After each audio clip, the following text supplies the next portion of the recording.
Good morning, my friends. How is everybody? If you can hear me, just say yes. Just type out yes inside. Let me know if you can. Welcome to the Fabric of Change. Good morning. Type in a yes if you can hear me, if we're good to go. Andrew, let me know if we're doing good. But welcome to the Fabric of Change. Good morning, good afternoon, good evening, wherever you happen to be. It's another beautiful Sunday. I happen to be at home here in my studio in Florida, and it is beautiful here. But most importantly, we're looking forward to another great day of education. Yet before we begin, my friends, I want to take an important moment and share some love with the LGBTQ community. My friends, sharing and caring is the greatest gift we can give one another to help each other grow and prosper. Now at Samvia, we believe in love, acceptance, equality, kindness, and respect. Now, as Pride Month comes to an end, we want to take a moment and share the love with the LGBTQ community as we celebrate more equality, more hope, more humanity, more acceptance, more love, and most of all, more pride. Hugs all around to everyone out there all day long. Now let's talk about today and the fabric of a change before I introduce my awesome co-host. You're going to absolutely love her. Now, the question I've received lately is, why the title Fabric of a Change? Allow me a moment, my friends, to share why we all felt this was important. We chose this title because we wanted to reflect the goal of changing perceptions, and we want to build an understanding that all hairdressers should learn to work with all fabrics of hair, and that the color of an educator or artist's skin should not dictate what fabrics they work with. Now, there were some recent tragic events shined the light and started a global movement.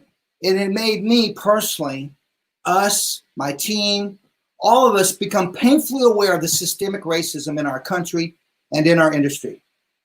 And it should not have taken this level of tragedy, unfortunately, to raise our awareness. Now, we as a brand, we admit it, my friends, we're not hitting the mark when we at Samvia talk about being inclusive. We looked back at one of our last events and we recognized that that event did not represent the diversity in our industry. Now at Samvia, we believe that has to change. We realize we can't do this, my friends, without supporting and respecting Black hairdressers and including all textures and types of hair in our education, to expand our tribe, to expand the hairdressing community so that we continue to learn from one another. Listen, my friends, we know that our intentions at Samvia will be questioned, and we also know that we're going to make mistakes along the way as we make the changes we need to make. We fully accept that, and we hope to show you that our true intentions over the coming months and years, as this won't happen overnight. It's going to take time. We, Samvia, we are an education company, and we come to realize that one way to help change the future where we can contribute is through education. And this, my friends, starts in the schools. We want to be a part of the change at this cosmetology school level, and we will do our part to petition for a curriculum that teaches skills with all fabrics of hair. So today, we choose to turn our platform over to the artists who deserve to be given a higher profile and a stronger voice in our industry. Every one of these artists brings an amazing talent in hairdressing for all fabrics of hair. The artists you're seeing today are here because they understand the importance of removing these boundaries that I'm talking about and changing the perceptions in our industry through education and inspiration. I can't tell you how excited I am and how emotional I am about today, because this is something that needs to happen. We're excited about the learning you're about to see. As I myself, I'm anxious to learn. I'm also so pleased to have as my co-host, Tippi Shorter. Now, before I bring Tippi, allow me to get myself together and sing a little bit about you, Tippi. She's the Mazzani Global Artist Director. Her celebrity list includes Alicia Keys, Rihanna, Lady Gaga, Jennifer Hudson, and that's just to name a few. Tippi's work has graced the covers and editorial pages of Elle, of Essence, of InStyle, Vanity Fair, and she's the co-founder of Texpert Collective, which is a network industry, my friends, something we all need to be checking out right now. They are industry leaders elevating education for textured hair. I know I'm going to be taking some classes.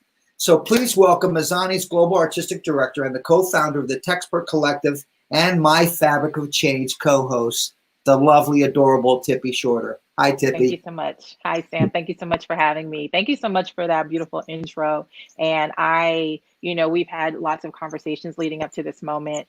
And, I've actually had questions like, hey, Tippi, how do you feel about being a part of this event? And I said, you know what, every time I talk to Sam, I know that, you as a leader in education and you with a large voice really help implement change. And so I am happy that, you asked me to or reached out to me to participate in this way. And I'm super happy to lend my voice to it. So thank you very much. Well, we're honored to have you, Tippi, and we're really looking forward to your comments throughout the day. But you're experienced in this type of event. I noticed back in February of 2020, during New York Fashion Week, you actually had a great event that you organized. I heard awesome things about it. I heard that the attendance was off the hook. But it was the Texture Beauty Jam, and it was showcasing styling natural hair. Talk to us about that a little bit. Yeah. So, I've been in the hairstyling industry for many years, actually slightly over two decades. And I've been involved in many events where there have been large gatherings. And I feel like I've always been clumped in a bucket. I've been clumped in a bucket of, okay, we need to represent Black hairstylists and we need to represent texture. And so I've been a part of these events where I'm the Black hairstylist and I'm doing texture, but my origin is editorial work. So, right. With texture, without texture, creating it, removing it, whatever. So I just wanted to, out of frustration, I wanted to create an event that showcased that Black hairstylists in particular can do more than just textured hair. In addition, with textured hair, we do more than just styling. We can cut, we can color, we do all these dynamic things, right? So I wanted to create an event that celebrated exactly that. So it was in New York City in February during Fashion Week. And to exactly like you said, we had a stellar turnout. The audience was packed. We had incredible artists. Actually, we had quite a few artists that are going to be teaching today. So I'm super excited about that. Yeah. And, and it was the first of its kind and looking to have tons more. Excellent. Well, you do have one coming up the weekend after this, next weekend. Tell us, we're going to be talking about that throughout the day, but tell me a little bit about that one coming up this next weekend. So thank you. So this event is called The Summit, and The is an acronym meaning Textured Hair Elevated. And again, back to the frustrations of not seeing, tons of editorial work with texture, not seeing tons of larger social media feeds with beautiful textured work. So I wanted to create an event where I'm bringing top stylists, top artists, educators, celebrity stylists, and bringing them all together in one form. And they're actually going to be sharing the screen with another artist, so they get to have camaraderie. We get to have fun, friendly conversation, competition. Show off the work a little bit. And so it's next week, a week from tomorrow on Monday, the Summit, Textured Hair Elevated, and 100% of the proceeds will be split between Black Lives Matter and Change.org. Beautiful, beautiful. I really want to watch some of that on that Monday. Tippi, we've got a great day planned. We have, as you said, some of these people that we have today are going to be on there next week, but I'm really excited, with what we're going to be showcasing today. And there's going to be lots of conversations happening throughout the day, guys. But most importantly, it's all about education and learning. So I don't know about you, but my ears are wide open. My mind is wide open. I'm anxious to learn. So what do you Yeah, say? I'm excited. Let's bring up the first artist that we have. This particular lady, I really love this girl. She came up to me at a particular show. I believe it was the ABS Chicago show or Orlando premiere, Tippi. And Keya was interesting because she came up and she talked to me about this, and she gave me this. And Keya, look what I have, my dear. I actually have it. Love it. Yeah. Yes. She gave me this. It's texture versus race, and this is a something that she's behind and what she supports and what she does. But she's a member of this America's Board of Certified Colorists. And she was actually the first Black woman as a keynote speaker in 2019 at the ABCH. Isn't it, Tippi? I mean, huge for her in terms of that. And I just love her personality. And she launches this whole concept of color culture, which is an educational resource for stylists who are interested in the science of hair color and the interactions that it happens with textures, which Tippi, I know you're we know. Yeah, exactly. It's not one and the same. It's not, is it? That's why this is called Fabric of Change, because each fabric is totally different. Exactly. So without further ado, Tippi, what do you say we bring on the beautiful Keya Neal? Yeah. Hi, Keya. Hey, Keya. Hey, by the way, Keya, I need one of those shirts. Beautiful. I am a super fan of you. So I need to just tell me where to buy it because I'm supporting. I need to get it. I am sending you one. Sam, I was already trying to take my lashes off, and here you go with the shirt. And I'm like, okay, so now I'm really going to be a mess for my segment. Thanks a lot. I'm sorry, Keya. Thank you so much. Oh, my God. Well, we love you, my dear. Listen, Tippi and I are going to turn it over to you. Show us some stuff. Show us some love, my dear, and teach away. And we're so happy you're here. Yes. Thanks, guys. Off we go with color culture. Hi, guys. Good morning, everyone. I'm super excited to be here today. First of all, I just want to say thank you to Sam Villa and his team for just, sharing their platform and giving room for us Black artists and creatives to be creative and not be put in a box where we only do texture, but to be noticed for our talent exclusively. So that really means a lot to me. And I can't wait to talk to you more, Sam, about it because we have so much to unpack, but I don't want to take up my time talking too much. I just want to dive right into this beautiful model. Shout out to Pivot Point for sending this beautiful Amber over to me to work today. So as you guys know, and welcome to everybody that's watching live. Hey, you guys, love all the love. But you guys, I want to talk to you about coloring textured hair and curly hair. And there are a lot of techniques to doing color, balayage, foiling, and all of those great techniques that we spend a lot of time learning and practicing and executing in the salon. But when we think about texture, what we're really saying is exactly what Sam said, is there's a fabric to everything. Every hair fiber is a fabric, whether it's straight, wavy, curly, kinky, or coily. And how you actually execute color has everything to do with the characteristics of that fabric and how you actually want that fabric to show up. So there are a lot of little pieces and points that I'm going to point out for you guys as I go along to share with you my technique of cherry picking the curls and coloring each curl, like curl for curl, individually. So I want to talk a little bit more about that. Can you guys see well? I want to make sure you can see this beautiful amber, because I do want to dive in and talk about the placement itself and what I'm actually going to be doing. So one of the things that I do when I'm looking at my model or my beautiful lady, this camera is kind of to the side, so look, it's the opposite way of what I'm doing. So now I have to work differently from what I'm seeing in my reflection. So what I want to share with you is when we're looking at the hair as a whole, what I see is where do I want to bring about lightness? Where do I want to actually shine or bring some, in the words of one of my mentors, Mr. Mazel Aponte, he talks about illumination. And really that's what it's about. It's not about necessarily all the time blonding the entire canvas, but it is about selectively placing light and reflection in places that will just sort of exude. So when I think about placing highlights, you guys, I always think about when I walk into a room and I have a dimmer on my wall, if you will. And when I think about that dimmer, I think about how I can add a little more light. I can add a little more light the more I turn it on, to the point that I can actually just illuminate the entire room at full blown.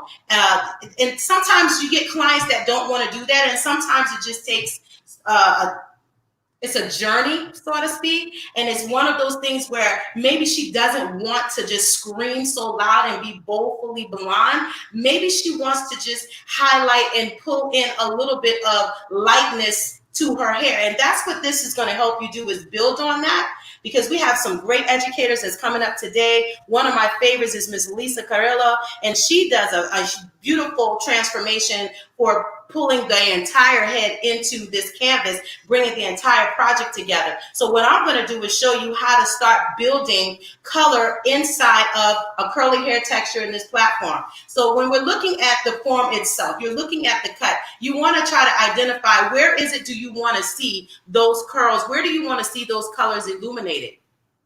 So what I love to do, because I have such a round head, a round shape to this haircut, is I'm going to do a revolve. I'm going to actually do a tilted revolve that I'm going to place color at a diagonal backs all the way around. So it's not going to just be X's and O's, but it's actually going to just continue to evolve around this head all the way around until you get to the top. Now, I'm going to attempt, and I do mean attempt, to draw this head. I am not an artist, so you guys, don't try to come for me and act like, listen, that what is that? Is that a head? Is that her neck? We're not doing that today, but I am going to attempt to draw what it would look like sort of laid out on a head form, okay? So maybe I can go right here.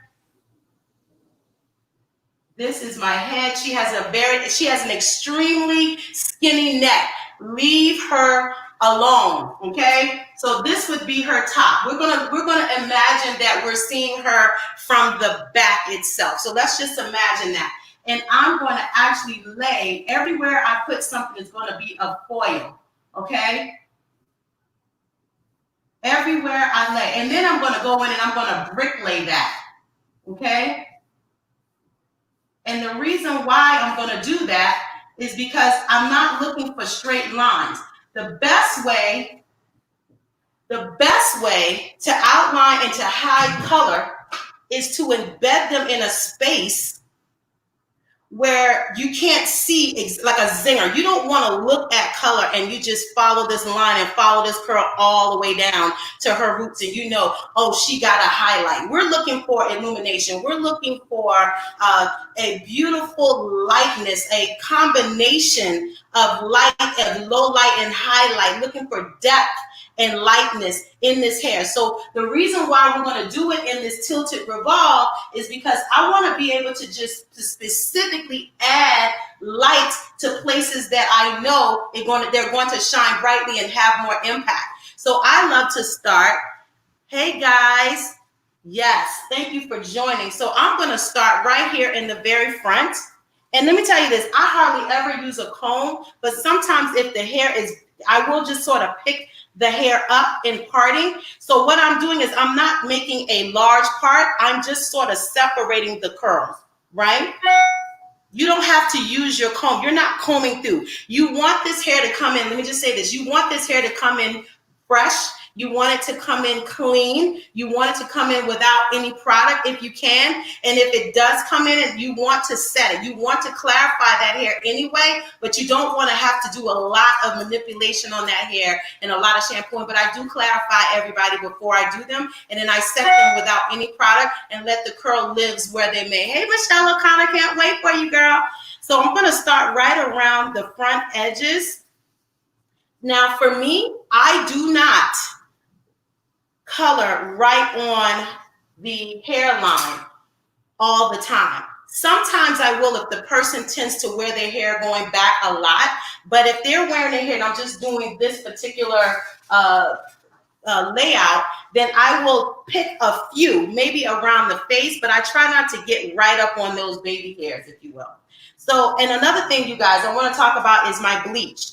Now, when I'm coloring fabric that may have a sensitivity or that may come in with an inherent porosity, a lot of times I try to use lower developer for this project because I want to take my time and I want to take this fabric through a soft journey, not taking it from 0 to 600. So 30 and 40 volume are usually not my jam for textured hair, but 10 and 20, slow and steady wins the race. Plus, you got to get through this whole head. You need time. You don't need the back to be chicken fat yellow and the top lands at brown. And then you're there all day. You and your client are looking crazy because you can't get that top to work. So I love to do small batches at a time. I love to do at least 10 or 20 volume. Slow and steady, you guys, for fabric. Now let's take a peek at this. Oh, and then one more thing about this bleach, because this is all important, guys. And I know I'm kind of like get started, girl, but these are the parts that make for the success on it, right? You want this bleach to be somewhere between not too thin and runny, but not too thick and heavy where it can't penetrate. So you want it to be sort of a little looser than toothpaste consistency. And the reason why is because the thicker, the stronger, the looser, the weaker, right? So I want it to work, but I want it to have the ability to actually penetrate through the strand so I can move it around and make sure I have complete saturation onto the hair inside of that foil. All right, so let's get started now. All right, let me see if I can position myself correctly. You guys let me know if you can see. Is that good lighting for you guys? So one of the things I do is I look at the hair fabric itself. Now, usually, now you think about it, when we're working with straighter textures, you go in with a line, you either do a slice or you have your highlights, your weave patterns. But for curly hair, I tend to go in and just spread it out and look and see. Can you bring that light just a little bit closer? I want to make sure everybody gets to see this. I don't know if this is making a bit of difference, okay? So what I do is I go in and I pick out specific curls that I want to see highlighted. They're usually the more juicier curls as well. And you don't want to get too many at one time. Did that help any of you guys? You don't want to get too many at one time. Really like 2 or 3 pieces at a time will work. Did that help? So I'm going to break that up. Okay. Now you can do 2 things. One, so that you make sure that, like I said, you don't want to look at this and see that this color went all the way to the root. So I can either take time and do a quick tease just to give me a little bump at my root, or I can just do that and blend it out with my actual brush. So either way, and I'm going to sit this right on close to, and I'm going to get my product and I'm going to lay it down and I'm going to give myself some room. So you can see each of those individual curls, right? Isn't that beautiful? But here's the thing. I want to actually make sure that I get enough product, okay, into that foil. Okay, if you see too much darkness, then you don't have enough. If it's too runny, you'll never be able to get complete saturation. But you see how I'm kind of rolling that around? I feel like it's giving you good visual. The light kind of changed everything. Is that good? So I'm kind of rolling it. Remember, I can get closer because I have a little bit of a bump because of my tease right there. But I want to make sure that I get enough product, because there's nothing going to be worse than opening this foil up and the bottom of it is still black or brown or really brassy. So you want to sort of spread that out, and it's okay to spread it out now because we know that it was a beautiful luscious curl from the beginning. And I also want to make sure that I have enough product even at the top. So even if I skirt it out a little, I want to make sure that I have product everywhere I intend for there to be lightness. All right. Once I do that, then I'm going to fold my foil. Bam. I kind of like to place a little bit of a little lip back there. Either you can choose to fold your foils in a triangle, or you can choose to fold your foils however you want to. All right. And then I just keep moving all the way around to the bottom. Now I'm trying to figure out, do I want it all the way at the bottom? It's up to you. But knowing where that curl is going to fall, I like to keep a little depth just right around the edges for me. That's my personal preference. So I'm going to flow with that. So again, I'm not parting off hard. I'm just separating curls, if that makes any sense. So again, I'm going to pick up an area, probably no more than like 2 inches wide, maybe. And then I'm going to pick up my curls. I'm going to pick up the ones that I want to see highlighted.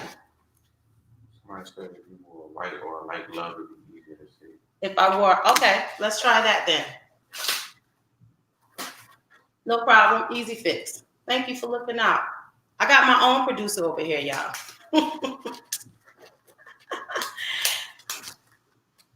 This mannequin is amazing, provided to me by Pivot Point. Amazing. This is my first time working with Amber, but it will not be my last. All right. So maybe did this kind of help a little bit so it's not blending in as much? All right. So I'm going to pick up the actual curl that I want. Now that I have those curls, I'm just doing a slight bump at the root. You don't have to. Like I said, you can kind of just skirt back, but just remember you're creating a dimension. The less product that you have and you kind of just skirt it in, the less lightness you're going to get. So I want to make sure that I get my mannequin, get my curls nice and saturated and juicy. And then I'm going to go back and deal and get closer to the roots and deal with the detailing of getting back to the roots. Because remember, I've got a little cushion back there. That's why I can do that so that when it comes out, when I pull this out and rinse it out, I'm going to have that. You're not going to be able to tell. You're going to be able to see a highlight and then it's going to get lost right at the root. Just as you think you found it, it's gone again. Does this make sense, everybody? You guys let me know if it's making sense. Are you enjoying yourself so far? Kind of hard to be first, you know. I'm not going to lie to you. I was a little nervous. And then Sam and Tippi's Tam got on and completely wrecked the whole mascara eyeliner lash game for me. So, all right. Said the glove changed out. It did help. Good job. Awesome. So we're going to keep moving. I like a little angle because she's got a little angle in her cut. Is this working? So can y'all see like the curls, how they live? So I'm looking at this and I'm saying, okay, I like this curl. I like this curl. And you know what? I'm going to pick up this curl. Yeah. See, I like these three. Look at that. I like these three. And again, I'm just going to put a little bump back there, not a whole lot. Now, if you want to diffuse it, the more you push back and tease, the more diffused it's going to be. Okay?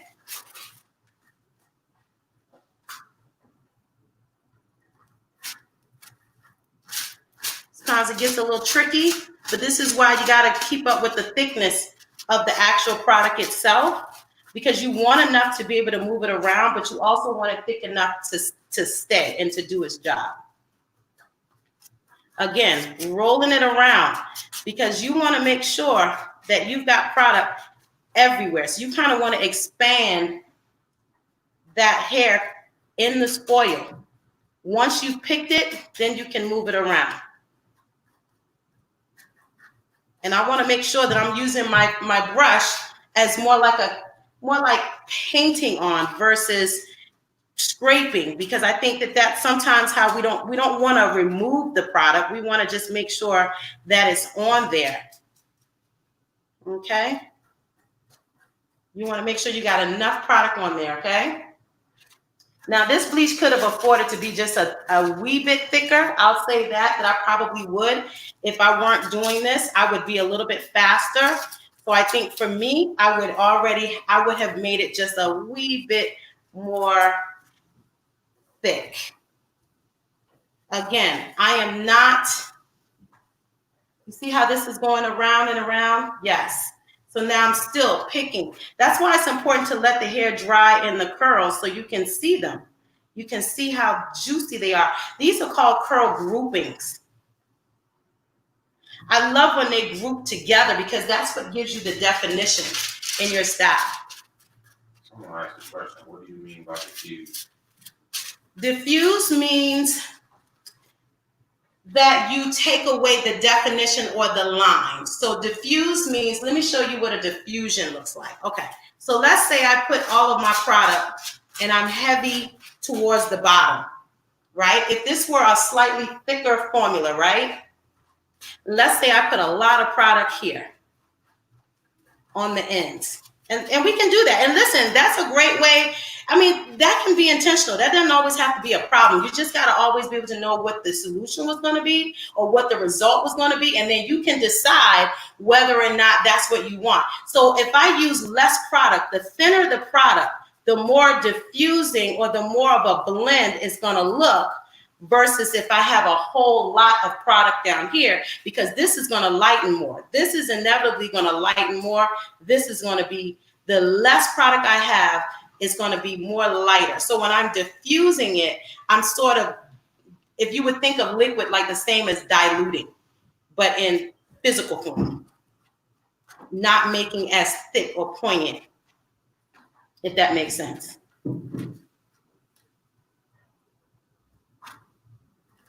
Is this helping anybody?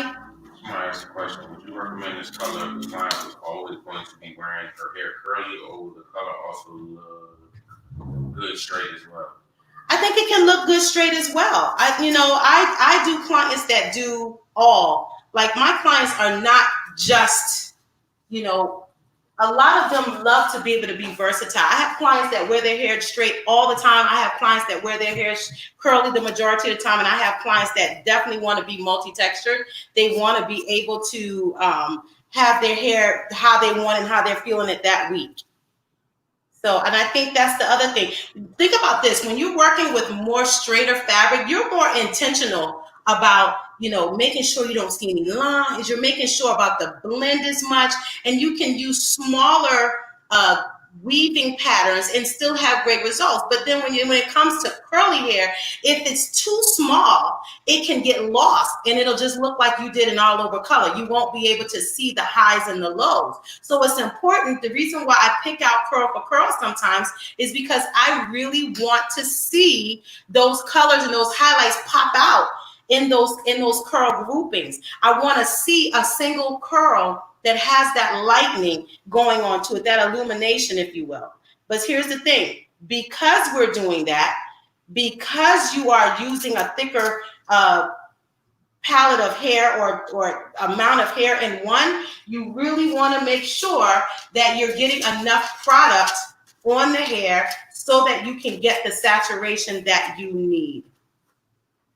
Another thing, when you're curling and you're really looking for, highlights and you want it, I'm gonna be honest with y'all, open air processing, balayage is good. You just have to really know about your chemistry of it. You really gotta be careful because you can't get but so much lift. And because you don't want to use higher volumes, if you're really looking to be blonde, is what I'm saying. It's okay if you're just warming it up and you're going to be in those chestnutty areas or even those softer blondes. That's beautiful. But in order to really get it blonde and to use the lower volumes, you really want to incubate. I love using foils. I love getting that same result with foils or using saran wrap if I have to. But incubating and allowing that hair to actually process in the right amount of heat, because you also don't want to apply heat. Does that make sense? Do y'all see how I'm just kind of putting this over? I love when my good friend David Peacemaker, he always says it's like spreading on, icing. It's like you want it to be thick like icing. And I love that. That's a great way to explain it. So I'm always making for certain that I have enough product on that hair, okay? I also don't tie the hair up so hard and so tight. I use the foils, but I try to keep them as open as possible so that a little bit of the oxygen can escape. Now here we are around the front of her hair. I'm back to that front area now, going into this revolve. And again, I'm looking to see where do I want these highlights to live? Do I want it right at her hairline? I don't. But listen, if that's what your client wants, honey, do it. Do what they want. Just know. Okay, so I'm picking this up And I'm gonna say, you know what? Maybe we can get this little curl and this curl, and I'm gonna leave it right there for that for right now.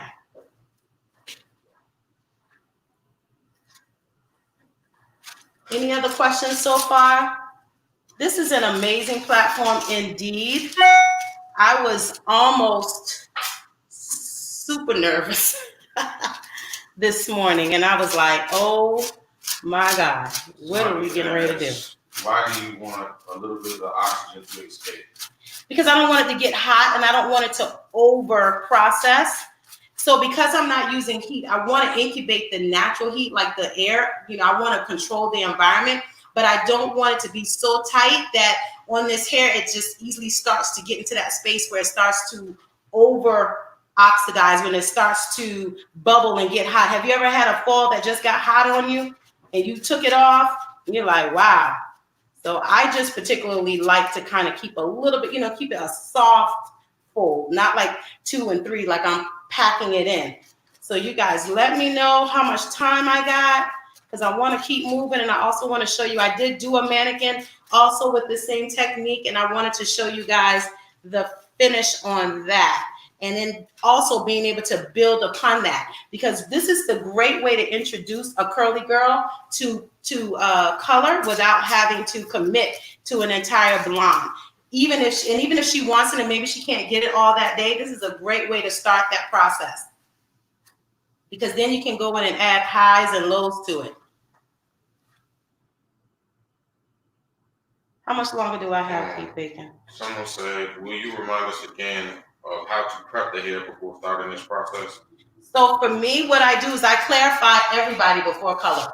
I just feel like it's best to have a clean palette so that you're not, one, working against anything in the hair that works against your color, and two, you want your color to be able to have maximum penetration and ability to process without having any product and buildup. Because remember, most of your curlies are probably using a lot of product because they want to hydrate that hair, they want to define and curl. So all of that product needs to be removed before you start adding in or doing color.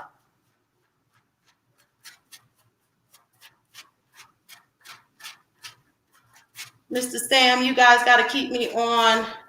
Absolutely. Let me tell you, let's make our donations. You guys, this is going to be a long day, and this is being done for a great and amazing cause. Like Mr. Sam said, it's unfortunate how we got here, but we're here, and I'm really excited about what we're all doing to put ourselves in position to be a part of the solution, and this is a great start. I love the fact. I love, and I really, this is when I noticed my eyelashes were going to come off, is when Mr. Sam was saying how, it's that they know that they had failed at some point, but the reality is that it's better to fail forward, Mr. Sam. Yes, it is. Thank you. Yes, it is, my dear. Because I'm moving. I want to continue to keep moving, but does this mean my time's up? Is this like a Sandman? Keya, well, let me just say you delivered some really beautiful tips that were incredibly important. And one thing I want to touch on, because you said that, it's first to be it's hard to be first. And but for you, it's actually not, Miss, because your texture versus race, you are doing a lot of really great things and leading the charge coming from a first point stance. So why don't you tell us a little bit about your texture versus race? I would be glad to, Tippi. Thank you for the opportunity. So texture versus race came from my experience of being able to teach color in a platform where it was predominantly a Caucasian market and a predominantly Caucasian organization. And being that I worked at a multicultural salon where I was kind of the only Black person most of the time, I was able to see some of the differences in the culture. So color culture was really more about teaching a green, all fabric, all inclusive curriculum around color exclusively. It wasn't until the ABCH in 2018 that they said, we want you to teach, color, texture color. And I was like, no, because I felt like that was going to put me in that proverbial box that we're trying so hard to climb out of, which is Right. being a Black colorist that does Black girl color. And I wanted to stick with the narrative that all fabrics need to be included in the curriculum. So Texture versus Race was born to create a safe environment for everyone to learn textures that they were not familiar with, in an environment where we were more than leaning in. That's everybody. That's Black people learning how to be white people, and Asian people, Dominican, white. Exactly. Everybody learning how to address hair as a fabric and not a race.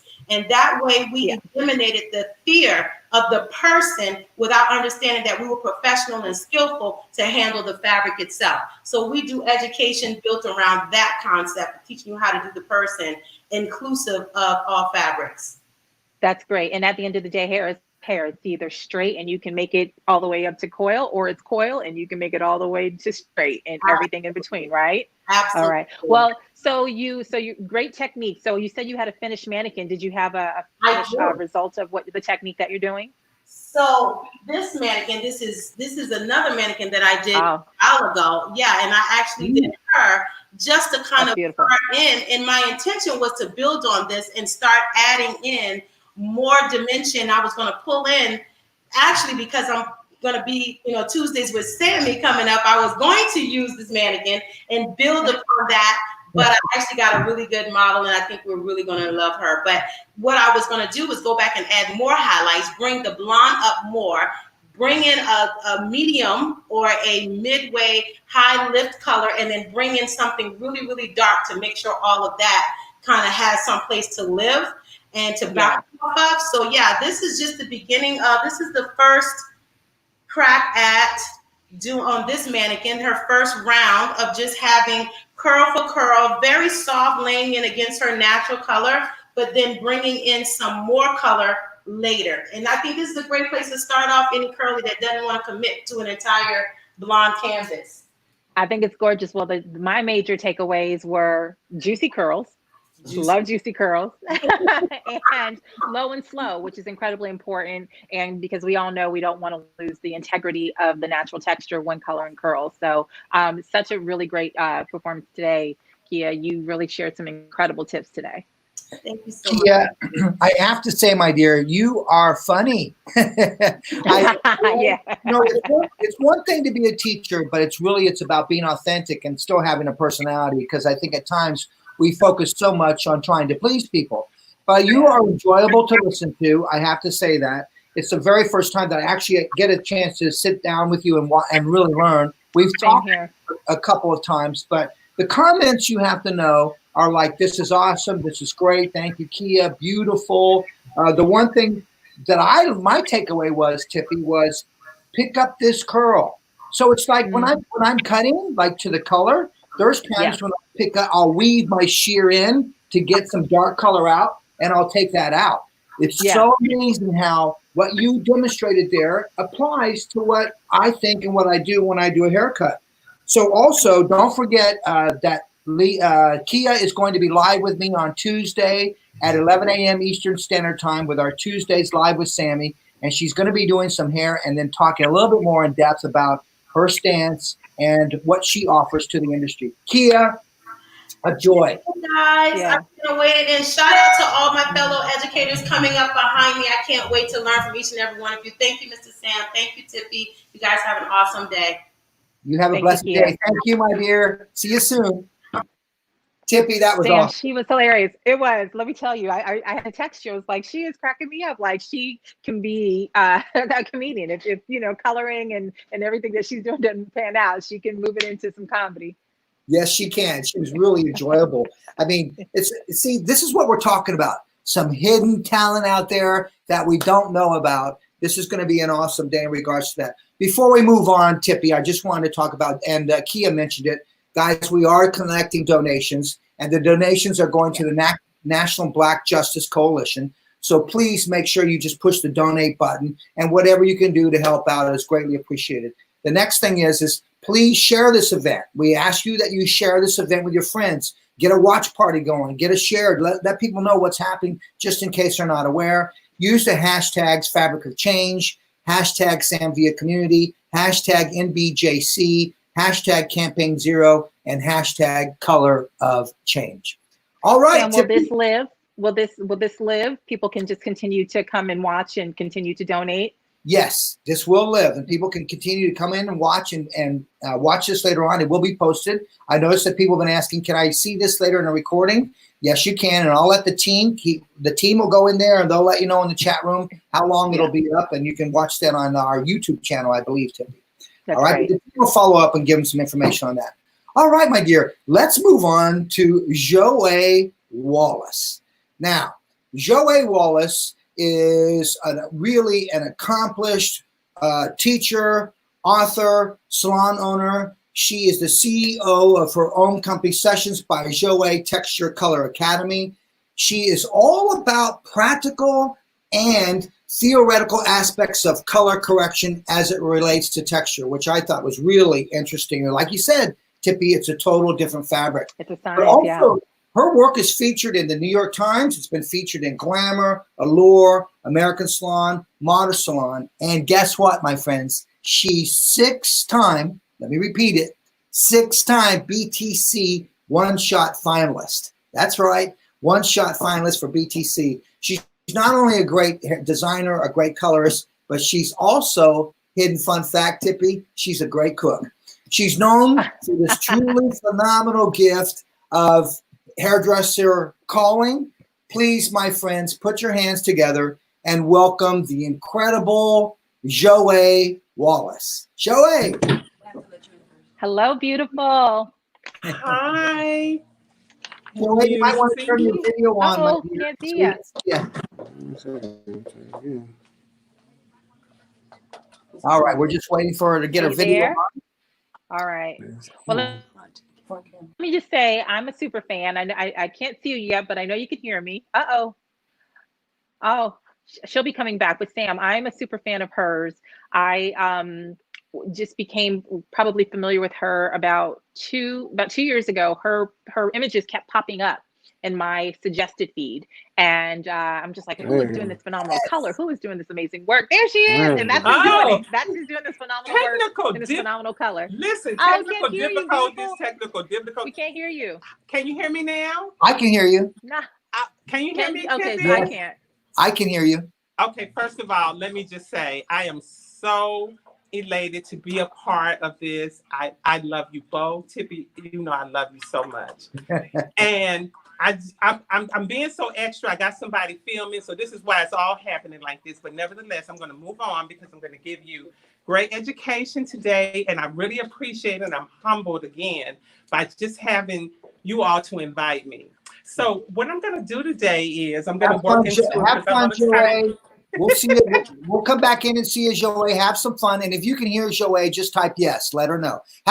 Can you hear me, guys? Okay, great. Okay. Well, listen, guys. You know, I am a colorist, and I'm in Hampton, Virginia. And first of all, I do a lot of blonding to textured hair. So today I wanted to show you some of my different techniques. And today what we're going to do is I'm using clay lightener today with 40 volume clay. And I'm going to do a zigzag technique. I'm going to do a weaving. And I'm also going to do a surface painting. So I'm going to take you through how I start off in the beginning with balayaging my clients. And then we're going to move on because, of course, I don't have the time to take her out and shampoo her and bring her back and tone her and all that. So guess what I got for you? I have a surprise.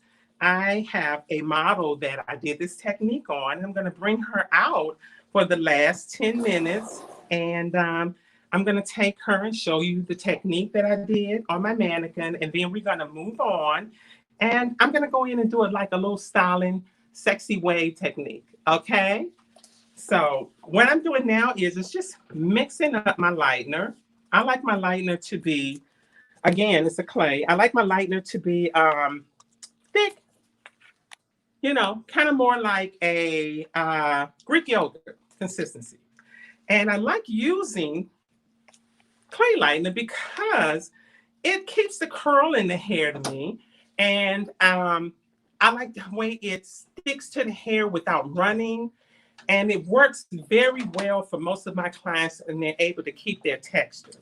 So if you just join me right here, what I'm going to do is I'm going to start off at the nape. I usually do 4 quadrants.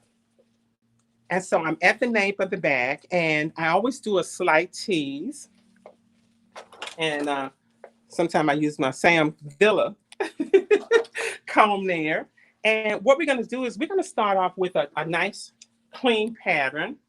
And I like to start off in the beginning with a V shape. So as you can see, I'm painting the lines really clean. In order to have great balayage, you want to do nice, clean lines. Now, this particular paint is surface, and sometimes I will go in and I'll do a middle W. So we're going to start you out with the V first, and then I'm going to work my way up to the W, and then we're going to work our way up to a weaving method. So what I do is I just surface paint here, sweep up, and I usually stop it about midway because I want to have great dimension going. And this is a new balayage, or most of my new balayages, I always try to take and just tip the bottom slightly. And what you don't want to see too much residue coming through. So you'll see me do a slight paint in there just to blend out, just to give my tips a little more lightness, okay? And I use traditional saran wrap. And the reason why I use saran wrap is because by the time I finish the back quadrant, I work my way up and I use what is called Michi wraps. I don't know if you all have heard of that. Sorry about that. A little technical difficulty. Production is a little down. So what we're going to do is I take each section and I wrap it up with saran wrap. And so there you have the V. Now, normally I would go to the underside and keep that line going. In fact, I think that's what I'm going to do for you, just to take you. But I want to go to the front eventually, just to show you what I do in the front also. So again, what we're going to do is slight tease at the root. And on this side, I'm going to paint a W. Now, normally I would keep the same pattern. I would do a V. But, we're in an educational class and time is not permitting us to learn all the techniques. So when I say W, this is what I'm going to do. Very ever so slightly paint a nice clean line right there. And then I'm going to sweep up for a blend. Now, if that paint isn't sitting really nice and neat on there, you're not going to get the proper lift that you want. So again, I'm going to brush up, and this is called blending. And if I can see the hair, I know it's not going to come up. Now, normally I'm always working on level 2, level 3. And again, remember when I told you to go to the back? In at the bottom and just ever so slightly paint right there. There you go. And bring in. And that's a W. And so what that's going to do is give me even more light and even more contrasting definition. So I always keep a towel to wipe my hands. I usually make a mess. I see balayage artists all the time that can basically do balayage and never even need a glove. So we're going to take and put this on. The saran wrap. Cover that up. And we're going to go in and do next row, which will be a weaving method. And so what I tend to do is I take and I go in and I do 3 weaves.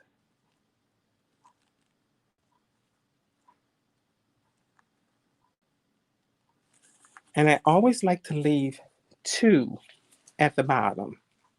And that's um, my definition contrast. Now, this one seems a little bit wide, a little bit less. So I sometimes I go in there and pull it out. And what I'll do is here, I'll go and do a slight tease at the root just to keep that nice blend that comes from root teasing. And now I'll go in and I'll paint the sections that I have out. And I will brush up for a blend right there. And as you can see, you want to keep the blend going. And we're going to bring this down right to the end. Yes, just ever so slightly, making sure that our paint is good. And then I'll lift up and paint a little bit under the bottom. Now, if you have any solution that starts to come out, you can take your rat tail comb and just simply go in there and move that around, okay? So sometimes that will happen. You know, it may bleed through, but the key to good balayage is not in the wrist, but in the elbow. Yeah, just like that. So you want to kind of ever so paint slightly. There we go. Okay. And you can just simply lay that there. Wipe off my hand. And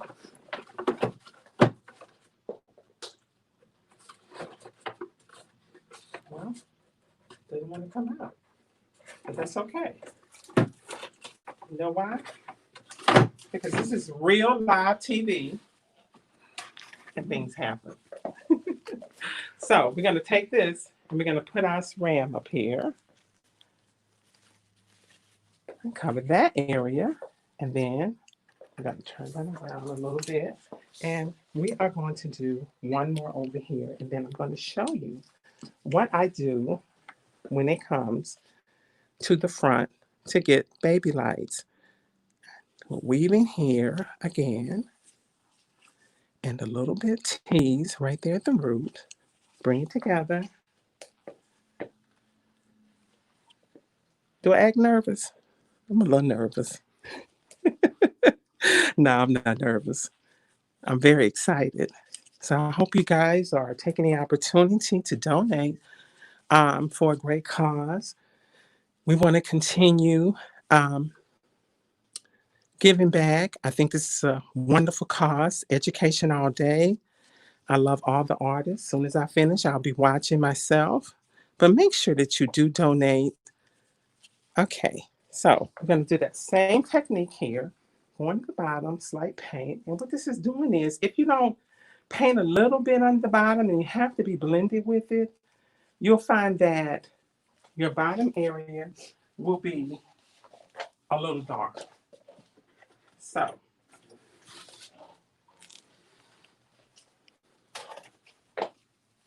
here we go.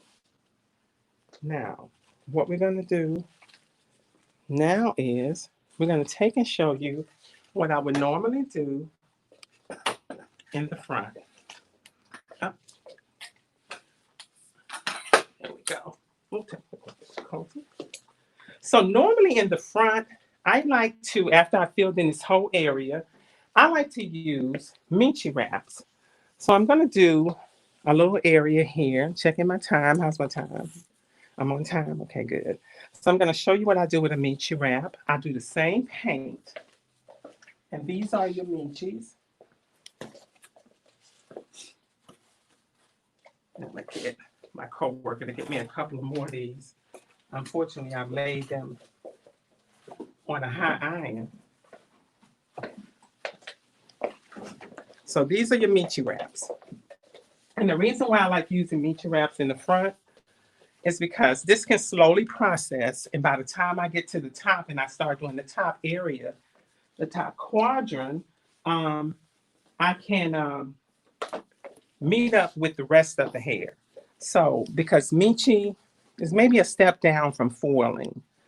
And so again, I'll take this area because it's a baby light and I'll be really, really careful and not tease right in there. And what I'll do is just around there. I know a lot of people do baby lights differently, but this is how I do them. Okay, so what I'll do in this area, I'll go here right to the end, and we're surface painting in a V, the same way. Okay. And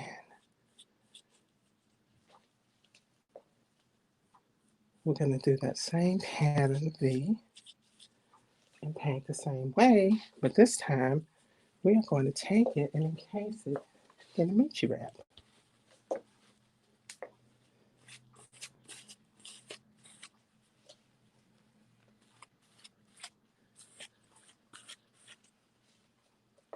Okay, just like that. And we'll stick these together. Now, sometimes if they don't stick, I usually use a hair clip, but this is sticking fine. So now I'll take that same pattern and I'll go back the same way I did before, which is using a weaving method.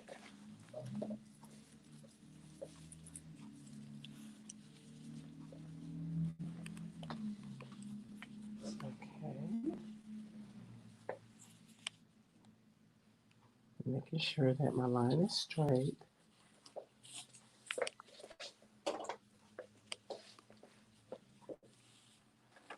Now on this particular method, when I weave, I am going to take and do a little tease because I don't want any harsh lines with this weaving. So leave those out, a slight tease, and I'm going to paint the surface again. And if you are a textured hairstylist and you aren't doing balayage, it's really, really popular in the texture community. This is 90% of my clients. And we're going to brush out a little bit so we can keep that blend going. And we're going to encase this one in the Michi wrap. Thank you, Tab. It's my coworker helping me. So good to have good people around you. So, I'll put that there. And if I got a big glow on me, it's because I'm sweating, I'm having a hot flash, okay? I'm just keeping everything real and 100 with you. But the face is looking good, right? Got my makeup done for y'all. So, okay. So I gotta hold those down. And now I'm gonna move over here to the front and I'm gonna show you how I do money piece. Now, of course, this is dense. It's all dense. I'll take it right in the front area. And of course, I continue this pattern all the way up. So what I end up doing is I take this area and how am I doing on my time? Good. Okay, so what I'll do is paint there, that happens. So what I'll do, I'll weave this ever so slightly. Yeah, just like that. The home weaving method. And I'll take the hair, the half left out, and then I'll tease this. So this is how I do my money piece. Right in the front, do a little tease there. And I will take and paint and now what I do in this area is I want these to be a lot lighter. So I'll take and I'll do a little bit of paint just to hold it right here. And you know saturation is always the key, right? We always want to saturate. So you want to saturate this really good. And again, this is clay lightener. You know, clay lightener works from the inside out. Normally, I'm working again on level Level 2 and 3 hair. So if we talk about toning, no tone is alike. And I normally do multi-toning, target toning. Some areas come out, may not be quite a good level. You want to look for that banana peel yellow, but sometimes it don't quite get there. And you will turn around and have some areas that are a little warmer. So target toning is definitely the way to a successful tone. We won't be able to tone her. So we pull those areas out, those weaves out. And what I'm going to do is I'm going to section out one more piece of hair in the front, maybe not quite as wide. Okay, I got 2 minutes here. So, and we're going to do this one more time. This area here that I've sectioned out, we're going to leave those out, and we're going to go in here and weave some more, right? And this is how I do the infamous money piece. Okay, and I'm going to paint again, start out. I'm going to put a little bit of solution on my Meet You wrap just to hold that down. And we're going to saturate that really good, brushing up just for an even blend. Yes. And if you have any questions, do feel free to reach out to me. So, there you have it. Saturation is the key to success. Now, we are going to finish this up because we're going to move on to me showing you what this technique does when you have a lot more time, okay? So we're going to move our mannequin out the way, and I'm going to bring my model here, Carmen, and we're going to show you guys. Carmen, it's a little more. Carmen, have a seat right here. So this is Carmen. Say hi, Carmen. Hi, everyone. Hi, everyone. And what I'm going to do is I'm going to show you a little bit of what we did to Carmen hair. Can you sit up there a little bit? Tap, can you pass me a comb? There you go. So, a little earlier, where's it broke? We did Carmen hair the other day, and I wanted to show you what this technique entails. So this is the weaving part of her hair in the front. And what we did was we did a lot heavier balayage around her sides and on both sides and underneath. And I'm going to get her to drop her head a little bit so you can get a great shot of that. Yes. And I'm going to get her to spin around and get her to shake her hair. Can I get you to back up just a little bit so they can get a great view of Carmen and her beautiful outfit? So if you take a moment and just observe the pretty lights, nice and toned in her hair. Gorgeous. Love it. I can't hear you. Are y'all talking? Okay, so what I'm going to do is quickly, I'm going to run through Carmen's hair for you. I got a little time, and we're going to put some sexy waves in here for you. Uh-oh. Uh-oh. Uh-oh. Thank you, honey. Ain't it good to have a good model? Gonna help you out? So, what we're going to do is we're going to go in here and put some nice soft waves in Carmen's hair just to give her a little sexy, okay? So I wanted to be able to give you guys something more than just showing you the mannequin. And I hope that you'll take the opportunity and come to my page. And if you have any questions about anything, I'll be happy to help you. But most of all, what I really hope you to do is take the opportunity and donate. Tell your friends.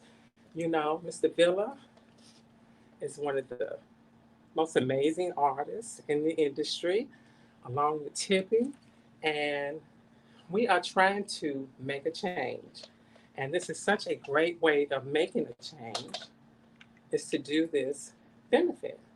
And also, who doesn't like free education? So as you can see, I'm dropping the curls a little bit at the bottom. How much time? Good. So I'm gonna get you guys, I'm gonna get him to come over and just kind of catch these curls of what I'm doing so you'll be able to see them. I turn around this way, yes. And they can catch that light and really get into that hair, honey. And so what I'm doing is I'm just slightly turning her hair with a flat iron. I do this sometimes to my client for a quick, soft, beachy wave. Sometimes I do it with a curling iron.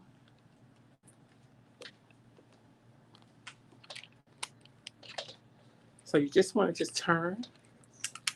3 minutes? I got 3 minutes, y'all. You think I can curl this in 3 minutes? Oh, no. Let me show you what a real boss do. Hold on just a second. 3 minutes.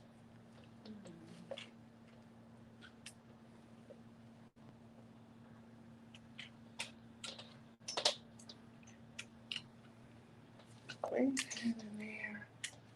Let's come in this area. Here. And we're going to turn it that way. Opposite way. So you want it to come back this way. All right. There we go. And it may not be the cleanest each ways, but hey, they're going to work. Just a little turn. That's all you want. It's a little slight turn. And let's catch this bottom area right here.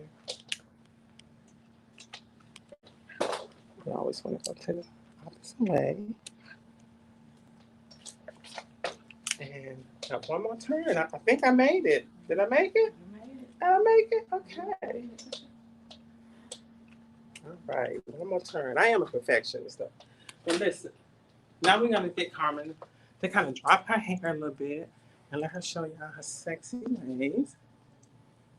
And get her to show her hair back. Yes, honey. Yep, no. And bring her around. That's what we want. Okay. There you go, Carmen. So what do you guys think? Yes, clap. Isn't that gorgeous? So listen, thank you so much for letting us take this opportunity to share with you knowledge. Knowledge is power, and sharing is caring. I thank Tippi, and I also thank Mr. Villa. I so appreciate it. God bless you all. Please donate. I'm going to donate too.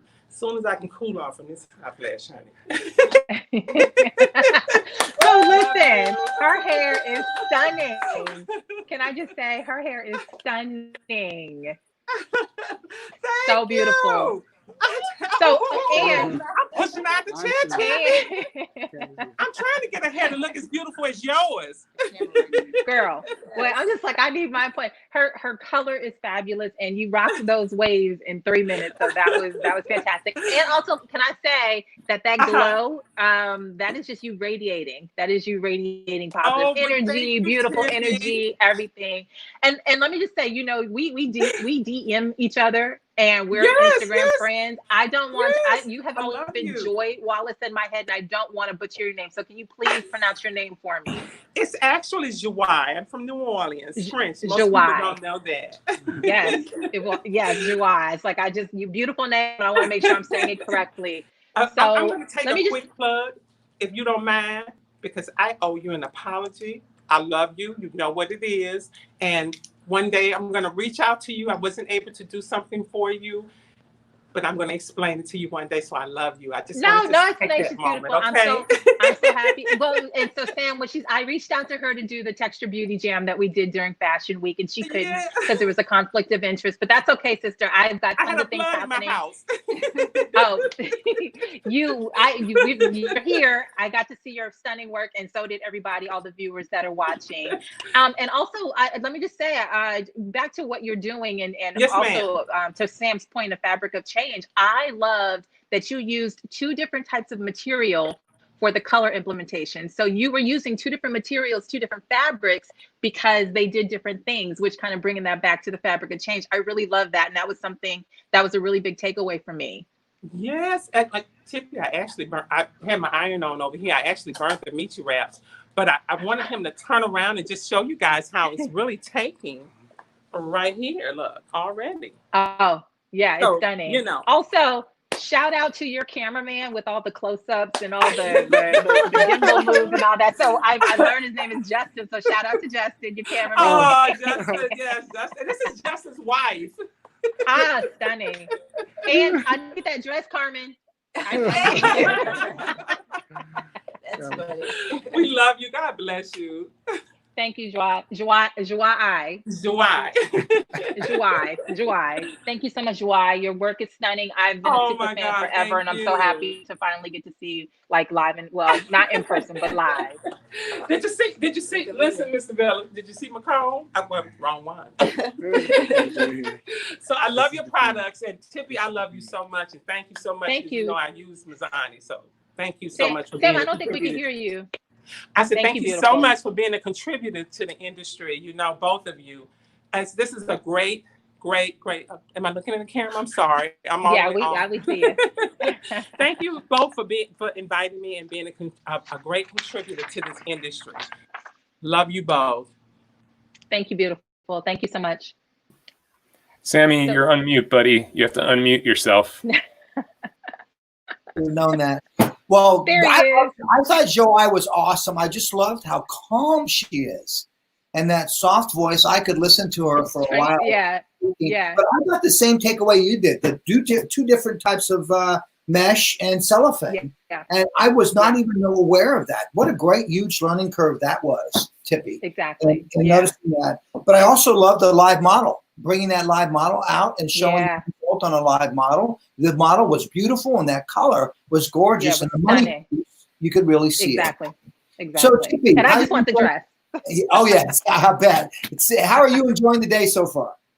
I'm having a blast. Let me just say that when we spoke previously and you shared with me the list of artists that you invited to participate, I told you that I was incredibly excited because I have been a super fan of so many of these artists for so long. And as hairdressers, if you work for a brand, you're able to meet and communicate and connect during shows and things like that. But we're so separated. We're together. It's kind of 6 degrees of separation, right? We're kind of connected, but not really. So being able to really kind of see their talent and work firsthand as if we're kind of working together has been amazing to me. So I'm really excited about everything thus far and really excited about what's coming up.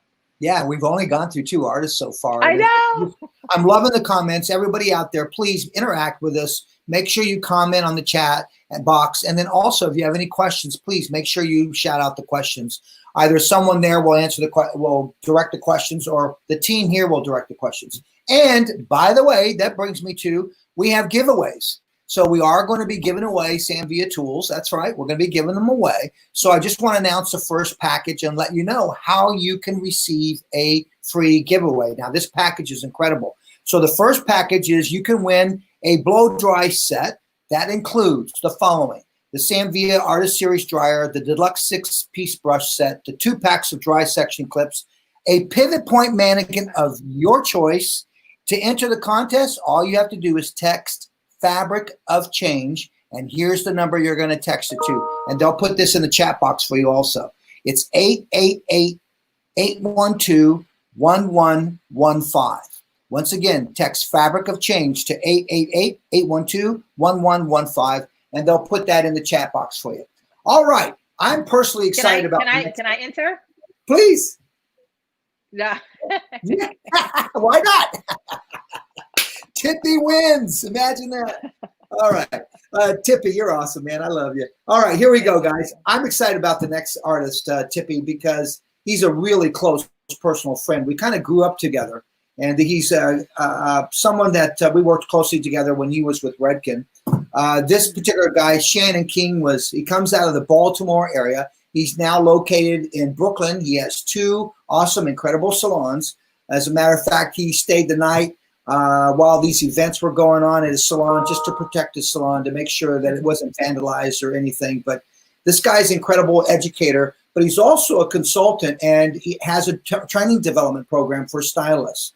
And the whole idea is that he encompasses everything when it comes to the fabric. It's all kinds of texture for Shannon. It's all kinds of work in terms of skill sets, cutting, finishing, coloring. He and his beautiful wife, Allison, they have these 2 salons, but they also have the Beauty 360 Consulting, which is a consulting firm that really helps in terms of the organizations in the industry to develop yourself as a salon owner, as an educator, and marketing, and recruiting initiatives. So they're awesome people. But honored to have this guy. I mean, their salon was voted 2019. It was Best in Brooklyn, so they received that award in 2019. And I want everybody, Tippi, do you know Shannon? I don't know Shannon personally. No, not at all. Just kind of back what I was saying, kind of knowing of people, but never really getting an opportunity to meet and really connect in real life if your paths don't cross in that way. But I'll say, and actually when Shannon comes up, I just want to, I'll wait till Shannon comes up to finish saying what I was going to say. All right, well, everybody, please put your hands together. Give me some thumbs up. Give me some love. Show some love for a successful artist, a great educator, consultant, salon owner, and my personal friend. Put your hands together and let's bring on Shannon King. Shannon! Sammy! Yeah! What's up, brother? How are you doing? There. Good. Hey there, Shannon. I gotta come tomorrow. You always tell me to smile. You know what? That reminds me. Your smile is as big as mine. That reminds me of those teeth you used to put on when we go on stage, if you remember that. Oh, Shannon, for the gum. I want you to meet the adorable Tippi Shorter, please. Yep. Hey, Shannon. Oh, my God. Very nice to meet you. Pleasure to meet you. You same here. Yeah. So listen, Yeah, I want to say that No, go ahead. There's a delay. You were saying? Oh, I'm just saying it's such a pleasure to meet you. And he was saying, so this is such an amazing cause. This is just, I got goosebumps, to be honest. So this is amazing. Well, I'm excited, Shannon. I want to say also that I'm really excited and really invigorated by your Beauty 360 series because as Sam was saying, it really kind of helps businesses and set them up for success. And because, a lot of people coming out of school and want to be their own business owner and want to, kind of do that studio thing. And it's not really something you learn in school. Yeah. So I really love that this is a service that you're offering. I think it's pretty spectacular. Cool. Thank you. We're really excited with it. And you know what? That's the one disconnect is business, right? People come out of school, cutting on, coloring. Well, kind of got the, you know what I'm saying? And then they're working through all the technical things and they go, I think I want to pay the IRS a lot of money. Yeah. So I'm going to need to figure this out. I'm going to need to figure out how to run businesses. And thank God for my wife, Allison. She loves numbers and a P&L as much as I love the so, that's I'm just thankful that I have this stuff. But there's so much to it. Anybody can reach out to help out. That's amazing. All right, buddy. We're going to turn you loose. We want to see some hair. So, Shannon, do your magic, buddy. It's all yours. You got it, brother. I'm always here. So I want to I got to talk about texture. And talk about it like fabric, and that's really for me what it's all about. I mean, especially being here in Brooklyn, New York, we have all types of textures, everything coming around. I mean, look at this. Sammy, everybody has always had hair like this in their chair. Like it might be silky or satiny and so on. Or maybe this girl needs a trim. Look at her hair, right? You probably have this type of client in your chair. And it's all about helping that hair change or be different, be better. Or maybe you've had something that felt like this, like cotton. Maybe it was even this color at one time. But there's so many different things, but it's still not the same as. So, Sammy, it's all about really how do we manipulate, how to work through textures and understanding them versus just going treating everything the same. Maybe have something like this. It's kind of like a wow. You ever had her sit in your chair before? It's like spongy. It does all these goofy things when you get it wet. So, you know, definitely different. Growing up in Baltimore, Maryland, and my dad, who still does hair in his salon in Baltimore, is 85 and he still does hair. And he first taught me how to work on something that felt close to denim. And denim is such a fashionable, malleable fabric that can go so many different ways. And you know, it's so cool. I have to tell you, when you start looking at hair in this different way and possibly going, what do I need to treat it? What's going to really condition it the best? And then also, what do I need to style it? Then things start to click and change just a little bit. Because look, if you were at home, you probably wouldn't put your cotton shirt in with your blouse, you know, or a silk blouse, or your denim jeans with a blouse. It just, right? Or something would get roughed up. We want to take that same mentality. Yeah, here in Brooklyn, I gotta tell you, we get everything, man. Even like Chewbacca will come in, right? It's like, you get all that stuff going on. So we want to talk about hair as a fabric so that we can know what is it that we really want to do with this? How do we really want to adjust it? So I keep these in my station. I carry them all the time, but when I talk to a client, like the one I just had a moment ago, I wanted to talk to her about her hair, and she has long, beautiful red hair, but her hair felt denim, right? So for me, it was important for us to have an understanding and agreement on what her hair texture really is about, not the color of her skin and not where she's from, right? Hopefully I'm making sense of that. If so, give me a thumbs up or a clap or something like that. I see Tom's in there. What's up, Tom? My cousin, Tom. Got the same last name. But Sammy, I wanted to do a haircut for you guys that for me has been something that's, you know, changed the way that I approach cutting curl, right? Sometimes you can work with curl that is, you know, that's looser. Sometimes it's very tight. Sometimes you get all of those in different ways, right? So I know that you guys are trying to see this. Hopefully you can get all of this pretty good. Signals as strong as it can be here. So hopefully you guys are getting this. If so, give me a little thumbs up or whatever, or we got it, right? Here's this cut. So I'm going to be working with one of my favorite models. And this shape is done in 6 sections, and that's it. And the approach to this has a lot of different things added to it. So here we go. The triangles, and I'll show you the sectioning for the triangles, right? Hey, Shannon. Yes. Hey, let me just help you out for 1 second. Let's see if we can get your signal a little stronger because it's pretty broken up. And I want to make sure people can see you okay. Just make sure everything in your house is off your Wi-Fi. And then if you can, on your screen, if you could go to the cam mic setting at the bottom of the screen. Yep. And under cam mic, just go to video. Audio? Or sorry, camera. Okay. And what's your camera resolution set to? It's set to 480. Okay. Maybe go to standard definition, the 480. Yeah, that's where I'm at. Okay, perfect. Keep rolling. A little better? All right, let's keep getting at it. So the sectioning is that there's a triangle right here in the front. There's another triangle off to the side, and then a third triangle off to the side. Those same triangles go to the back, and they point down. So there's 3 triangles that work through the back. I'm going to get a little closer so you guys can see this. And you'll notice that I've left this part out. Because look, she's probably, well, we always think about shrinkage. We always think, well, everybody thinks about shrinkage. You just want to make sure things don't shrink. So I want to make sure that we leave some of this perimeter out. Plus, when she pulls her hair up into a ponytail, this will basket all those we're about to put in her hair. You can see the sections. There's 1 triangle, 2, 3, 4 coming down the back, 5, and 6. Right? And we're going to cut them in a condensed cutting fashion, which means I'm going to be taking bigger sections, which means they're going to over direct slightly together. So to get this started, Sam, I'm going to work with, let's see, yep. So I'm going to work with these amazing shears right here because they have a bomb, and they've been helping me out in the salon doing a lot of my curly textures. In fact, let me get a little closer for you guys.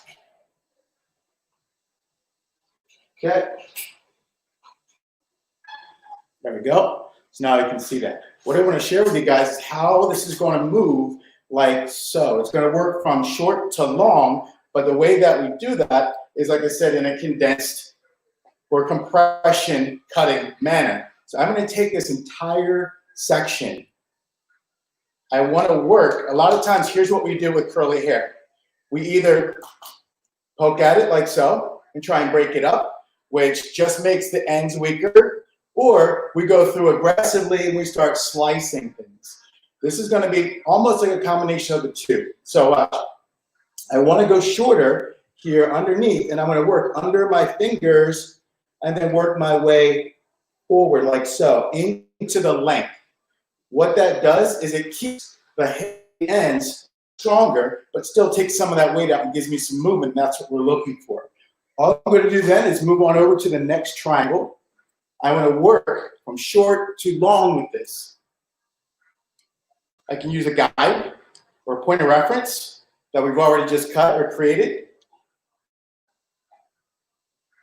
And then work your way forward like so. So as I move through this, it's going to change the silhouette. And I'll show you how that comes to life in just a second. Right? So, there we go. By the way, guys, I have to tell you, it's amazing to be with all of these incredible artists. I'm like, man, these are like some of my heroes and people I like get to watch and see at shows. Like my friend Keya, I see her all the time. Not enough, but I do get to see her once in a while. And Joie, who I just watched, it was beautiful. I love her approach to the way that she was painting. There we go. So watch. What you're going to see is this start to move and get taller through the center. I want to create more of not a triangle, but more of a diamond, if you will, in the silhouette, which normally with curl, it just gets wide like that, right? And this has helped me really rectify it, change the silhouette, and make this almost a curly shag, if you will. I'm kind of working on that myself. Trying to bring back the Milli Vanilli days. I don't know. Maybe. We'll see. You guys remember those guys? Milli? Oh, my gosh. So look, another approach to this, which has been really fun in the salon, has been the change tool. And sometimes the hair is, even though it's curly, a lot of times we think that it's thick, that it's bulletproof. And quite honestly, that's not the case, not always. So I've also started working with my clippers. So these babies are incredible, by Andis, just so you guys can see them. And what I find is that I can get in and out of haircuts in no time. So I'm going to start in the middle and share with you how that works. So I want the section, I'm going to pick this up really, really high, right? Trust me, when you guys if you're running late in the salon, do this haircut, you'll be on time. You'll be moving and grooving in no time, all right? Turn your clippers on, by the way. Let your client know that you're going to be using clippers, but you're going to be using it in a longer fashion. And I'm just going to move it back and forth like so as we go. What that does for me, it gives me a completely different edge on the hair than a shear or a razor. It's actually right in between the two. I also really love the fact that when I work with long hair and I use a clipper, my clients sit really still. They're like petrified, so they aren't moving anywhere. Trust me. So I want to take that same triangle, pick it up. Here's my point of reference to work from. I'm going to slowly move the clipper back and forth like so. If you're at home or you are at a place where you can move, try this. Stand up, go like that, go stretch. Pretend that you have a head in front of you, pick up, take your clipper, and as you move, you want to slowly move the hair as well. So normally, Sam, what we do is we do like these static layers where we pick the hair up, we cut it straight across, and we go back in and chip, chip, chip, chip, chip, and try and break things up. This is a little different.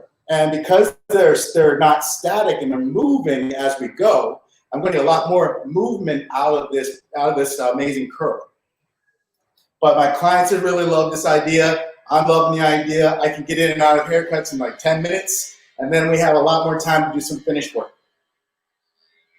Here we go. You guys can see that.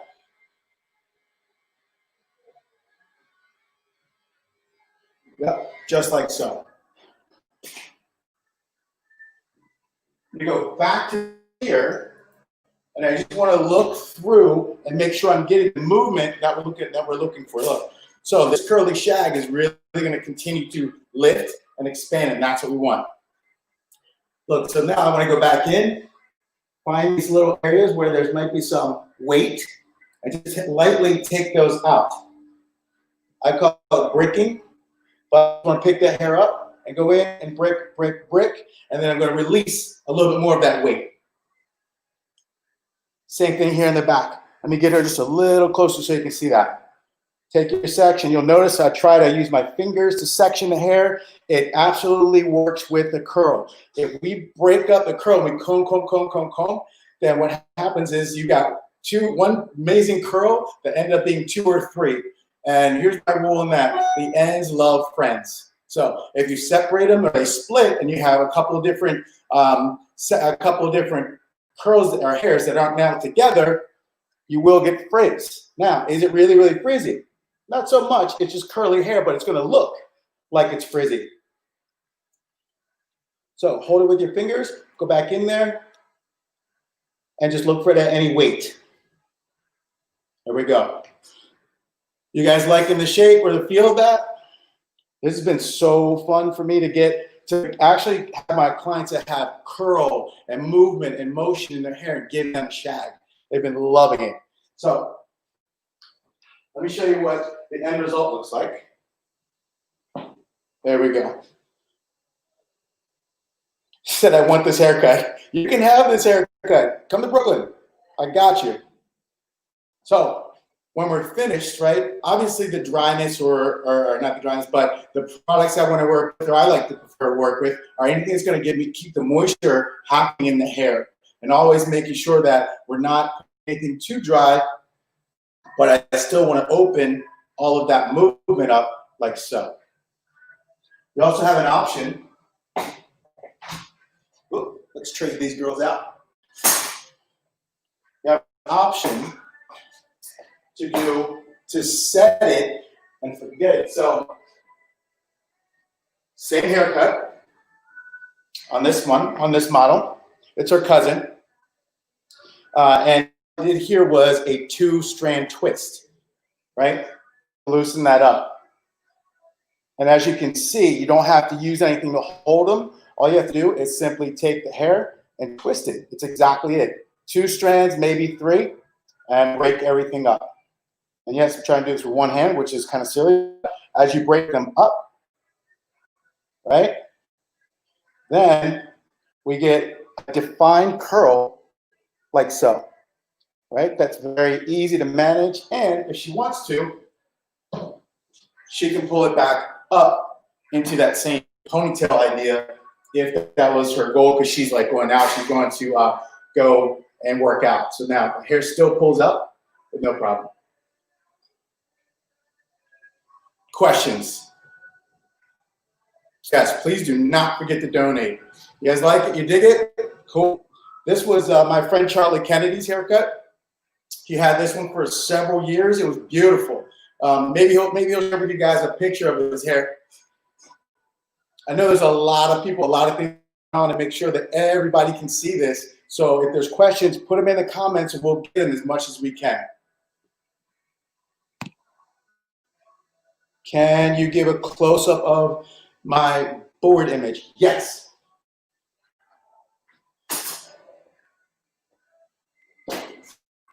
We definitely can do that for you. Ask and you shall receive.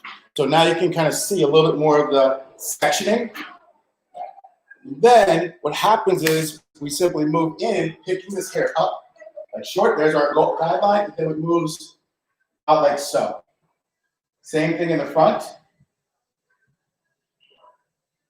Same thing in the front. Like so. Thank you for asking. It's up. Hi, Melissa. What's happening? Cool. As you move to the back, that's when the hair is really going to be thick. So make sure that as you go through here, you pick up, and the lengths can be, they can vary. You can do whatever you want. Like so. Again, go right from that same point of reference and bring that through. Hopefully you guys are liking that. Oh, my Instagram is William King. I love you too, Charlie. Don't you? You gotta know it, bro. All right. And I know the amazing Sue is there. It takes a village, as Oprah would say, right? So I know everybody's there doing this. Did I cut the perimeter? I did not actually cut the perimeter. Here's why. If you look at it, the perimeter is basically just broken up, like so. So yes, it is cut. However, I didn't hold everything down square and just knock that off. If you do that, what I find is things get very blocky. And what we really want, hi Yene, I can't wait to see you, darling. You're gonna be amazing. If you go through and cut everything really square, it ends up being really heavy on the back. So I try to work vertically to create the perimeter all the way around. Great question. What mannequin stand is this? These stands, I have no idea. I don't remember. It might be Product Club, possibly. I prefer, actually, I love the pivot point ones. They're heavier duty, but that's at my other location and I can bring it today. So yes, definitely. Porosity is a fantastic visual. Yes, it is. When people see how much there is, how many triangles were there on the head? There were 6. So you're going to have 3 front, big ones, and then 3 across the back, and all of this kind of hangs out in the perimeter. Michelle just learned something new. Thank you, Michelle.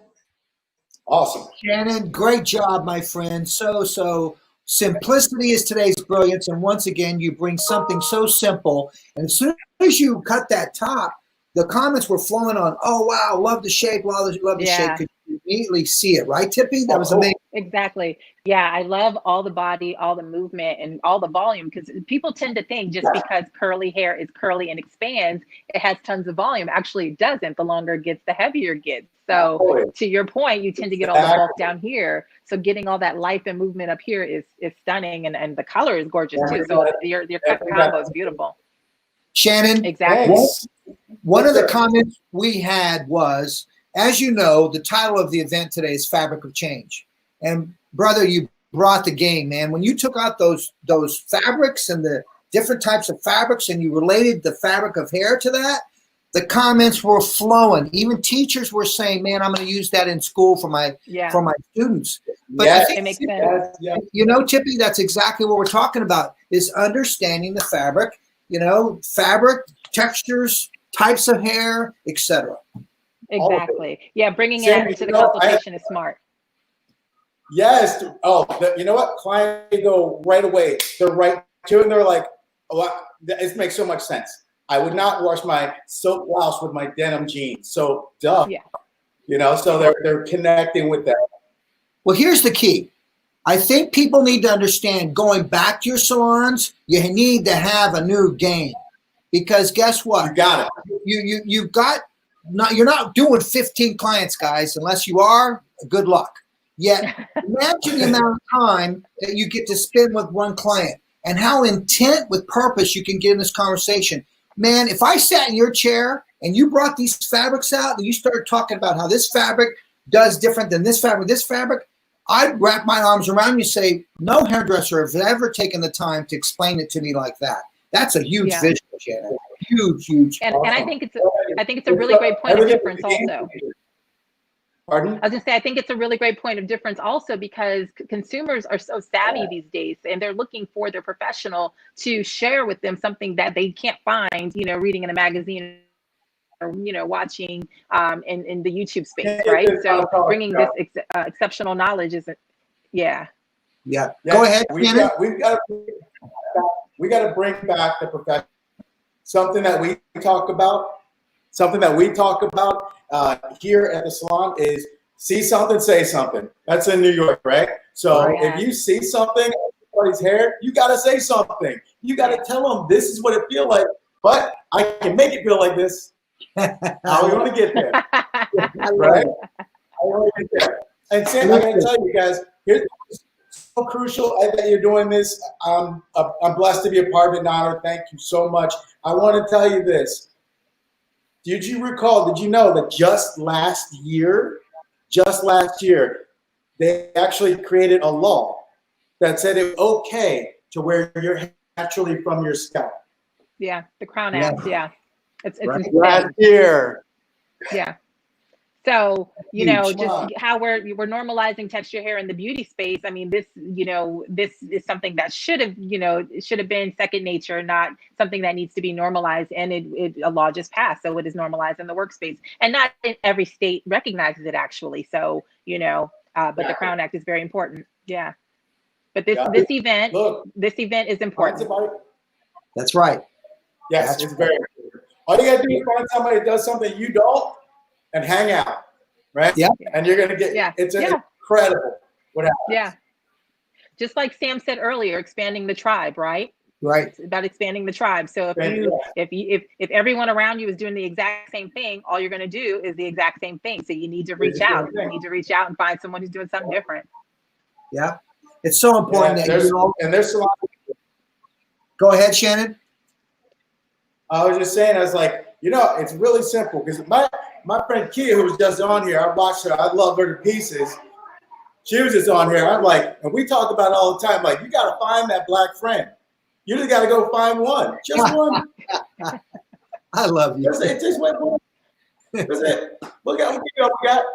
Then you got to teach us how to round brush and razor cut and all that stuff. It's a give and take, man.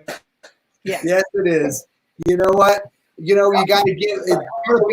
Part of a team is give and take, and that's what it's all about. It's about that.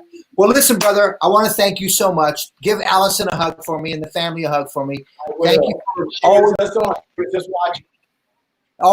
Thank you for always being a part of it. You're welcome, buddy, and for always being a part of this, Shannon, and always putting your foot out there and always willing to participate. The industry needs you. Keep putting it out there, buddy, and I hope our paths cross soon. You have a beautiful day, and we'll keep in touch. Thank you, guys. Thank you, Shannon. All right. Great meeting you. All right, Tippi. So, Tippi, that was the first time you see Shannon. And like I said, he's filled with a lot of ideas, a lot of techniques, and a lot of information. That was just a small piece of it. All right. I'm looking forward to exploring more of Shannon's work. Yes, good. Well, let's go to some giveaways. Remember, we're going to be doing giveaways pretty much all day. So the first giveaway that I have to give is our blow dry set. So let's talk about that. This is how you enter to win. So if someone wants to tell me who was the first giveaway, who won, does anybody want to tell me that, or we want to come back to that? All right. So give that information to me, or I'll go on to the next guest. Let's go on to the next guest. Okay, while I wait for that. All right, Tippi, are you aware of Marquetta Breslin? Do you know her? I don't know her personally. Again, that's 6 degrees of separation. I did a panel that was actually hosted by Yene Damtew, who will also be on later today. She hosted a panel of hair professionals, and which was the very first time I had the opportunity to listen and learn all about Marquetta's story. And it's pretty fascinating. I love what she's doing. I learned so much in that 1 hour she spoke. And so I'm super excited to hear everything she's going to be sharing today. Well, she's a great speaker, and she's also an author. She's a trainer. I mean, she trains, and she's has her own business in terms of what she does. So just to give you a little history on her, she's multifaceted in terms of when it comes to business. She's incredible in terms of that. She is also the creator of systems like the lace wig training system, the cutting mastery, and what she's really known for is $1 Million Stylist, by the way, which is a book I highly recommend, Tippi, that you can purchase on Amazon. Highly recommend it. Once again, it's called $1 Million Stylist, and it's sold worldwide. She has over 100,000 copies out there that have been sold over 70 countries, probably even more, based on my research. But she's also been featured in magazines. She's been featured in B&B Business 2.1. She's been NBC, CNN Money. I think that's huge. That's it huge. tells you a little bit about her business sense on NBC and ABC. But one of the most things that I really respect her for is that $1 million stylist. So please welcome this successful educator. She's an author, great speaker, trainer, and entrepreneur, Marquetta Breslin, please. Hi. Hey there. Oh my goodness. I have been on the edge of my seat waiting for this moment for a whole week. Well, we're so glad that you are with us, my dear. Do you know Tippi? Tippi? I don't, but I have followed your work, Tippi, for years. You are amazing. And thank you so much for everything that you do for us in the industry. You are just phenomenal.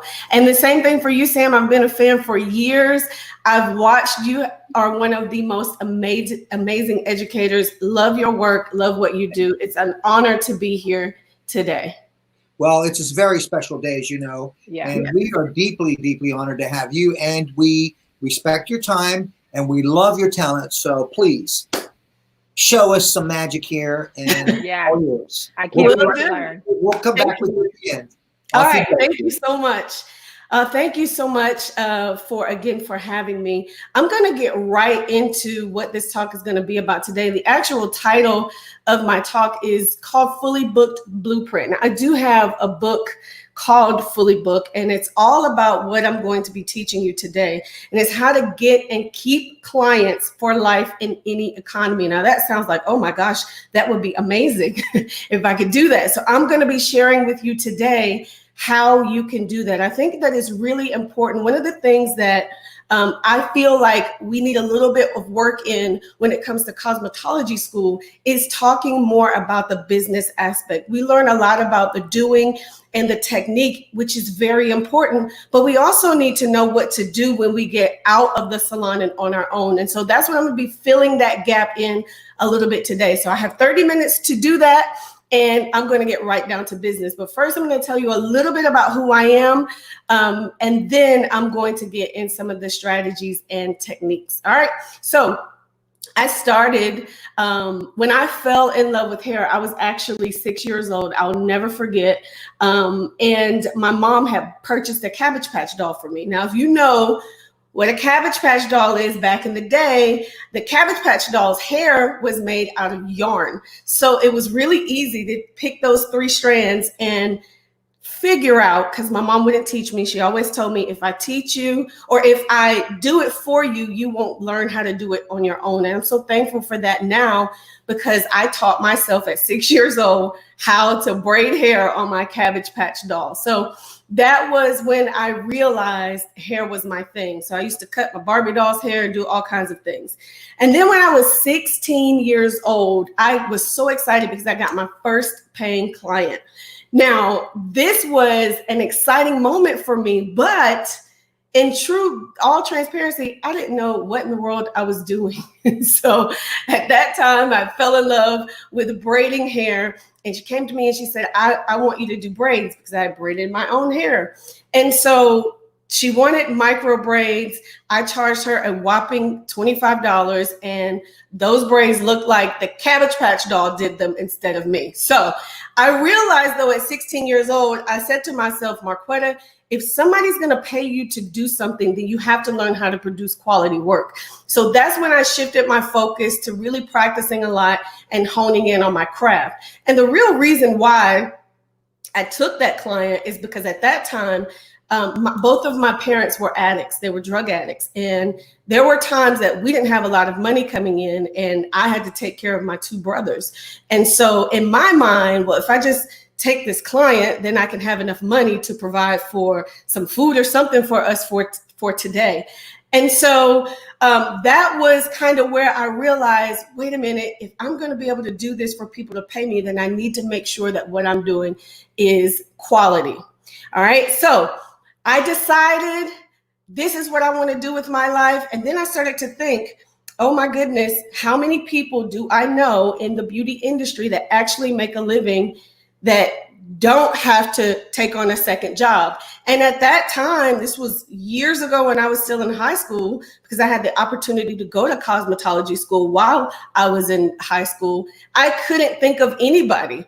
I came from a very small town called Bud, North Carolina. We got our first traffic light maybe 10 years ago. So I said, okay, fine. I'm not going to do hair. I still love hair, but I'm going to go to college.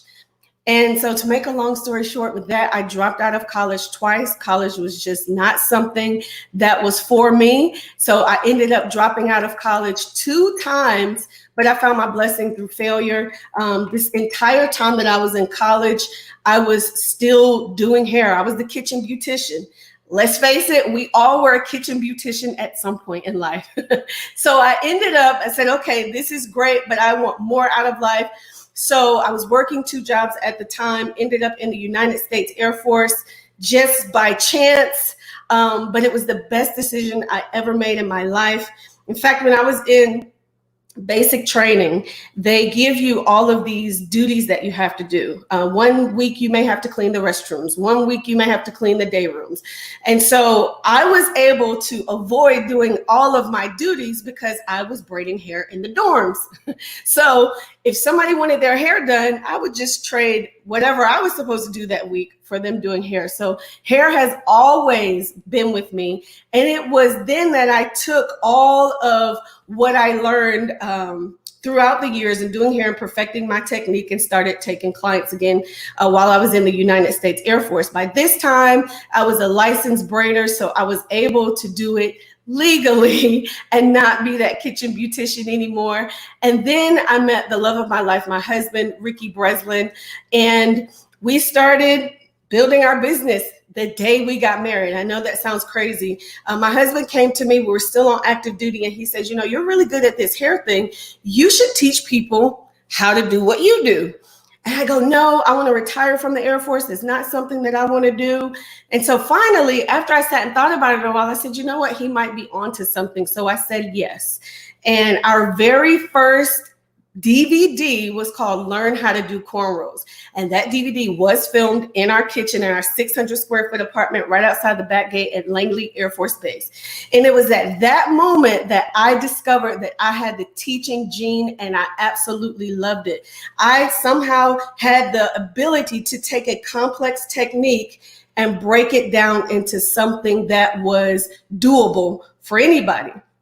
And so I started taking all of what I had taught myself over the years and transferring it over via video to other hairstylists who wanted to learn that skill.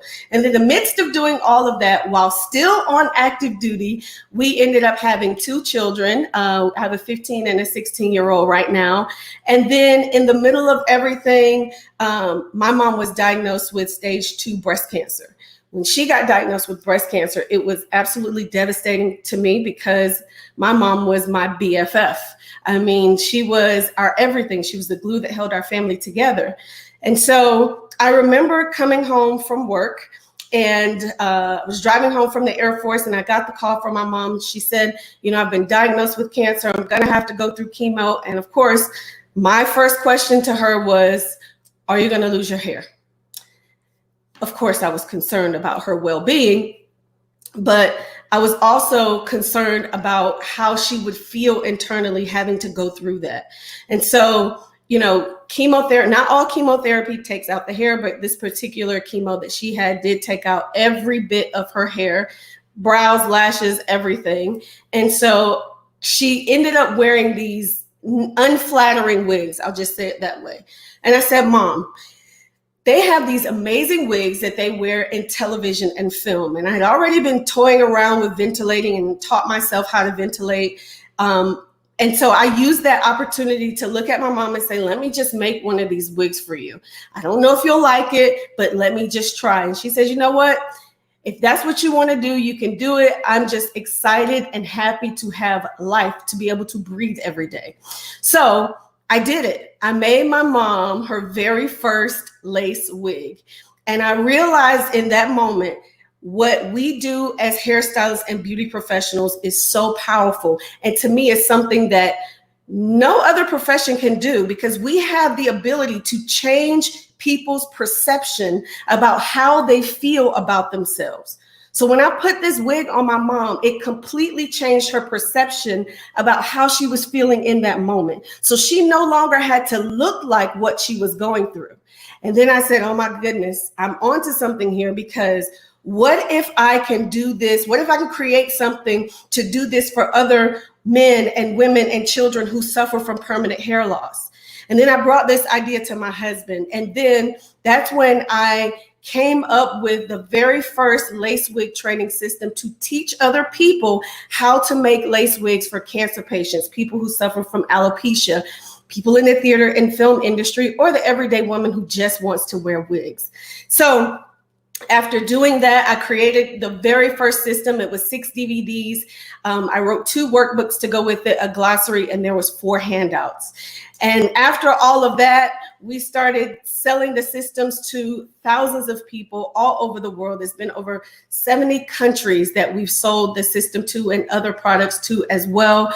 And then in the midst of all of that, I opened up my salon, and it was thriving and doing amazing. And then my mom's cancer came back. She was in remission for almost 6 years to date, and her cancer came back at stage 4. So in the middle of owning this thriving salon and doing what I thought was my purpose in serving these people who suffer from hair loss and alopecia, I was forced to close my salon down, because we wanted to bring mom in and take care of her. So at this point, we are still on active duty, almost completely out of the military. We have 2 children that are only 13 months apart.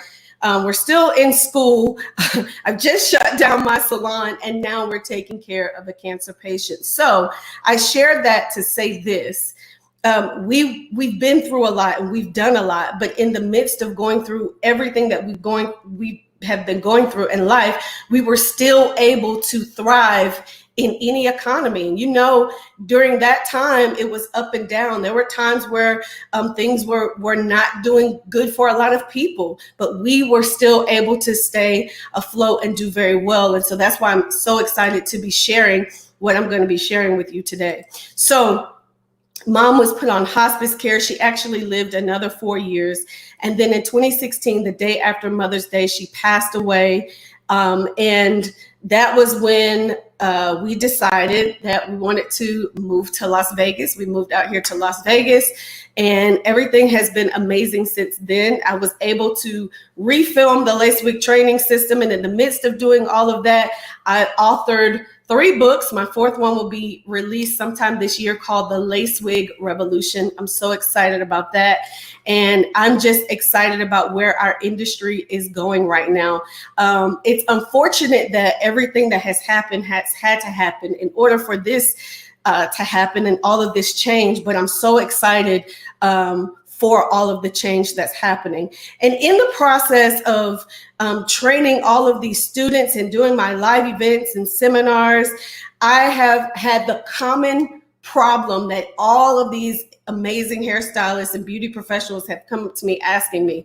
99% of them have the same thing in common, and that is, how do I get and keep clients? And this is especially important now, given the current climate in our economy and what the world is going through. So you have been learning from some amazing hairstylists and beauty professionals already, and you're gonna have some more that are gonna bring you some amazing techniques. But what good is learning all of that if you don't know how to market your services, if you don't know how to market yourself and get and keep clients? So that's what I'm getting ready to get into right now. So number 1, all right, this is very important: show, not tell, right? So what you're doing via your social media platforms is demonstrating what you do on a daily basis. So don't look at your platform, your social media platform, as a selling tool. Look at it as a demonstration tool.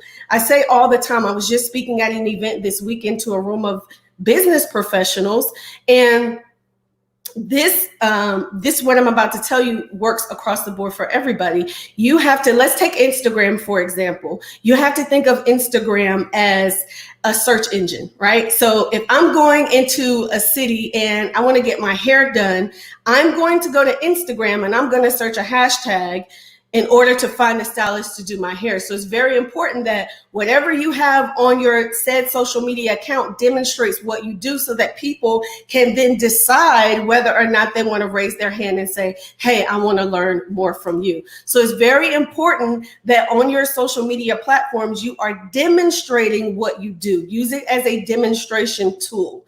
Okay. Now, there are times where you will direct sale and say, look, this is something that I'm offering for 3 days only. But for the most part, you want to make sure that what they see when they come to your account is demonstration.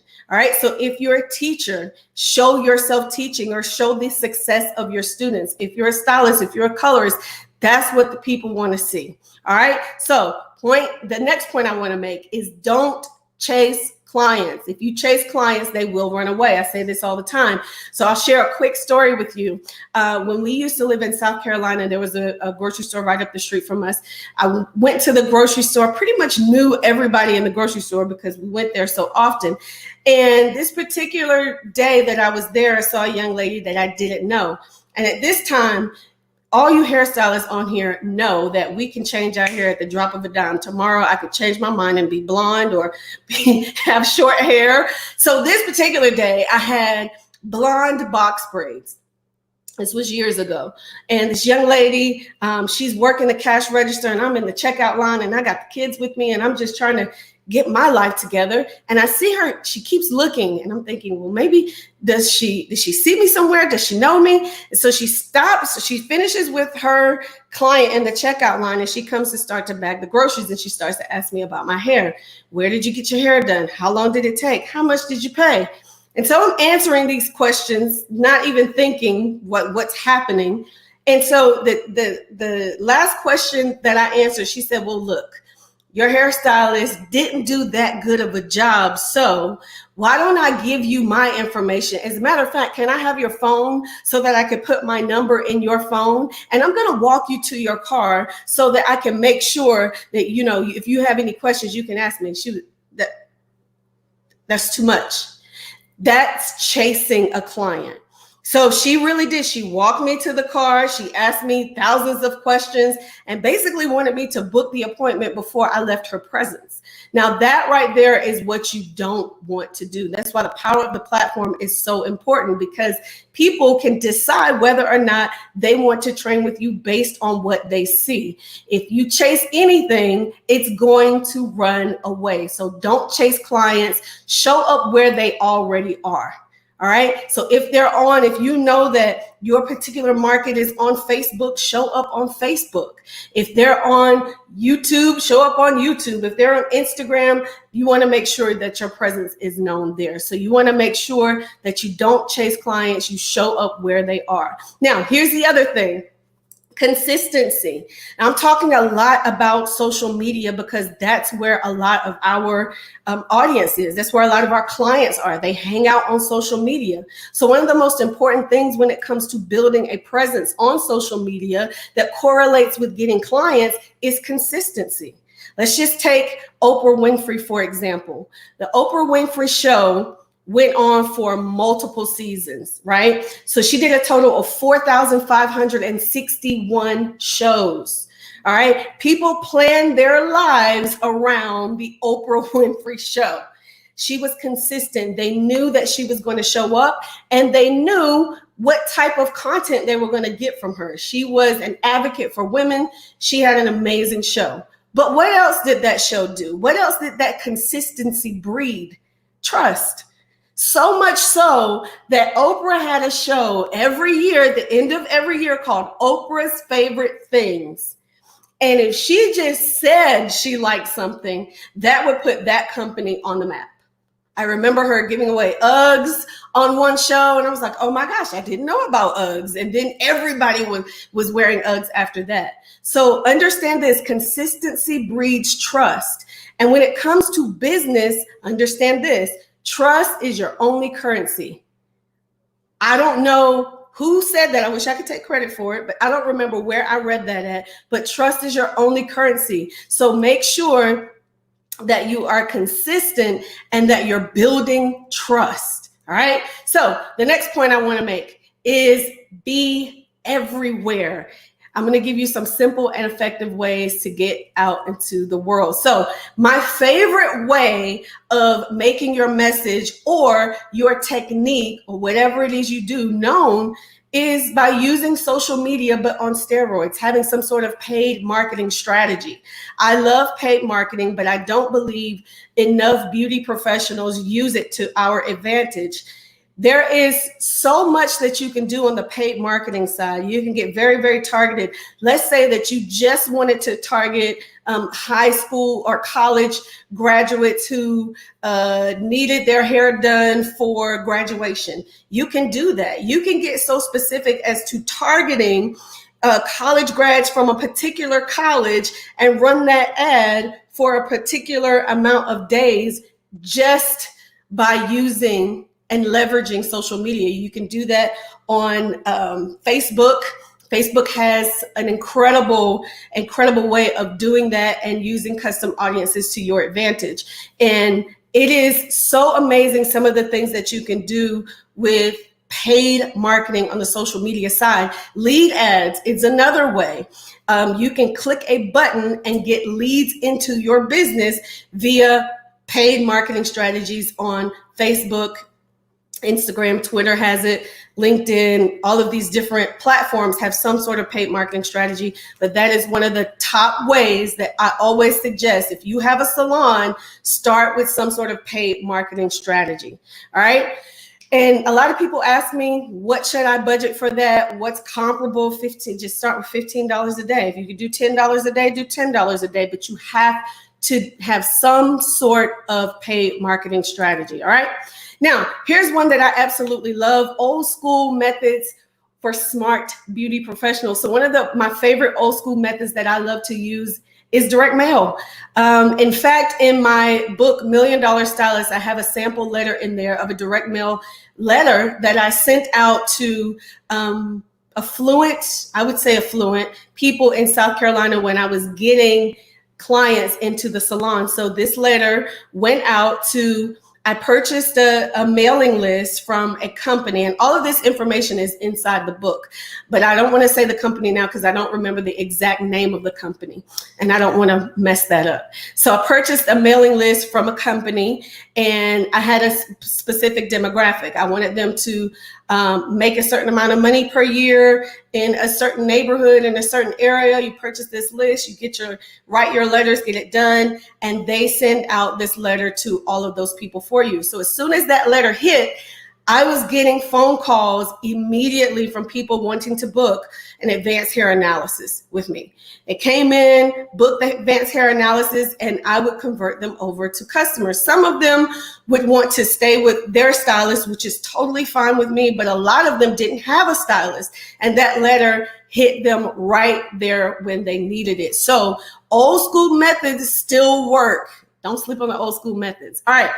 From call to close, how to get the appointment booked. So a lot of people don't understand how to make that transition. When you have a new client sitting in your chair, how do you get them from kind of wanting to book to actually being booked? And this goes from having the mindset of an expert. You have to understand that you're not selling. You're just the trusted advisor that's leading them down a path to get what it is they need. You are the solution to their problem. And when you approach it that way, then it'll be a lot easier for you to turn that corner. And instead of saying, so what do you think about this? You say, so are you ready to book your appointment today? All right.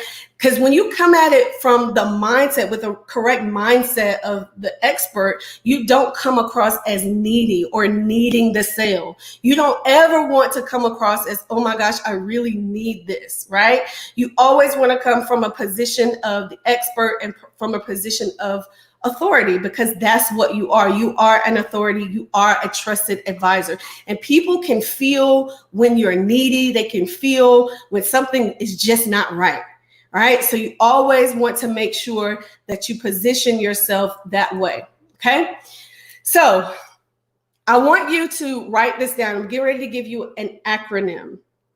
So when you're on the phone, if you're on the phone with a brand new customer or potential client, I have an acronym, and it's called LISTEN, LISTEN, but the L stands for lend your ear to hear everything they are saying. All right. So when you're taking these calls and you're talking to your clients or your potential clients on the phone, or if you have a receptionist, make sure that they're not multitasking, because a lot of times when you're multitasking, you're not really getting the full breadth of what's going on. All right. So make sure that they're lending their ear to hear everything that the individual is saying. All right. Integrity first. That was one of our core values in the Air Force. Integrity first. Do not take the client if you know it's something that you can't do. All right. Refer them out to somewhere else if you can. All right. But don't, if you know it's something you're not comfortable doing, just don't take them. Refer them out. So that's integrity first. All right. S, sit and be present while you're on the call. This goes back to the L, lend your ear. All right, be present. Don't multitask. Don't scroll through Instagram or Facebook or check your text messages while you're on the phone with them. Just make sure you're present and you're listening and you don't have any distractions going on, okay? E, engage. It's very important to ask questions.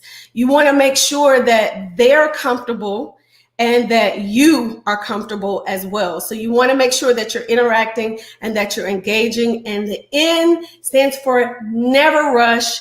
Don't rush through the process. Make sure you have enough time to sit and talk with your client to make sure that you're answering all of the questions that they need answered, but you're also asking the appropriate questions so that you can make sure that it's a good match. You don't want it to be mismatched. All right. So that's very, very, very important. Active listening as opposed to passive listening. Okay. So make sure that you're doing that, and don't be thinking about dollars. Don't be thinking about the money instead of interacting with the person, because a lot of times, let's be real and let's be honest, that stuff can happen. All right. So it's all about your mindset and your approach. Make sure that you are following these steps. Or if you have a receptionist, share this with the receptionist so that they can understand. Because in all actuality, that receptionist is the first person that the company or that people see when it comes to your company. Or let's say it's the first person that they talk to. So you want to make sure that they are very, very, very, very well trained. Okay. And my last point is leading clients to yes. Scared and confused people don't book appointments. Can you think of a time where you called a salon and you felt a little bit confused about what you were getting, or you were not really sure if they could service you and you still booked the appointment? That never happens. And so they won't happen. So make sure that your receptionist is properly trained on what you offer, on what you do. So the last thing that you want is for someone to call and then hang up the phone feeling more confused than they were before they called. All right. So it's important to have a process documented. One of the things that really stuck with me being in the United States Air Force was systems. So creating a system for what you do, creating a system for answering the phones, creating a system for the greeting, the questions to ask, and all of that stuff is very, very, very important. It creates continuity in case there's changeover. If you have multiple people working the front desk, you want to maintain consistency. All right. So starting with the greeting. Hi, my name is Marquetta Breslin. Thank you so much for calling the Marquetta Breslin Salon. How can I help you today? Right. Then you want to make sure that they ask what the goals are, or you ask whoever's taking this call what the goals are and the expectations. Always ask, just like this, what day would you like to come in for your appointment? All right. So what I'm saying here is that you don't want to approach this from a confused place, or you want to be confident. You want to make sure that the person on the other end of the phone, whoever is talking to the client, is confident in what they're delivering and what they're asking. You don't ever want to be afraid or scared. All right. A lot of people sometimes get intimidated by that because they're dealing with somebody who's about to pay them money. So they get real shaky in how they're communicating with the client. All right. And then always follow up with what you reiterate. All right. So that's amazing. You're coming in tomorrow. You're going to be getting this service. And I'm so looking forward to seeing you. I can't wait. This is going to be amazing. All right. You always want to make sure that you're maintaining control, that you are enthusiastic and super excited, and always, always, always be genuine, be yourself. You will not be disappointed in the results of this. All right, so this has been so awesome. It's gone super quick, but I just want to reiterate, guys, make sure you are donating. I'm going to get my donation in today. I'm so excited to watch all of the other amazing educators that are coming in soon. Marquetta, oh my gosh, standing ovation. Oh, Yeah. Oh, Mind Tippi, blown. you go ahead, Tippi, go, Tippi. Wow. So Marquetta, that was amazing. Actually, while you were here sharing all that beautiful knowledge with us, I was buying your books on Amazon. So I'm not in the salon anymore, but I'm sure that there's nuggets that I can take just to apply to life and period. And so with that, love that acronym, listen. So listen, when you were going through it, I think you missed the T. There were tons of comments of what was the T. I probably did miss the T because I was going so fast. T, that's hilarious. T is for teach. So a lot of times clients don't have, they don't know what they want. And so sometimes in the process, you have to teach them along the way and let them know what is important, or, hey, you might want to consider going in this direction, or no, you might want to do this instead of doing that. So sorry about that, but thank you. That's okay. That's okay. Yes. Man, I have so many notes. So do I. Just overwhelmed. I learned so much. I totally wholeheartedly agree about coming from a position of authority, because I always, in the classes that I teach, specifically as it relates to texture, I'm very clear on saying, listen, you have to come from a place of authority. You have to have command of the facts, because if you're acting a little like, oh, well, maybe it does this, and if your customer in the chair is teaching you, then that's not a return customer. Right. They don't feel confident about what you're going to be delivering to them. So coming from a position of authority is so important. Yes. I agree. Marquetta, I think what I really loved was when you said that, what was it? Trust is the only currency. Trust is only currency, and you build trust. That is so, that was huge for a lot of people. That just went boom, exploded on the chat, in the chat room. But I think it's so important. Then you went on about build trust. I think in today's world, that's so important in today's world. I loved your story. Thank you for being personal and really sharing a part of your story. I think people need to know this, where you came from, how you got where you're at, and, how you built this whole integrity inside of you. And it came from a place of love. It came a place from caring. And that's how you built this career. I mean, I'm sorry, my dear, but you're not just a hairdresser. You're brilliant. You've got a brilliant. I need your show. I'll be tuning in every week at a specific time to watch your show. And Marquetta, thank you for your service. Everything about you is outstanding, and I'm mad at myself for not knowing you sooner than I did. Yes. Oh man, you guys are gonna make me cry. I'm trying not to. You are going to pick up a lot of followers after today because of your knowledge. Matter of fact, somebody said, hey Sam, why don't you start a rock and roll band and get all these people on the bus and go across the country so that the people can hear these people. I mean, what a great idea. So guess what, my dear? If I do a rock bus, you're getting on that bus.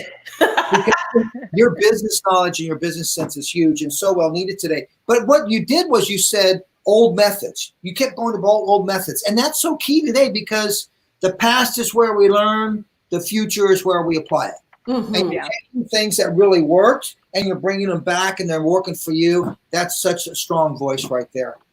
Thank you so much. Thank you guys so much again. I am so honored to be here. Thank you guys so much. Tippi, anything else, my dear? Everything else, but we don't have enough time. So are you doing, do you have a podcast? Like, is there something that people Yes. can listen to you consistently? Tell us about that. I do a daily show with my husband. We talk about marketing, business, inspiration, and motivation. It's called Marquetta Breslin Live. It's 9 a.m. Monday through Friday on YouTube, Facebook, and Periscope. Excellent. Amazing. Eastern? Yes. Oh, no, Pacific. Sorry, Okay. Pacific time. Thank you. Okay. All right, Marquetta, Amazing. thank you so Thank much. you, Marquetta. You're We- welcome. Thank you, guys. Have we a blessed appreciate day. it. Take care. You too. Wow, Tippi. Man, that was what. Listen, Sam. Notes. I know. I've got notes on top If of you're notes. like I'm about to me- start writing on my wall. I've got a whole full page here of notes on what she was talking about. And such, once again, simple little things, but Yeah. from a place of caring, a place of building integrity in that whole trust thing that we're talking about. All right, so Exactly. let's go back to our giveaways before we bring out our next one. On our giveaways, remember our first giveaway was the blow dry package, and that actually goes out to Sonia Hodge from Houston, Texas. Sonia, the Samvia team will be reaching out to you. I think they already have your address. We'll be shipping all of that to you. And now let's get ready for our second giveaway, which is a cutting set. Now that Yes. cutting set is going to be huge because that includes the 7-inch dry cutting shear. It also includes the Artist Series comb set. And then once again, thank you, Pivot Point. We love you, Pivot Point. Pivot Point is giving away in that little package a mannequin of your choice. So what do you need to do? This right there, you'll see it right there in the lower third there. All you got to do is enter to win. Just text Fabric of Change to the number that you see below there, 888-812-1115.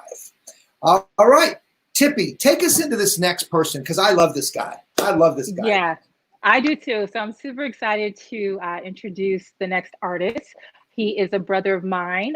He is part of the Mazzani family. He is a lead Mazzani artist. He is a 2-time NAHA nominated artist.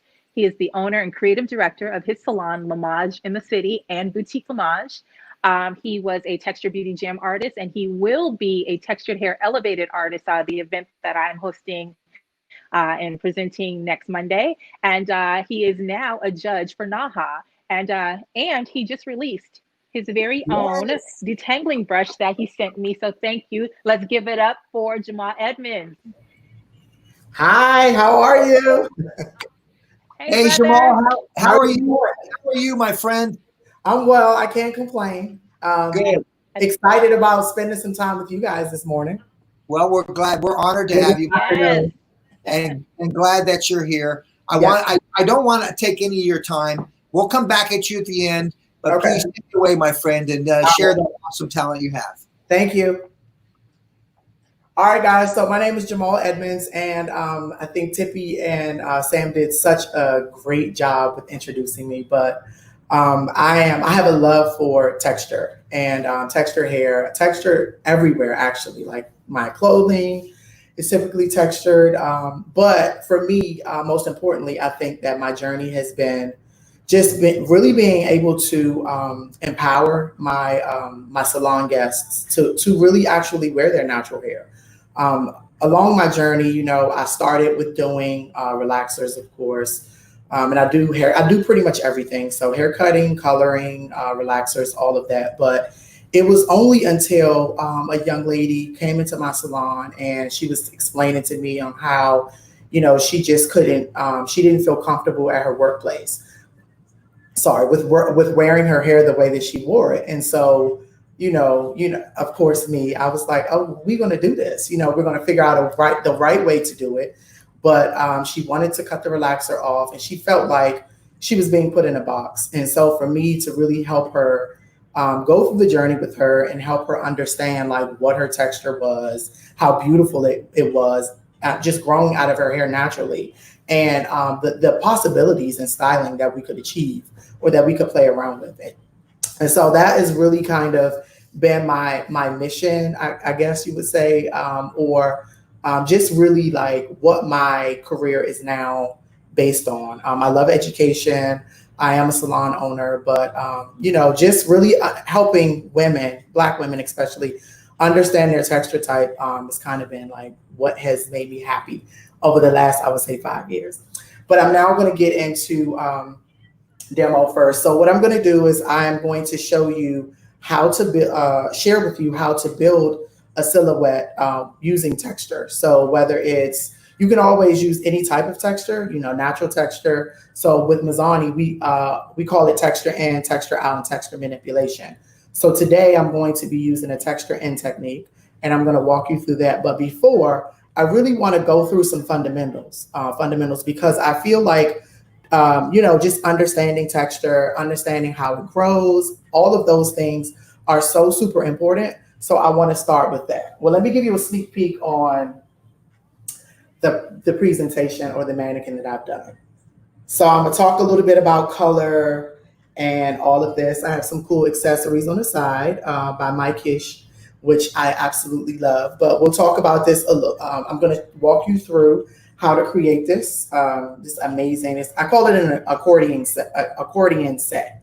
But first, let's go through some really some fundamentals and really understanding texture. All right. So texture, as you all know, texture is, when you think of texture of anything, it's really the consistency of a surface. But as it relates to hairstyling, you think about, you want to think about like what the hair looks like, you know, how it feels, how it grows, and all of those things. So I'm going to break it down to you guys into 3 different categories, right? So we're going to talk about, okay, these are new markers. So, all right. So we're going to talk about straight first, straight hair, right? All right. So as we know, straight hair literally grows down straight from the scalp. So we know that straight hair, a lot of times, you know, we don't need a lot of oils. Typically people with straight hair, they struggle with volume. They struggle with keeping a style. You know, they love to use like dry shampoos and those type of things. So straight hair, we have an understanding for. So now we're going to move into wavy, right? So let's go to wavy. And wavy hair,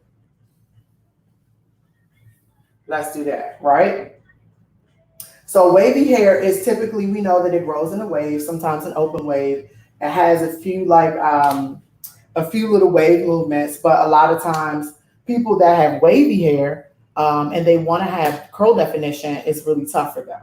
So products that you would use for them may not be the same that you would use for straight hair. So knowing that wavy hair, you may need like a styling gel that has a little bit more hold, or, you know, maybe you would use some, you wouldn't use like a cream on this hair because of it's already wavy, and you want to you don't want to pull the curl out.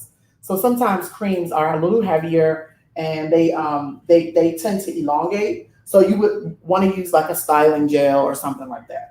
So then we're going to go into the coils and the curls and coils. So let's put curls and coils. So this particular hair, it does this, right? And what's so interesting about this hair, or some of it does this, you know,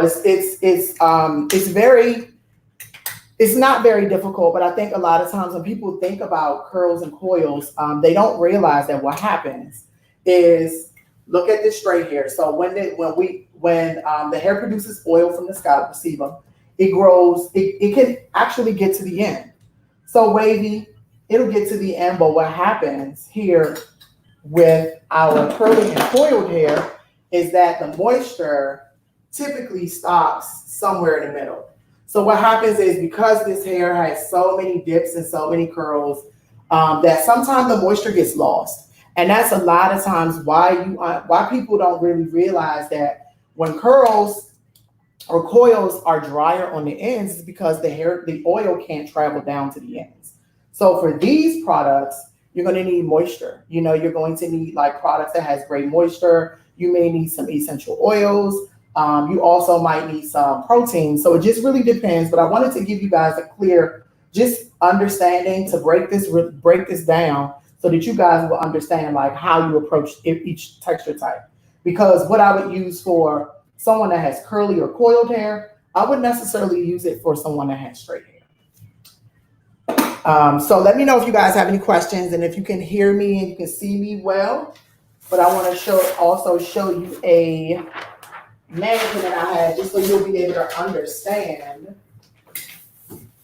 another visual where you'll be able to really understand. So this is, again, the hair grows differently. This orange pipe cleaner represents straight hair. So as you can see, it starts here and it grows straight down. So when you're thinking about hair that is always oily, that will be your straight hair. So now this is your wave, and you see how it kind of grows in that wave format. And then you have two curls, well, a curl and a coil. So you see this grows out horizontally, and then this grows straight up. So just really understanding and being able to have a visual of, you know, different texture types and just the curl types and how they grow is going to be the most important step that you will understand, that you would need to understand, and just in your approach. So now I want to show you my model that I did. Well, my mannequin that I did. So this is called what I call an accordion set. So an accordion set, again, like I love creating textures, and I also like to create shapes and textures, you know, that you don't ordinarily see. So I try to like always push the envelope and get super creative with that. But I want to talk to you basically just about like the color process first, and then we'll move into styling. So I used Redken's Flash Lift Bonder inside, and I love that especially for textured hair because it maintains the integrity of the hair when you're lightening the hair. So basically what I did was an all over lightening process, 4 quadrants, started at the closer to the scalp, pulled it to the ends, and then I let her process for 45 minutes. So again, the Redken lightener is so good because she still has her curls intact. She still has all of the body and the movement that she had in her hair, and her hair actually feels very soft using that. So Redken bonder inside, Flash Lift bonder inside with 20 volume developer. And then what I did was I went in with my Shady Q gloss that I absolutely love. So Shady Q is one of my favorite glosses because I do a lot of curls. I do a lot of textured hair. And for me, it conditions the hair. So it literally it acts like conditioner. So once I put the glosses on, it helps the hair feel really, really soft and is really conditioned. So when I go to styling, it makes it much, much easier. So what I did was I used a 7B Shady Q gloss all over. And then I went in and highlighted with a 10 VV to just add some dimension here. And then I have some cute little accessories here by My Quiche. Also, so let's talk about product too, because I think product is important. So after I styled her, we know that she had color services. So I wanted to give her a nice conditioning, moisturizing treatment. And so what I used was my Mizani Moisture Rich shampoo. So my Moisture Rich shampoo is really good because what happens is this is going to be great for people that needs moisture. So we talked about those curl types that were a little higher. So like the Mizani, we talk about texture types, and we go from 1 being the straightest to 8 being the most coiled or zigzag coiled. And so the higher texture types, we talked about how they lose moisture somewhere in the mid shafts, and they're going to need a lot of moisture on their ends. So this is a great product that you would use for them. And again, this is the Moisture Rich shampoo by Mizani. And then what I did was I followed it up with the Intense Moisturizing Mask. Now, this is a great mask. Again, this is something that I actually build in my services for my clients, especially when they're naturally curly, or if they are coming in for just some hydration treatments, or they want a ton of moisture. This is a great mask that you can use for them. So this is like one of my go-tos. And then because I used a lot of heat styling with her with this, which we'll get into in a minute, I always have to use my 25 Miracle Cream. And I love my 25 Miracle Cream because, again, you know, she was probably about a curl type, maybe about a curl type 5 or texture type 5. And what happens is, again, she was color treated. I wanted to make sure that I had some heat protection in her. I wanted to put some heat protection in her hair when I started to style her. So the 25 Miracle Milk is perfect for that. 25 Miracle Cream is perfect for that. And again, it has UV protection, which I love too. So you almost get like a double dose when you use your cream, leave-in conditioner, and then I use my styling style again, which is also a heat protector. I use this for styling. So now I'm going to get into how we styled her. I'll bring her back for last looks. But I want to show you guys basically how I styled her from start to finish. Okay, so now what happens is after my mannequin was shampooed and conditioned, I used a blow dryer with a comb attachment to blow dry this section out. And I love the Dyson. So this is the Dyson blow dryer, and this is the really cool comb attachment.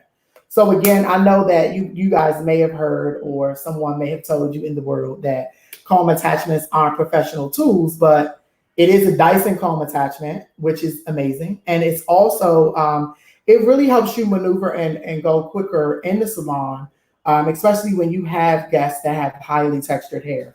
So this is a great tool that you can use. And basically what I did was I towel dried her, and I put my leave-in conditioner in, which was my 25 Miracle Cream. And then I just pre-stretched her. So what I would do is section by section. Again, you always want to make sure that you're using your sections when you're blow drying, because you want to use that for control. So for me, as you can see, this part is clipped away. And a hot tip is that you can use a processing cap. So if you have a processing cap around the salon, you can actually use your processing cap in the sections that you aren't working in, just so that you won't lose the moisture while you're blow drying. So basically what I always do is, after I put everything in her hair, she's been shampooed, she's been conditioned, we now put our 25 Miracle Cream in as a leave-in, and then I'm going to detangle her. So this is my detangling brush. You guys can get it on my website, which is, well, you can go on my Instagram handle and get you a detangling brush. But the great thing about the detangling brush is it's very sturdy. So when you're detangling highly textured hair, you always want to make sure that you have great tools, that you have something that you can use to detangle the hair. Now, it's a trick to detangling. I know that people may think that, detangling is detangling, but when you are dealing with like higher curl types, you have to make sure that you are detangling their hair the correct way. And what you want to do is, when you start, you always want to start detangling with your fingers, which is fine. But when you start to detangle, you use your end. You start at your ends, and then you move towards the scalp. So once the hair is free from detangles, and you are able to take the comb and glide it through it, the detangling brush, and glide through it, then guess what? That means it's time that you can use your comb attachment to blow dry. Now, what I typically do is, when I'm using my comb attachment, I always want to start holding the hair at the ends, and then basically I will start at the ends, right? So I'm going to start at the ends, dry the ends.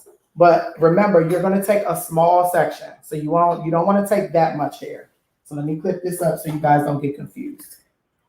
But you want to take small sections like this. You don't need large sections.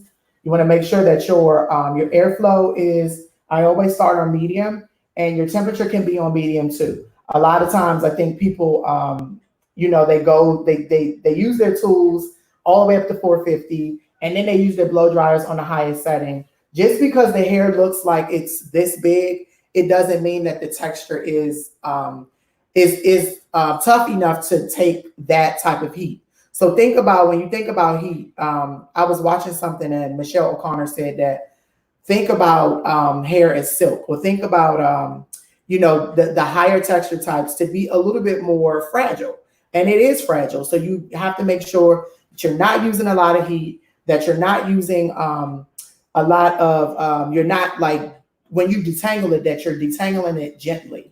Because again, you don't want to break their hair. And a lot of times when you get guests that come in the salon, especially the curly clients or clients that have textured hair, they already kind of feel a way about the salon. So you have to kind of, explain to them the process, walk them through it, get them to explain, show them the products that you're using, but also show them how to properly do these things. So how to properly detangle.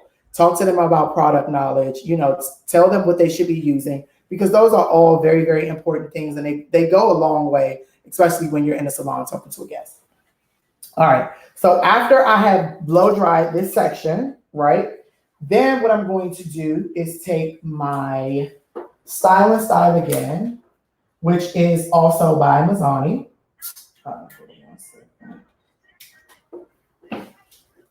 So I'm going to take my Style and Style again.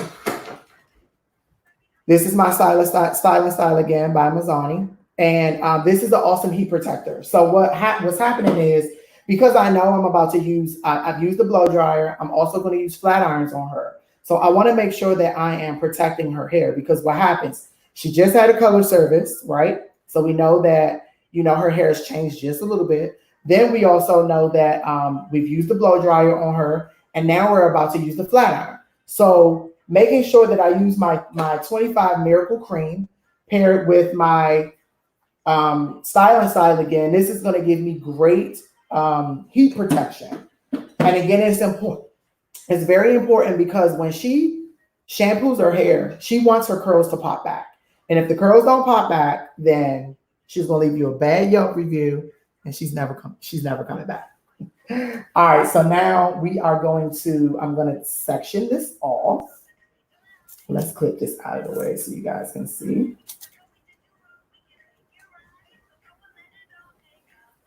So I'm going to clip this out of the way so you guys can see it. And I'm going to take like a 2-inch subsection. I'm going to clip this up. All right. So now what I'm going to do is, it's 2 ways that you can do this. So let's say that you want a sleeker look or a more sleek look. Then what you can do is you can take your flat iron and do 1 pass, right? And this is my Zambia flat iron. Thank you, Sam. I love these flat irons. They're amazing. So you can do 1 pass, right? Just to get her a little smooth. For me, I like to work on top of texture. So texture on texture for me. I hate to remove texture and then have to add it in. So the more texture, the better. Like, bring it on. I'm excited about the texture. So you smooth it out, right? And then you're going to take your Style and Style again, put just a little bit on it. And I am using my iron on the color treated setting. So this iron has low, color treated, and high. So of course we just color treated her, so we're going to use it on a color treated setting. So now I'm going to use a little bit. And when I use a little bit of section, I like to use my product section per section. And that's before I style, because I want to make sure that I get the most heat protection that I can. And that's why you would use it as you go, instead of just putting it on when you feel like you need it. Just go use it as you go, instead of putting it on the entire head before blow drying. So now what I'm going to do is I'm going to collapse this hair inside of a piece of foil, right? So you're going to think of just like you're doing a foiling placement, but instead of weaving, you're going to put this entire piece of hair in this section. So I'm going to hold it between my pointer and the other finger. I can't remember what that finger is called. And then you're going to close it, right? So you're going to close it here. Almost just like you're creating a foil or you're doing color. Then you are going to close the side, right? Now, this is the interesting part. So this is where you're going to get all your zigzags, right? So if you want to, you can do larger folds or you can do smaller folds. And I'll show you the difference between the two. So now what happens is I want to fold this just like it's an accordion, or it'll create like a Z wave. And then after that, you can take your bobby pin and secure it. So I'm going to do one more, and then I will show you how you want to heat it up.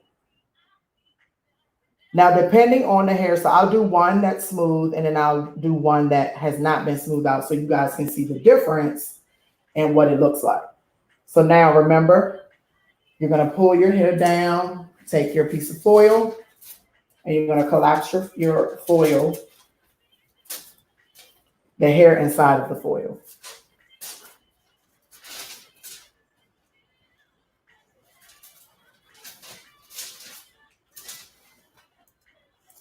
All right, so here we go.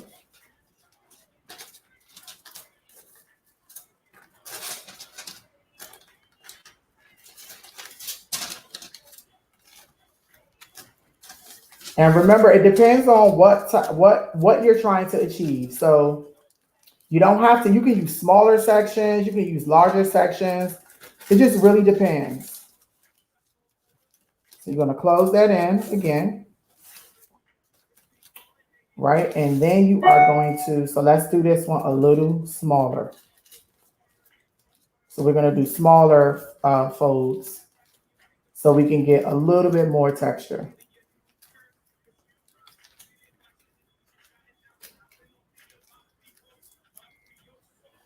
And then you are going to, again, secure with the bobby pin.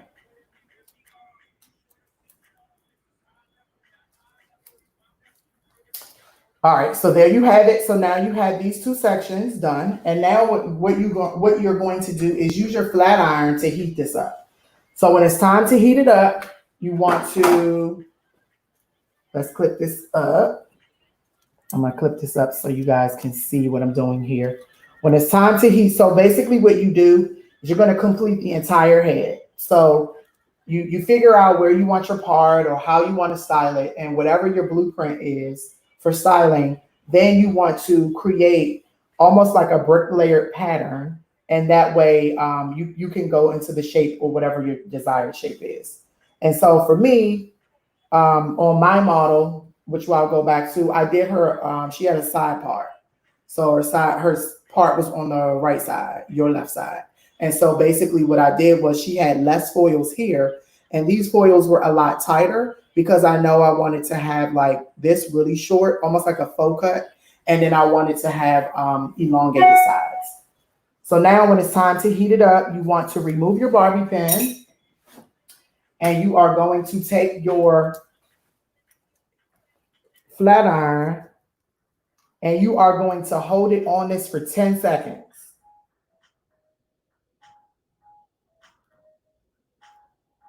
No more than 10 seconds. And what happens is you'll see that the heat has set, and then you can take another bobby pin just to secure it again. So what happens is you want to heat each foil up, and then you'll come back after they've cooled down to actually remove the foil. And you'll heat them up, and then you'll come back to where you started to remove them. So you want to make sure that they set really nicely.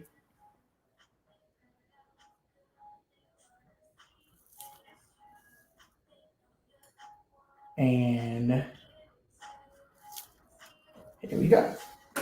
So now after that, you are going to secure it with your pin. And then you will come back to remove. So yesterday, I did these, but I'll release these. Well, no, I don't think I did these. I'm gonna heat these up so I can release them, and then I'll show you what it looks like. So remember, no more than 10 seconds, and you wanna make sure that the foil is covering the hair, because the foil is your protection. So if you're not protecting it, then if you hold the flat irons on the hair too long, then you may get some scorching, and we don't want scorching, right?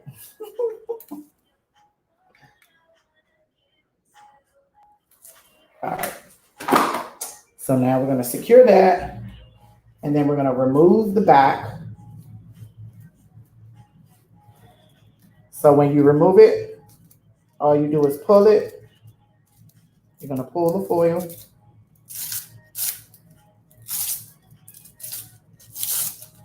And literally just slide the hair out.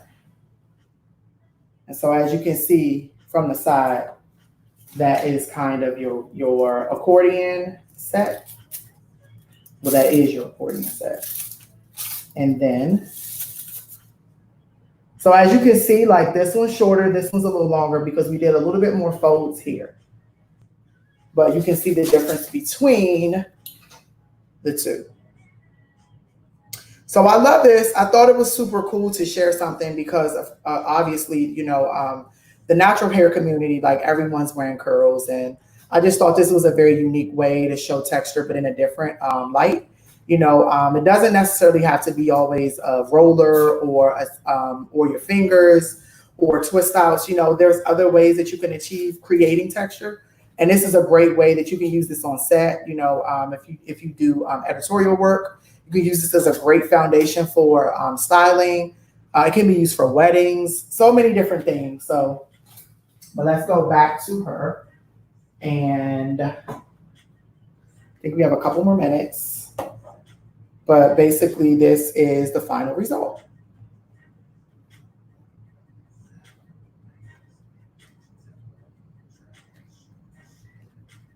So I thought it was and then the color, just to add some dimension in. I thought this was really cool.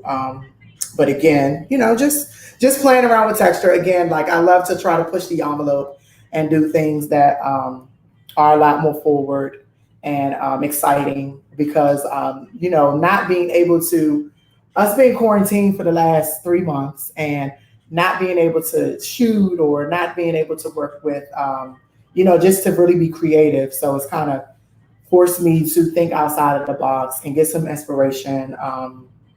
Yeah, so that's it. I love that, Jamal. That is like one of my favorite looks that you create is that actually I learned the accordion technique from you. That's stellar. And I love the idea of building in texture on texture, you know, just the manipulation of it. I think it's incredible.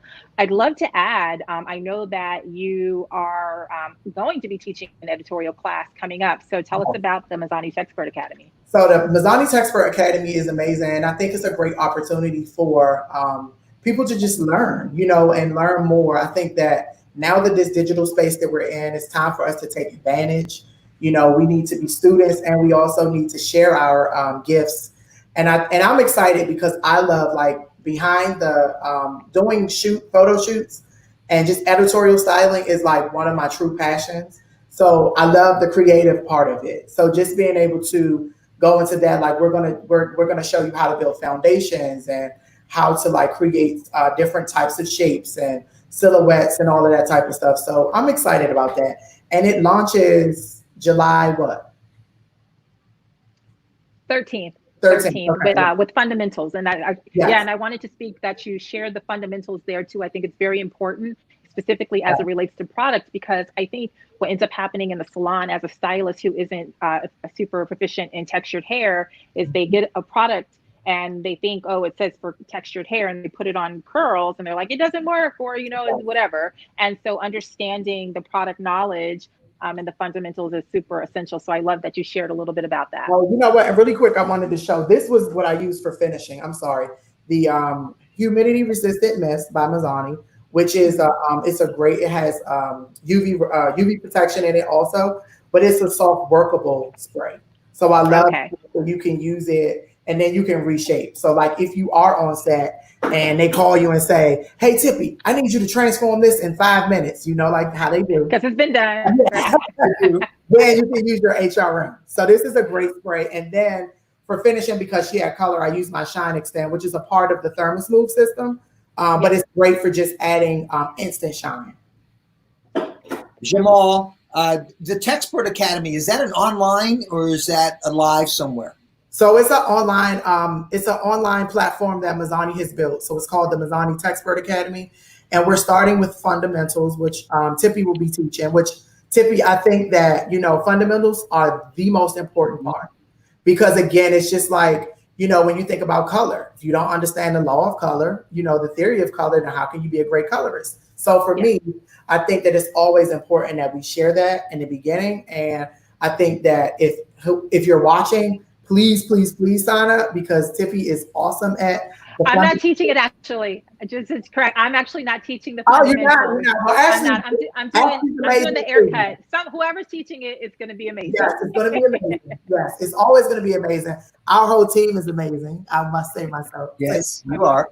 So, but yeah, the fundamentals are very important. And so we'll start with fundamentals, and then we go into the trifecta, which is blowouts and laser sets and curl definition and all kinds of stuff. And then we'll get into the tutorial and cutting. Yes. Yeah. Sounds like it's going to be a great online event. I want everybody to make sure you make a note of that and make sure you sign up. There'll be some more information on the chat box about that. Jamal, I know that you're back in your salon. How's the salon, my friend? How are you guys doing? So you know what? I'm doing great. Like, first 2 weeks, I feel like, let me tell y'all the real. This is what I feel like. I feel like when I went into the salon and I did my numbers over the last 2 weeks, I was like, I have been working backwards for the last 25 years. Wow. I get to take my breaks. I get to, give customized services. My clients love my attention. So I'm not working with an assistant. So it's just me hands-on, only 5 clients a day. But of course, the premium has gone up and the service fee has gone up, but they are not complaining. And I've enjoyed my time just being there with them by myself. So it's good. I pray that it continues this way. But Jamal, that's interesting, Tippi, because that's the comment I'm getting from a lot of salon owners. They're going, Sam, never did we realize that what we were trying to do was we were trying to do this, and we were working so fast and trying to keep up. And the more we did, the more we thought we did this. Yeah. But it seems to be like we're backing up. One more thing before we leave. I did my numbers, and business has increased 15% without an assistant. Wow. Is that amazing? So, amazing. Listen, wow. I hope everybody out there is listening, because this is what we're talking about in terms of change. And, not only is it's important about understanding all kinds of fabrics, but also understanding the business side in terms of how the business world of salons is changing. And I think it's for the good, Jamal. And that's so good to hear that you're doing really well, my friend. Yeah. Thank you so much. Jamal, thank you for your time, my friend. I hope our paths cross soon. I know they will, because, Mazzani and Redken were hooked at the hip. Show you these guys these. I wanted to put these. Put it up. Yeah, they were. I love that. He was listening to Marquetta. Yes, look at that. That's awesome. I love it. All right, Jamal. Thank you so much. I appreciate spending my time with you guys today. And I'm going to go on so I can catch some of the artists. We love you, buddy, and good luck to you and your team. And please take good care of yourself, and our paths will cross soon. We'll see you soon, Jamal. All right. Bye, brother. Wow. I love that accordion technique, Tippi. Yeah, it was gorgeous. I know. I mean, and so no wonder why he was 2-time NAHA nominated, right? Each entry he was nominated. So his work is stellar, and I'm so excited to see more of it. And this editorial class that he's going to be doing, I'm really looking forward to it. Well, not only that, but I have to be honest. And once again, I'm learning here today. I never thought about doing that kind of set on that type of texture, because you just commonly think, well, it doesn't need that, Sam. It does. I think the opposite. I mean, this is huge, And back to what I was saying before, Sam, you've got straight hair and you can build whatever you want. You've got tight coil hair. You can build whatever you want, and it's just about knowing the product, knowing about the hair, knowing about the consistency of the strand. And so that's why fundamentals is super important, because once you understand what you're working with, the material that you're working with, the fabric that you're working with, you know how to do it. You know how to iron it, put creases in it, smooth it out, make it shine, make it dull, whatever you want your desired end result is. Well, can you imagine a fashion designer? They have to understand the limits and capabilities of the fabrics they work with. Silk can only do so many things. Wool can only do so many things. It's the same type of thing we're talking about here. And as a hairdresser, let's open up our minds, our mindset, and let's embrace all types of fabrics. Yeah. All right, let's continue on. Guys, do me a favor, please. Don't forget to donate. You know that we're raising money for the National Black Justice Coalition. All you simply have to do is press that donate button down below that you see there on Facebook and YouTube. That's right. This is being streamed live on Facebook and YouTube. And we'll give you a figure in terms of where we're at in terms of the amount of money we're raising. But come on, guys, help us out. You know it's all for a good cause. And if you like the education, whatever you can put out there, please put it out. I'm excited about the next one. Please tell us about Rachel. So I met Rachel recently. She was one of the artists, one of the featured artists at the Texture Beauty Jam during Fashion Week in New York City. And her personality is infectious. I love everything about her. And I'm constantly commenting on her beautiful kids and her beautiful family. But that's like a whole separate side. Her work is stellar. Her hair coloring is so forward thinking. She is a Mazzani Redken artist. She is the owner of the Rachel Red Studio in Atlanta. She was featured in Pop Sugar's 10 Colors Instagram feeds to follow. And she takes a really unique approach to coloring highly textured hair. And so I'm super excited to learn, always excited to learn from her. And, you know, again, it's just about expanding your mind and understanding. And she really goes into the fundamentals. It's not just painting a curl. It's not just, you know, like, here it is, here it is. It's like understanding, once again, back to that fundamental and the reasons why. So she always has the why behind what she's doing. And I love it. And she shares it so beautifully. Yes, and this whole idea of transformation textured hair. So please do me a favor, my friends. Please welcome an educator, a color expert, and salon owner. Please welcome Rachel Red, please. Rachel. Hi. Hi, beautiful. Hi, Tippi. Hi, Sam. How are you guys doing today? Doing great, my dear. How are you today? I am blessed and well. Happy to be here. Excited to share. We're happy to have you, Rachel, and it's an honor. I mean, I just saw you the other day. We were on a Zoom meeting together, and I got to tell you, your voice, I just love listening to your talk and what you had to say. At that particular, yeah, and I thought, wow, what a nice interaction and what a nice connection. So I can't wait for the community to hear what you have to say and what you have to offer. So Tippi and I will come back at the end. We'll revisit with you, my dear, but take it away, please, Rachel. Okay. Hi, everyone. I'm Rachel Red. I'm a colorist here in Atlanta, Georgia. Thanks again, Sam, for allowing me to share this platform with all the things that I know when involving coloring texture.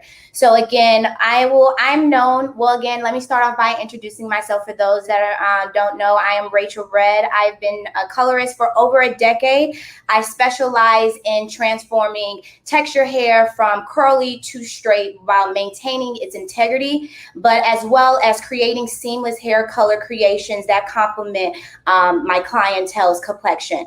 So how I've gotten started, I have a passion in visual art. So again, I love seeing the transformation of anything done with painting, whether it's sculpting, and especially with hair. Being back when I started training to become a colorist, a lot of things weren't done on textured hair. Again, especially with everything that's going on in the world, one thing that is lacking is proper professional hair care teachings when it involves color and all of the latest trends. So right now, everyone's in love with the technique balayage. Balayage is a free-handed technique where you can create seamless highlight transition from dark to light, whether it's off the natural hair color or artificial hair color. My preference is to do it off the natural hair color, and I'll explain to you why. So a lot of things need to be understand about your texture, girl. When I speak about texture in my education classes, I speak of your higher textures, your 3Bs, your 3Cs, your 4As. So your curly to very coiled, to coiled, very coiled, and then your zigzag. Now, those clientele are the ones that wear their hair in a variety of styles. You can wear it natural. They prefer to wear it straight. They do extensions just like braids, wigs, sew-ins, micro links, a whole plethora of different variations of styles. So when you're dealing with a textured client, you have to be aware of the lifestyle of this textured client. So I always say there's three main things that you need to be concerned with before even performing the balayage technique on a high texture client. one, her texture type. So I'm glad that I was able to follow up behind Jamal, because Jamal was able to give you all of the fundamentals about textures and the texture types, and that we all know that higher texture types lack moisture. So again, the oil stops at the midshaft to where ends are very dry. With balayage, you're concentrating your lightness on the ends because of that gradual effect. So you go from more of a subtle, and as it goes down the midshaft, it gets bolder. So as it's going down, it's getting brighter, and then we're dealing with drier texture. So one, being able to understand what this client is going to need after the blonding service, as well as what issues they're currently dealing with prior to agreeing what it is that she's wanting to achieve and if it's achievable. So consultations are very, very, very important before accepting a new client, especially when wanting to go to your higher blonde tones. So first, understanding that most texture girls are drier and more fragile around the hairline. So a lot of techniques are known to start in the front. I personally start in the back. This is your weaker area with dealing with texture clients for a majority of reasons. So with number two, you want to know the textures lifestyle. So one, once you find out the texture type and what are the pros and cons with the texture type, you need to now understand what is this texture lifestyle. Because of course, gratefully now with everyone wanting to wear their hair natural, not everyone wears their hair natural to wear it in its natural state. For me, I have a lot of clients that wear their hair naturally solely because they want to be able to wear color, but maintain the integrity of their hair. So a lot of, if you're not familiar, when you receive a relaxer is breaking down the bonds in the hair to make the hair permanently straight. While this hair is now, the bonds are broken down, this hair is now weaker. So when you're highlighting on top of weakened hair, it has no choice but to break and become damaged. So now everyone is not wanting to wear relaxers for this very reason, so they can achieve a high blonde tone, but maintain the length and the health of their hair. So some people are just wearing the hair to solely just get color, but prefer a straighter style. Then you have your client that does all of the above. So she does natural styles, straightening, heating styles. She may do a keratin in the summer, then she does extensions in the winter, then she does micro links for a vacation. So she has all these different things happening to her hair besides just this balayage service.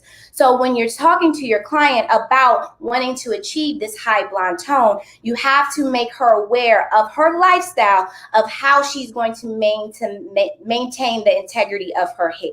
So 2 is understanding the textured lifestyle. And then 3, it will be the maintenance after receiving your balayage service. Making sure you educate your textured client on what to do after receiving a high blonde service is very crucial, because a lot of misconceptions are that bleach breaks off your hair.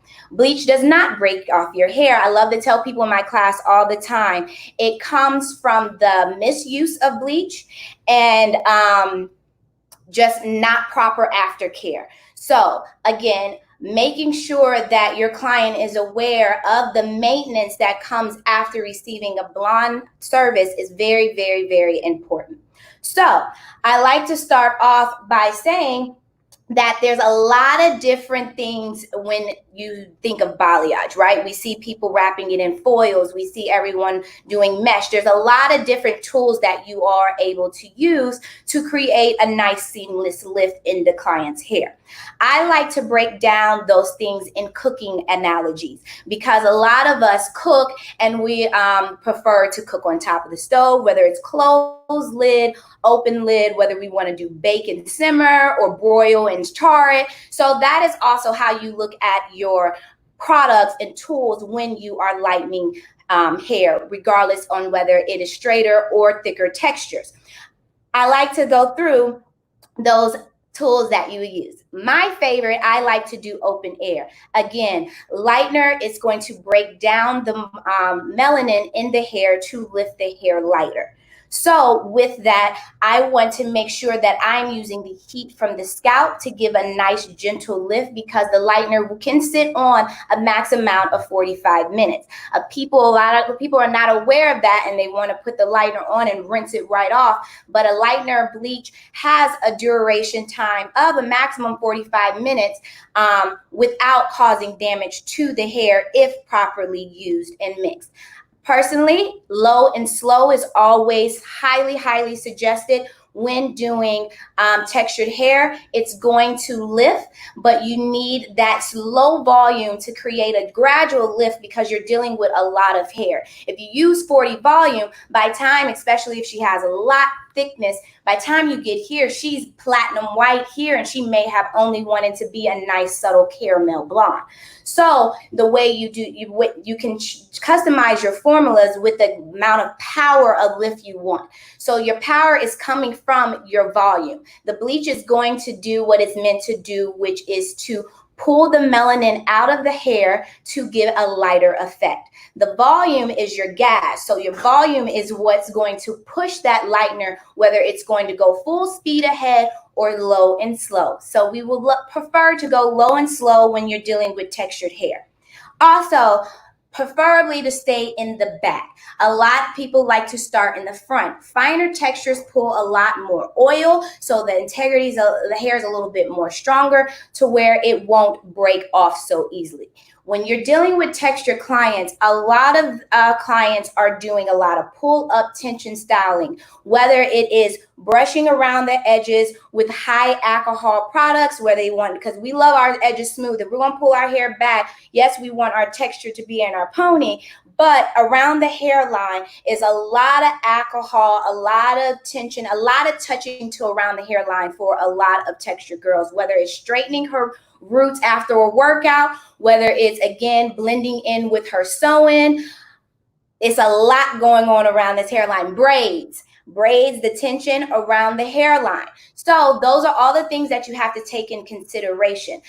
Also, sometimes a client will let you know around the front is weaker because it will be visible. A lot of people have a little bit of natural breakage around the hairline and also at the nape of the neck.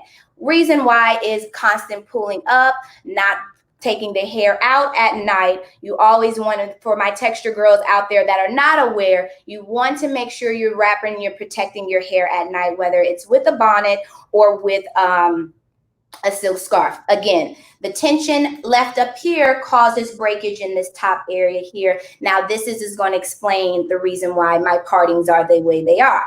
The crown area on a lot of texture girls, one of our main concerns as texture girls is alopecia. So a lot of people are a little bit more thinner here or fragile here or coarser here. So this area being coarser, you have to be very, very careful when lightening because you will make matters worse. I like to customize my balayage with the way the hair lives and how the hair is currently in its condition. So I won't color hair that's already broken or over processed. That's going to make matters worse. Remember, people think that their hair is more healthier when it's darker. I always say it's a camouflage. It's almost like taking a flashlight and putting it into that corner that you haven't swept in weeks, and now you see all the damage that's been done. That is the same with lightening the hair. The hair may appear one way when darker, but as you're lightening it, it's going to bring out whatever imperfections that is there. So it's good to realize what those imperfections are before coloring the hair, because the results of what she's going to see is not because her hair is broken, it's because of your color placement. She doesn't care about that. She wants the color to be great. So in the consultation, you should be able to explain to her, hi, you are a little bit weaker here, so we are going to offset your balayage to where we don't make matters worse, but we also can give you the creation from coming from around. So balayage is one of those things that it's up to the artist and what you want to convey to your client and what your client is wanting to see. What our clients want to see mainly is around the face. So that's why these money pieces around the face is very important, because this is what's going to make or break your overall balayage look. Back here, Yes, but that's what's coming from behind. So when she's looking at her hair, she's looking at front and she's looking at the bottom. So you want to make sure those key points are touched on. So starting in the back, I like to go off more like 2 inches within the hair. Reason why is a lot of texture girls, especially if they're pressing, and pressing meaning straightening with a heat iron. If they're doing a lot of pressing in this area here, what happens is they're already naturally shorter. So why would I lift something that's already fragile and already have received some heat damage, or just fragile because that's just naturally her weak spot? I'm not going to color that. I like to start more so to about 2 inches, 1.5, depending on the density of the hair of where I will start. Because again, depending on her lifestyle, if she likes to pull her hair up a lot and she wants to see that cascading up, you can let her know, well, we can lift here, but what happens is she will end up with some breakage because that's drier, and that constant pulling of tension will start to cause breakage. So it's highly suggested to not color at the nape of the neck and start about 1.5, 2 inches. And you always want to go angled with the hairline. I go with the flow. I don't like straight parts. If you attended my class, if not, I have classes coming in fall. Give me patience. I have 2 kids and I'm a perfectionist. So if I'm going to do it, I'm going to do it right. So give me a minute for those classes coming soon. But you want to make sure that you go with the curvature of the hair. That is a way of creating the most seamless dimension in the hair, because you're not forcing parts that the hair doesn't flow. Because again, textured is not structured. So you don't have to make your painting be so structured. You just need to make sense and let it flow. So I like to go with the curvature of the hair. So again, I go from, and think of triangles in a way. So here's a triangle, and as you look over here, you have a triangle as well. So you're creating these inverted triangles throughout the hair, and that's what creates this nice flow. So again, I like to go with the angle of the hair. So I curve up, and I'm using a clip right now, but you normally use a comb, but I'll go with that. But I go with the curvature of the hair. So it's not completely straight, but it's not completely curved. It's just going with the flow of the hair. Now, our sections. Also, and I think I skipped over, I have a little bit of I'm not going to diagnose myself, but a little tension. So I'm going to go back through and understanding the tools to use. With textured hair, you're dealing with a lot of hair. I personally do not blow dry the hair prior to lightening, because again, I'm not trying to break down the hair. The blottener is already going to break down those bonds to create a lift. So what I'm not going to do is overdo it in the sense of making sure that you have all the right tools that you need. I like to use a film. So balayage film is more of your, if you're going to talk cooking wise, talk cooking on top of the stove with an open lid, low heat. So again, this is going to isolate, so you can create a little bit more heat coming from the scalp, but you're not, again, isolating it to where you're creating extra maximum amount of heat, so you can still visually see where the hair is, because not everyone wants to be platinum blonde. So using a balayage film, you can see where your lightener is going, to where if you need to kind of pull that film out or rinse or break up that lightener because it's light enough, you don't have to worry about that messiness of unfoiling. So balayage is my go-to as far as creating a full balayage over throughout the hair with visually seeing it, making sure that she's staying in the right tonal range of her preference. Then you have mesh. Mesh will be your second. So mesh is more of this light filling where you have, if you have more of wanting more definition in your balayage. So you want to have more of a wetter consistency because of our hair being a little bit finer, but you still want the balayage flow, but you're afraid of over processing her hair. Then you can use a mesh, because the mesh is going to give you the same feel as foils, where you're isolating, so you don't have to worry about the running of your product. But at the same time, you can visually see where you're at, and you don't have to worry about that unfoiling moment. And so you don't have to worry about bleeders. So mesh is your middle ground. So this is closing the lid on top of the stove, cooking your highlights. Then you can do your foilage, which is you still practice your balayage technique as applying, but then you now go in with a foil to isolate and to create maximum amount of heat. So this is like broil, grill me, cook me. So this is the way to get the maximum amount of heat. I personally do not use a lot of foils. Only time I personally use foils is around the hairline to create more definition for the good hair flip. And I'll show you that shortly. Then again, your brush. I prefer bigger brush because you're dealing with textured hair. It's big, it expands on you, it can get overwhelming. Brushes are key. So I use bigger bristle brush, wider brushes, so I can cover more areas so the process can go quicker, because timing is of the essence. You're already dealing with textured hair. It's a lot of hair, but you want to make sure that it's done correctly and you don't get overwhelmed. So using a bigger brush helps that process go a little bit faster. Also, key, detangling the hair before lightening is always, always key. I have Jamal Edmonds detangling brush, amazing brush.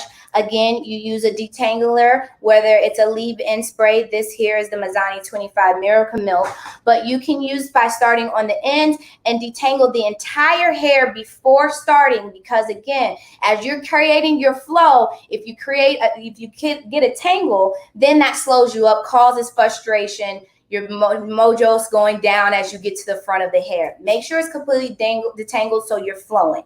Also, your foiling combs. Now with finer hair, again, because it's big and because it's curly, doesn't mean that it's thick or that it's a lot hair. It may be finer and it creates more volume. So pay attention to the density of the hair, because when you grab it, it may be finer or maybe less than you expected. Combs. I personally love a finer comb when I'm doing finer highlights, but when I'm dealing with thicker textures, I like a bigger comb with a little bit more separation in between those teeth, because because textured hair likes to gather with each other, it will catch itself. So you're making sure that you're able to detangle the hair just slightly even while you're highlighting. So a bigger foiling comb, weaving comb is always best. Metal tips, because it creates the best weave of precision you always want to have. Now, your lightener. You want to make sure the consistency is key. Saturation is key when painting the hair. You want to make sure that that lightener is loose enough for you to move it around, but not too loose to where it's drip. The thing about balayaging is what helps with not creating the bleeders is the consistency of your lightener. So once it's placed on the hair, it does not move. So what I like to describe that consistency is like cream cheese, not sour cream. But again, it depends on the texture of the hair. If it's a little bit more finer, you can have a little bit more of a looser because you want it to move a little bit smoother. When you're dealing with textured hair and you're already stretching it out, because again, I'm not blow drying prior. So when you're stretching this hair out, once you let it go and you add that wet consistency, the hair is going to start to fall back into its natural state. When that happens, you don't want your lightener to be moving within that natural state, because then that's what causes the bleeding. So always wear gloves when applying balayage, of course, because you're using your hands. It's hand painting. I consider myself the texture painter because all I do is just paint texture all day. So I'm going to show you real quick. And you also want to make sure that you have a wet towel to clean your hands. Some people prefer to use a balayage board. I like to use the back of my hand because, again, timings of the essence, you're dealing with a lot of hair, so you want to make sure that this is quick. So again, my consistency is like cream cheese. Again, it's not falling. And then again, I take it here, sit it down. Of course, I'll have things, but then you want to take the back of your hand and you just basically, your hand is your paint palette. Okay? I always tell my client, you are a mannequin. So you have your client work with you because their head positioning is what's going to help your better for painting, because body positioning is very important, just like in hair cutting. So making sure that you have that tension as you hold that hair, because it will move on you because it is textured. So having that tension, going with keeping your body alongside your part. So you want to make sure you're standing on top of the hair because you're losing a lot of tension in this hand that's holding the hair. And so again, and this is just a real quick show because running out of time, but you want to just sideways paint. So you're adding the lightener here. Her neck is loose, excuse me. Tighten this up. And this will be considered like a panel color here. She's sabotaging. Okay, so oh no, excuse me, sorry. Painting on a mannequin can be kind of difficult. But here, so again, always going with the hair and painting on top. Tension is key. You want to keep that hand. So you're going to start on the mid shaft, working your way down and up, creating and spreading that product out before you work your way down, because again, you need this for the tension. So this tips will be the last part you hit. You want to make sure you work that product up and down. So when you push it up like this, it's a great way of creating a teasing effect. So me pushing the hair up is also me pushing out that hair that necessarily is too short or maybe damaged or weaker that doesn't even need to be lighting anyway. So you can pre-back comb, and back combing, what that does is creates more of a seamless finish because you're pushing out those shorter pieces as well as creating a gradual effect. So again, but you can naturally do that with your brush. So brush up, and the way you brush up, you pull it down. And then as you get to the bottom, you work your way down. And this is canvas painting. So I'm not painting underneath, I'm just painting on top. So let's say she has a lot of damage there, or she just wants to keep it darker, but you want a nice transition from that light to dark. Your bottom piece can be a canvas piece to where you only just paint the top part of the hair, pushing that hair up there, pushing that down, and voila. Now, two things. You can either do mesh and hold that there so you can see it, and maybe say you want to go a little bit more in a precision weaving technique and fall down, or you can just use your balayage film and cover it there. So again, you always want to start at the nape of the neck, working your way. I always start to the left and I go to the right. So those are my quick tips. Again, it's not done in a day. My color services take up to 5 hours to do. Again, I have more education coming in the fall. So follow me at Rachel_Red on Instagram to catch all of those updates on my classes. Hopefully these tips help. It was a lot of information. Again, 3 key things is making sure that you know the texture type, the texture lifestyle, and the texture maintenance. Those are the key things to having a healthy color texture client.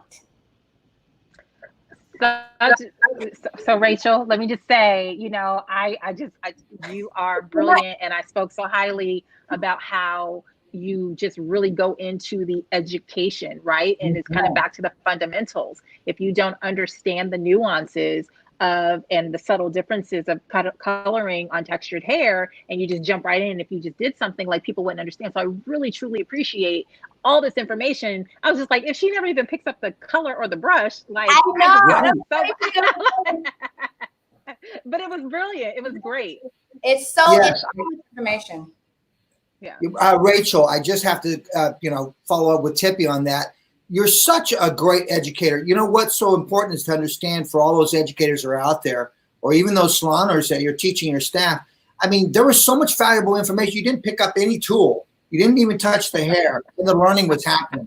So here's the point, though. What's so important to understand is, once again, it goes to that fabric, the type of texture of hair that you're working with. And my takeaways were that I have to be aware of that in terms of when it comes to color. I just can't take what I know about color. I got to understand what's in front of me and how do I attack that, so to speak, in terms of that texture. Because when you talked about down here, knowing me when I colored, of course, I'm not a colorist anymore. They don't dare let me touch it. But I probably would have been one of those guys coloring down here and not aware that that's such a fragile area. You know, these are so many key things to think about. I really, you're so brilliant at what you did, and lots of learning. If you could only see the comments that were coming through. Tippi, anything to add, my dear?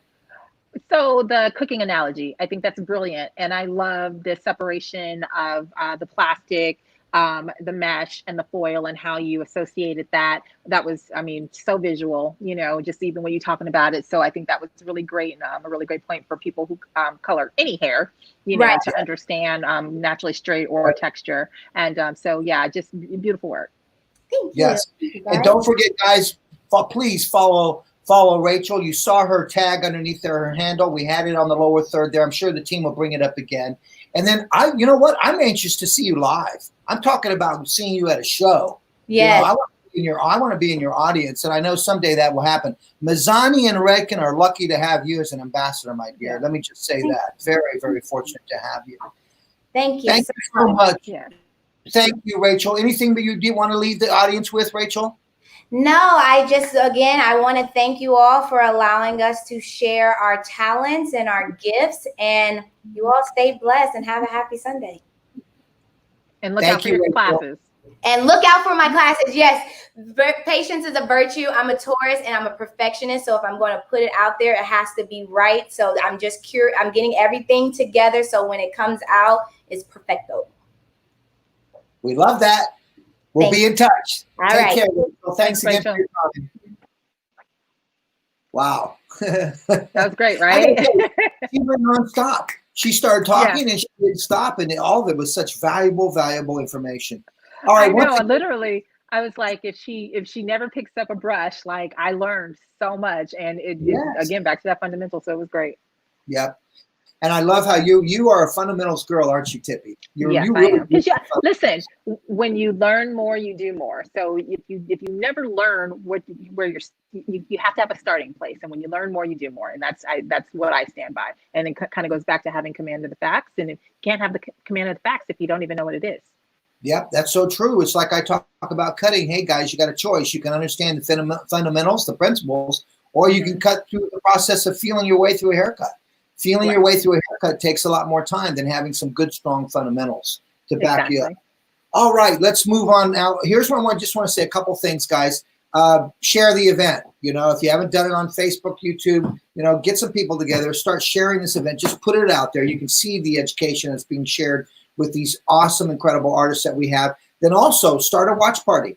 You guys know how to do that. You know, this is what's so valuable about social media is that you can still have your friends. Don't let them miss out on all the learning that you have that's going on. And then contest. Don't forget, we got that contest, not a contest, a giveaway. The giveaway, yes. A giveaway that's going on. That information will come up right after this next artist that we're about to introduce. After that, we'll announce the winner for the next giveaway, which is the cutting set, by the way. All right, so let's move on, Tippi. I'm excited about the next one also. I mean, we've got some incredible people all day long. Excited about everybody, yeah. Yes, right?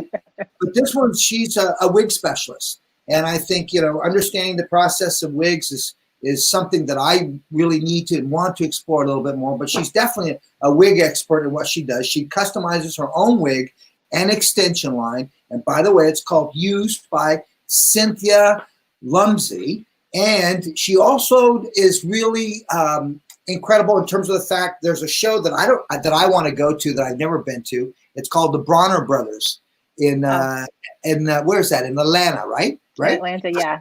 She's actually an Icon Award winner there in 2020. So she's definitely award winning. She's also a BTC One Shot winner in 2019. But most importantly, she's also has that list of several celebrity clients. I'm talking about Tanisha Thomas from the Bad Girls Club, the rapper Trina Marilyn, excuse me for that, and Big Freddie, Fredia. You got Jessica Dupart. I mean, the list goes on. So lots to be said about Cynthia, but without any further ado, Tippi, what do you say we bring her on? Please welcome educator, Rich Precious, award-winning and celebrity colorist, Cynthia Lumzy, please. Cynthia. Hello, Cynthia.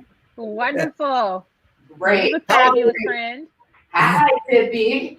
So, I mean, it's really cool. I remember me and you worked together a few years ago on a campaign for a line, a wig line. So that was really cool to meet you, to go to your salon at the time and everything. And Sam, we were both on the same show. You were actually the host on The Look. I was the contestant on there. The Look All-Stars. Everything always goes full circle. Full circle. Yes. Well, we're actually glad that you're here with us today, my dear. This is all about you, and this is all about sharing with the community. So we're going to cut you loose. We'll come back and visit right after you're done. Okay, no problem. Well, hi, everybody. I'm Cynthia Lumzy. Most of you guys know me from Instagram or Facebook.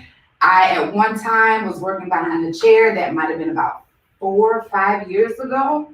I did one wig. It went viral, and I was able to shut my 8-chair salon down and go fully into wigs.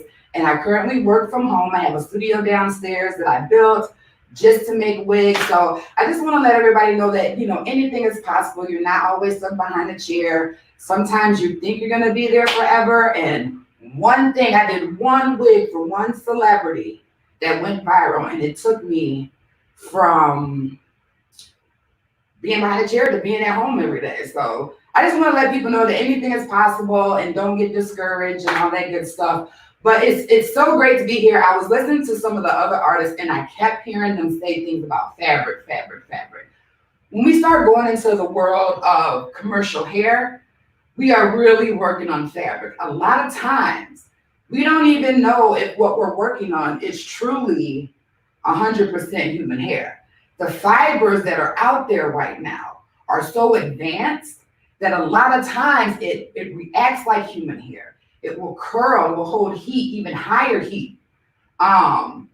It moves like it will deceive you. And sometimes the only way that you can tell if you're working on human hair or a blend of some sort is to color. I have ran into several situations where I go in and I think I'm working on human hair. I start doing my color process. Everything looks great. I shampoo it off. Nothing sticks because I'm working on a fiber. So it's really great that everybody was speaking of fibers, talking about fibers and looking at hair as a fiber, so that when we go into this wig world and this extension and commercial hair world, we're able to understand that this too is also a fiber. I also want people to be fully aware that just because you work on wigs or weaves or your specialty, be proud of that. I know a lot of times it seems like when you're working with wigs or you're working with extensions, it's not really a quote unquote professional thing, or it could be looked down or frowned upon. But I just want you guys to understand, I've won several awards. I've been inspiration to several people. Honestly, more once I started working with commercial hair than I ever was doing real hair. So again, people, don't get discouraged and don't feel like, oh, I just work on wigs. I'm not as this. You are. And I'll be the first one to tell you. So, first thing that I want to say is, well, actually the second thing. This right here, this is a beast. And it's a beast to work with. Forget everything that you know about hair color, because once you start working with this, or you start working with the blonde wigs or stuff like that, a lot of things that as a colorist that I know work and the theory behind it works, it doesn't always work on these babies right here. You have to be mindful of that. One of the main things that happens a lot is that when we go to use a gloss or a toner over top of the blonde hair, kind of what I did here, a lot of times after we rinse that out, your color completely rinses off. And one of the great ways to combat that is to actually up your strength of your solution. So you're using a demi, a lot of times you have the dedicated developer, and it might be a 5 volume. 5 volume is not necessarily going to work when you're trying to deposit color onto the blonde hair. So a lot of times I'll opt for a 13 volume. I'm even going up past 10 volume. I'm gonna go with a 13 volume because that's actually gonna pop open the cuticle, or what they claim is a cuticle. It's gonna pop it open a little bit more, allow it to adhere a little bit better so that you don't wash all that beautiful work out. So hopefully that'll be a good tip for anyone out there that's struggling with that. Oh, I want to say this too, because this is just becoming a situation, and I do understand that this will apply to not only wig artists, but people that also, you know, sew their own wigs with the bundles or whatever. Right now, due to the pandemic, there is like a shortage on things. A lot of the lace comes from a totally different region. That region's borders are shut right now. So unfortunately, all the vendors and the places where you get the hairs are running off the stock that was already there. Well, that stock is diminishing now because people are still doing the wig work. They're still, you know, selling wigs, selling hair, and all that good stuff. So the stock is depleting. So what's going to happen eventually, what I was told, and I'm going to share with everybody that, you know, works on wigs and stuff like that, that, you know, right now, it'd be good to learn how to sew them by hand. Take as many classes as you can to sew by hand, because literally as of yesterday, I was looking for full lace wigs, the blonde ones, could not find any. So therefore,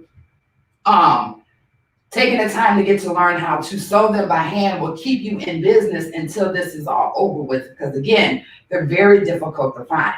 I did order a few maybe a month ago, and I'm still waiting on them to get here. So just be mindful of that. Those of you that are starting to get on to doing wigs and stuff like that, just be aware it might be a little bit difficult right now to find the blonde ones. However, the darker ones are available. But this is a whole nother beast, because lifting this, you have to be so careful. A lot of times, I think a lot of people don't realize that one of the processes that they do on this hair, the darker hair, is they will put henna on the hair to get it to the 1B or the natural color. Therefore, if you are knowledgeable in color, you know you're not supposed to bleach or lift or lighten hair that has henna on it. You can run into a lot of situations with that.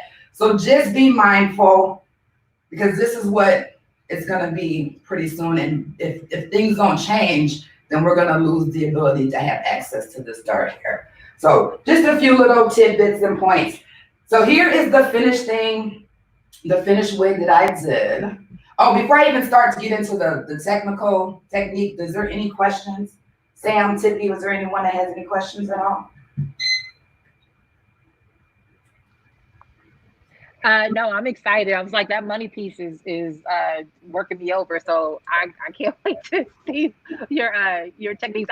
Like you said earlier, we had the opportunity to work together, and you did some beautiful color on some wigs that you created. And so I'm excited, as I know the viewers are as well. Okay, well, let's get started on the technical side of things. So here we are here. This is a full lace wig. And I did do some highlights. Well, actually, I didn't do highlights. I did lowlights. This wig was blonde at first, so I did lowlights. I will turn her around, maybe, so you guys can get an idea of what the back of this looks like. Actually, I did this in one of my classes, one of my webinar classes. So this is kind of what the back looks like. And it was a blonde wig. As a matter of fact, let me show you what the wig looked like. Prior to me doing this, I'm going to walk through the camera. Excuse me. Let's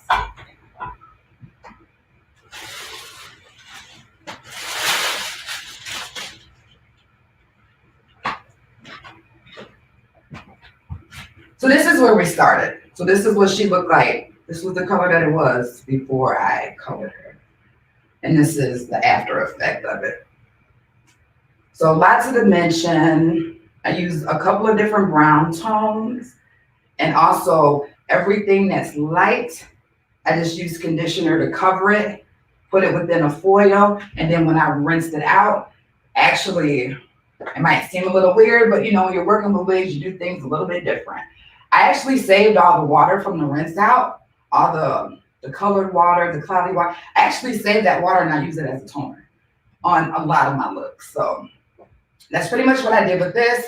The color came out really nice. But today we're gonna just focus on this money piece. I feel like the money piece is so super popular right now.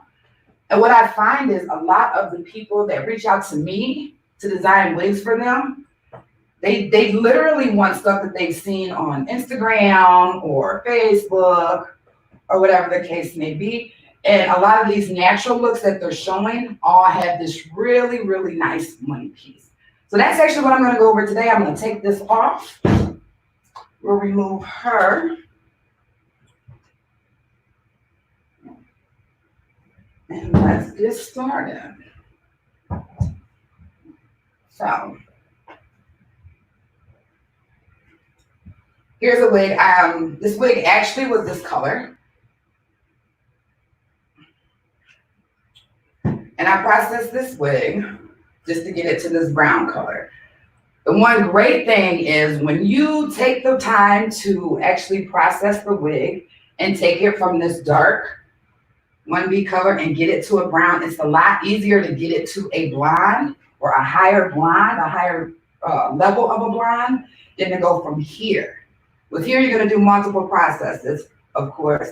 But with this, I did one process with color, and now I'm gonna go in and I'm gonna do the money piece. So let's just jazz this up a little bit. Now, one of the key things for me is when I'm doing the money piece, I wanna make sure that I don't take the money piece back too far. If it goes back too far, it kind of loses its character to me.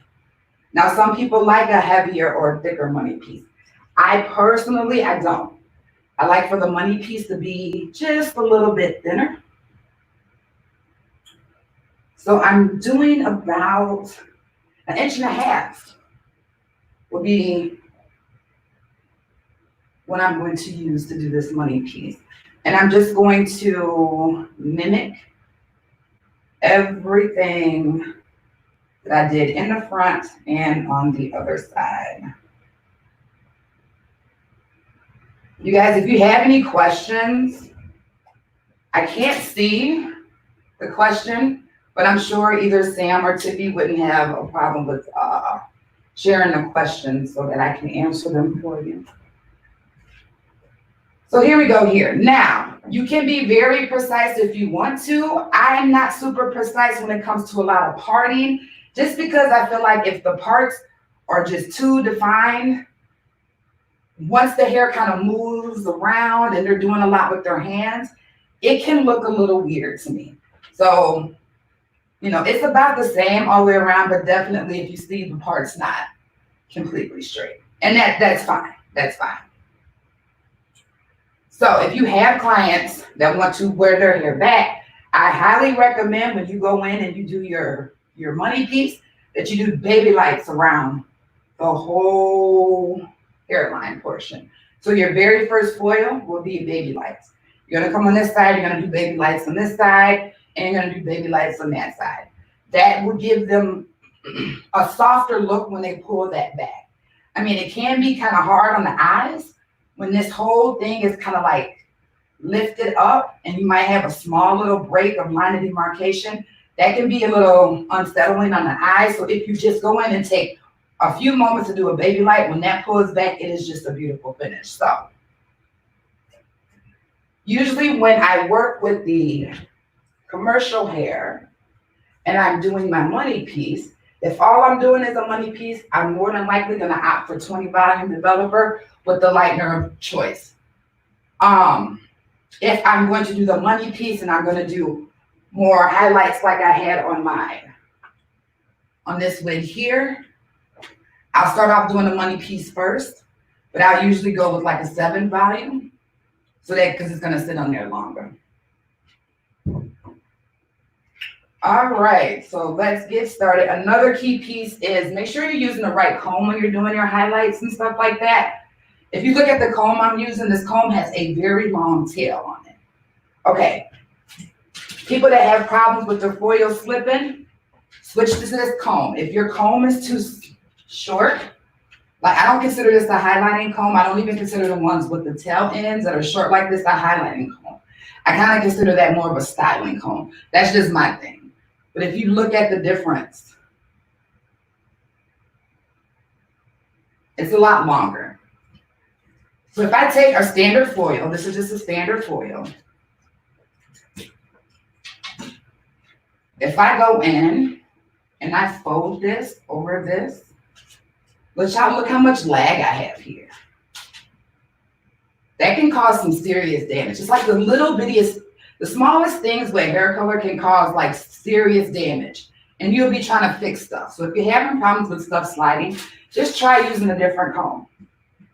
What I love about these longer combs that have the longer ends on them, they literally are the full length of the foil. It's a little crooked. Y'all, this is live. This is gonna be a little crazy and awkward. You guys know how this is. So, as you see, now you don't have the lag. That's gonna prevent a lot of slipping and slippage. So just make sure that you're using the proper comb. Now the first thing I'm gonna do is I'm working right from the front. And always keep in mind, work off of whatever your client is asking in regards to where they part their hair. So if they part their hair on the sides, you might want to start, pull a little bit from this side and a little bit from that side so that everything is kind of equal on that part line. So let's go here. Now, a lot of people like to weave like this, and it's an up and down motion. I did a year internship under a master colorist that came from England. And this was when I worked in an all-white salon back in the day when I was working in a salon. And she taught me how to circle in. For whatever reason, when you circle in, I get a better result. So I always tell people that they can try it. So when you're going in, you're doing your highlights, instead of just bouncing up and down, use a circular motion. This is very good when you're working with people that have never done highlights before. And with me working with the wigs, I work with a lot of individuals that don't really know how to highlight. So I teach them a circular motion and they get it right away. So instead of me bouncing in and up and down like that, I'm literally gonna circle in. Let me bring this a little bit closer so you guys can see this. So this. And to me, I get a better result. So you guys can always try that. Another key is to make sure when you're foiling, whether it's around the hairline or you're working with interior, if you're going to use a foil, make sure that your subsection that you're working within is not wider than your foil, because you're going to pull things out of natural fall. You're going to start over directing stuff. Hence, that if you're pulling the hair from the left or the right, and all of a sudden you put weight on it with your product, and you let it sit there, it might start moving and wanting to go back to the home that it lives in. So just be mindful when you're doing any type of foiling that you make sure that your subsection isn't longer than the foil. So I'm going to try not to get in the way as I do this. All right. So I'm actually going to take this piece and I'm going to pull this back. Might be a little different than what you guys are used to. I'm going to take my foil, use my comb. I'm going to over direct the hair back, pop my foil in using very, very good tension. And before I even consider moving my comb out, I make sure that my tension is good. Now, I personally, I'm a fan of the Fraymar brushes. I use these 99% of the time. I like the frayed ends of them. It's just what I prefer. So I'm gonna go in with my product, and I like to come maybe about 1.5 inches down from the top of the foil. Like that. I'm gonna make sure that it's good and tight, and then I'll let it go. Then I'm gonna use my hand. The palm of my hand is going to be what's gonna keep everything stable. So wherever the palm of my hand is where I wanna make sure my brush touches down at with the product. Now I'm gonna take any extra product that's on my brush, kind of get that off. Take my hand all the way to the top of the foil. So my finger is literally at the top of this foil. And I'm gonna turn my brush on its side. And I'm just gonna feather this ever so delicately and slightly right across there. That again would ease the line of demarcation. And again, as I'm working, I'm pulling my hand down because I want to make sure that I have some leverage there when I go to paint the product on. One thing I can't stress enough about working with extensions and commercial hair is the way that they absorb liquid. The porosity can be very, very, very, very, very kind of sporadic. So therefore, I kind of overuse the product just because I know working with this hair, like literally this part of the hair can process a totally different way, like right here, than maybe the very next inch. It's just really strange when you're working with this commercial hair. And those of you that work with commercial hair, I'm sure you've seen it. So I'm just gonna fold it once, and then I fold it twice. Now, this is what I choose to do. I'm not big on folding from side to side. Reason being is because if I'm using a lightener that should happen to swell, or if I'm working on commercial hair and I really don't know what type of treatment has been applied to this commercial hair, because the regulations are different in different countries where this hair comes from. So if I don't know exactly what's on this particular hair, you could be working with a lightener that does not swell, but for whatever reason, whatever they've done to the hair prior to you getting the hair, it will start to swell up. So with me understanding that, I don't close my foil side to side. I mean, it looks pretty and that's cool. I just don't do that because if it should happen to swell and I have this part closed, right? And I have this part closed, which way is it going to swell? It has absolutely no way other than to go up. Then what happens is then you have bleed spots that you're going to have to fix because it's in the red zone. I call this the red zone. Anything that a person can see in the mirror when they're looking at themselves in the mirror is a red zone or a hot zone. So you have to be precise in that area. So therefore, when I'm working with the lighteners, I try my hardest to leave one of these sides open, if not both. That's just my personal thing from working with this commercial hair. So now that we got that first part done, I'm literally just gonna leave out the slightest bit, like that, okay? I'm gonna take my clip and I'm gonna hold this down, keep it out the way. My very next foil, and I want you guys to understand, my subsections are very, very, very thin. Very thin. Because we want our product to be able to do what it's designed to do. If your product is way too thick,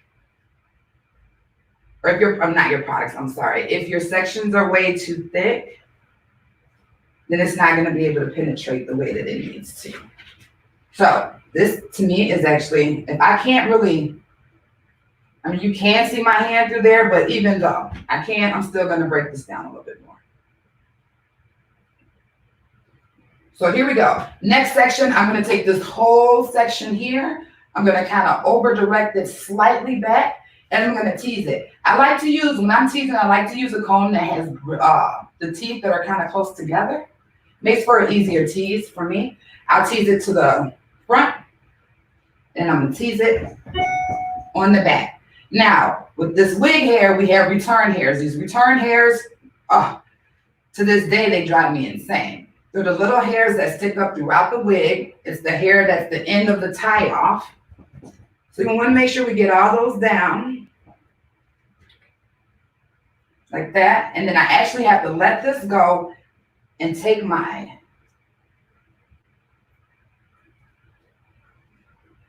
butterfly clip and hold those return hairs and a little bit of that tease down. So I'm able to do what I need to do.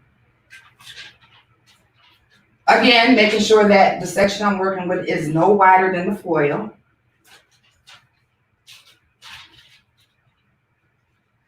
Over directed back. Tension good. Again, I'm not going right up here. I'm coming down here because I want to feather that up. There we go. Using my hand to make sure that when I'm touching down, there's something there. My foils ain't moving all over the place. Doing a whole bunch of different dances. Now, another thing that I can tell you guys, when you're foiling, if you take the hair and you fold it up, which is what I'm about to do right now, I'm gonna take the hair and I just folded it up, okay? Right where it's folded at, I put a bunch of product right there. Especially working with this commercial hair, you have to put a lot right there to make sure that it actually penetrates through. So any place you have a fold, I folded that down, I'm gonna put a little bit more product there. Again, working with the commercial hair, it is slightly different than working with real hair. So now I'm gonna go up here and I'm just going to feather this right up on that tease. Again, I'm gonna fold it twice. And I like to make sure that the tops touch. Just something I was taught back in my internship. Make sure the tops touch. And if I folded it on this side, I'll probably come on this side and fold it on this side. Take my third and final section. And I'm not gonna leave any hair out in between these two. Not at all. Making sure it's not too thick. Over directed up. Teaser on down. Teaser on down. Okay, lay that down. Grab my clip, because I need to clip the returns down. And I also want to make sure that that tease is nice and good and I'm not going to disrupt that.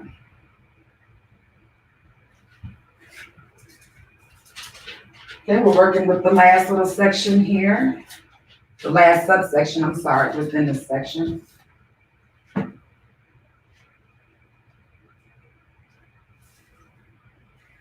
Now see, these are the hairs I'm talking about. This right here, this is return hair. This is not part of your tease. This is actually the return hair. And again, you'll be using proper like body positioning and things like that. I'm kind of working at this angle because I don't want to stand too close. I don't want to stand too close and then you guys can't see what I'm doing.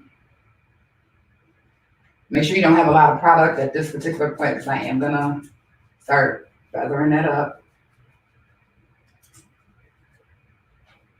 And one thing I want people to be aware of, and I mean, this goes for hair or it also can go for wigs and extensions. What you see is what you get.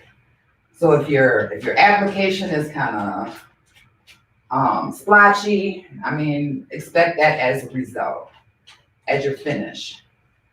So here again, I'm folding up. So I'm gonna make sure that every place I have a fold, I'm gonna make sure that I increase the amount of product I have there.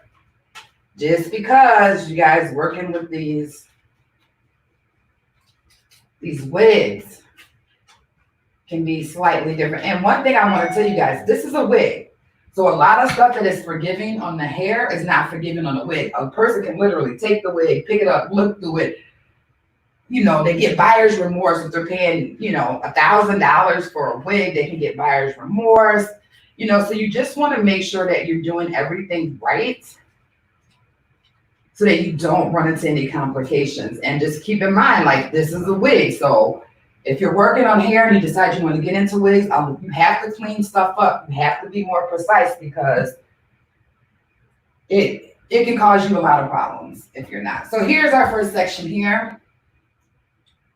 Nice and neat. And the only place where I have hair hanging out is right here. And if you want to do something a little bit more extra with that, you can literally go in and you can just tip out these ends if you want to, or you can just leave it. I like the little bit of dimension in the front myself, but you can tip these ends out with a little bit of lightener.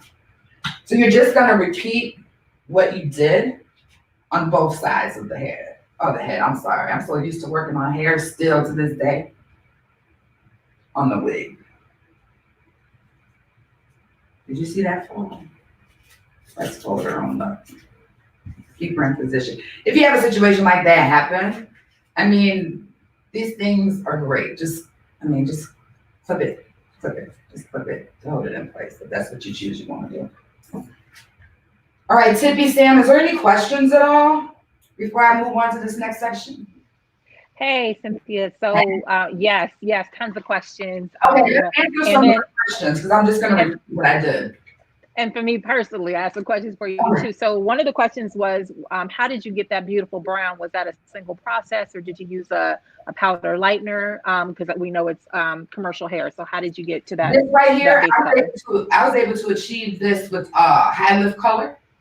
So I did high lift color, and I did high lift color 40 volume. But the high lift color that I used on this, it's very, very, very blue. And then I add some of the blue drops. I shouldn't say this, but I mix brands. So the brand of color that I use is one brand, and I took some blue drops, and I put more blue in there because I know when I get to a certain level, I'm gonna be exposing so much of that undertone, and I need to be able to fight it because a lot of times, although it's beautiful, it has a lot of warmth in it. Sometimes it can be overly warm. Yeah. And just take away from the actual result that I'm trying to achieve. So yes, this was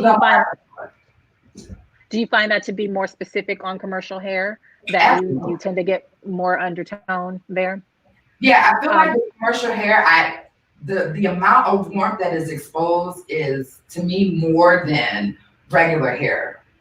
Also, with the commercial hair, I think because sometimes the introduction of whatever it is, because let's be honest, let's think about it.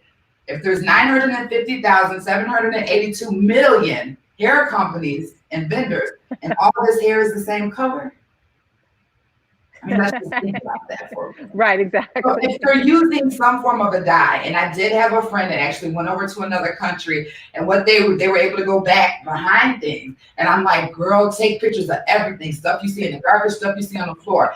And what we were able to find out is a lot of times they're using textile coloring, like fabric color, like a fabric color. Yeah. So what we're fighting against is kind of like fabric color. So that, and that's why sometimes you can't get lifted up past like what they consider in the weave world a color 27, which is really like a level 8. So that's hard anyway. When you're sitting at a level 8, you know what I mean? That, you know, if we start talking about ulament, and I pronounce these words wrong, so I'm not even gonna try. I'm not gonna. That's all right, girl. We're all here. You know, when you think about when you're working at a level 8, everything is so tightly compacted, you know, at that level, and it's harder for the lightener to do its thing, to get down in between there and do what it needs to do to break things up, to, you know, to eliminate it. So when you work with this commercial hair, a lot of times you get stuck at a level 8, you know, and then what your clients are wanting or what people want is they want to go up past that. We say honey blonde, and don't get me wrong, it is honey and it is blonde. It's beautiful on ethnic skin, but sometimes you have people that don't want that. You understand what I'm saying? So understanding that you're going to be working on something that might have a foreign substance on it, there's certain things that you might have to do. You might have to, that's why I like using the high lift color. I feel like it's not as damaging.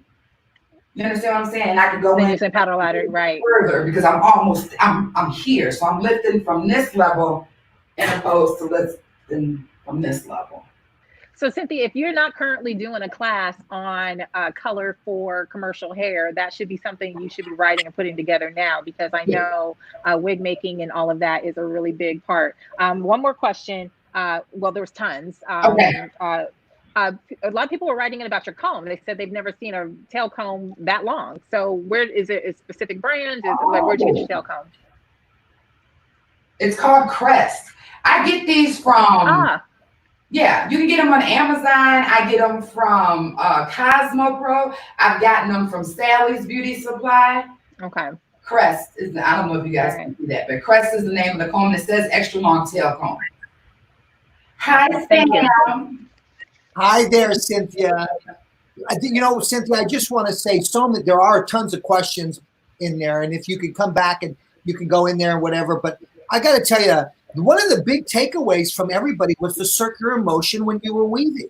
Yeah. I thought that was just so cool, in the way how your hand went like this, and your weave was even, but a lot of people were like, that was just a big aha for a lot of people. Sometimes it's the most simple things, and people also were commenting on the details.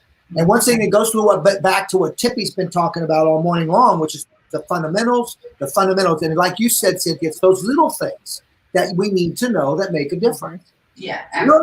A brilliant 30 minutes we had with you, my dear. I can't tell you how much. And if there's, can people learn from you? Are there classes? I mean, did I miss something? Absolutely. You guys, I'm doing a highlighting class today. I have one right after this, but I usually do my boot camps, but unfortunately the pandemic has me all the way messed up.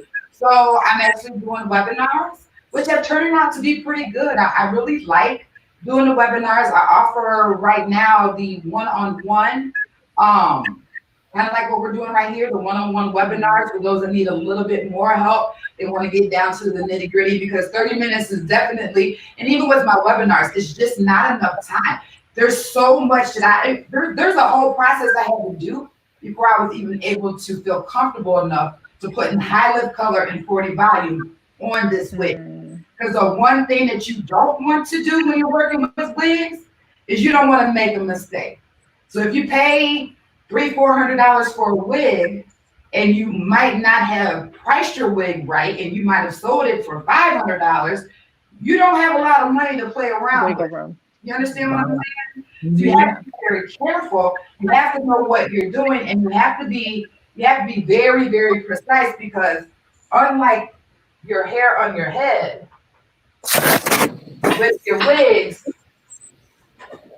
when they get them, they come like this. So the first thing a person is going to do is this.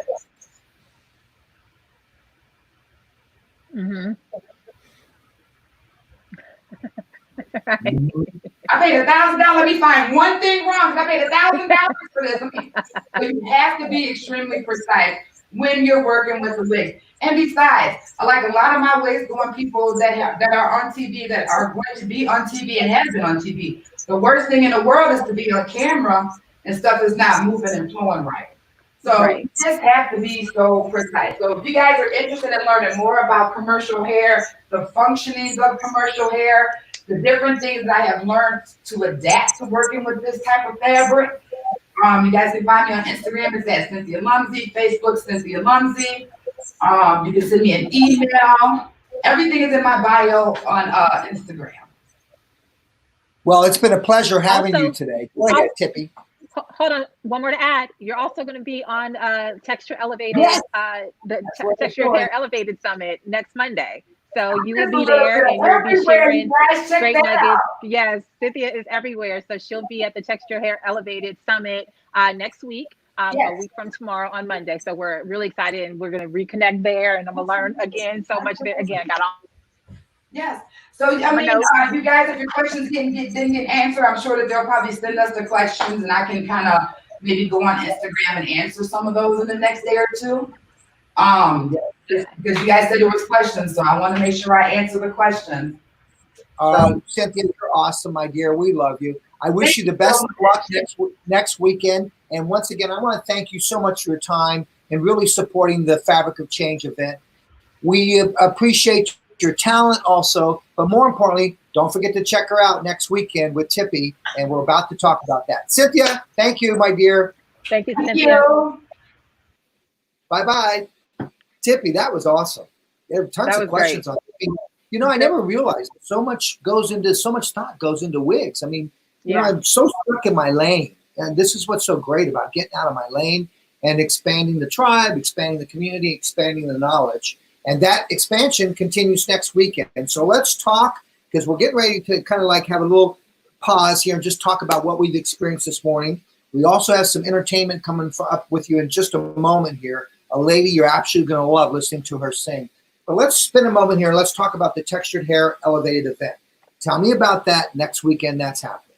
Yes. So after the Texture Beauty Jam in New York, it was something I wanted to keep doing. I wanted to keep celebrating these artists. I wanted to keep celebrating a platform specific to texture. And you know, we're all in our homes, or, you know, we're not able to gather in large groups. And so the only way I thought to do it is, hey, we're in this digital space. So just like you have going here today. So I'm bringing together incredible artists, 12 incredible artists over the course of 6 hours. So you see on the screen, and we're going to be sharing 2 at a time. And we're just going to have, you know, fun banter, lots of really great education, really great nuggets and tips. So we've got educators, brand ambassadors, celebrity stylists, and they're just bringing their wealth of knowledge to the platform. And the $99 for the event, and all the proceeds will be split between Black Lives Matter and Change.org. And we're incredibly excited about it. We're super ready. Pivot Point actually is also sponsoring us and has given all of us artists mannequins for our presentation. So we're really thankful to Pivot Point for that. And then we have a host of other sponsors, including you, Sam Villa. We've got giveaways from your brand, which is really exciting. We've got giveaways from Pulp Riot, Redken, Amika, Mazzani, of course. So we're really excited about the event, and so that's why I felt like it was really important for me to also be here with you, because it's, you know, it's simpatico. You know, we're all in the same space, trying to do the same thing, trying to highlight amazing artists, trying to highlight, you know, fabric, you know, textures, and just, you know, just showcase the world, you know, that there are, just because you're not seeing us on these larger platforms, we're here and we're kicking butt and we're doing really great things. So here we are, world. Yes. Well, people out there, don't miss it next weekend. And did you say what time that begins? So 12 p.m. Eastern. 12 p.m. Okay. Eastern to 6 p.m. And so one artist will be on 1 hour, 2 artists 1 hour at a time, or 1 hour, 2 at a time, and to showcase their work. And then and we'll just keep going through it like that. And you can see in the lower third there where you can purchase a ticket at eventbrite.com. And please make sure you support that event. And once again, for another good cause.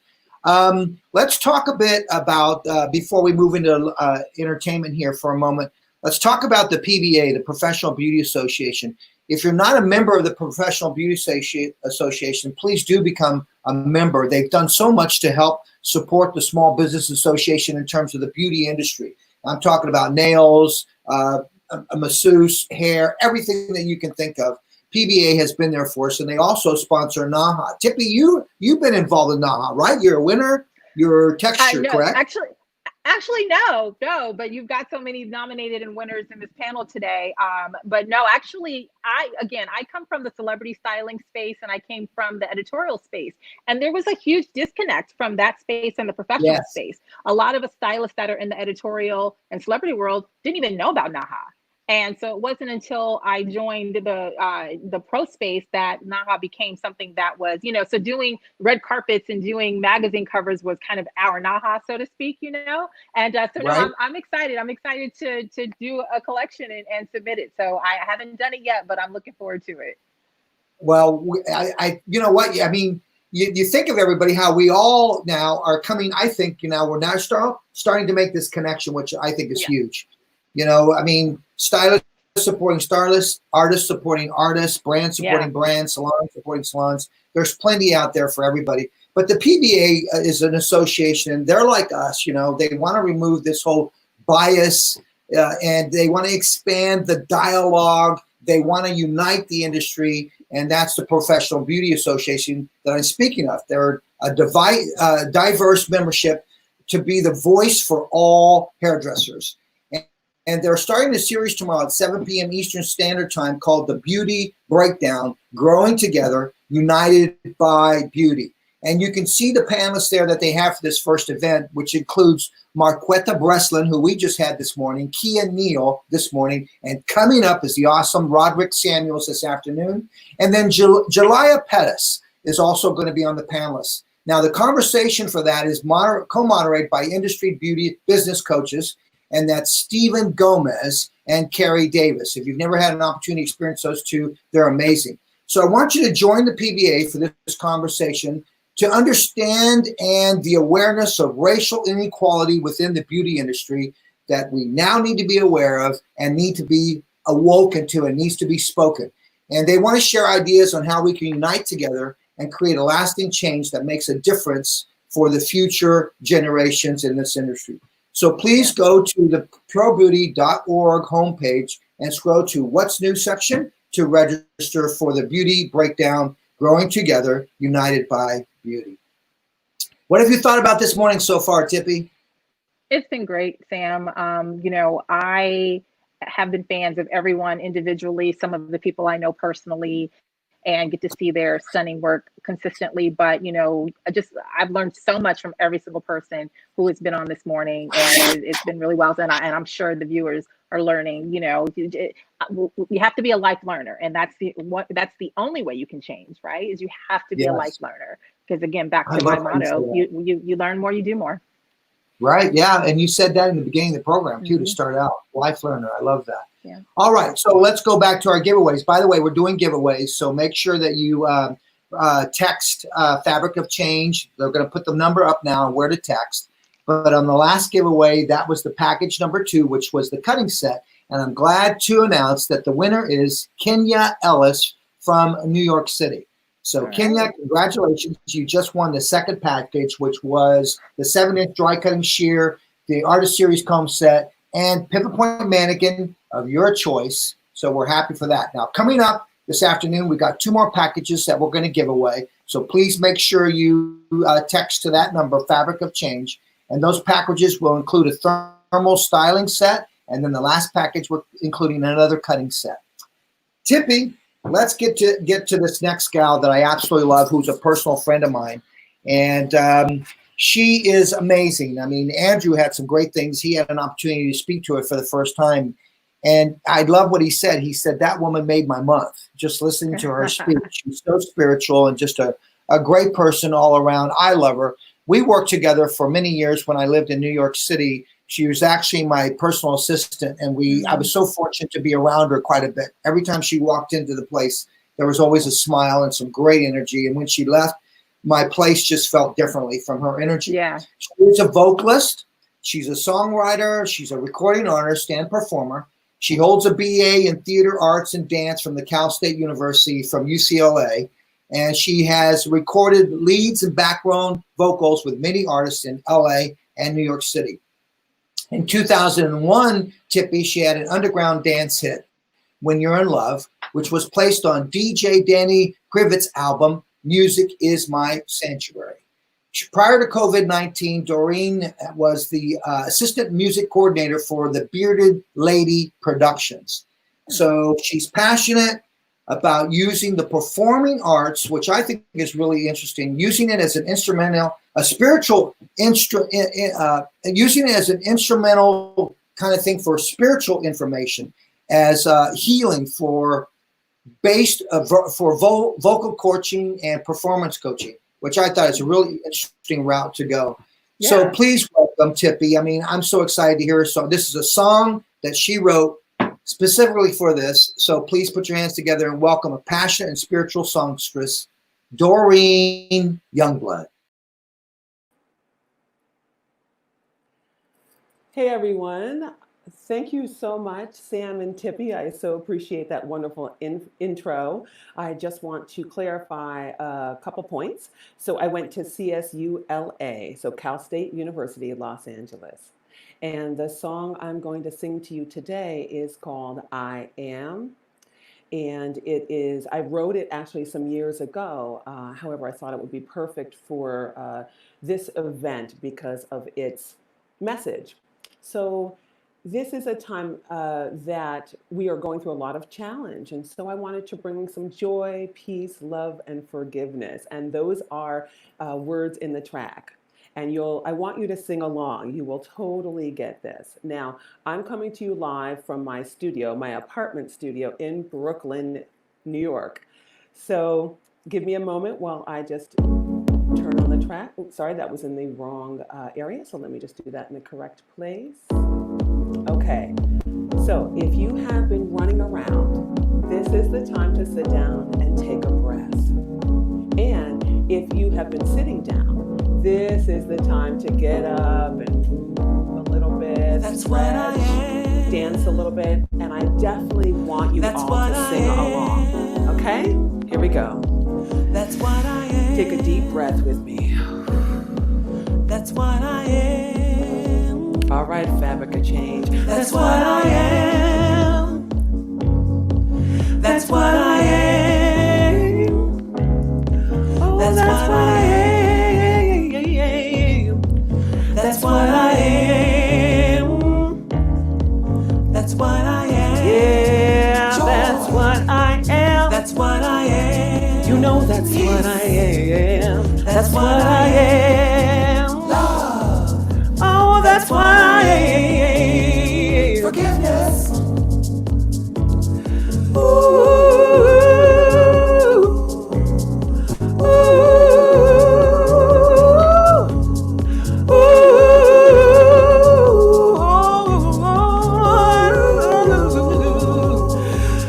Let me tell you how this is going down. Let's create new life on solid ground. Come on and get your mind into a joyful place. Just sing along and you'll find a smile upon your face. That's what I am. That's what I am. Joy. That's what I am. Peace. Yeah, that's what I am. That's what I am. Forgiveness.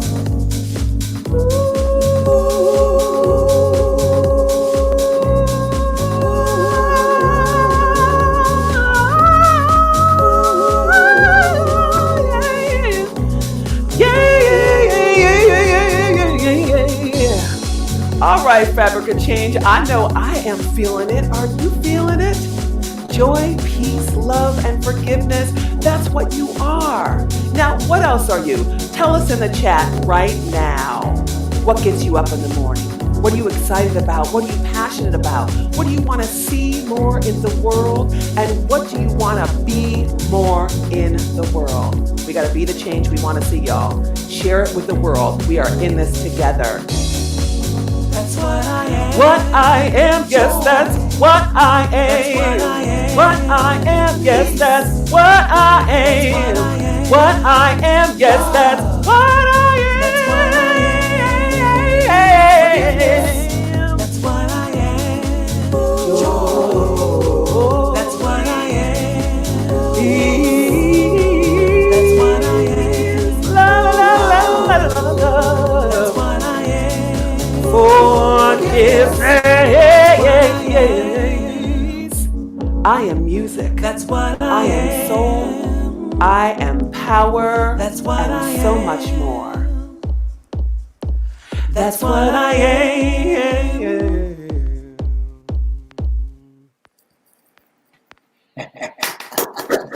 That was so amazing. Exactly. That was amazing.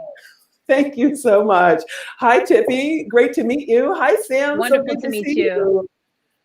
Doreen, Great, wonderful. You know, I can't forget that voice, my dear.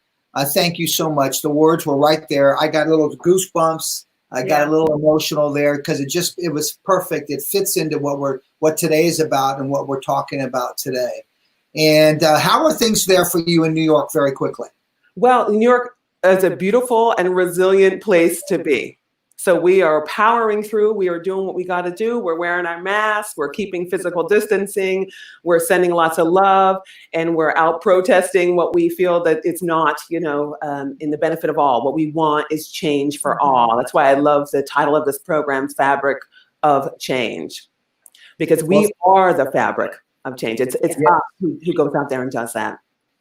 Yes, we certainly are, aren't we? What do you have next planned, and what's happening with your music career? Where are you at? What's happening? So real low key, clearly because of COVID, all arts and entertainment are shut down here in New York. So this is my online debut, actually. It's the first time I've been able to sing, live online. So thank you for this opportunity. I'm so excited. So where could I find that song? Oh, that is on tracksource.com. It was written by myself and Mark Cotterell. So you can go into TrackSource. It's TRAXsource.com. Okay. Type in my name and my tracks will come up. There's more. There's also Into the Light. There's other tracks that are very spiritually motivated. And I do want to give a shout out and thank you to my producer, Phil Carroll from RAD, who created a new track for me because our old track, it seems to have died in the air. They burnt that hard drive. So those things happen, don't they? Yeah, it happens. All right, my dear. Well, listen, we want to thank you so much. And we just love you, Doreen. Thank you for your time. And once again, I hope to see you soon. I miss you, love you, and please stay safe. Thanks. You too. Love you all. Thank you so much. I appreciate you. Wonderful. Thank you, everyone today. All right. Oh, that was awesome, guys. That was incredible. Yeah. I mean, do you know her, Tippi? Do you know Doreen? No, but that was an amazing introduction to her, was through her music, and I'm a fan, so I will be following up at TrackSource to purchase that. Yeah, she's awesome. She's incredible. All right, my dear. Well, let's continue and let's move on with our day. And I'm excited about our next one. I mean, I've been excited about everybody. Everybody. Yeah, right? We certainly have as the day continues to move on. Yeah. But the next person that I want to introduce to you, she's a California native. She's close to the Obama family because she's actually the full-time hairdresser for Michelle Obama. And we're really honored to have her on. But more than that, I think it's important to know that a lot of these people come from different avenues and different walks of life. I mean, she received a bachelor's in business administration. And I know, Tippi, that we have a lot of stories of people that have gone from the corporate world and have gone into the beauty world at one point or another. And she also minored in marketing, but she has a great business sense in terms of how she built herself and how she built her aesthetic salon that she happens to have. In 2017, she did that. But she's in the DC area, and her philosophy is pretty much, it levels with us in terms of she wants to really educate stylists. She wants to create an inclusive community within the industry, and which is why she's a part of us. Tippi, what do you know about Yene, about who we're about to introduce? We had an opportunity to meet very briefly at an event that was driven by Mrs. Obama. I was there working with Jennifer Hudson, so we had a path crossing. And then I recently did a panel that she hosted, which was just incredible. It was a summit of Black professionals in the beauty space, hair, makeup, business, everything. And so I was truly honored that she tapped me to speak on behalf of that. So she's just an incredible young lady, and people are going to learn a lot from her. Yes, you are. And in 2019, she founded the Academy, a business coaching program for hairdressers. So let's bring her on. Please welcome this hairdresser who we feel is celebrity in every way. Please welcome Yene Damtew. Yene! Hey, Yene! Hi, Yene. Good. How are you, my like you're 12 years old. I know. I know. Good to meet you, Sam. Thank you for having me, Tippi. Good to see you again. You too. We're honored to have you, my dear, and excited to have you. So, I mean, I'm sure you get the question all the time. So, What's it like to do Michelle's hair? You probably get that off. I just want to get that off everybody's shoulder right now. You know, what I tell people is what you see and what you think, who you think she is actually who she is. I'm lucky to have been working with the family since they took office in 2009. It started with myself and Johnny Wright, and now I'm the only person that's there. But she's my family now. We text, we check in with one another. She's not just a client. And I think that all of us know this as hairstylists, that we build unique relationships. And I think the other thing that people just kind of get starstruck on is they get so fixated on her being a celebrity and they forget that she's a human being just like you and I. Right. So, yeah. Well said, my dear. Well, Tippi and I are going to let you take it over, my dear. We'll come back and we'll visit with you afterwards. Have fun, Yene. We're glad you're here. Thank you for your time. Thank you. Well, hi, everyone. I'm so excited to be a part of Fabric of Change today with Sam and Tippi. This is something that I'm super passionate about, creating an inclusive beauty industry, creating a space for all of us to learn from one another. And I think that when we ask questions and when we are informed, we are better, we show up better in society and we show up better at our jobs. So today I'm going to do something a little bit unique. Initially, I had planned to do a presentation and a demo, and then I quickly switched gears after watching the first half of this program today. I was just kind of like, people are covering such amazing things, and I wanted everyone to walk away and feel like they're learning new things.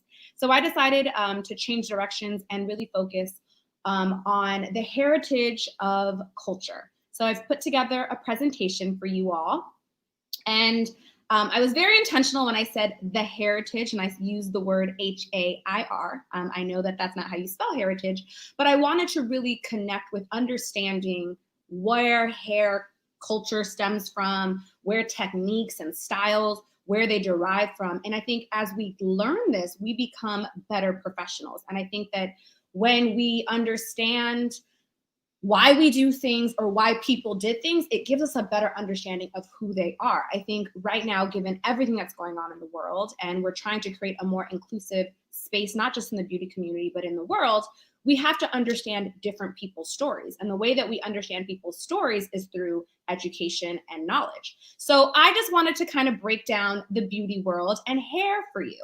So I want, if you could go to the next slide. When I look up the word of cultural heritage, this is the best way for me to sum it up. It's the legacy of physical artifacts and intangible attributes of a group or society that is inherited from past generations. So for me, as a woman of color, I'm of Ethiopian descent, as I think about so many things that I have done and so many ways that I have decided to wear my hair, I understand that it wasn't a decision that I made single-handedly, but it also represents a cultural significance of people that came before me, my ancestors. We'll go to the next slide. So I'm going to break down some of these styles to you. So cornrows, right? People are seeing this trend. I think in more recent years, you've seen it hit the runway fashion shows. And I think you see it on red carpets more. But I think that as a woman of color, we recognize that it's such a significant part of Black American culture. And the name cornrows is inspired and it pays homage to the similarities of cornfields. When you think of back to the days of slavery, and when you think back to African heritage and roots, it shows the resemblance. And so when you think of the interweaving of the braid or cornrows, that's where the name comes from. It resembles cornfields. We're gonna go to the next slide.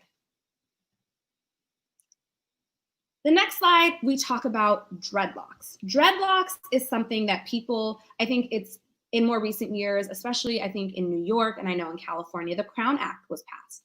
And we think about what the Crown Act was, what it was, or if you think about people, for me in DC, it's a predominantly heavy influence with military families and veterans. And a lot of people in uniform are apprehensive about how they wear their hair and what is deemed professional and what is deemed polished. And I think dreadlocks for a long time caught a bad rep. But it became more popularly known through the Rastafarian movement, and you saw it on Bob Marley and Marcus Garvey, but the Rastafarian movement came and placed homage to Emperor Haile Selassie. But what's ironic is that he didn't have dreads. he actually was known for his facial hair. And it was really a faith belief. So the people that believe in keeping dreadlocks and not combing their hair, it's still well groomed, it's still clean, it's still polished, but it was really a faith-based initiative that they really focused in on. And they were reluctant to cut their hair due to their religious beliefs. It wasn't anything other than that. So it's not that they didn't know how to take care of their hair, they didn't want to, but it was a devotion to their faith. So when you look at dreadlocks, a lot of people associate it with, again, the Rastafarian movement and this particular lifestyle, but it is always faith driven. So it's important for us to recognize that. Next, we're going to go into our next slide, and we are going to talk about afros. Afros, curly hair, natural hair, texture, everything that I'm talking about, from cornrows to dreadlocks to afros, it's different textures. It's ways that we manipulate our natural hair, or it's a way that we manipulate our hair to give us a final look or texture. Afros were birthed in the civil rights movement. That's where you saw this influx of people like Angela Davis rocking her natural tresses. And it was really a way for her to come to be combative and for her to resist straight traditionally European known techniques of wearing your hair and chemical straightenings. So it was a form of activism, but that was back in the 60s.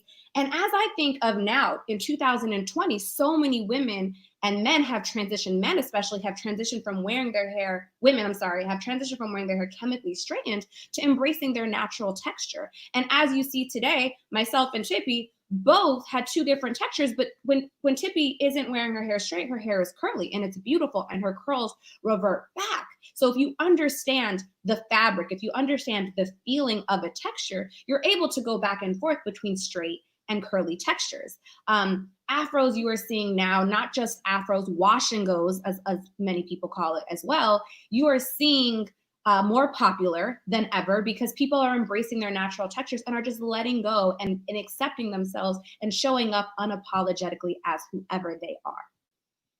So love, love, love, love afros. We've had so much education today talking about different ways to play with texture and different techniques. And there's more to come. So you'll learn more about different ways to manipulate the texture to get a desired look. Next, we're gonna go into what's known as Bantu knots.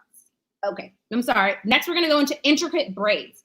Intricate braids. I love understanding intricate braids because I don't think people recognize what braiding means. Again, for me, I have African, I'm Ethiopian American, and so I always paid attention to hair as a hairdresser and as something that it was a part of my culture to change the way we braided our hair. So as you see, these two women both have completely different styles of cornrows, but they're braiding techniques, but you see that they're raised. Some of them are raised and then the others are really, really skinny. And in Ethiopian culture, I know, and a lot of other African cultures, it's a way for you to nonverbal communication, for you to communicate with people that are looking at you of who you are, your marital status, your age. I know the braids that you wear after you get married in Ethiopian and Eritrean culture, East African culture, is different than the braids that you wear when you're giving birth.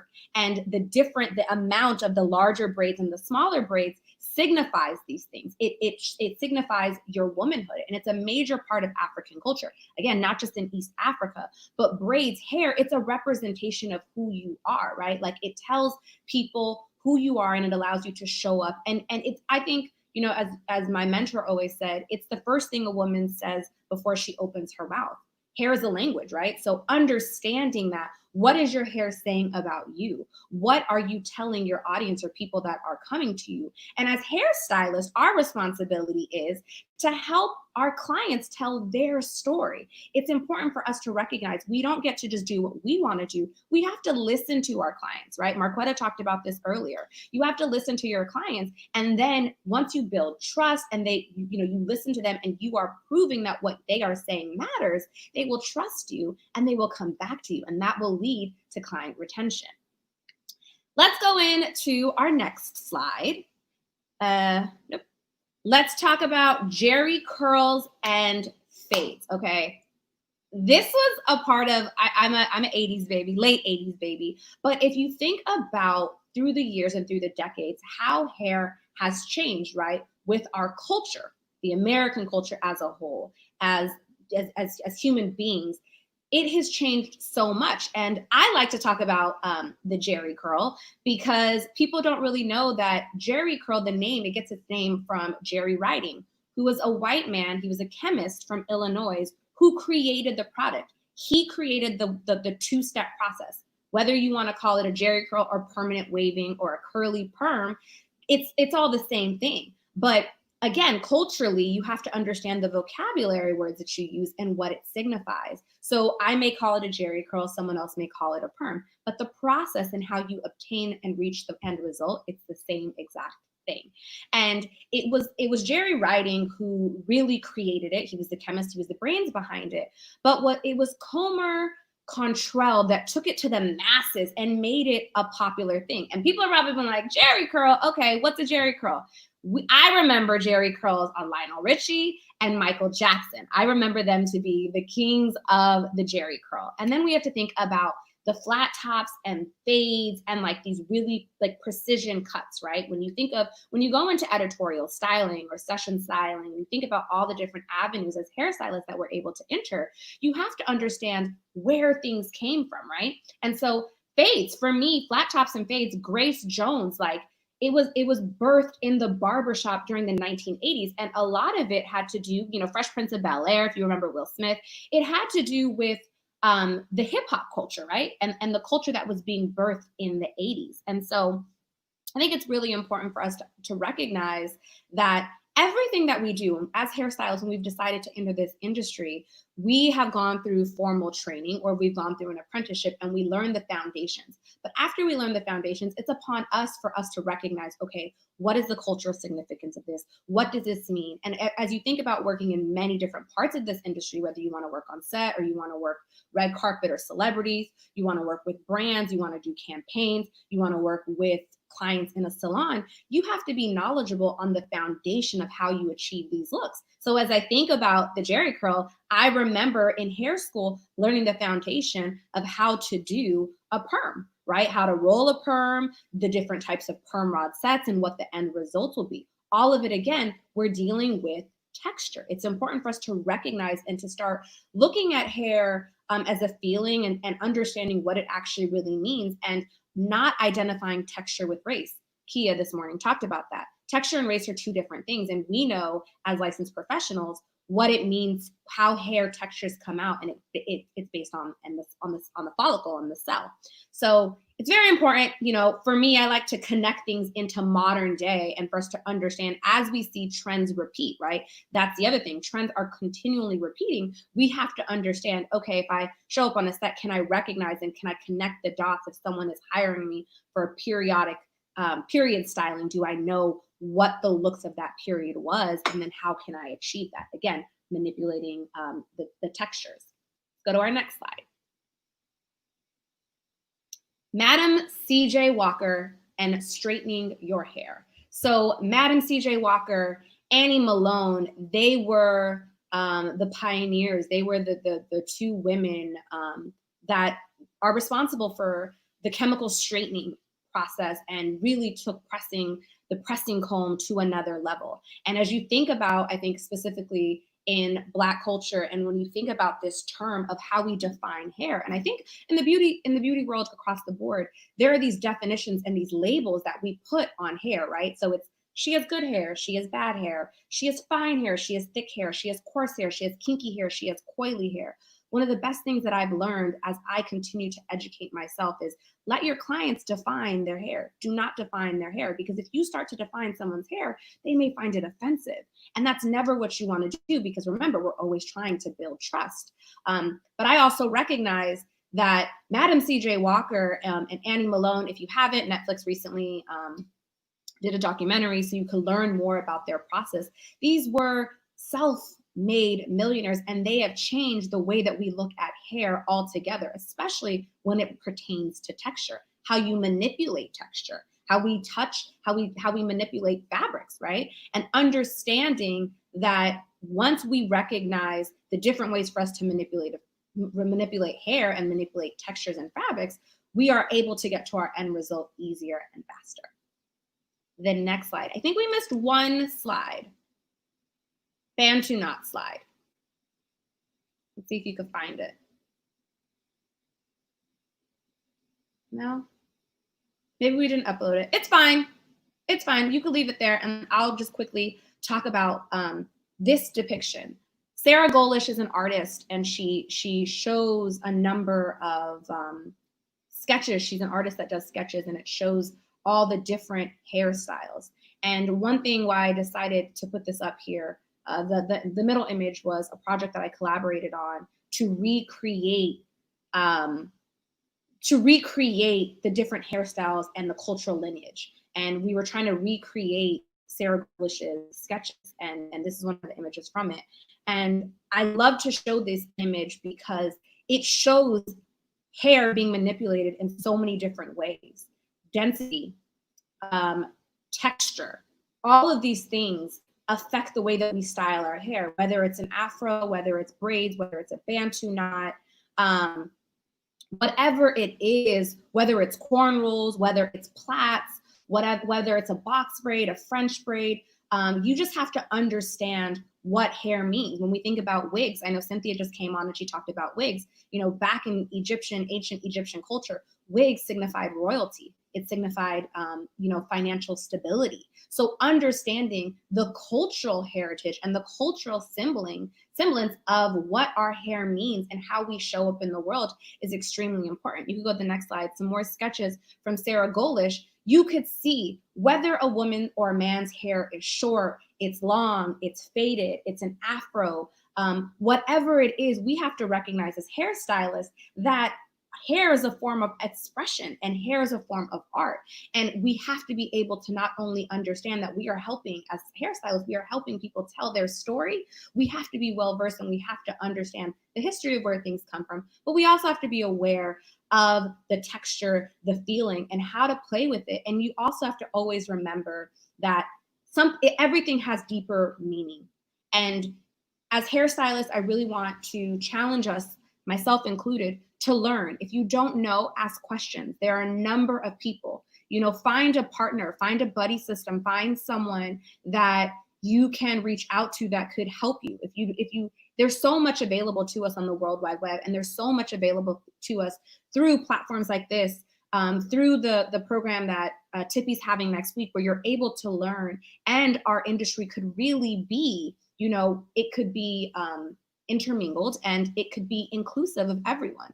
There should never be appointment. I always say I'm a hairstylist. Any client that comes and sits in my chair, I should be able to service them. And I want to empower everyone watching. If you do not know anything about textured hair, if it's not your comfort zone, I challenge you to learn more about it. I challenge you to identify the story behind hairstyles, because when you put a story to a texture, when you put a story to an image, it makes it personal and it humanizes us, that you are more invested and you're more willing to be open and learn. So I want to thank Tippi. I want to thank Sam for having me. I want to thank everyone for giving their time for me to give you a little bit of a history lesson of understanding what hair and culture really means in the beauty sector, and just knowing that it has nothing to do with race. It has everything to do with fabrics and feelings.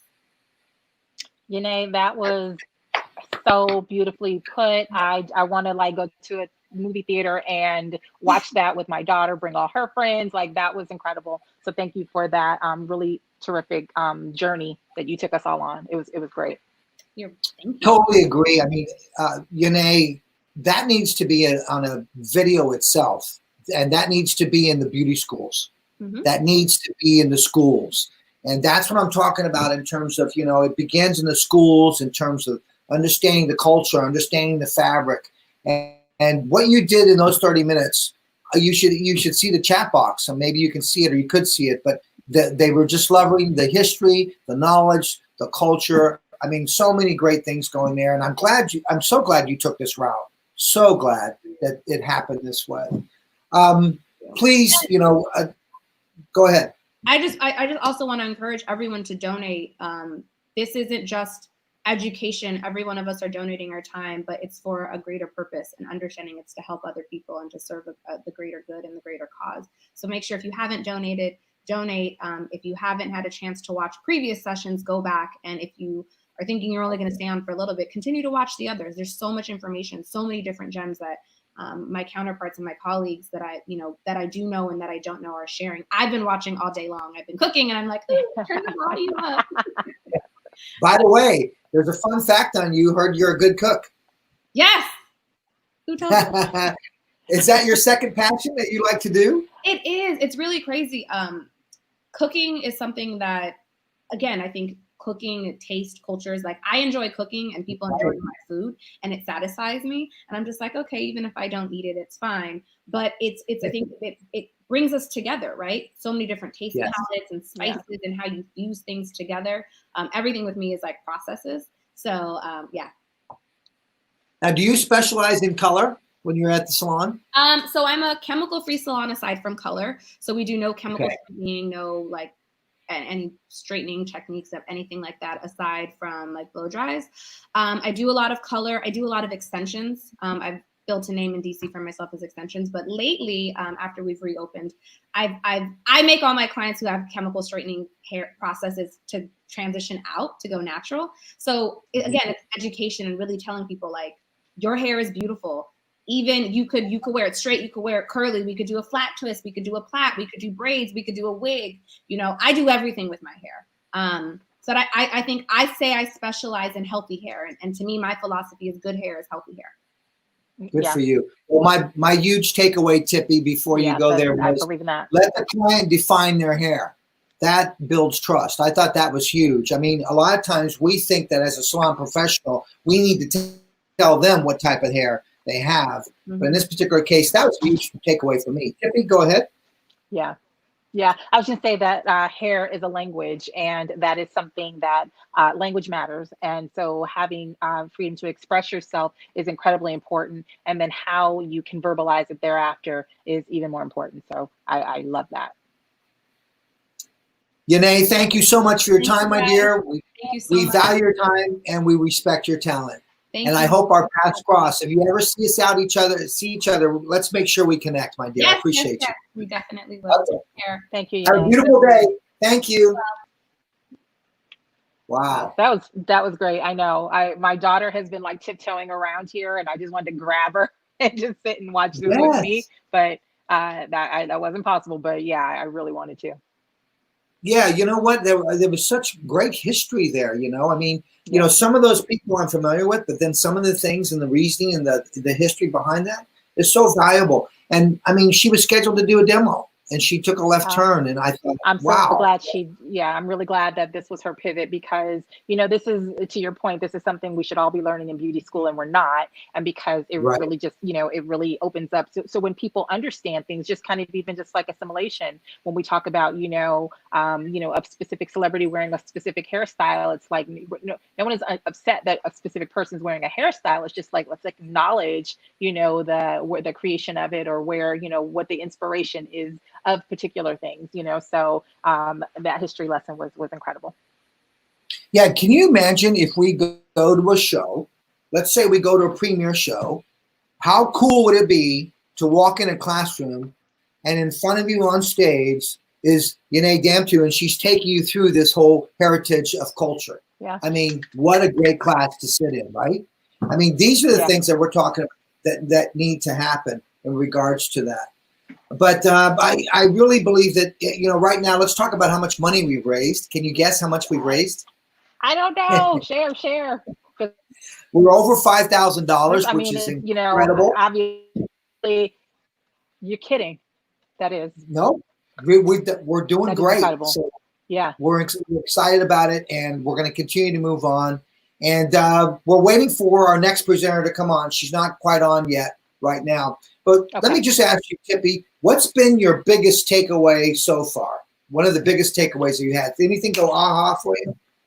Yeah, tons. But if I had to narrow what you're asking me to, so I guess I do have to narrow a few, is really the community thought behind hair being fabric. Like that's not something that, you know, someone that you've asked to participate had to think about. It's really something that all the artists that you've been speaking to or that we've been speaking to all day long speak to on a daily basis in their salon, in their everyday life, in their educational life. So just the community aspect of, you know, knowing that hair is a fabric and it's, you know, a texture and it's not race, and understanding the that it is not one and the same, and separating that and how everyone is along the same accord with that. I think that's probably the biggest takeaway for me so far. On top of the business, all the business stuff has been incredible. Yes, it has. It really has. I mean, do you know, like on the business side, does it, you know, business is business, and a lot of people see it that way. But some of the things that I'm taking away here is in terms of like what some of the stuff Jamal talked about, in terms of understanding the texture and the fabric, and then some of the things Rachel talked about and understanding that. Go a little bit deeper on that, Tippi. Yeah, so that's my everyday life, right? So not that those weren't big takeaways from me, but we all kind of come from the same space. So those are things that I live and speak to every single day, but really just understanding the fundamentals. And once you understand, you just, you know, and people, when I'm teaching classes, particularly the fundamental classes, people are like, well, you know, texture is new for me. I'm a little afraid of it because maybe it takes too much time. Well, you know, I challenge them with, you know, when you did your very first haircut, it took you twice as long or 3 times as long as it does today. And the more you learned, the faster you got. The more you understood, the faster you got. So same thing with working with textured hair. So if you're brand new to texture and this is a whole new space for you, you know, having a little anxiety about it that's natural, because I had anxiety the very first time I pulled out some foils and a powdered lightener, right? So anything that's brand new, it's okay to have anxiety, but go in and learn. And that's really the thing. And that's what we're just talking about, is just take the time to learn. And just like, you know, challenge everyone to, you know, take the time to learn. And if there's something you don't know, you know, there's tons of information, there's tons of educational resources. As Jamal mentioned, Mazzani has the Mazzani Texpert Academy that launches on the 13th. We're going from fundamentals through styling, through editorial, through cutting, through coloring, because there's nuances through everything as it relates to textured hair. Yes, and that actually brings us up to our next guest, who you happen to know very well because she is a Mazzani team member. Let's introduce her. Tell us about her. All right. Well, this beautiful lady and sister friend of mine is the Mazzani technical director. She's a master stylist. She is a certified trichologist and the first certified trichologist to teach a class for rehabilitated hair practitioners certificate course. So that's huge. I mean, that's a mouthful, but that's huge. And she's been sharing, I've been learning so much from her. She gives you brilliant blondes. She's actually, if you hashtag catch the color, you're going to see Miss Evie Johnson. Also, it's her birthday today. Oh, really? It is her birthday? Evie Johnson. Yeah. Yes, that's my daughter in the background. Yes, giving her an applause. So, Evie, where you at, girl? It is her birthday today. Happy birthday! Hey! Happy birthday, Evie. So everybody give Evie Johnson a happy birthday in the comments. Well, we're going to do better than that. I'm going to sing happy birthday. I'm going to sing happy birthday to you. Happy birthday to you. Happy birthday to you. Happy birthday, dear Evie. Happy birthday to you. Yay! Thank you so much. It's definitely an honor to be here. Thank you so much. Evie, I can't believe that here you are on your birthday and you choose to teach. God bless you, and thank you so much for taking your time on a valuable day. But I'm going to let you take it away, my dear, because I know you've got tons that you want to share within the next 30 minutes. Take it away, birthday girl. Thank you. Thank you, Tippi. Thank you, Sam. All right, guys. Again, my name is Evie Johnson, and it's definitely an honor. I know. Well, thank you all for singing happy birthday, and I see your text message and your messages to come up says happy birthday. Now, the thing about me working on my birthday was something like when Sam called me up, he was like, hey, listen, you know, we're doing this event and it's like amazing. And I was like, okay, great. Normally I don't work on my birthday, but this was such a movement that I wanted to be part of it. And I just could not see not, you know, taking advantage of the opportunity and being able to showcase and just be part of this change because it's super, super, super important. So with that being said, I do have a lot to say. I always have a lot to say. So I'm gonna go ahead and get started. So today my topic is my topic is about texture on texture. So I know some of you all may say, you know, what does that mean? Well, I'm actually going to show you right now. So just to kind of give you a little background, like most of us, like we do a lot of different things. I'm very good at coloring. I know Tippi, you know, introduced me, like I love to color, certified trichologist. But my first love, the first thing I fell in love with was actually cutting. And the reason why was because it was the hardest thing for me to do. Like it was literally the hardest thing for me to do. And I said, once I learned cutting, like I'm just gonna just like pretty much just fall to my knees and be like, thank goodness, because I used to practice and practice and practice, and it was just the hardest thing for me to get. So with that being said, I'm actually gonna do texture cutting right now. So the texture cut that I'm gonna actually do it's going to be like precision cutting. Now, I know you guys learned a lot about texture. Jamal talked a lot about it. You know, Rachel Red, everybody talked a lot about texture. And that's fabric. You know, texture basically is the fabric of whatever, you know, the surface of what you feel, the appearance of something. Now, the thing about the actual texture cutting I'm going to do is going to be with texturizers. So those of you all who know me, most of the time when I do hair cutting, I only use texturizers. And the reason why I use texturizers is because, it actually allows me to put texture inside of the hair. And I say that because it's like, you need movement. You know, I know we talked about higher curl types and how sometimes it can be very stiff. I found if you use the texturizers when cutting, it gives you a lot more movement. You all have seen before when you do it, somebody gets a haircut, the hair is very, very thick and it just looks very stiff. It has no movement. So I was like, okay, what if I play around with these texturizers? What would it look like? Now, I used to be scared of them back in the day. When I learned hair cutting, like I was super, super, super, super duper, like scared of them. And the reason being is because people always used to say you cannot use texturizers on hair that's texture. And I was like, really?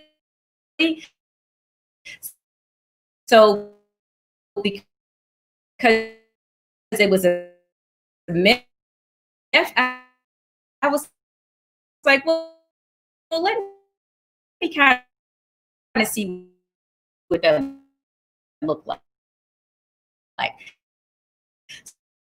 So I'm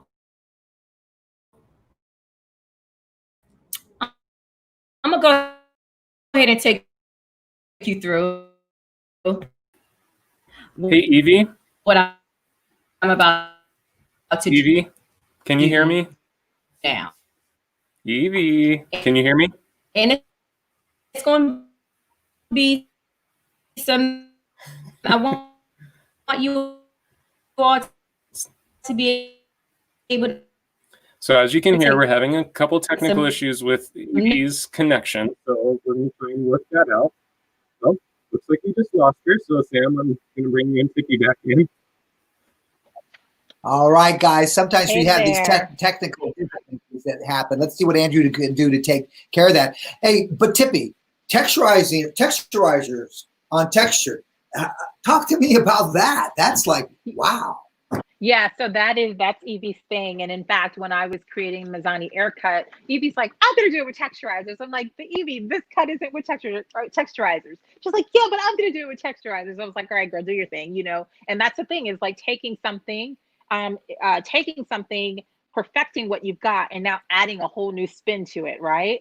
And so the whole scary thing about texturizers, as it relates to curls specifically, because when we talk about textured hair, we're talking about anything from waves all the way to tight coils. There she is. All right. Is that Evie? Yes. Yep. I don't know. I just prayed. Let me say, when I went to bed last, I prayed. I was like, internet, just work with me. You know, just work with me. All right. You got it, girl. Take it over. Thank you all. Like I'm like, of all days, like this, and I did this in the salon because I felt like my internet would be stronger here. But nevertheless, let me go ahead and get going. So texture cutting, I want to talk to you about, again, the 6 panels. And here, you notice her hair is a little dry. She definitely is pre-prepped, and she's pre-prepped with the Mizani 25 Miracle Milk. And if you guys haven't used it, you by far the best ever. And the reason why I did use a little bit of this is a soften it up a little bit, be able to like glide through and maneuver through the hair that I want the way that I need to. Now, here's what I'm going to do. I am going to use my fingers. I'm not going to take my comb to section or anything like that. I'm going to take my fingers. And as you can see, I started on this side. Normally, I would start on my left side. I would go left to right. And the reason why I would start on my left side, because I'm right-handed. And because I'm right-handed, I'm going to start on my left because that's my least dominant side. So I'm always going to start on my least dominant side because I can always perfect my good side, which is my right hand. So now, the one thing about precision cutting, what is precision cutting? Precision cutting is definite lines and definite angles. Precision cutting is definite lines and definite angles. And so my lines got to be definite, but they don't have to be with the comb. They can be with just your fingers and just, we call that more organic partings. And so what I want to do is right now, I'm going to go in and just kind of subsection it. Then my subsection is going to be about 1 inch long. And what I'm going to do is basically, I'm not combing the hair. I don't want to comb it because I don't want to disturb the curl. She's already been, pre-combed out, brushed out, and have the 25 Miracle Milk on there. So what I'm going to do is I'm going to take my fingers and I'm going to work on the diagonal. Now, I'm going to actually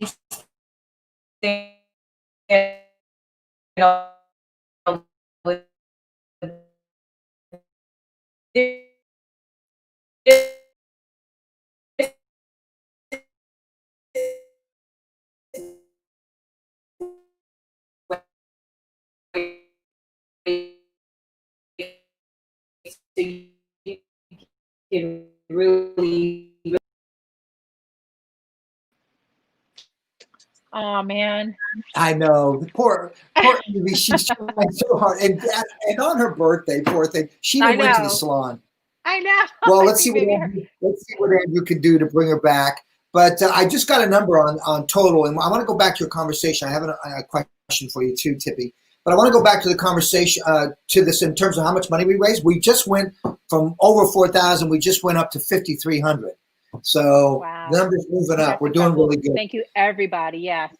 Thank you, Tippi. Everybody who's watching. Thank you, everybody who's sharing. As Yene mentioned, obviously we're here talking about the diversity and creating a bigger tribe as it relates to the beauty industry. But there is a bigger component, which is the donations that are going to these organizations that are supporting and fighting for injustices. So I'm thank you everybody who is supporting and donating. Yes, we appreciate that, guys. As you all know, it's all for a good cause. Okay, I have a question for you. I want to ask you a question while we're waiting to see what happens with Evie here. Texture, okay, versus style, types of hair.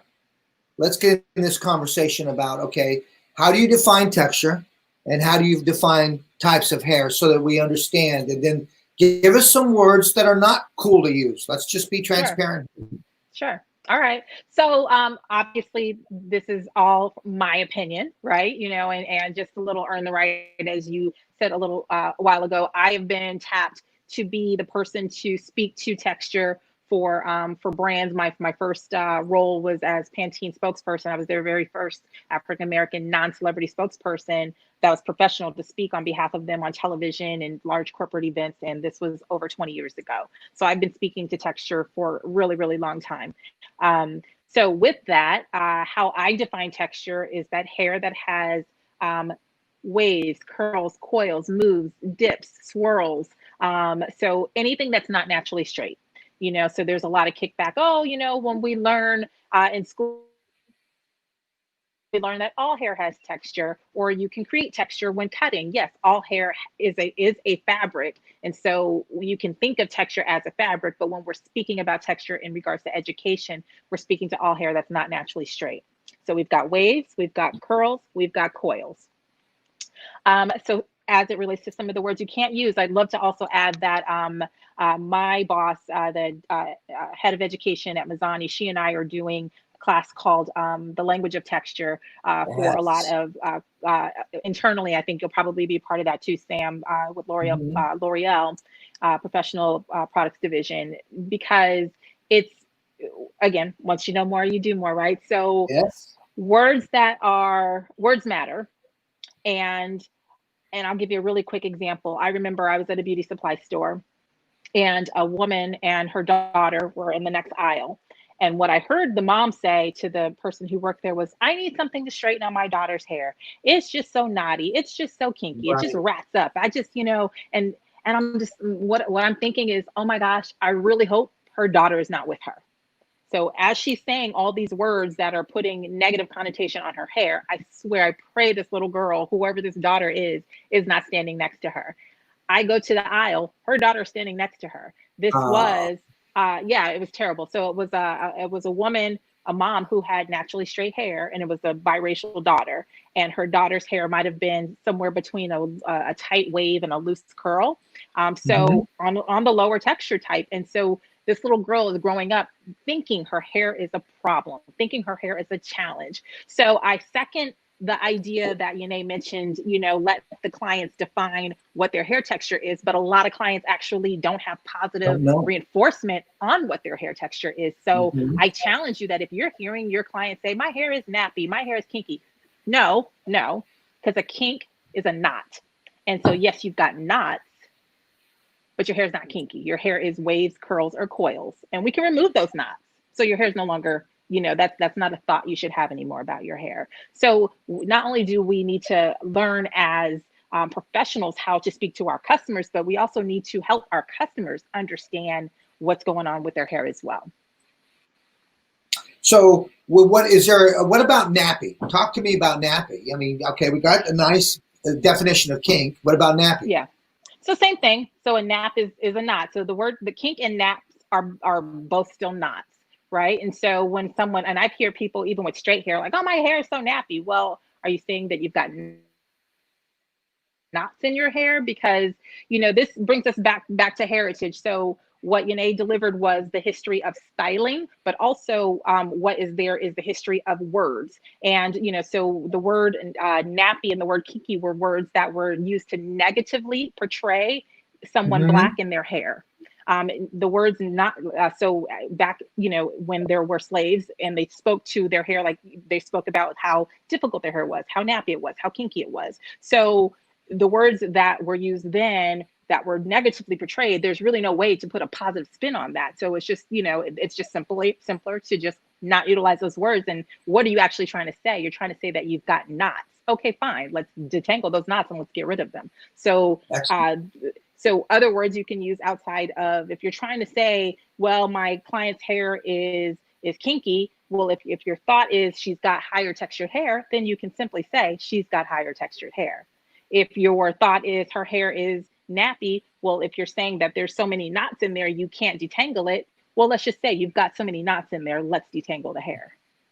Excellent. Great. Because I think, the industry needs clarity on this. I, for one, need one.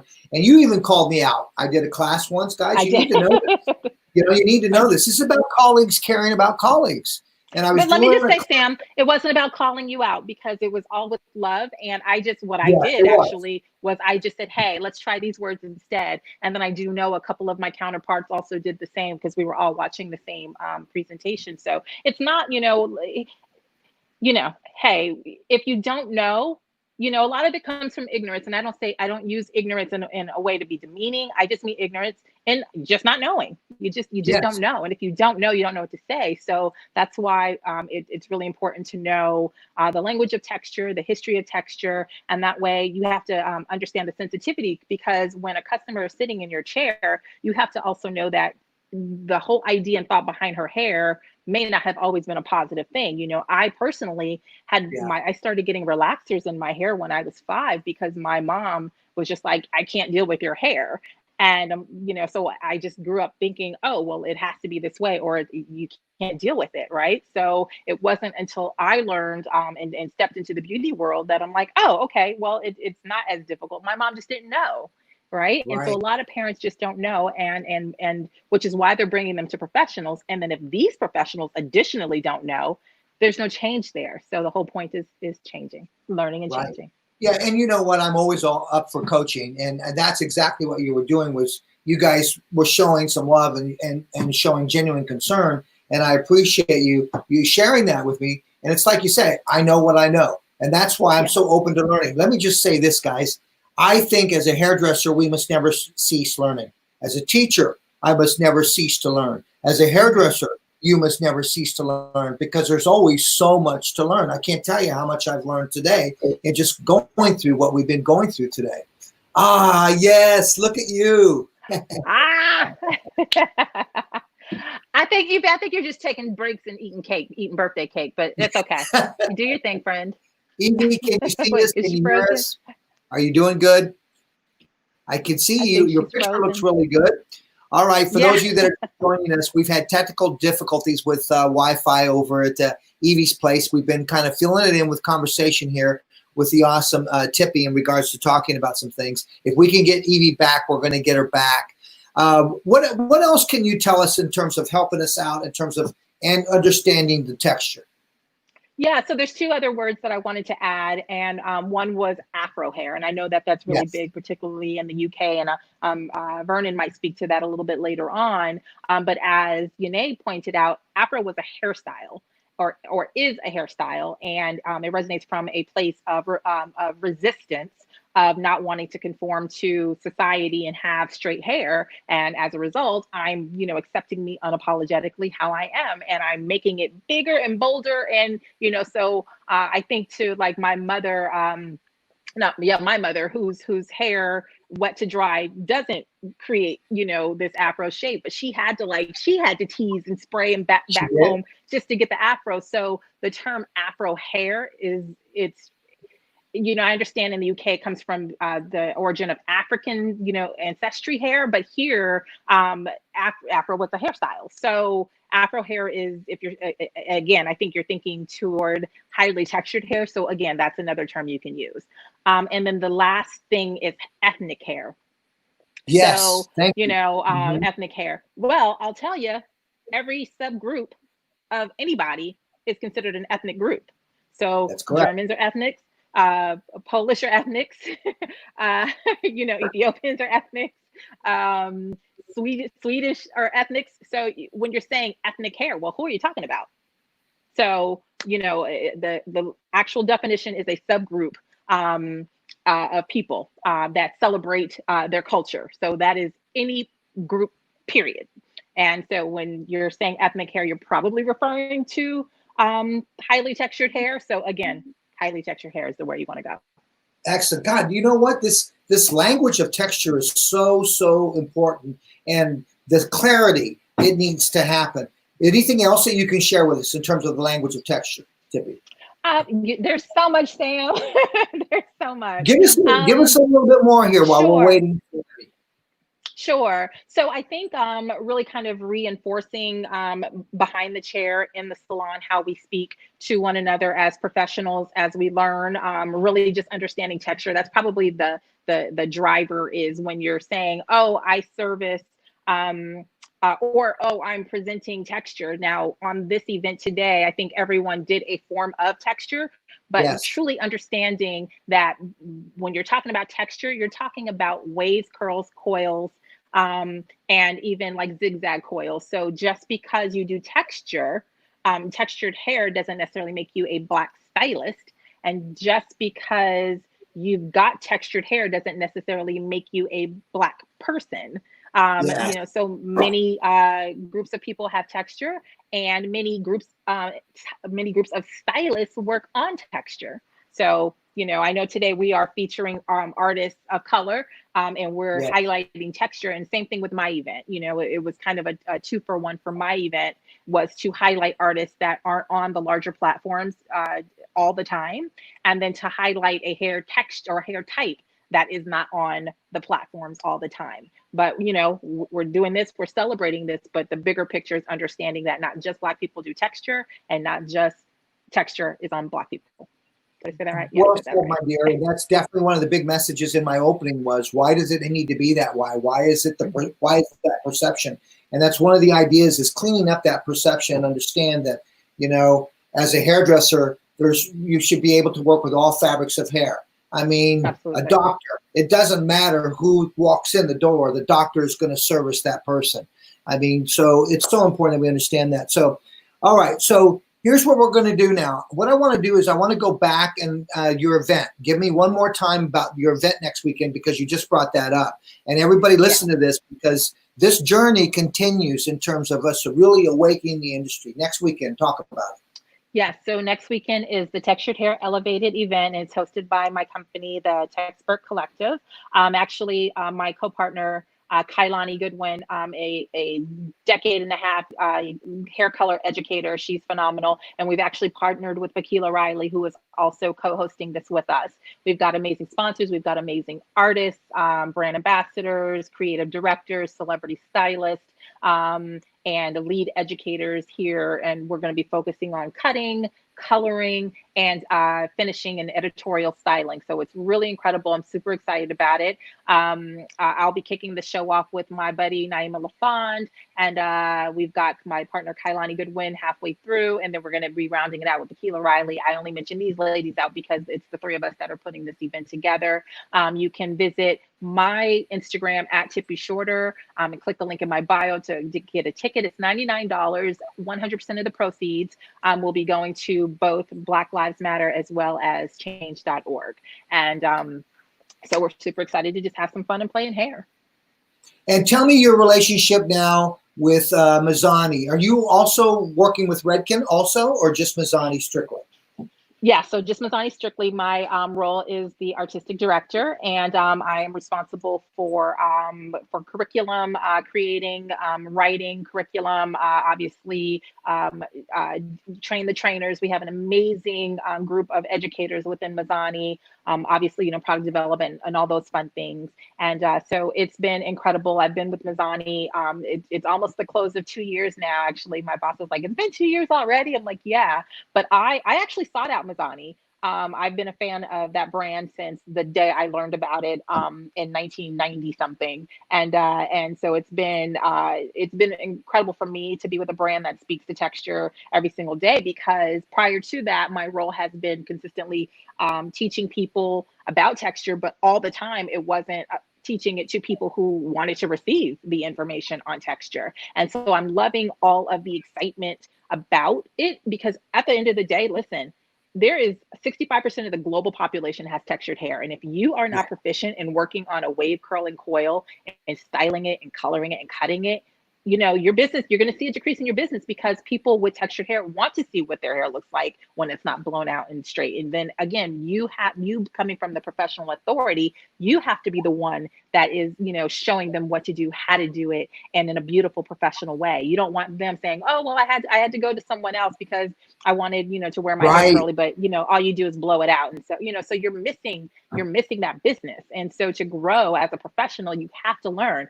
Let me tell you, as a Black woman in beauty school, you have to learn how to do straight hair. That's all you learn in beauty school. So that was the foundation. But as a Black woman, I had to actually take outside courses to learn how to work on my own hair type, which is sad.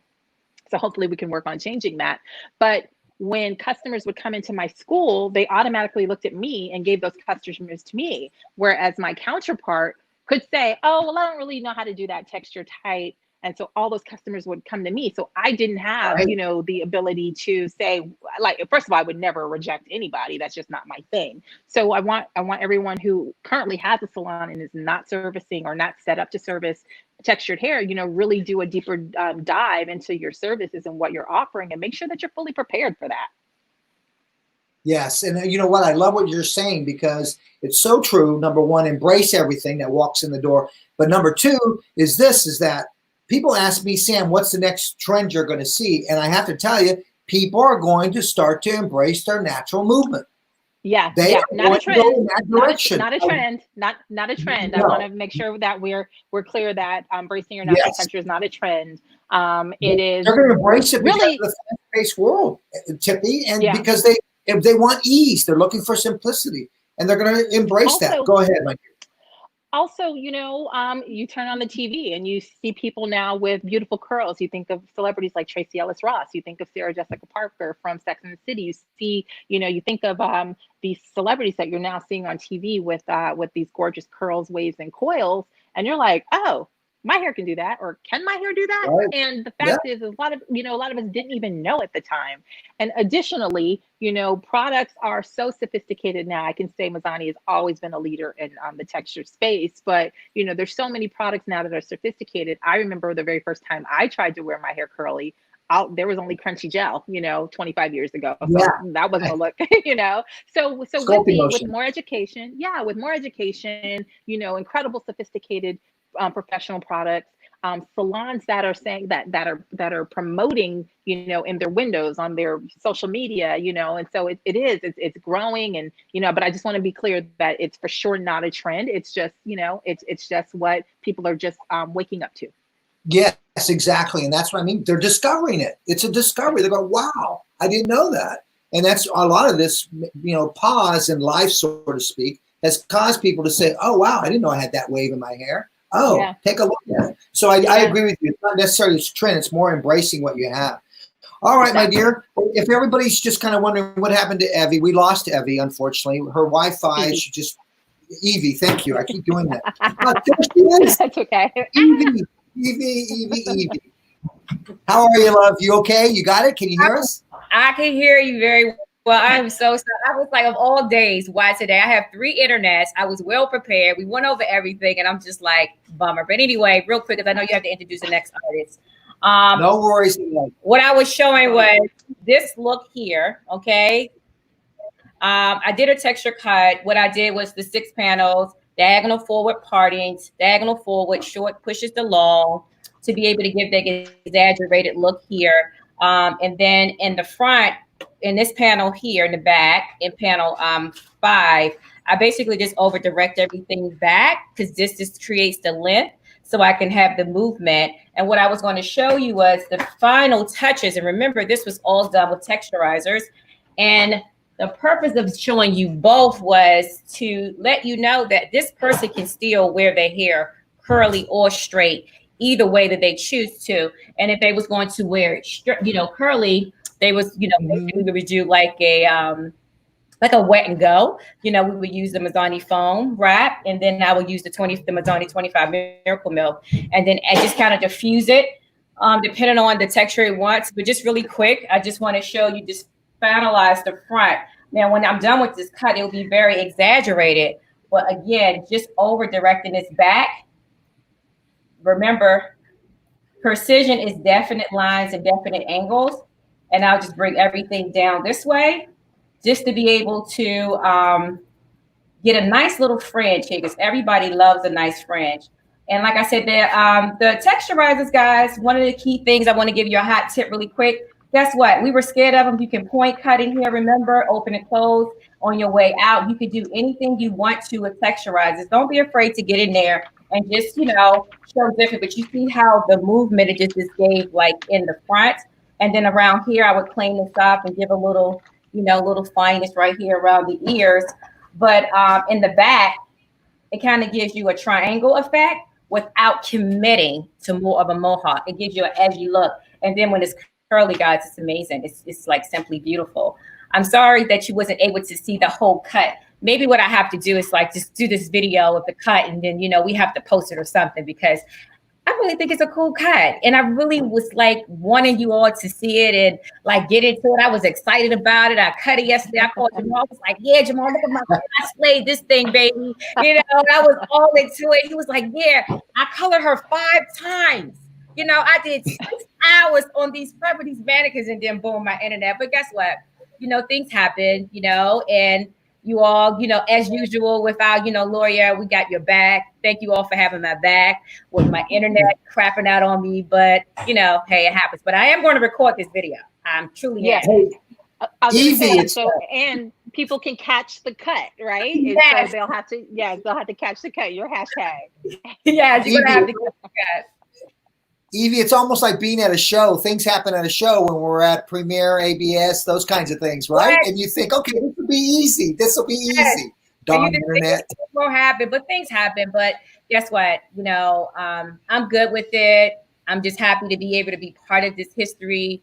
I definitely sent, you know, like I want you all to donate, just be, you know, part of this cause, Fabric of Change. Like it's an honor to share this platform with so many of you all, and just to be here on this very day just gives me great, just gratitude just being here. So yes, technical difficulties, but still doesn't, you know, excuse the fact that I'm honored to be here. And I want you all to check out, you know, Mazzani. We just launched, I know Tippi, we were talking about it all morning, about Mazzani Texpert Academy, you know, with the haircut, you know, oh, you know, when you showing us the haircut, and I was like, I want to like do it my way, and you was like, no, you know, here's how it's done. And again, it's different ways to cut, right? But I will say the Mazzani haircut is by far is going to take off. It's great. And then we have other things. We show you how to do some heat styling, and we show you how to use lasers. I just want you all to just go to Mazzani if you're not following us. Of course, follow, you know, Sam Bear, and then listen. I was going to splat on her hair. I had my Sam Via ass. I was about to go ahead, you know, give it a little texture. I was about to go ahead and do some damage, but damage to the internet it was. Well, listen, here's what we're gonna do. I want to have you back on my Mannequin Mondays, because I now moved Sammy Live to Mondays, Mannequin Mondays. I want to have you as a special guest, but I want to have you on there teaching me something. Okay. So we're going to schedule that. We'll get it back, and we're going to get you back on so you can walk me through that haircut. All right. I will be honored. And just so you guys know, I just want to say this really quickly. Let this not be the last time. This was a great, like, I'm learning so much from everyone. And I know that sometimes we do things. I just want us to be continuous, and I would just love being part of it. And I will definitely see you on Mannequin Mondays, because I need to show y'all this beautiful cut.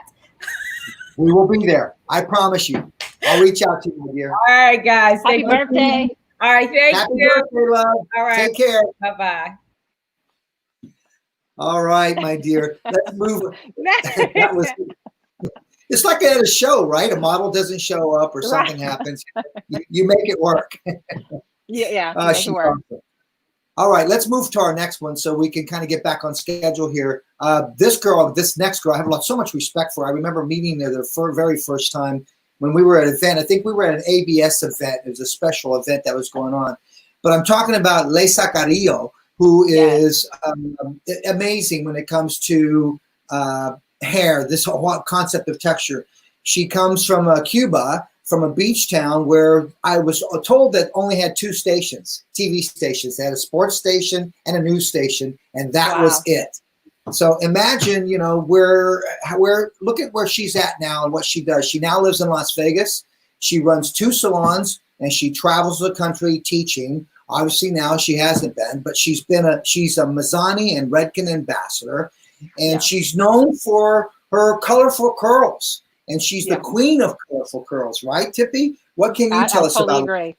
So everything you just said. So I think I saw Leysa's work for the very first time. I think as a BTC one shot, and I actually reposted her work on the Texpert Collective, because that's a platform where we celebrate, you know, texture.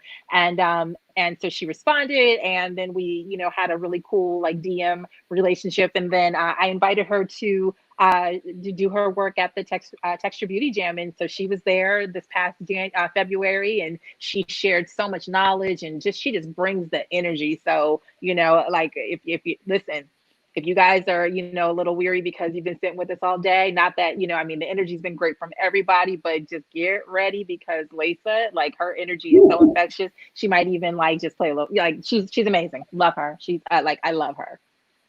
With that said, please welcome the inspiring queen of colorful curls and coils, Leysa Carrillo, please. Leysa! Hi, everybody! Hi, Leysa. She's so cute. I've been watching all day, here and there, getting ready, cooking. I'm making some beans today, so I'm so ready for this. Well, listen, my dear, we're honored to have you here. And I want to thank you so much for your time, but most importantly, please take it away and share what you have to share, because we love you. You're awesome. Take it off, my dear. Thank you, guys.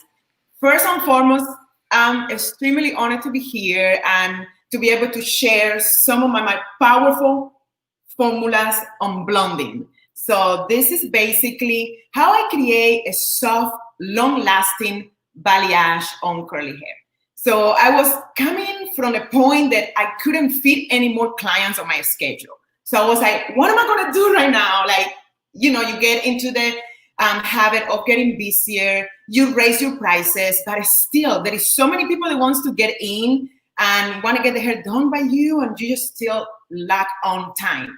So I figured it out. How can I create a technique that have power? That means that you're gonna be blonde in one sitting, and it can last up to 6 months to a year. So I have clients that come from everywhere, West Coast, East Coast, you name it. And I see them maybe 1 or twice a year. That what it allows me is just to take more new clients and be able to help more people that are in need, right? Because this is all about, I'm so happy that today Sambi and Tippi put this, because this is what I've been praying for. I've been talking for many, many years how to encourage more stylists to get educated and to do this. Because what? We cannot do everybody, right? So we want more of you guys to get inspired and learn and don't feel scared. It's just texture. Like I think that today has been amazing, and it gives us an idea how to analyze texture. So the first thing that we're gonna talk about today is consultation. So I know that you see my pictures on Instagram, on YouTube, on Facebook, and you be like, oh my God, it looks like magic, right? So sometimes I tell people, this is not magic. I just pick my clients. So when I say I pick my clients, I call them in for a consultation and we start a relationship together.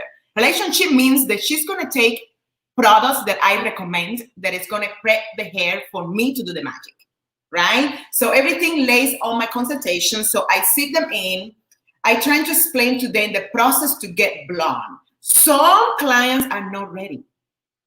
So many times I have to say no.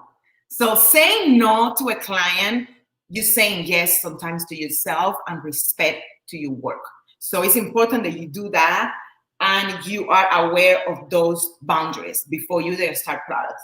Another tip that I'm gonna give you guys, I sell my products on my consultations. So I don't have to worry about, the day of the appointment, she's paying for a service. There might be, I don't know, $500, $400, whatever my case be, and then she has to buy products. So I wanna make sure that she's ready with the product she needs in order for me to do my job. So basically what I normally tell them is you have to prep your hair, your scalp has to be clean. I know we talk about so much information today, but if you don't have a healthy scalp, you're not gonna have healthy curls. And if you don't have healthy curls, you cannot be blonde. So those are things that are extremely important, but I'm gonna basically move on now and show you the technique. And I'm gonna keep adding some of my tips and tricks that I basically advise you guys to follow. So this is basically my mannequin head. Her name is Amber. I know a lot of you guys always ask me from pivot point, and it's basically a tight texture. So she's gonna come in exactly how she was born. When I say that, I don't want you to put your hair back. I don't want you to put it to the side. I don't want you to help me brush it to it. You have to see the texture, because what we're gonna show you today, I'm gonna show you how to light that texture, get the hair light enough to become blonde. And that hair to become blonde, you have to see how it's moving inside the foil. If you blow dry the hair straight, or if you smooth it out, that curl is not alive inside the foil. So that means that it's gonna alternate in your vision, and you're not gonna be able to see what exactly is going on. So the first tip, do not brush, do not help me. And she's gonna come in, I'm gonna take pictures, right? And I'm gonna use one of my favorite is the 25 Miracle Milk from Masani. It's basically a lightweight leave-in conditioner spray. It's really light. And I'm gonna get a wet brush, and I'm gonna start from the ends. And I'm gonna basically brush the section like so. And I wanna make sure that everything is detangled and easy for me to perform my color, right? So now what I'm gonna do, guys, or what I'm gonna advise you to do is to section your clients after you brush the hair. We've been talking about how much cultural issue, how much complicated these clients are, right? When you come with a natural texture and you come into a salon that is a multicultural salon like mine, So there is a bunch of people looking different. I don't want nobody looking at my client like, what's going on? Why she have that big hair? I don't want any of my clients to feel uncomfortable. I want all of us to feel the same. We have the same hair. It's just a different fabric. It's just a different way of showing to the world, right? It's big, has a lot of texture in it, but I don't want to make any comment. Oh my God, your hair is too big. Oh my God, you have a lot of hair. Oh my God, what the heck is that? Oh my God, how am I going to brush that through? They don't want to hear that. They want to hear that they feel in, that they the same, that they can get a service and they can sit down and be okay with the service. Nobody's going to complain about how the hair looks or feel. So basically, guys, this is it. So I'm going to brush the sections and I want to make sure that I'm going to clip them away. Because once again, I don't want nobody looking at my client weird, that she have a lot of hair and stuff like that. So my sectioning technique is going to be right behind the ear. We're going to go right behind the ear. Let me go to this ear. I don't know if you can see that. All around behind the ears. And we're going to do 1 on the back, 2, and we're going to do 3 on the front, 3 sections. So these 3 sections, guys, are based on the moja. So the moja is going to come from the arch of your eyebrow. And also you have to look at your client's hairline. Sometimes you have to modify this sectioning. Depends how you see, your client's front. Everybody's different. I don't want you to feel like this is the only way. This is my way to get organized and get my clients really blonde. Another thing, guys, I use foils. So I'm going to show you how to get that soft looking balayage on foils. Once again, because I don't have the time to schedule her to come back every 3 months, right? So I want it to be powerful. I want it to be good. I want her to come back to her city and be happy, right? So this is basically the technique. This is what I'm showing you guys today. Like you can tell there is some light brown and the super bright ends, right? So I literally got a picture yesterday from one of my students showing the same technique on a straight hair. So please take a look and note, and you can do this on a straight hair. So this is the same technique. It's just way more blonder, right? So you can alternate the technique, make it blonder or a little more darker. So we're going to start on the back. I already did the side, but I just want to have it done for you so you can see how the head is lifting, right? But what we're going to do, we're going to start just 1 each section. And instead of going around the hairline like we normally would typically go from the outside, right? We're going to go opposite, okay? Write that down because this is really confusing sometimes in my class. And people are like, what? How I go again? So you're going to go from the inside diagonal forward. Second tip, the foils have to be the length of the hair. I don't want you to be folding the foils and getting all those curls moving in there, and you won't have a clean application, correct? So the clean application is going to give you a really nice, beautiful, even blonde. Because remember, the idea is to not come back to the salon in a week complaining my hair is not even, right? So I want to create something so powerful, so good, so perfect that she can go and be happy and we are good to go. So another tip, I do not mix my liner or my color way too soon, right? So I do the concentration, I brush all this, and now I'm mixing my formula. The reason why, guys, I want it to be really powerful. So we all know that when we do color, if you mix the powder liner with the developer, it's going to start activating. It's going to start working. It's going to start processing, right? So the developer is going to be you activated. So if you activate the formula way too soon, it's processing where? On the ball, not on the hair. So now I just mix Reckon Flash Lift Bonded inside. This is a liner that I love with curly hair, have up to a level of lift, and also have a bound builder already in it. So you don't have to add any bound builder. It's going to protect the hair. It's going to do 2-in-1s. And the second formula, guys, I'm going to have high left color. So high left color is one of my #1 favorite. I use it all the time. I hate to use permanent color. I rather lift the hair with high lift and then tone it down with a toner or a demi.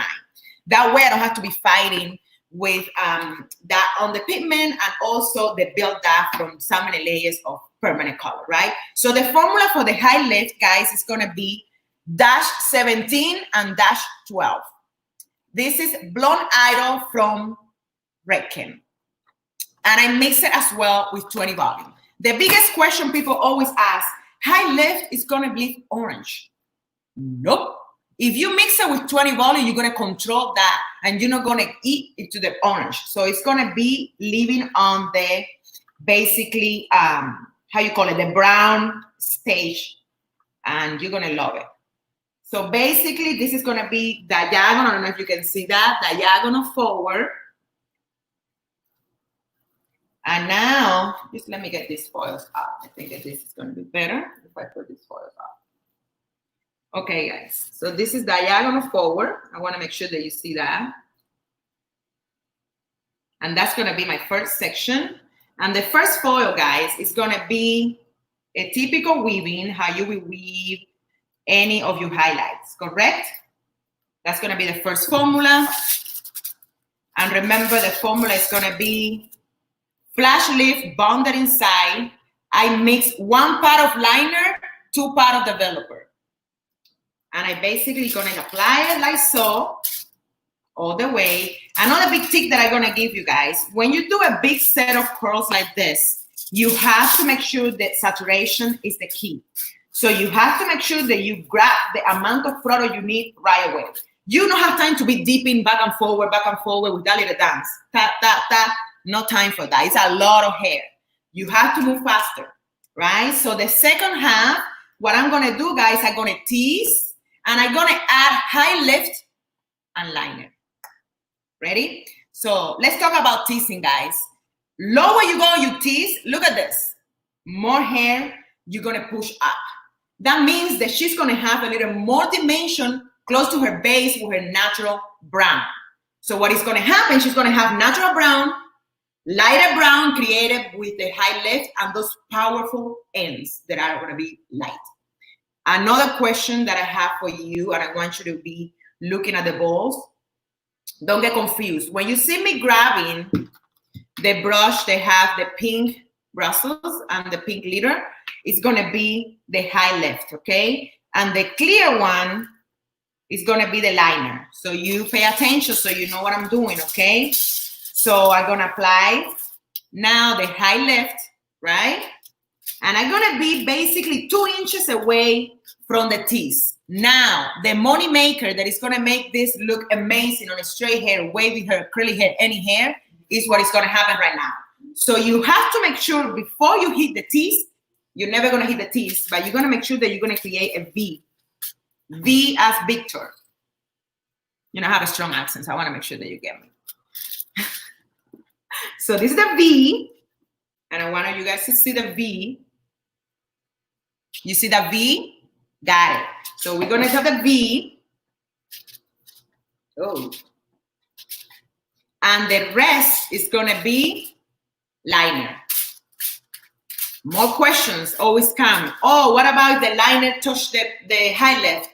I don't make a touch. I don't work on touching. I don't work on mixing. I don't work on blending. Because remember, those curls are inside and they're gonna be moving.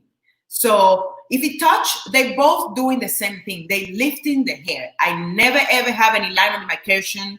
I never had any problem with this. I always get a beautiful blend and I never have to be worried about if they touch. I don't personally blend them or touch them together, but if they touch with the natural movement of the curls inside, I know that I'm gonna be fine because I tried already a million times. And then guys, we keep going. Another another inch. Did you see that? So let me just turn a little bit. Right? Everybody see the diagonal forward? 1 inch section, you're gonna weave like so. And the first one is gonna be liner. Correct? And once again, the formula is gonna be flash lift, bonded inside, liner, 1 part of liner, 2 part of 20 volume developer. I'm gonna sandwich my foils. And the reason I like to sandwich the foil, guys, I want to see those curls move. I want to check on the elasticity. And also, remember, I want to create something powerful in one sitting. So if she is not lifting even, or if I need another level of lift, what am I going to do? I'm going to open gently my foil, look at how easy it would be, and I will reapply wherever that hair is darker or needs to be, blend or work on that demarcation or whatever problem it has, I will be able to see it, right? So if I fold my foils too soon, I won't see that. Once again, whatever is remaining on the bottom, what are we going to do? We're going to tease, correct? We're teasing. Another thing that you have with texture hair, guys, is so easy because the hairs already have a texture. So don't go crazy thinking you're going to tease that like I do an updo. No, a little push is going to be enough because remember, that texture on the hair is going to help you and it's going to be really easy to detangle. You don't have to worry about it. Once again, what are we doing now, guys? A V, right? Right up there. I'm going to make sure that I have my V going. Look at that, how beautiful.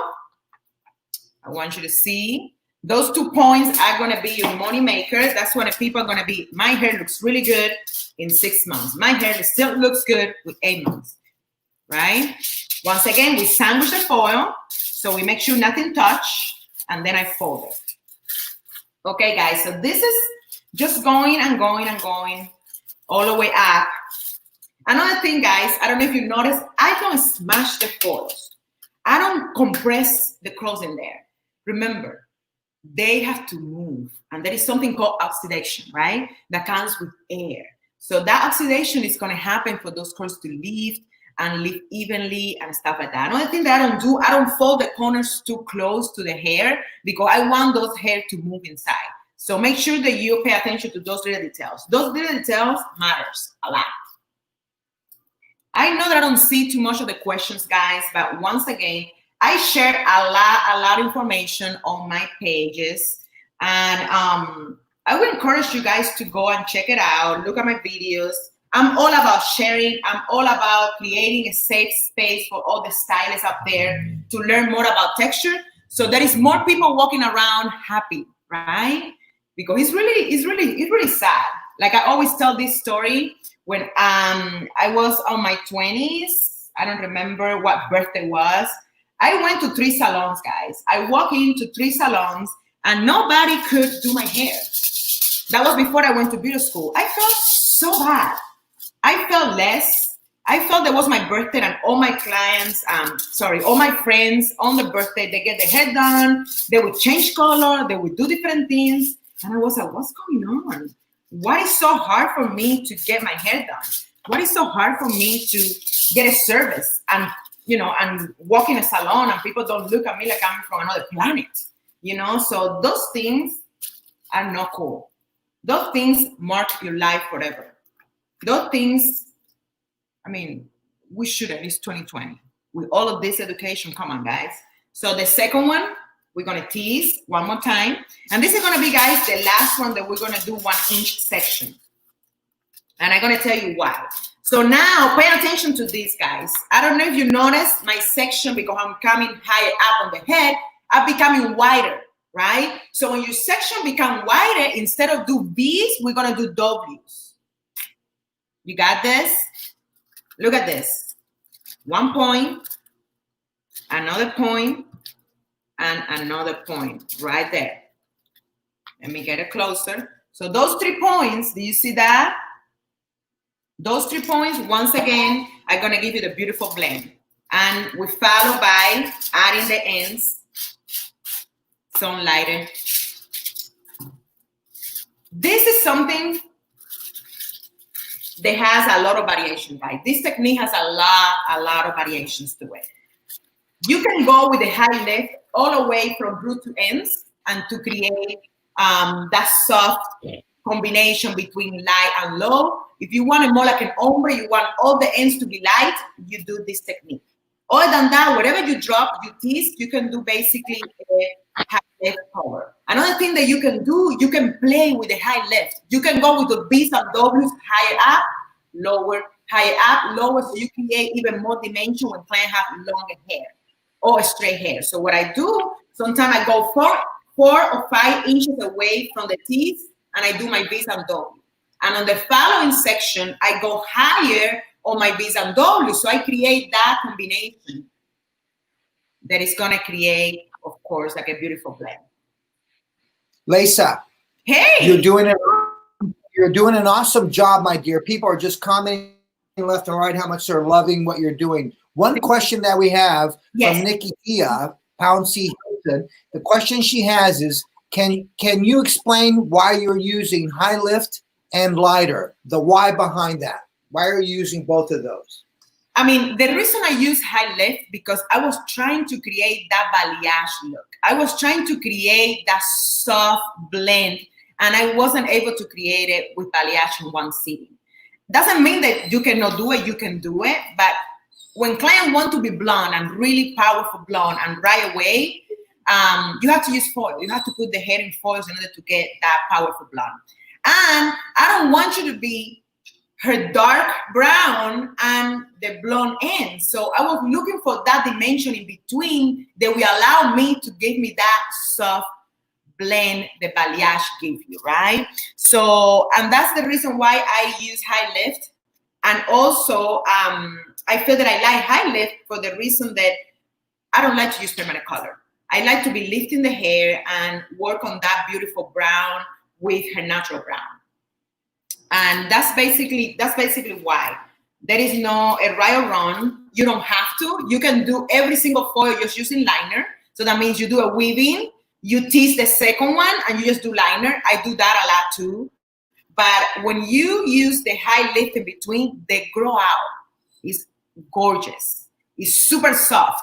Go to my page. I post a lot of clients that they come a year after, 6 months after. So you can see the picture the day I did the hair, 6 months after, a year after. So I do those 3 pictures so you guys can see how beautiful. And when I ask them, they in love. They like, oh my God, it looks so soft. There is no line of demarcation. Like I got so many compliments even 6 months after you did my color. So that's what I want. I want to create that middle color, right? So it was dark, the middle brown, and the bright ends. That's basically what it is. So guys, up, passing the occipital bone, that's when we're going to get, instead of 1 inch, you're going to get 2 inches. You're going to get bigger inches sections. And the reason I do that, because remember, going higher here on the crown is when people want to see that drop. That drop, the balayage, right? Look is all about that nice, a little darker top, bright ends, right? So what I'm going to do, I'm going to move on to create a little bit more of thicker section. So that means that I'm going to involve more teasing, right? Because I still want to see the minimum amount of hair in my foils. So I don't want my foils to be, you know, extremely thick. I want to be able to see through my foils. So this is going to be basically, once again, the weaving section. And you see how much product I use, right? I use a lot of product. I don't want to be dipping back and forward. That takes a lot of time. And I wanted to be able to finish her in an hour and a half. Just in case you were wondering how long I take doing this. Not long, guys. Doesn't matter how long your hair is. It never takes me more than an hour to apply. So now you see how thick is this, right? What I'm going to do, I'm going to go lower on my teeth, right? Because you holding the hair a little higher, you're going to tease less, correct? So if we're holding the hair a little lower, we're going to tease more. So that means that going higher on the nape, not on the nape, on the crown area, she's going to have a little more depth, a little more darkness there, right? And that's what people want. Once again, since the section is so thick or wide, not thick, we're going to do a W once again. And those 3 points are your life changer. I apply the liner on the second half. Once again, I'm going to sandwich my foil. And voila. And basically, I'm moving on all the way. So another tip that I give you guys, I rinse my foils how they process. I never let the foils over process 30 minutes, 40 minutes. Okay, I'm gonna wait. I'm gonna go to lunch.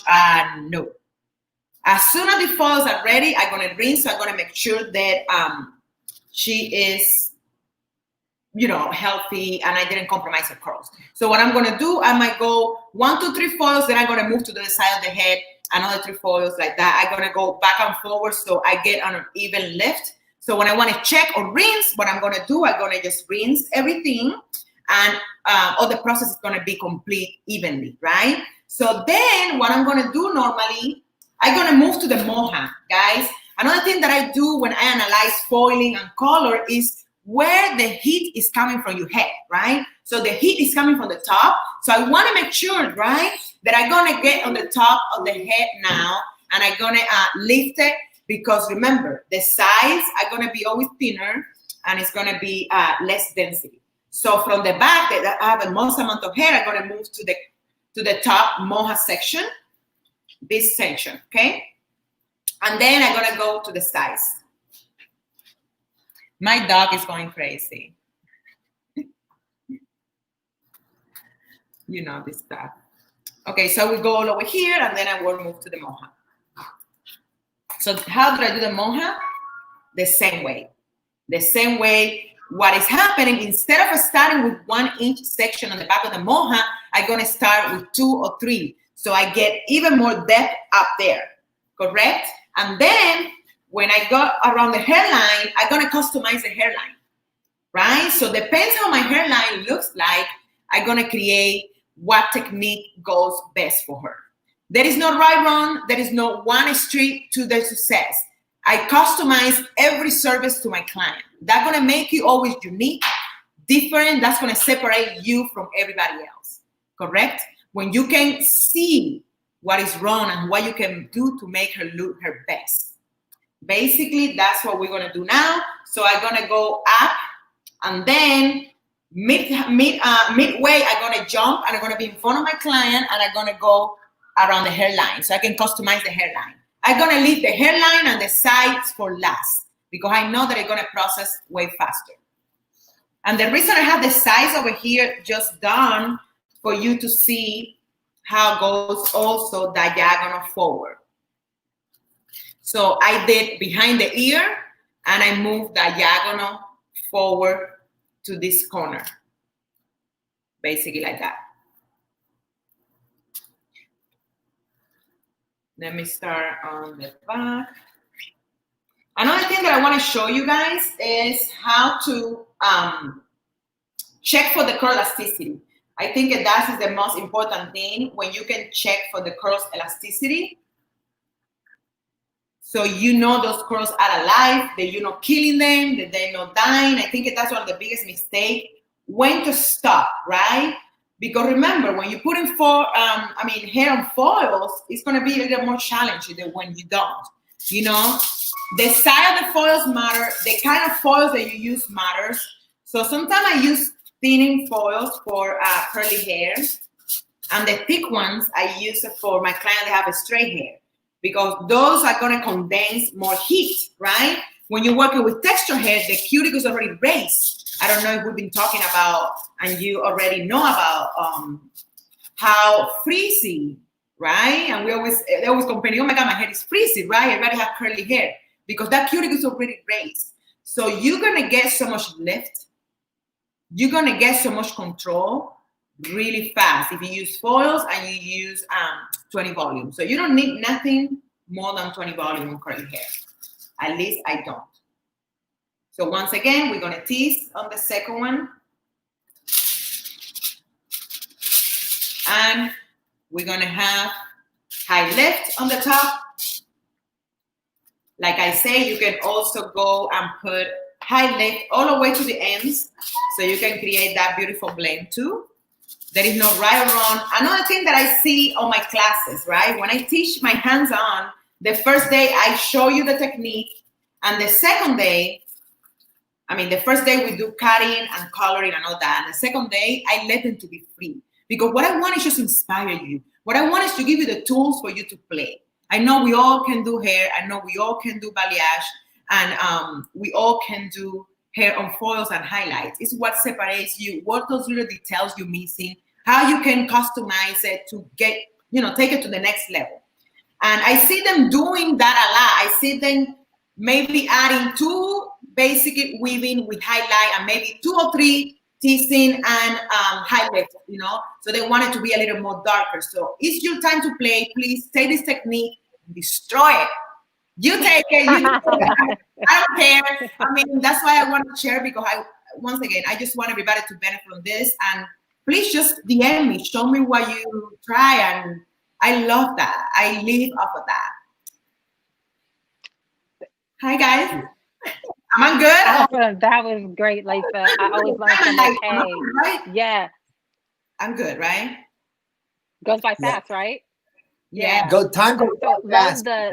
take the techniques, take the techniques, learn the techniques, and then throw them out, right? So you got to learn the basics. You have to learn what you're doing, and then you can be creative and do what we all love to do. So I think that's perfect. That's what I want. I don't want people to be like, oh, but it's 2 foils, 3 foils. No, this is the technique. I give it to you. You make it your own. And yeah, basically that's what it is. I don't know if I have like a minute to show them something really quick. Like a 1 minute. Yes, go ahead. Take 1 minute. Okay. 1 minute. Okay, You're on the clock. Perfect. So this is something that I always like to show you, because there's another big question that I always get. Oh my God, the hair is teased. What did I do? It's so complicated. Like, I'm afraid that I teased it too much and I won't be able to like detangle the hair. So basically this is tease, right? We tease and we tease a lot. Once again, this miracle product is one of my favorites, right? So what you're gonna do, guys, you're gonna take your client to the back, right? So you're gonna rinse, you're gonna towel dry, and you're gonna get the hairspray, not hairspray, I mean the detangling spray on top of the teeth, on the bottom of the teeth. And you're gonna make sure that you don't shampoo, you don't do anything. You're gonna take the wet brush vertical like this, okay?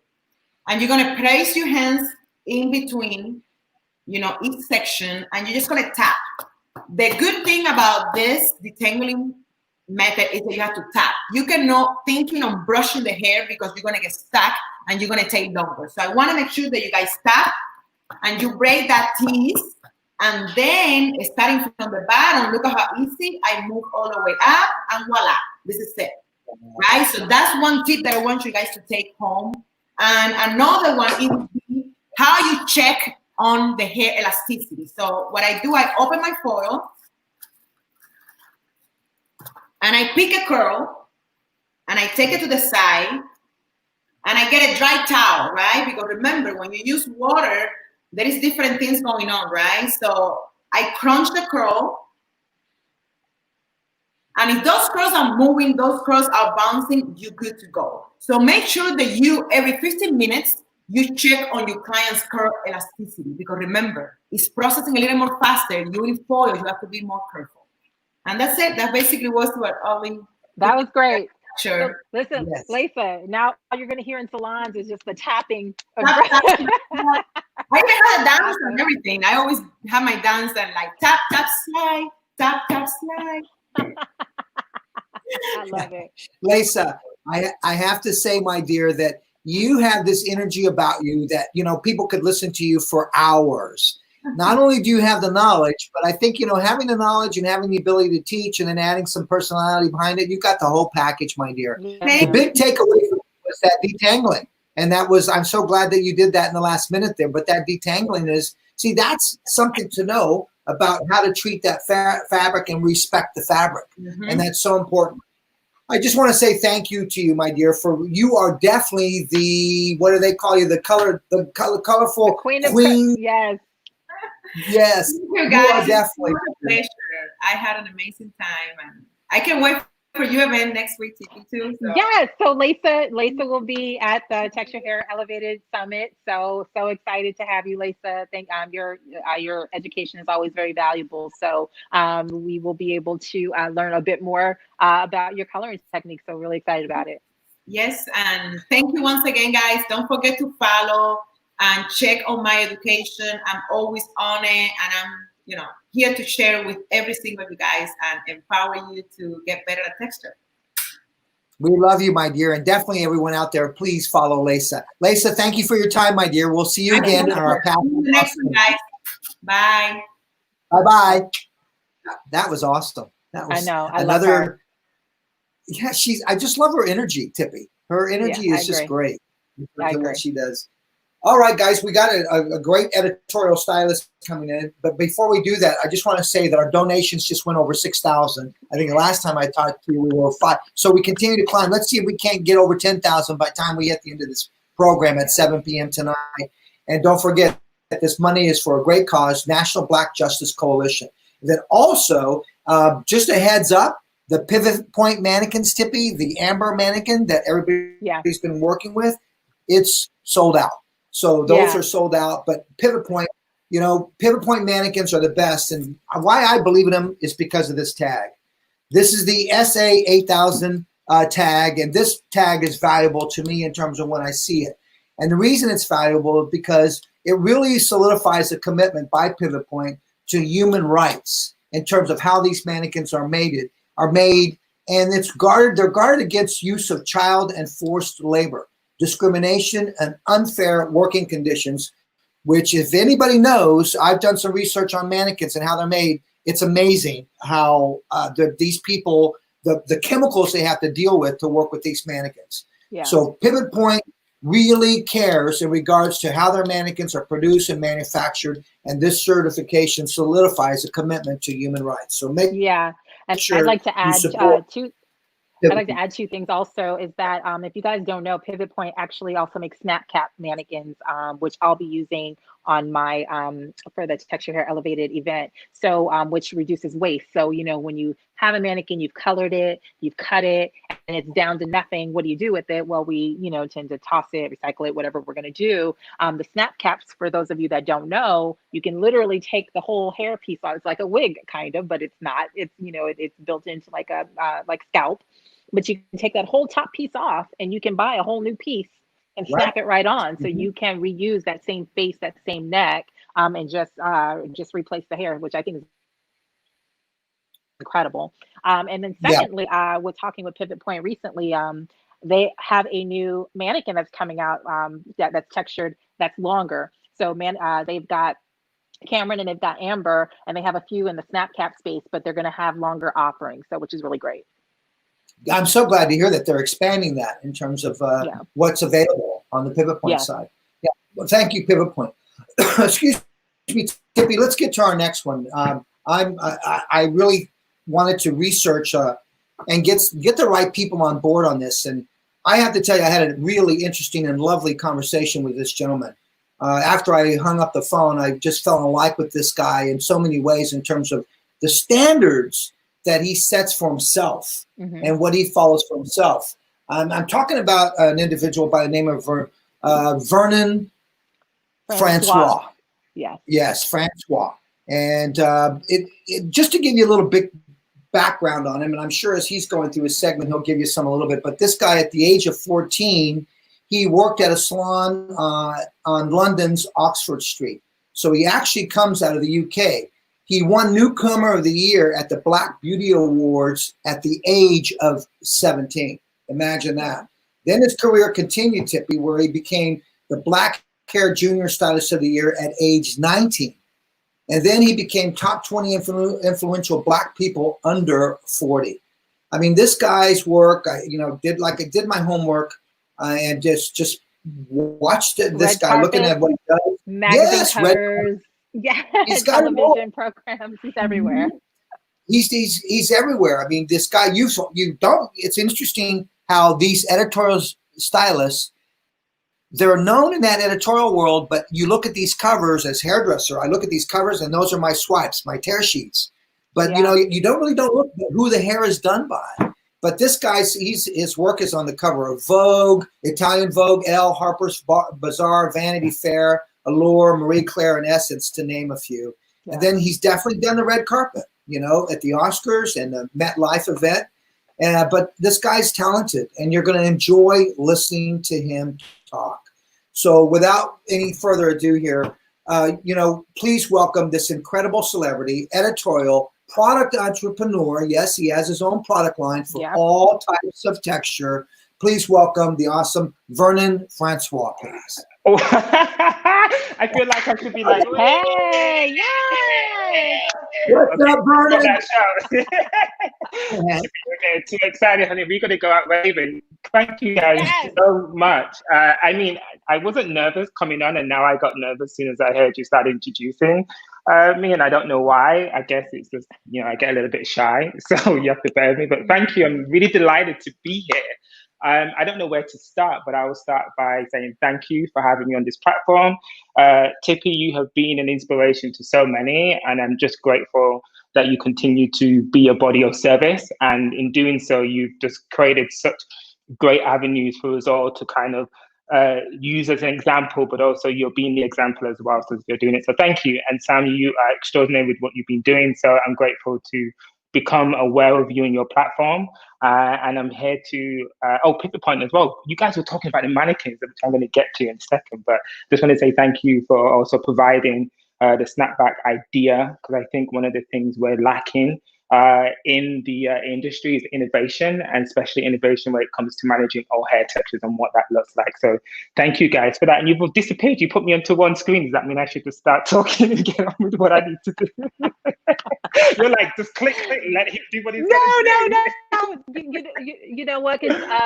Well, we just, you've got 30 minutes, and for sure we want to make sure that you have all your time. But let me just say thank you, Vernon. We've never met in person. I'm a huge fan of your work, and actually, as you were speaking, tears started to come to my eyes. So I thank you for those beautiful words. Thank you. No, you without getting too emotional, because I do have mascara on. But as a woman, to do what you're doing in a space that is predominantly dominated by men, I just want to know that you're not being lost on me for sure. And I stand with you, and I'm standing on your shoulders. So just to know that I'm women first, and then everything else comes afterwards. So I'm getting all nervous. I appreciate that. We'll leave it at that. So it's all good. Thank you, friend. All right. So I'm going to talk to you guys. I'm going to introduce myself as Vernon Francois. Some of you will know me for the clients that I've worked on, like Keya Neal, Serena Williams, and Amanda Stenberg. But before I did all of that, I came from my humble beginnings. I'm self-taught. I learned that I was dyslexic, very dyslexic early on in my school, when I was in maybe like 13, 14. But it actually became a thing that I ended up using to propel my innovation. Once I realized it was a strength and not a weakness, I had loads of hurdles to overcome that. Won't go into that right now because I literally have 25 minutes. But just to give you some context as to how I became to be the person that I am, which I'm still trying to navigate that through and stand in my truth. And while doing that, I realized one of the things that we often sit behind in life is fear, and the fear of the unknown. And often our hair tends to tell that narrative, unbeknownst to us. So the hair experience in itself is one that I take very seriously, especially as someone who is Black Caribbean.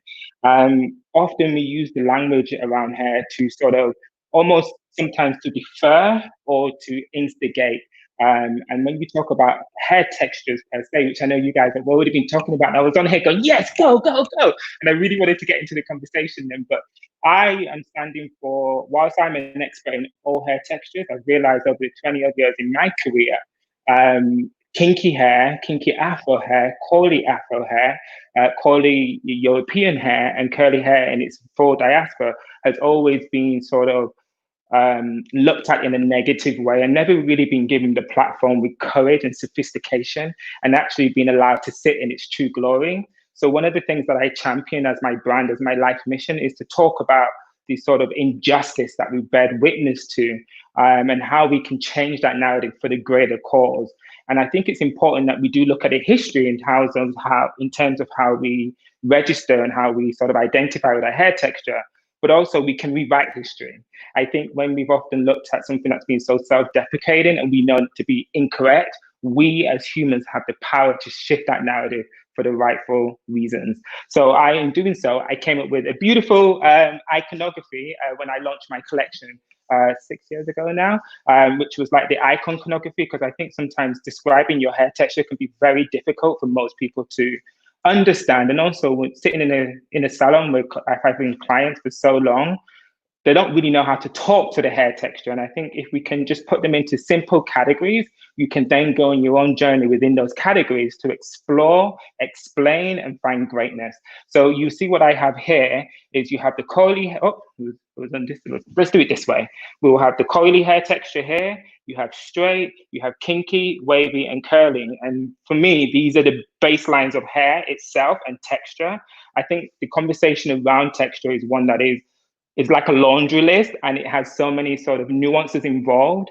But I think it's really important that we register that everything is texture, and we try to identify it by the intention and the narrative of the hair, the integrity of the hair, and then you lead with that. So for example, you would have Caucasian or Asian hair texture, you would have this as being like Afro hair texture, and to lead with the narrative of that, so that way you'd be more specific and identifying the texture versus culture, which often, I think from a European hairdresser perspective or Caucasian hairdressers, they're a little bit uncomfortable with registering how to make themselves familiar and comfortable with that.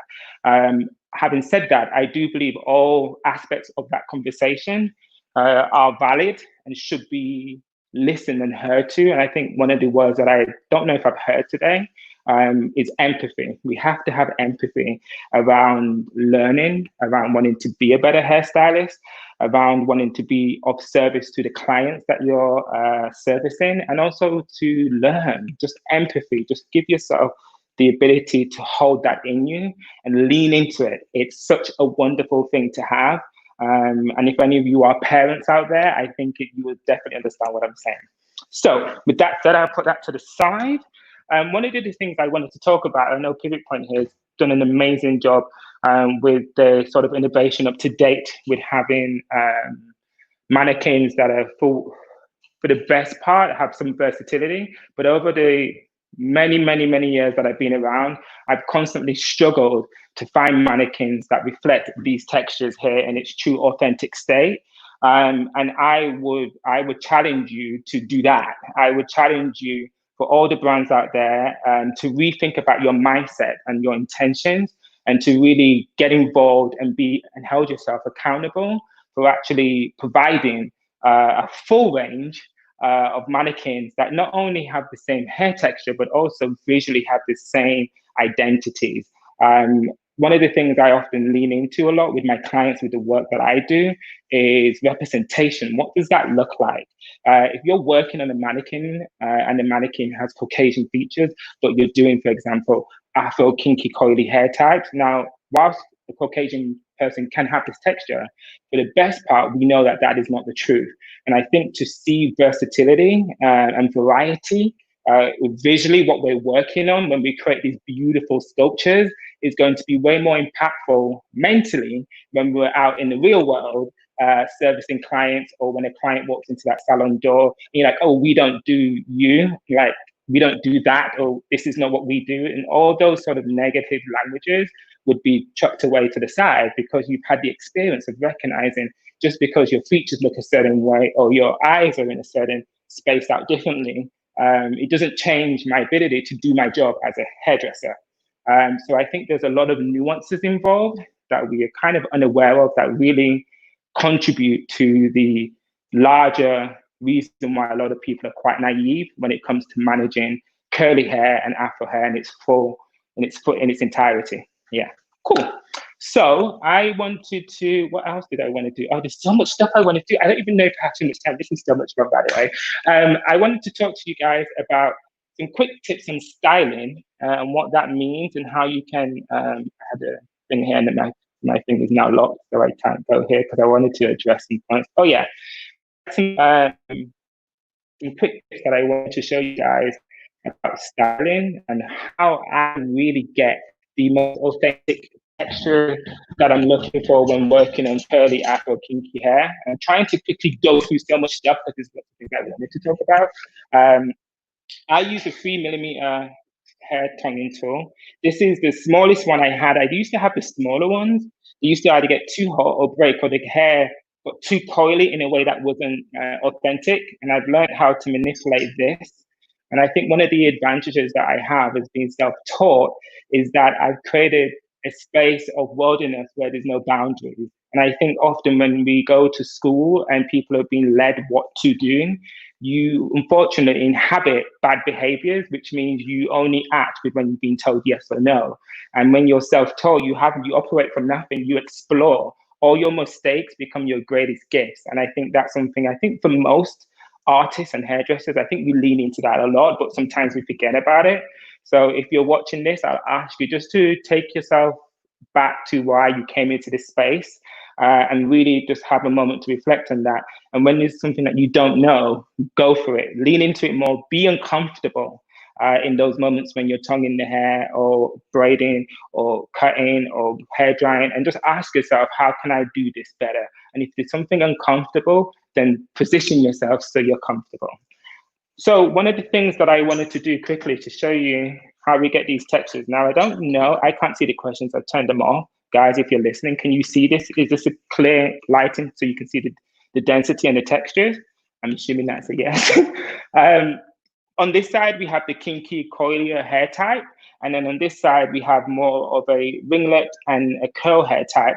And what I'm going to show you is one of the techniques that I don't think a lot of us hold ourselves to is when you're working with the kinky coily hair type, your basing of your styling really has to come from your ability to use your hands and your mind before you even get involved with products and tools. And often we tend to go for a diffuser or a comb pick and actually just make anything you can do with your fingers and pushing the product into the cuticles, into the shafts of the hair. That's going to really help bring your style to fruition at the end and give it stability. So what I did with here is, in my collection, I created this beautiful water mist, right? It's simple, beautiful water that's full of probiotics and amino acids. That is it.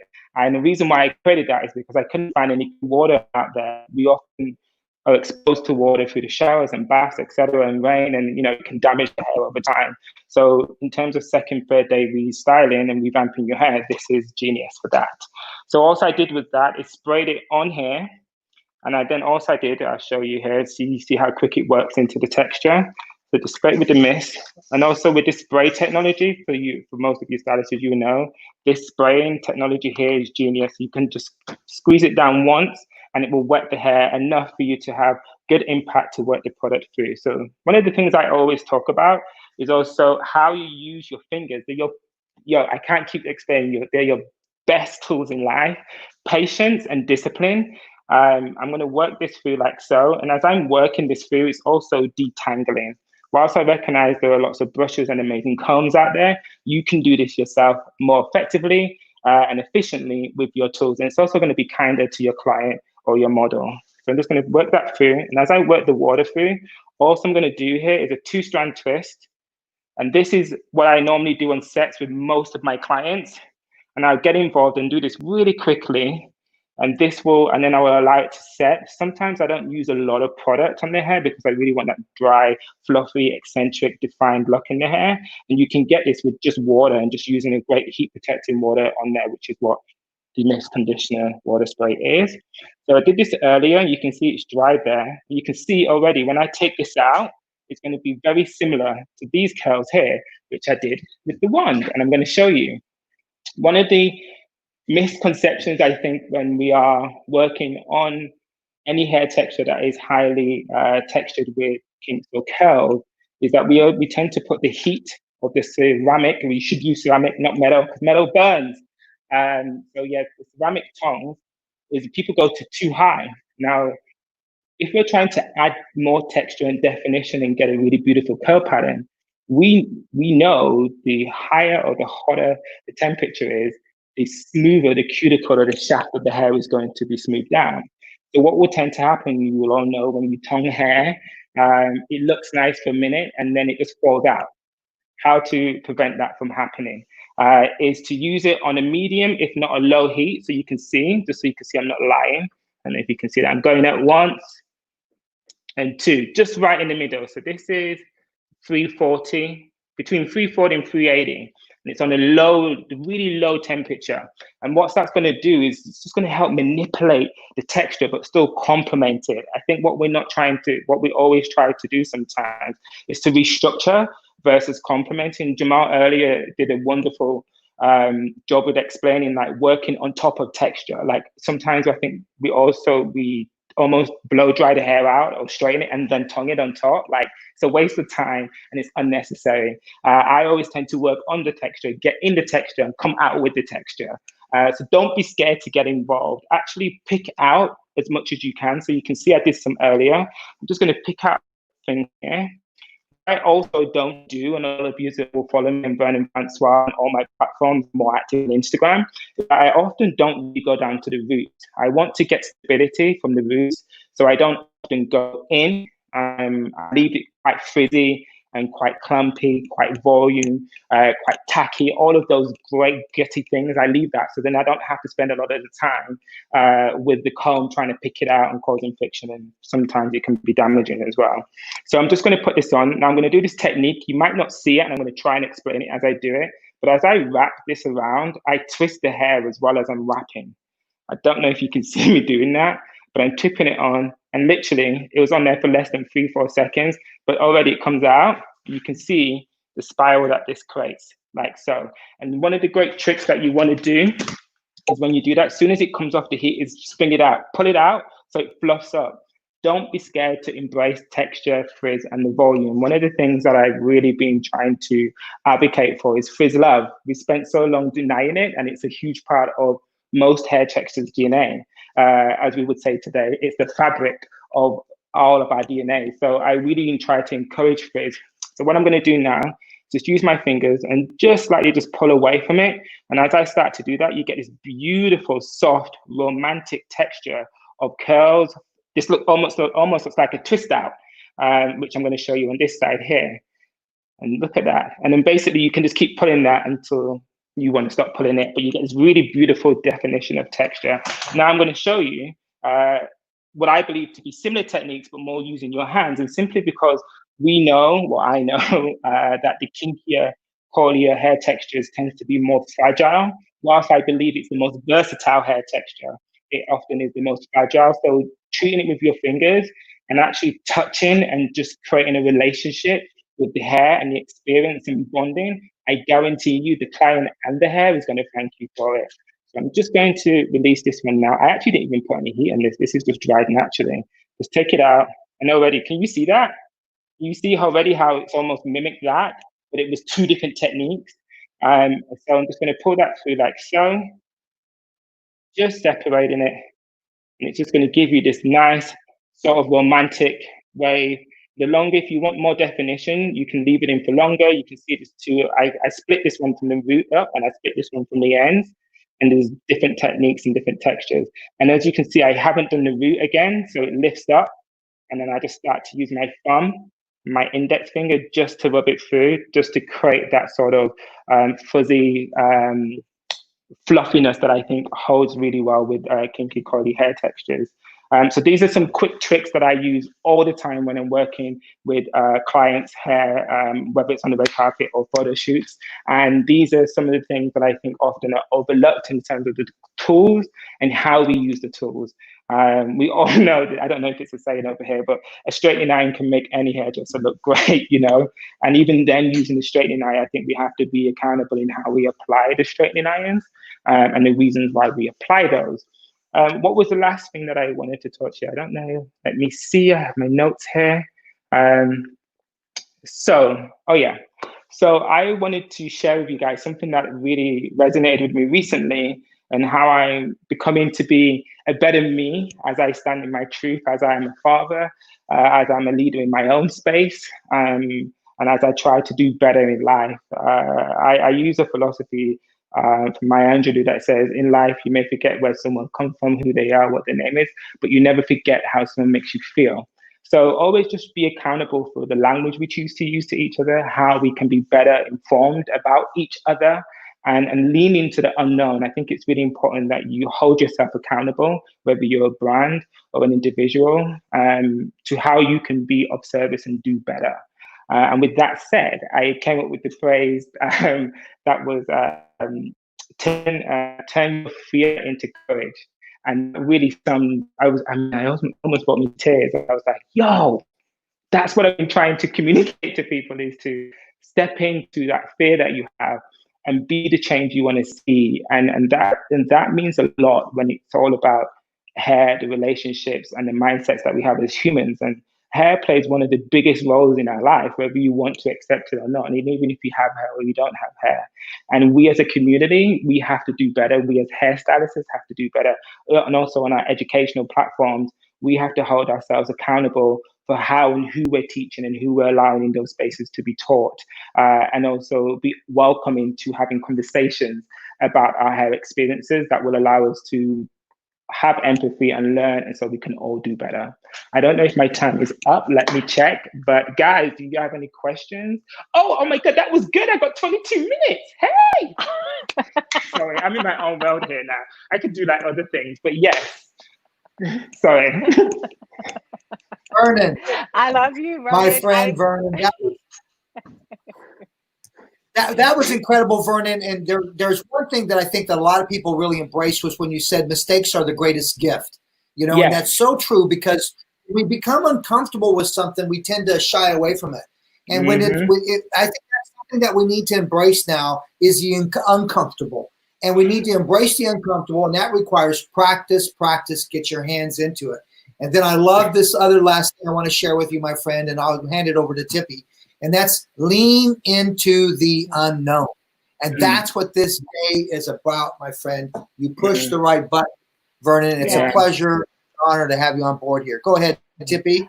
I was going to say that you totally touched the head on something that I speak about, and we speak about at Mazzani a lot, is the empathy, right? So we understand that there are a lot of people on here today that are learning things for the very first time.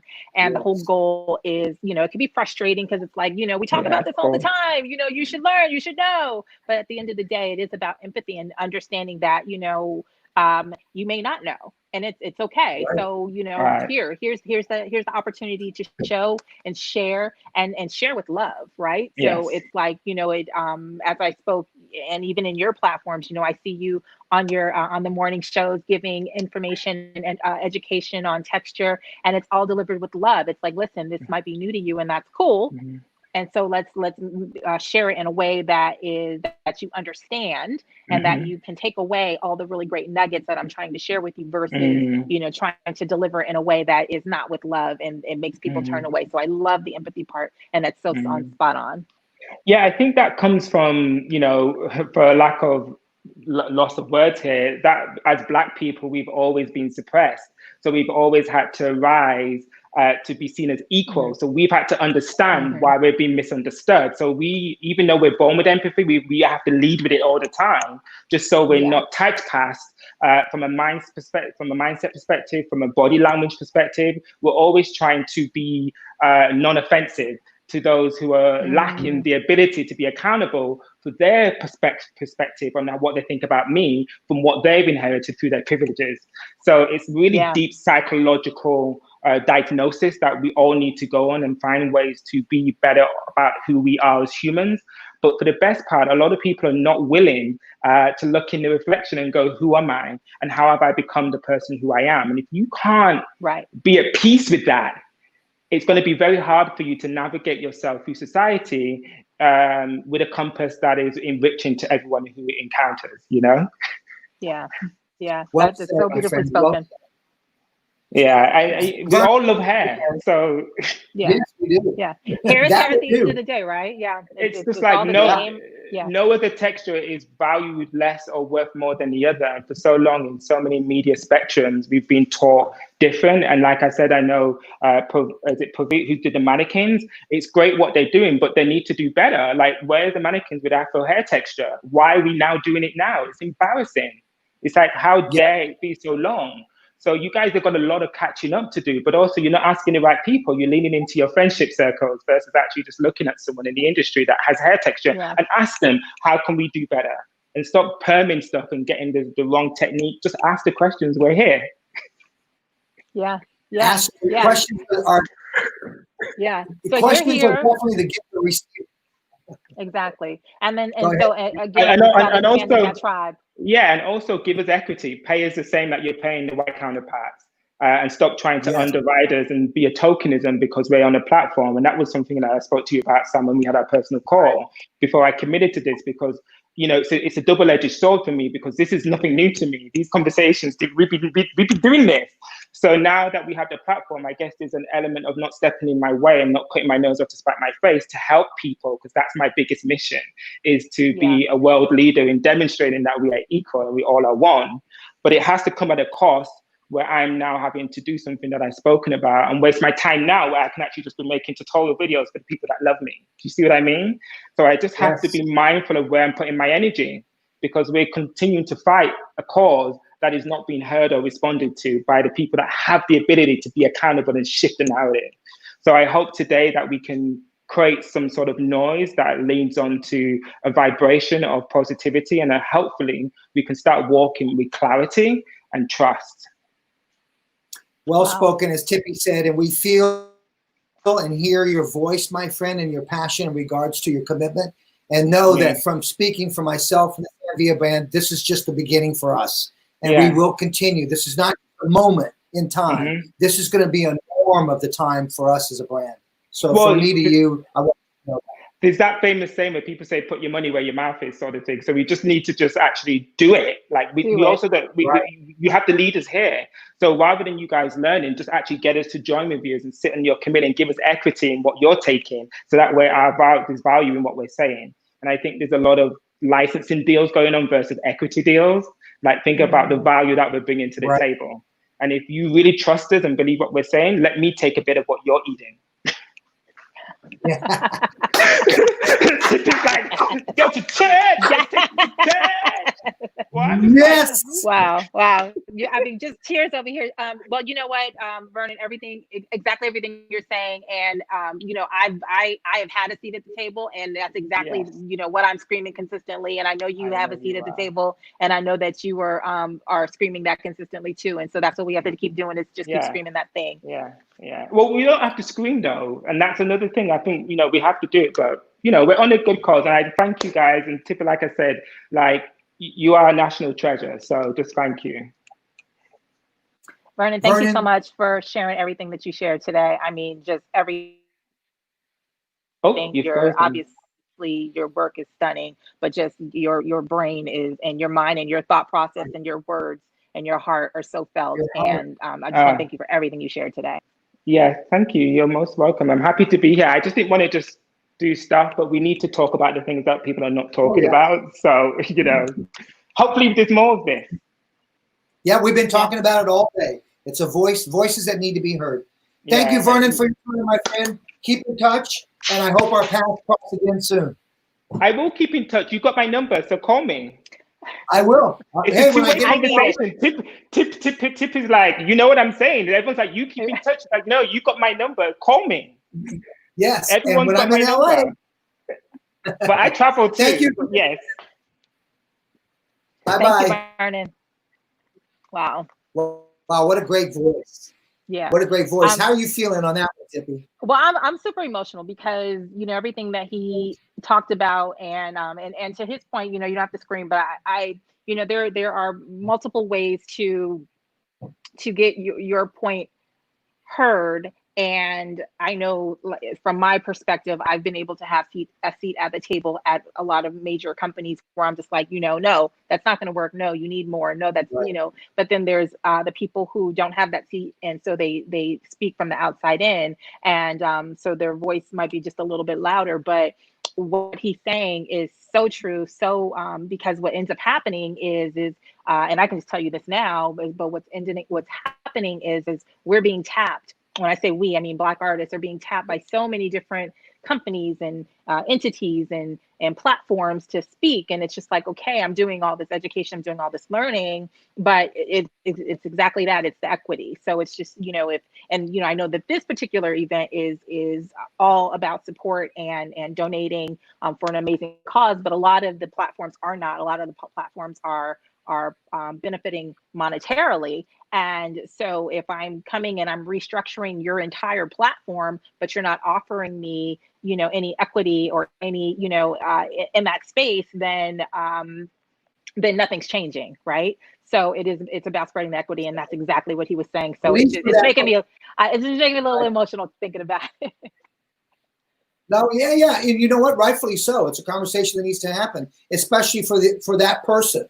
Where is that value for that particular person at that time? Exactly. You know what? And it's interesting how the world works and how timing is.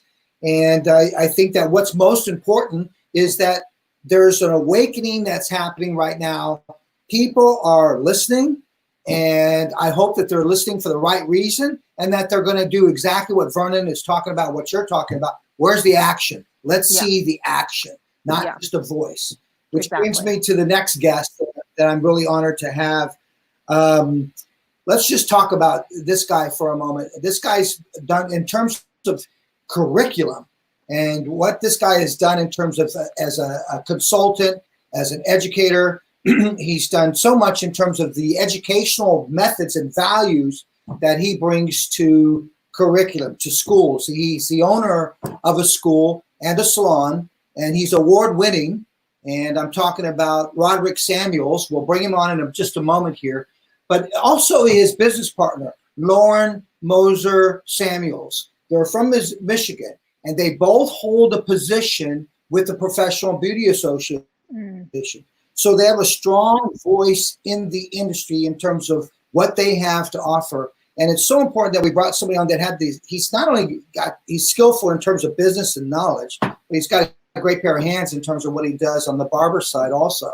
But he was because of what happened with Minneapolis and George Floyd, and I'm sure Rodrick's going to talk about it, but he launched Solidarity, which is a movement to look inside the industry and outside of the industry. And it's about communities supporting small businesses. And I'm sure he's going to be talking about that. But I really want you to welcome a renowned leader, a motivator, an activist, salon and school owner. Please welcome Rodrick Samuels, please. Rodrick. Right. All right. Hi, Rodrick. There. Okay, listen, what's going on, everybody? Everybody all right? You're doing wonderful. Everybody's doing good. How are you today, my friend? Hey, man, living the dream, brother. It's a very tumultuous time right now, man. And, my hopes are that, through this platform, through other platforms, I've heard the lovely Miss Tippi. I'm from the South, so I'm always say Mrs. first. Miss Tippi bring a lot of things to the light. And, for the longest time, African-American artists, we've been kind of floating this country on credit for centuries. My mom used to always tell my dad, romance with no finance is a nuisance. And I think that also holds true in our industry today. We know that there's different tiers of payment. There's a lot of people that need seats at the table. There's a lot of people, that want to reach out to the community and hear what the community has to say. But at first, you've got to get the community in your room so you can hear what we have to say. Yeah. So, but needless to say, I'm glad to be here today. All the educators, a lot of my friends from South Carolina, Keya Neal was on, and I know Evie Johnson from way back, just doing the Bronner Brothers show, and my brother Shannon was on here. So you guys are in good company. But I just always know that I'm a firm believer that when you know better, you do better. And my dad is a Baptist preacher, and he always likes to say this before he says his sermon, that I don't want to make you happy twice. Happy to see me get up and happy to see me sit down. So let me do my thing, y'all. I only got 30 minutes, okay? Okay. We can talk later on. I'm an educator at heart. My mom, God rest her soul, was an educator in the public school system for 30 plus years. So I wanted to make sure that, number one, I dedicate this to her. Luckily she was the type of mom that would teach me some of the things that weren't taught in school. One of the things that she really, really kind of pushed to the forefront is that the burden of the brutalized is not to comfort the bystander. Okay, so a lot of times, we're going through hurt, we're going through all of these things, but listen, as African American artists and African American stylists, we got to continue to push forward. I also want to give a big shout out to a young lady by the name of Lyric. This is the new Pivot Point mannequin. We talked about education and Afro textured hair. This is revolutionary right here. This is Elijah. So look for him very, very soon. Shout out to Pivot Point for always being there and standing up for people who look like me and have a very, very big passion for education. And lastly, I want to thank my wife for ultimately changing my life. I'm a firm believer that when you change the way you look at things, the things you look at will change. And I hope that by a lot of these artists that's been on here since early this morning, we can change the way that people look at us. We don't want to be Black artists. We just want to be artists. We just want to be accepted. We want to be normalized. And I think that at the end of the day, that's what a lot of companies really need to understand is that, we've worked hard. I'm not looking for a handout. I'm okay with grinding it out and hustling and working. And, what sometimes companies have a tendency to do is further segregate us by saying Black artists versus white artists versus whatever your ethnic background is. So I want to make sure that moving forward, because again, much like every other educator on this platform said, now we need actionable results, and we need it now. There's no time like the present to make sure that these things are in place, these things are happening, and that we also have a say in the marketing, what's beautiful, what's out there, what's going to be new, hot, and trending. Also long for sometimes, as African American artists, we've always had to climb the ivory tower. For lack of a better term right now, and our culture has been extracted and our entertainment has been extracted, and so many companies have been making millions and millions of dollars off of things and ideas that we came up with as Black people. So I just want to shed a little bit of light on that, but let's get down to some education. All right, so again, my name is Rodrick Samuels. Let's get busy. Is everybody ready? All right, listen, my style of education is called edutainment. I like to educate as well as entertain. So it's going to be high powered. It's going to be exciting. So buckle up. Let's take this ride. All right, now, number one, first things first, repeat after me. Education is not an option. It is a must, okay? One of the things that I've noticed a lot of times, especially when my wife and I travel the world and we go to different schools, is that there is a lack of diversity in the education that a lot of students are getting. Repeat after me. Cut it out. We can't do that anymore. Let's hire some Black educators. Let's hire some other people. Let's get some knowledgeable people in here. I didn't even know up until, a couple of months ago, I'm now a subject matter expert in barbering education. My homie Kevin Cameron actually gave me that title. So I'm feeling it right now. And I'm going to show you guys some tips and tricks on how to properly utilize your mechanical shears that can also be known as clippers, but also how do we take this massive, amazing, beautiful texture of hair and shape it and make it our own, okay? So first things first, sanitation is not an option. It is a must, all right? So before we get started, we want to make sure that we sanitize our tools properly, all right? So I'm going to take my handy dandy mechanical shear right here, and I'm going to spray this nice and liberally all over the clipper blade, all right? We got to make sure that, number one, I teach this to my students, make sure your client sees you sanitizing your tools right in front of them. What does that do? It gives them insurance. It makes them feel safe. A lot of times, especially in the barber industry, that emotional bond and that connection that we need to have with our clients, it's not there, okay? So let's make sure that we do that, all right? Number two thing, we sanitize our tools, we wipe off the excess, we're ready to go. Now, the second thing is we need to make sure we oil our tools properly because we need to keep consistent blade speed every time that we cut through this beautiful texture of hair. So we're going to use a 3-drop system, and I'll show you guys just like this. We're going to put 1 drop in the center. Oh, isn't that beautiful? We're going to turn it to the side. This is called a still blade. This is the moving blade. We're going to put 1 drop right between the moving blade and the still blade. We're going to turn it on the other side and do the exact same thing. All right. So guess what we're going to do now, guys? We're going to turn it on. We're going to turn it off. Wipe it. We're going to turn it on. Again, we're going to turn it off. What am I doing, Rodrick? Why are you turning it on and off, popping off, wasting up your battery? Let me explain to you. I want to make sure that that oil gets through all of those blades nice and evenly so that I don't have any kickback or pushback when I turn my clippers on. It's almost like when you don't oil your clippers, it's like having a shear that's not sharp. Instead of going through the texture and cutting it, it pushes the hair and then it makes sure that you got to go back through it again. And in our industry, you have to remember that time, we sell time. We don't sell services. So if that's what you do, make sure that you kind of change that up a little bit as well. All right. We sell time. All right. And my hopes that in the midst of all of these things that are going on, that we understand that time is currency.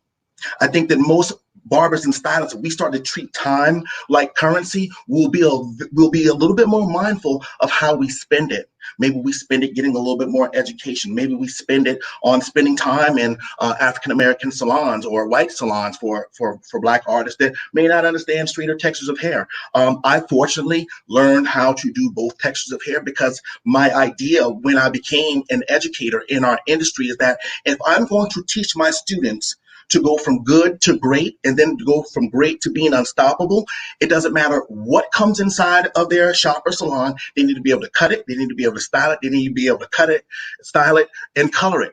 Okay, I teach my students every day. My wife is really, really, really, really heavy about this, is that we do not cut ethnicities. We cut texture. It could be straight, kinky, coily. It does not matter. My students, our students will learn how to do it. And I want to challenge and encourage every other educator out there that if you're not able to provide the level of education your students need, call on me. Call on my wife. We are here to support you guys 100%. All right. So moving along, we learned about sanitation and disinfection. We learned about properly oiling our tools. All right. So the next thing we're going to do is we're going to show about some implements, all right? This is the legendary, you see it, the Black Power fan pick right here. It's very, very long to get through the longer textures of hair. Now, the reason why I want to use a pick, especially a fan pick like this, is because I want to loosen up that nice natural curl to its highest point so I can properly shape it and guide it into the direction that I want, all right? Now, you can also use this fan pick on beards. Check this out, all right?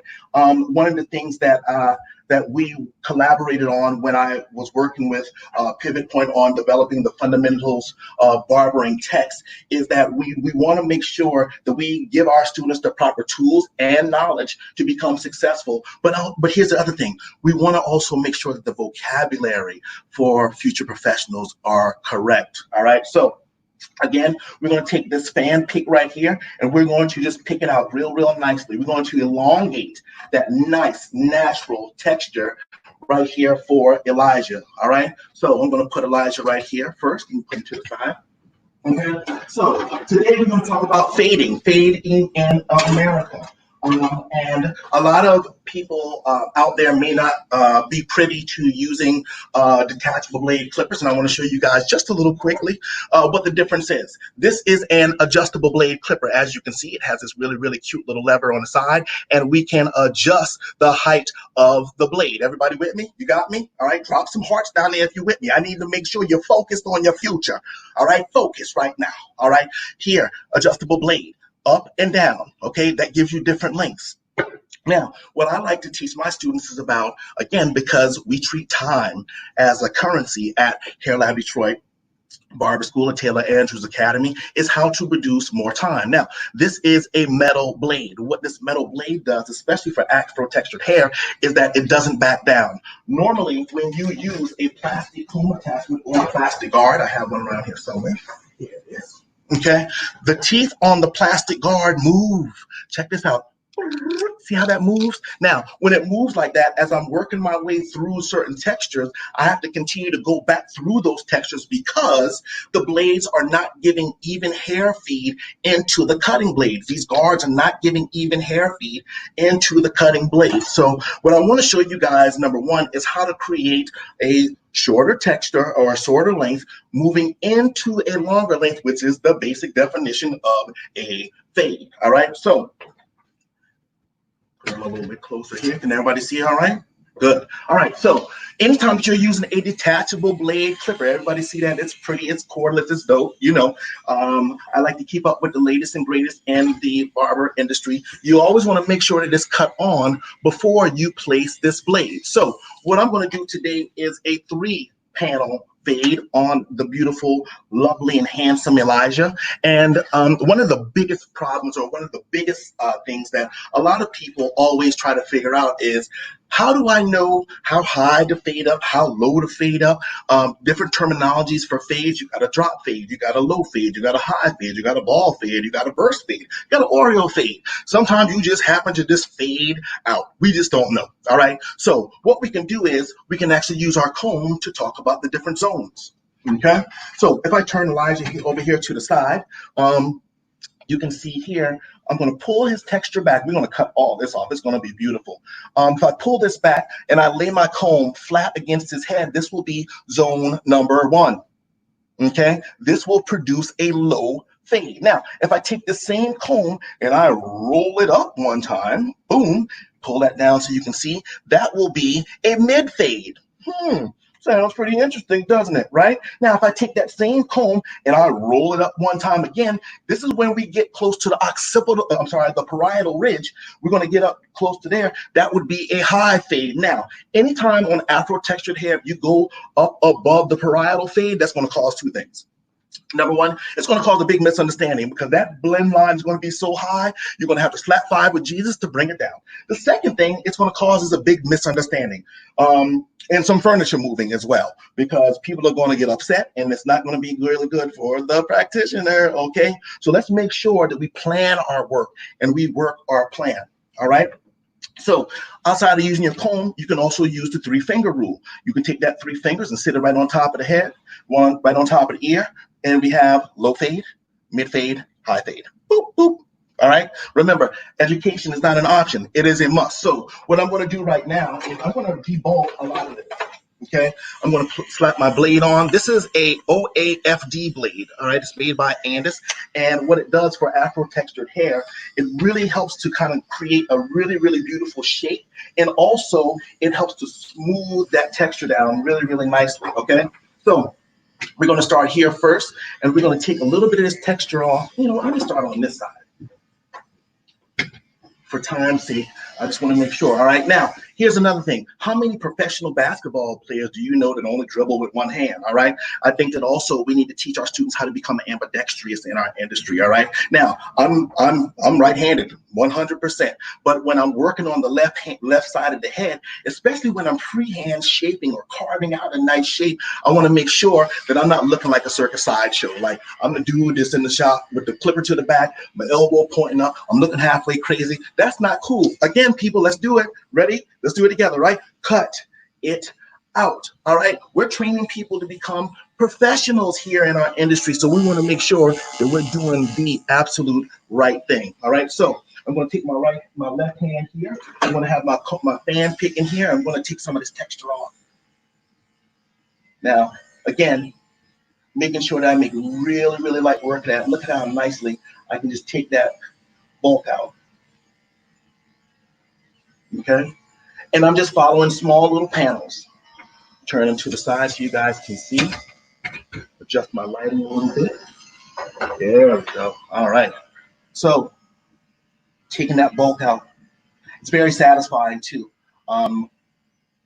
When you're freehand shaping or getting some of that shape out. All right. And again, I'm just moving in panels. Now, while I'm actually removing this, I'm visualizing exactly what I want to do with this head of hair. Okay. Take this bulk out right here. Get everything nice and smooth. All right. Now, here's the thing. When you are dealing with Afro textured hair, you want to be very, very sure and very, very detailed when it comes down to shaping this particular head of hair. All right. Now you guys can see the difference already. All right. Look at how nice and smooth, just by me coming right across that texture, with it being all the way picked out, how I'm able to just really, really nicely freehand shape this entire thing. All right. So I'm going to do the same thing here on the beard. In the barbering industry right now, beards are big. Beards are big business, all right? So if we understand how to properly shape them, but also give them a really distinct, smooth look, we can actually add more money into our services, okay? Let's make sure that we do that. And again, I'm just making sure that I keep this blade really, really nice and smooth as I'm kind of going through the texture, all right? So this is the toe of the blade. This is the heel of the blade. Let's make sure that we're blending from the toe. This is nice and flat. So it's going to give me a very nice and flat look after I take this hair, remove this bulk from the hair. Okay? And as you can see, Elijah is getting the makeover. This is the quarantine cut for Elijah. He ain't been to the shop. He been wearing his mask. He been doing all the right things. So I want to make sure that I treat him with the utmost respect. I want to let him know that he is going to have the best possible experience, because again, especially in the barber industry, it's not enough just to provide a service anymore. We have to create the experience now for our clients. Okay, I'm going to remove just a little bit more bulk right up in here, and that way we can actually start to fade Elijah down. Now look at that. Look at how I'm creating that really, really amazing, just a nice shape right there. Okay, isn't that grand? All right, so let's keep moving right along. And again, still rocking my blade out, taking this texture off, which is a monster. But this is the beauty about understanding the proper tools and the proper technique. It's so key to education, especially in our schools today. I know Sam mentioned solidarity, and basically what solidarity is, there is a hair right in the middle of it. What it is I want to make sure that when our students actually come out of the beauty and barber schools, that they have a very, very well-rounded knowledge about Afro textured hair, about straight hair, about whatever texture you could possibly imagine, that they know how to do it. They know how to color it. They know how to straighten it. They know how to make it curly. I think even as barbers, we limit our money so many times because we're not willing to get the additional training, and we're not willing to do some of the other things that a lot of professionals and very successful stylists are doing today. Okay. All right. So we finished taking our weight out right now. All right. So what we're going to do next is we're going to give him what I like to call a light fade. All right. I'm going to use this 1.5 blade here. I'm going to cut my adjustable blade clipper on. I'm going to clip it on right here. I love to hear that sound. Y'all heard that? Woo! As a barber, that makes me feel so good. All right. Now, again, panel number 1. I'm going to feel there's his ear. I'm going to lay the blade flat against his head, and I'm going to rock out. We're going to make a C cutting motion. All right, everybody say it with me. A, B, C. A C cutting motion. All right, and I'm going to lay that blade nice and flat. We're going to take this. Oh yeah, look at that. We're taking all this bulk out so we can actually get to the desired length that we want. All right, let me bring that up there. A little technical difficulty, like that. There we are. All right, so we're going to take this length off right here, and we're going to make that C cutting motion. All right, notice how I'm flicking this out, because as I flick this out, I'm creating automatic graduation. All right, and graduation is the start of a fade, going from a shorter length up into a higher length. Okay, so I'm going to bring this here. We're going to do a mid fade. How about that? Is that cool with everybody? Let's do a mid fade. All right. So right here, keeping that blade nice and flat, we're going to go right up underneath the occipital bone, and we're going to keep rocking it out. All right.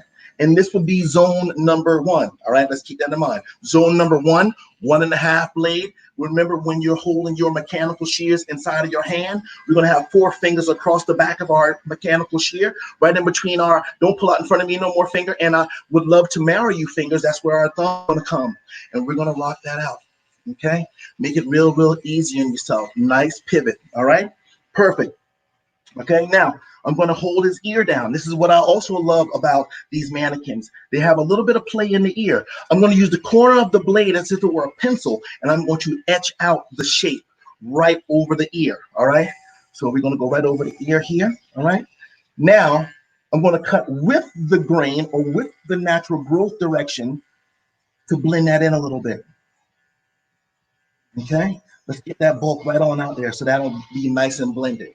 All right, so panel number 1 or zone number 1, 1.5 blade. Now you can also use your adjustable blade clippers with this as well. There is a 1.5 blade. It looks a little something like this. Okay, these are ultramagnetic guards. They actually slip onto your clipper, and you hear this little snap like this. That's insurance, okay? We do not want oh Lord haircuts. Anybody ever had an oh Lord haircut? You're cutting somebody's hair and the guard slip off and all you can say is, oh Lord? Okay, we don't want that. Again, people, come with me. Let's do it again. Remember, cut it out. We're not doing that anymore, all right? Panel number 1, 1.5, rocking it out, creating that graduation, taking that bulk out, and we're here, all right? Woo! We got some work going on. I love it. Love it, love it, love it. All right, now with our adjustable blade clipper still running here, because remember, time in our industry is so important. I'm going to go to a number 2 blade. Check that out, number 2. Number 2. All right, there we are. Again, while the adjustable blade clipper is running, I'm going to slip it on, and we're going to go right on with our business. Now, as I'm working my way up, you'll notice I'm going to work straight up. Most men's haircuts are very square and rectangular, while women's haircuts are very round and circular. So what I want to do is I want to go ahead and create that nice shape, but also marrying my first zone with my second zone. It's giving me this really, really incredible boxy shape. Now, once I create this shape, I can literally do anything with this texture of hair. I can create a flat top. I can create a Gumby. I can create a step fade. We can actually add some moisture to it, and he can wear his natural curl pattern. And that's the beauty about Afro textured hair, is it's so moldable and so malleable. And I mean, just at the end of the day, it's really about art. Okay, there's so many things that you can actually do with Afro textured hair. It's really, really amazing.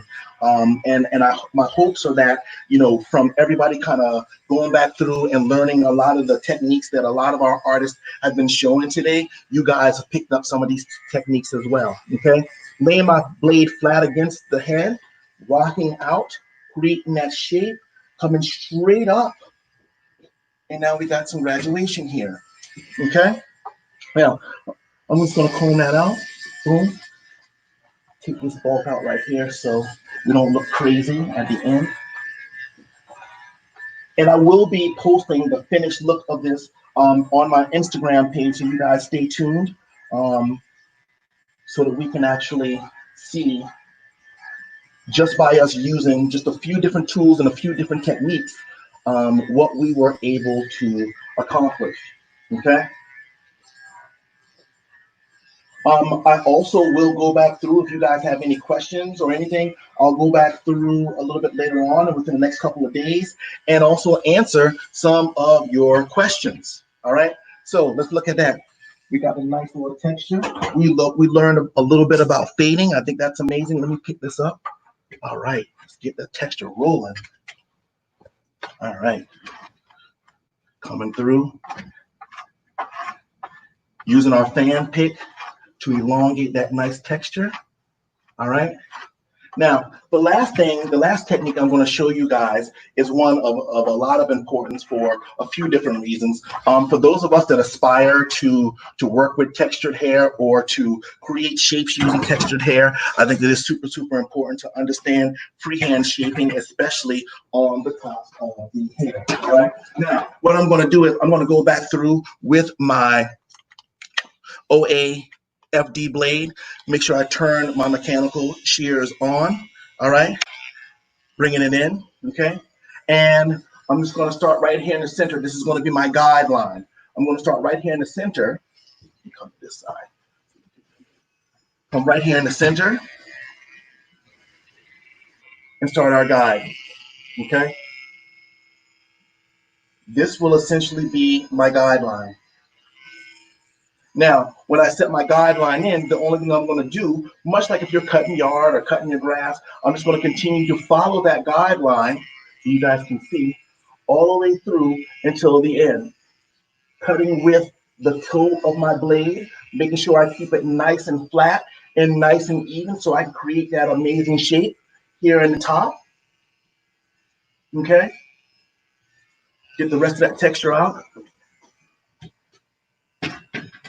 Okay, and now I can take that same blade here and marry the top section with the bottom section that I just cut and create a nice boxy shape here for Elijah. Switching back over to my left hand, get the rest of that out. Okay, and now I'm just going to go around the sides and clean that up a little bit.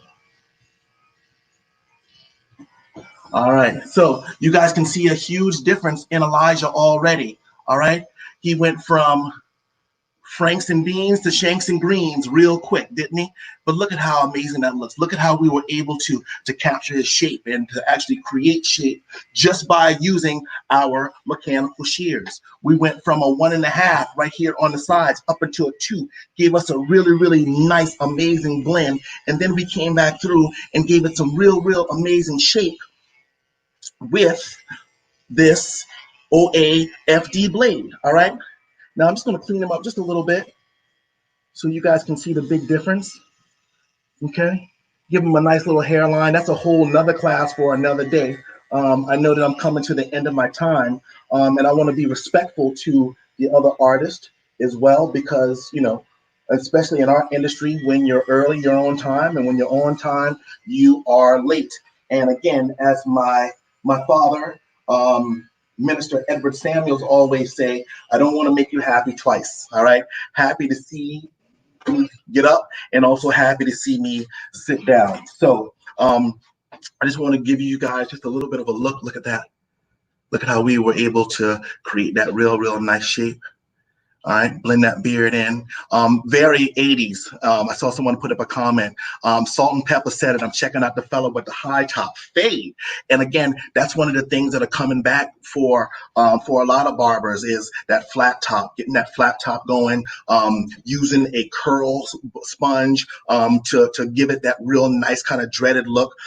Just a number of different ideas and things that we could actually do with our Afro textured hair, okay?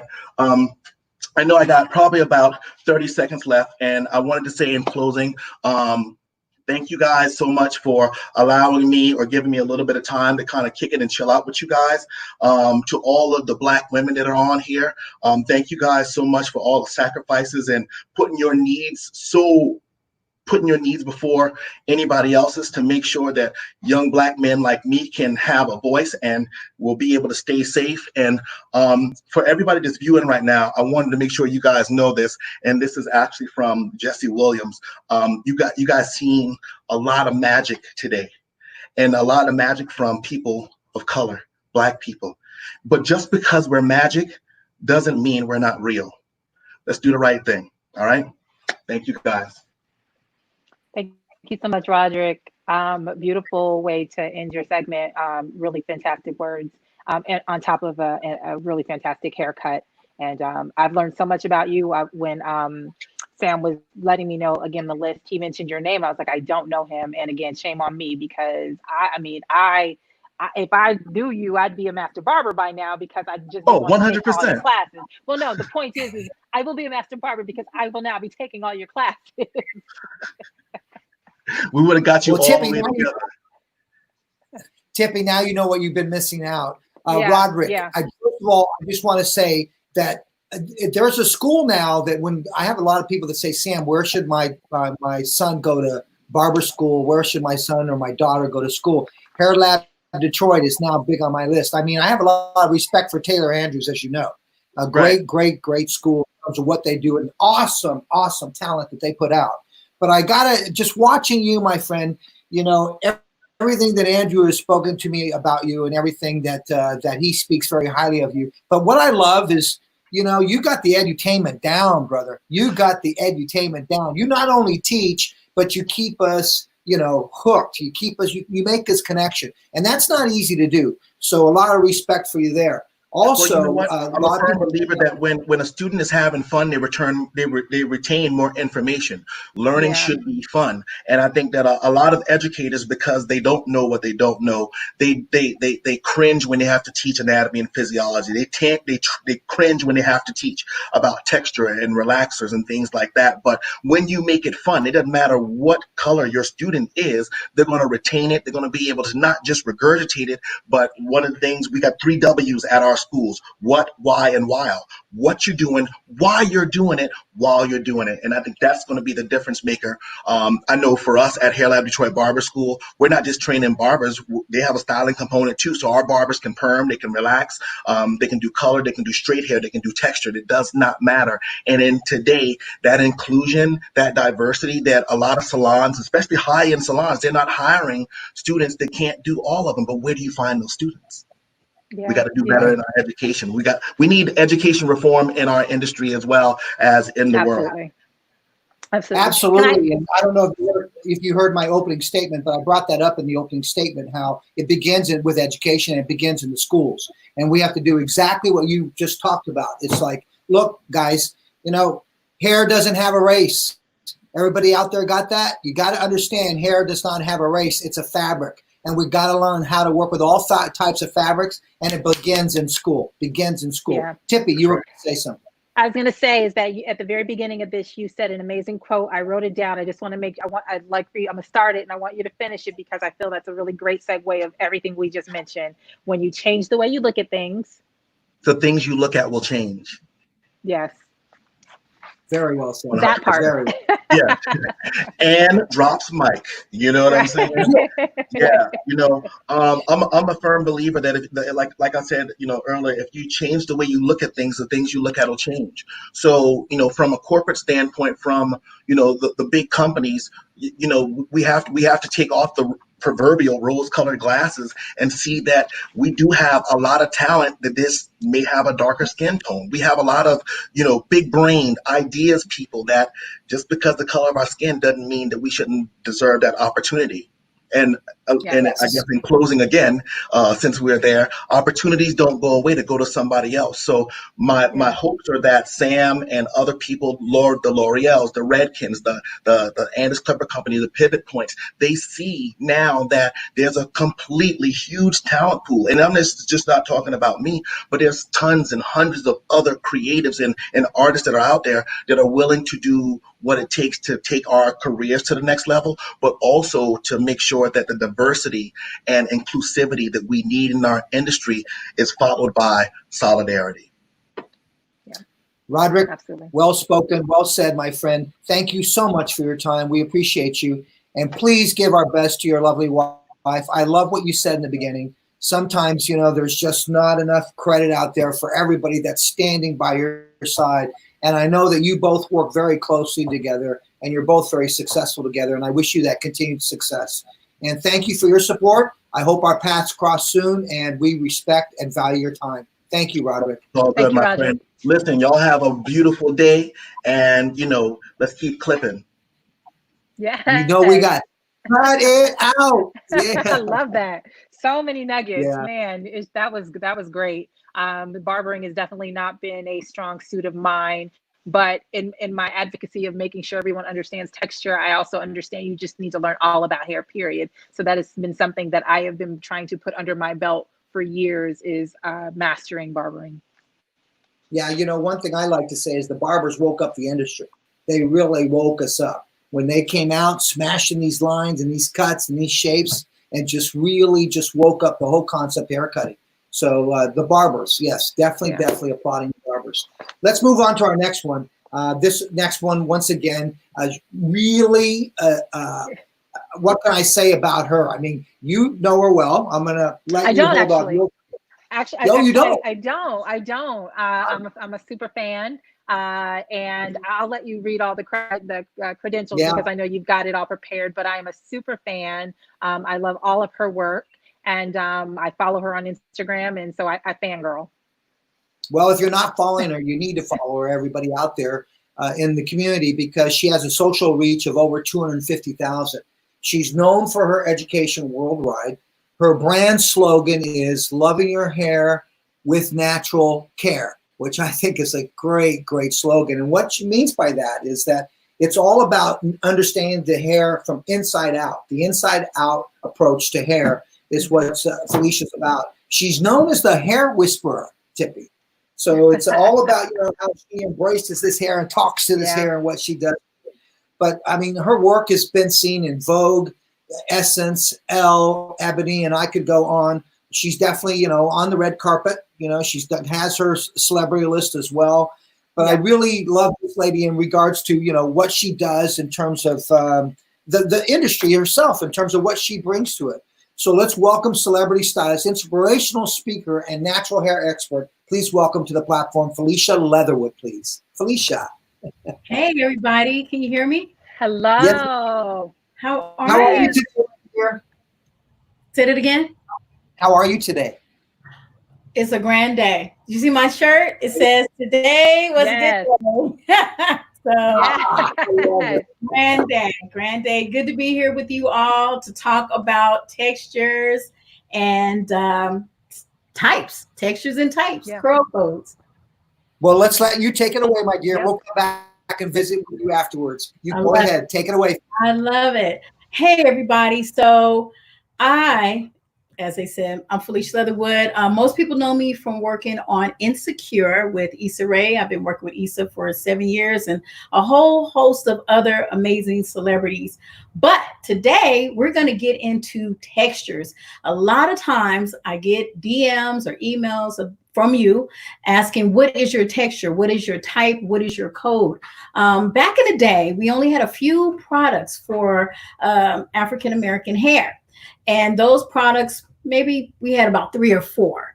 And most people just assumed if you're black, brown, you use the same thing. Not true. We have found out now that our hair texture comes in many types of textures, right? And sometimes we'll have more than one texture on the head. So I'm here to show you what the textures and types are, how to find out what yours is, and then we're going to talk a little bit about which products holds that texture. So I have my curl code board here, and this gives you a guide to really kind of understand your hair.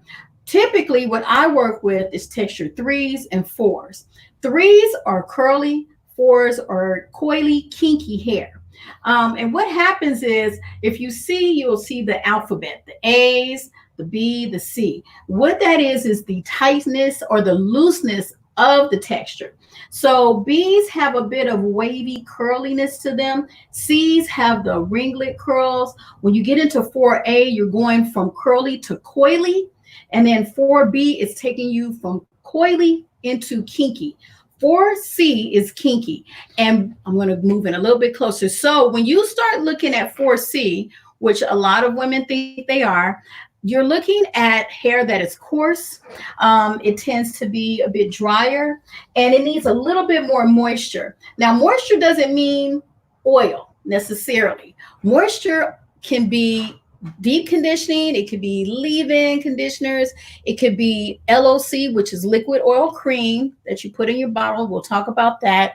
But texture 4s really need moisture. Now, I have a few of my little doll heads and you can see that they have different textures of hair. Now, this texture here is what is considered a 3B, 3C hair. You see it's a loose wave.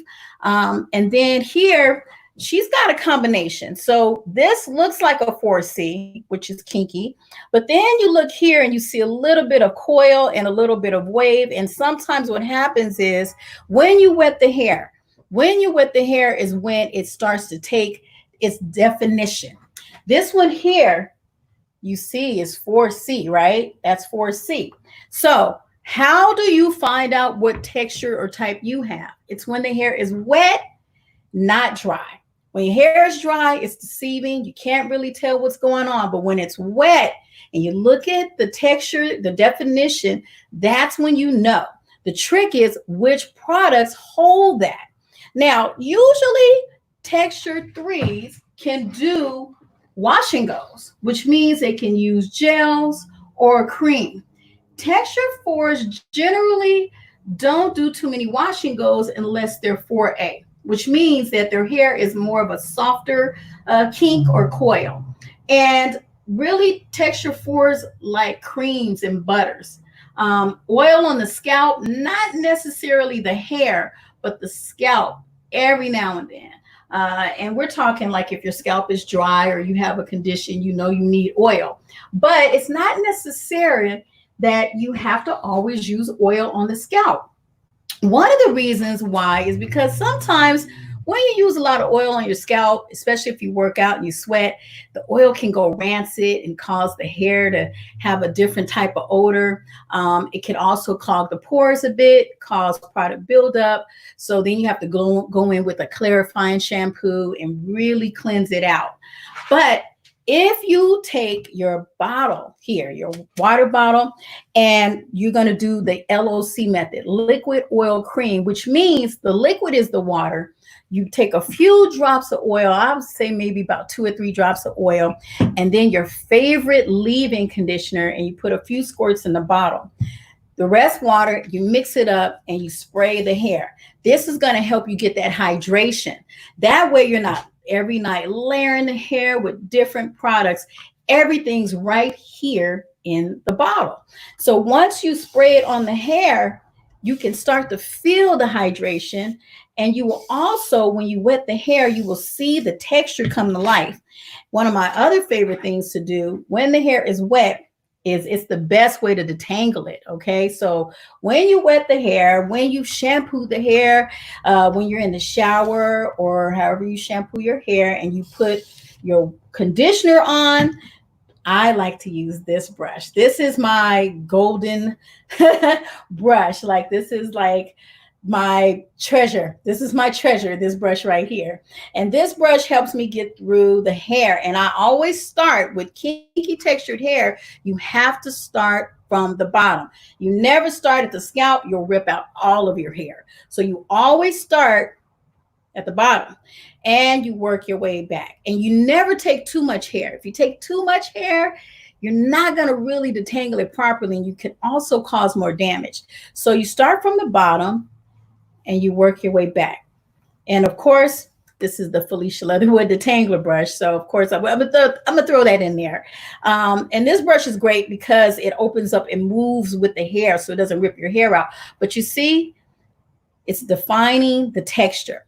So now you get to see the definition come to life. So it's the liquid oil cream and the brush, or if you have a comb, a detangling comb, or whatever your favorite brush is to use. And this is what's going to help you really define the texture. Now, when it comes to shampooing textured hair, depending on the thickness, if the hair is really, really thick and you don't feel like you're getting the scalp cleansed properly, my favorite way is to actually put the shampoo on directly on the scalp before the water. I generally will get a bottle like this and I'll put maybe about halfway of the shampoo and the rest water. I dilute it a bit. I shake it up and I go directly to the scalp before adding the water. That way you can really get down in that scalp, massage it a little bit, then dip your head in the water, dip it out, massage some more, dip it in, dip it out, massage some more.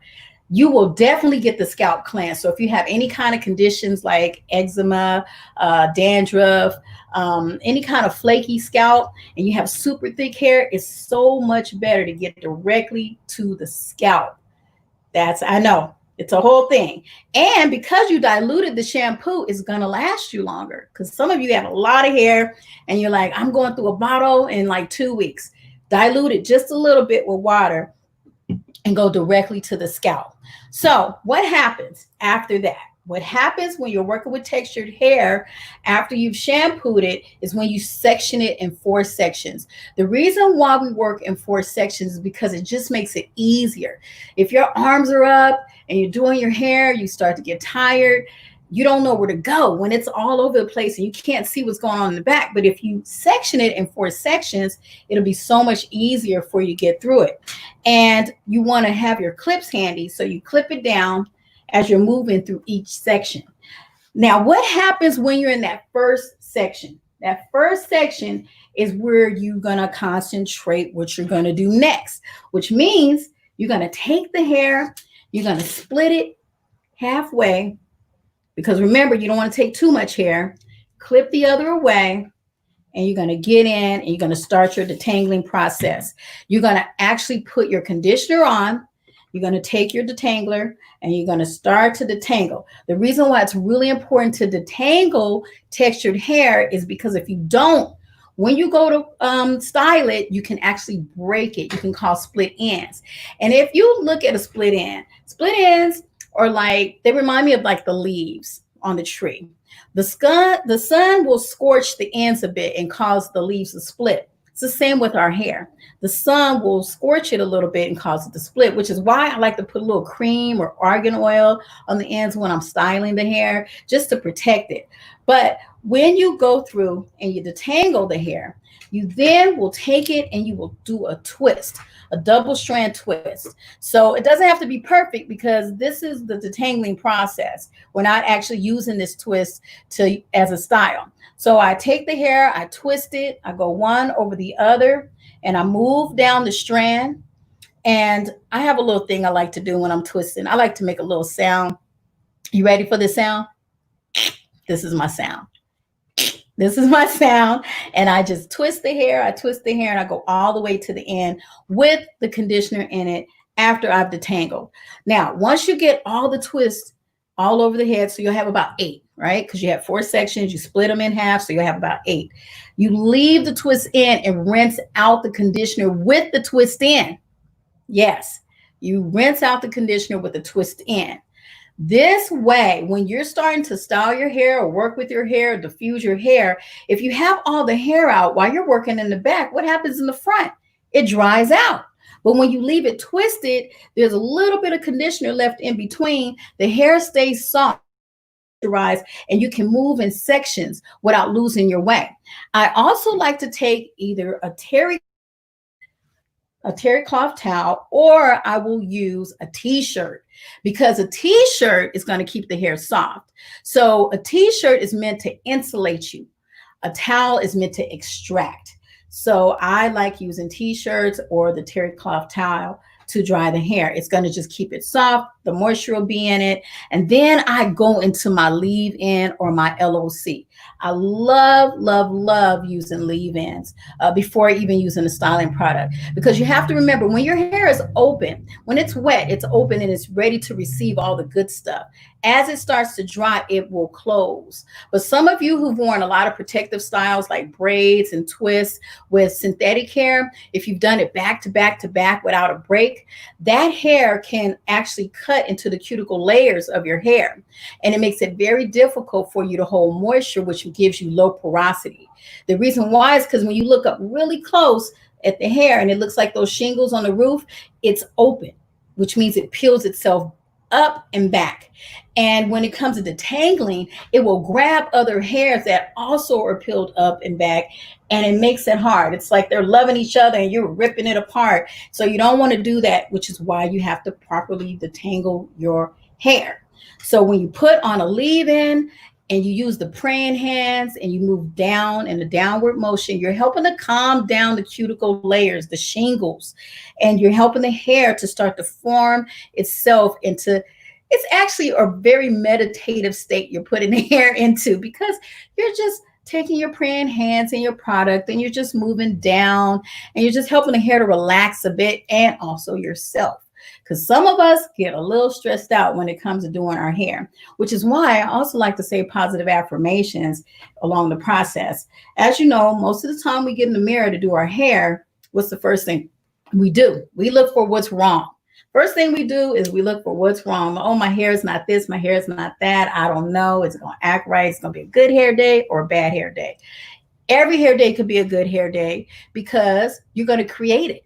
You're going to tell yourself it's a good hair day. You're going to tell yourself it's a good day, period. Today was a good day. So that's what you want to work with. When you're working with your textured hair, it's a good day. Never look at it as a challenge. If you have lots and lots and lots of hair, this is Madeline. I call her Madeline. This is Jamie. And if you have hair like Madeline and you look in the mirror like, oh my God, this is a lot to tackle, section it off.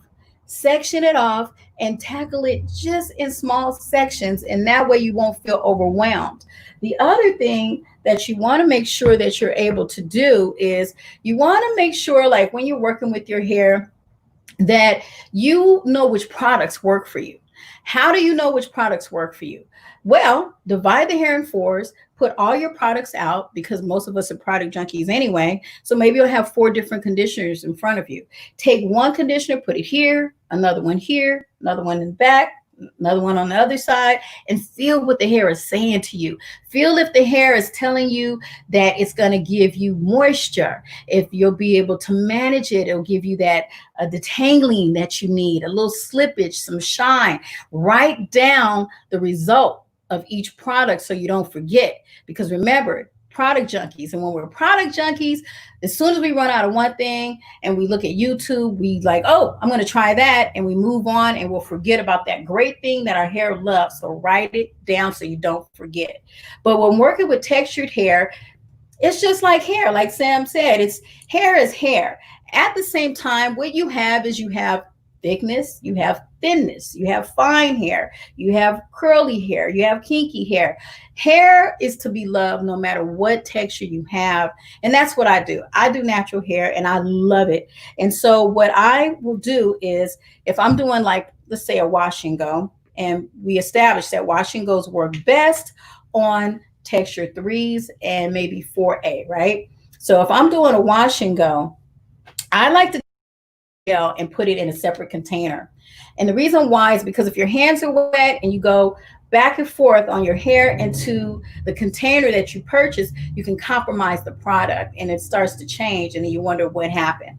But if you put it in a separate container, then you can do all of that. So I'll just take a little bit of the gel, about that much, and I always start towards the bottom when I'm working. And I'm starting to use 3 fingers to kind of be my comb and pull the product through, and I can feel it. I can feel it forming, and it's just really about taking your time. A lot of people like to rush through, like to put product in the middle of their hand and go back and forth. That's not going to get in there. You want to get to the root, not the scalp. Never, never, never put the product directly on the scalp, because you don't cause the pores. You don't want to clog the pores and make it hard for the hair to grow out. But if you just get towards the root, you're good to go. And you just pull it through gently, and then you use your praying hands. And you can start to feel the hair form. You can feel the texture come up. Now, for those of us who say, well, I can't quite do a wash and go, no problem. You don't want to do a wash and go, hair's not maybe fine enough to do that, it's a little thicker, then we're going to turn around and do a twist out. Now, twist out can be done with either a cream or a butter. And generally, twist outs are done on texture 4C, 4B, 4C, the 4s. The 4s love twist outs. Twist out is great because you can leave it up for about I would say a week or two. Some people will leave it up for 2 weeks, but I would say you could do a twist out for 5 to 7 days with no problem. So I wet the hair down a little bit, and then I take my cream, which I have in a separate container, and I will apply the cream. And the best way to put your product on so that you don't use too much is I like to dab it. So I dab it down the top of the piece of hair and underneath, and then I pull it through and massage it and use my praying hands, and I start to twist it. So remember I made that sound, right? So we're gonna go back to that sound. So it's really just, and I hope you guys can see me, it's one piece of hair over the other. But then when you go back, I'd like to take that one piece and twist it opposite of the direction that I'm going to bring it over. So I put a little in there. That's the sound right there. And I bring it over, switch hands, bring it over, and keep the continuity. When you switch hands, you don't want to release it. You want to keep that little bit of twist that you put in there, and you move all the way down the hair strand like this. Take your time. Practice makes perfect. But when you get to the end, that's the important part. A lot of times when we get to the end, we kind of leave it alone. We go, oh, I run out of space. There's no more room for me to do the twist, but there is. Go as long as you can, all the way to the ends, right? Add a little bit of cream because you want to keep it hydrated and moisturized. And when you get to the end, you feel you can't go anymore, you take that little bit and you roll it around. You just take it around your finger and it makes a little curl. Now, what's great about this is you can have, I don't know, let's say about 18 twists, right? And let's say you're at home during quarantine, which we are, and you need a trim, and you know you need a trim. So what do? You just take off just that little bit on the ends, just that little bit you see. Don't get crazy, but this is how you trim your hair, by doing individual twists and then just taking out what's there. That's it. And even for your little ones. Of course, with kids, they like to move around. So you'll get like 20 minutes with them before they jump up and run away from you. So sometimes it's best to trim their hair or do their hair when they're asleep or sleepy, because then you won't have to fight so hard. But yes, this is the process of twisting. Now, the problem comes in when you twist the hair. When it's time to take the twist out, where do you start? A lot of people like to start up top and they pull and rip the hair, but we know just by the fact that I say you rip the hair, that is not the way to do it. You start at the bottom. You actually twist it opposite way that you combine them. You find a little opening, you hold one, and you just let the other one go around it just like that, gently. Just let it release itself around it. Never ever pull it from the top, because you're going to rip your hair and you're going to make sure that you have to get more haircuts than you need. Now, a lot of times people go, well, how often should you trim textured hair? I say give it a trim every 3 to 4 months, 2 to 3 times a year. Does that make you feel a little better? Sometimes people get intimidated when they hear 3 to 4 months. Do 2 to 3 times a year and take care of it in between time and in the meantime. But basically, the process of textured hair is patience. It's understanding product. If you're texture 4, creams, butters, you could try a little gel. Just make sure that the gel is not too crispy, doesn't have too much alcohol, or it'll dry your texture 4 out. If you're texture 3, then you can use a gel or a cream. And basically, how you want to hold the process that you did. How do you want to hold your wash and go? You want to take your wonderful diffuser. This is my favorite one here. This is the Dyson. And you want to diffuse the hair. Now, I love diffusing the hair in the wintertime, and like if you go to the gym, because that way you don't walk around with wet hair. But in the summertime, just let it be, because the sun will take care of the rest. And then you can spray a little oil mist on it. Jojoba oil works as a great natural sunscreen. You can put that on the hair before you go out into the sun and protect it. But this is the process of our natural hair. This is it. So if you guys have any questions, I don't know if Tippi or Sam, you guys have questions? process? Well, just singing your praises on the back end. No questions on my end. I'm sure you had tons of questions in the feed, but I just want to say that I love, as a hairstylist, obviously, you gave two really great tips that I always stress, and I love that you said it. The first one was putting the product in a separate container, because with textured hair, we don't, detangle it. We don't brush it every day. So, we have some shedding, and that hair can contaminate the product. So that's a really amazing tip. So for all the hairstylists watching, if you're using a gel or a cream, apply that just like you would a chemical straightener or your color. You have that bowl of product for that customer that you're doing at that time. That's an amazing tip. And the other was the leaving the twist in for rinsing, particularly when doing wash and goes, because it keeps the hair soft. So I thought that was brilliant. Thank you. Yeah, it's my Felicia, really? Go ahead, Felicia, please. No, I was just saying that's one of my favorite things to do. Just makes it easier. I do have a question. First of all, sorry, Sam. Go ahead. No, go ahead. I was gonna say I do have a question. So when Sam said that you were going to be a part of it, I was like, amazing, because I wanted to chat with you really quickly about your work as a union stylist and working on TV shows. Because I know I personally had a scenario where I had a client who was an actress working on a TV show, and the key stylist wasn't proficient in working on her hair texture. And so she actually had the key stylist call me, and I had to walk her through. And this is kind of back to that equity thing. I want to know your perspective on being a hairstylist in the union and the proficiency of knowing how to work with all textures. So it's really important now, and you see it everywhere on Twitter and Instagram. A lot of the actors are really stressed out that they don't feel safe or comfortable with everyone in their hair. I taught a union class on textured hair for Local 706, and there were maybe about 80 people in the class. And what they didn't understand is you have to have the proper products in front of you, along with being able to speak to a person a certain way, to make them feel comfortable. They need to be able to see the products that they're used to seeing. So they feel like, okay, she's got this, she's got that. Okay, I might feel pretty good in her hands. But if all the products are geared towards straight hair or, non-ethnic hair, it's gonna make the person uneasy.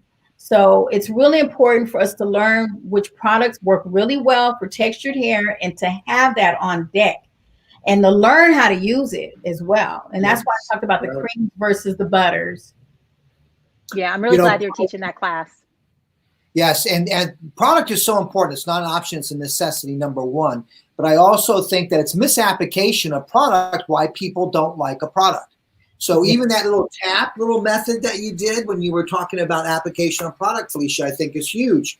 But the one big takeaway for me was this, I love to cut hair, but you said you twisted it, and then those ends, this is the time and the moment that you can have an opportunity to actually trim or tip those little ends, and be careful how deep you go into it.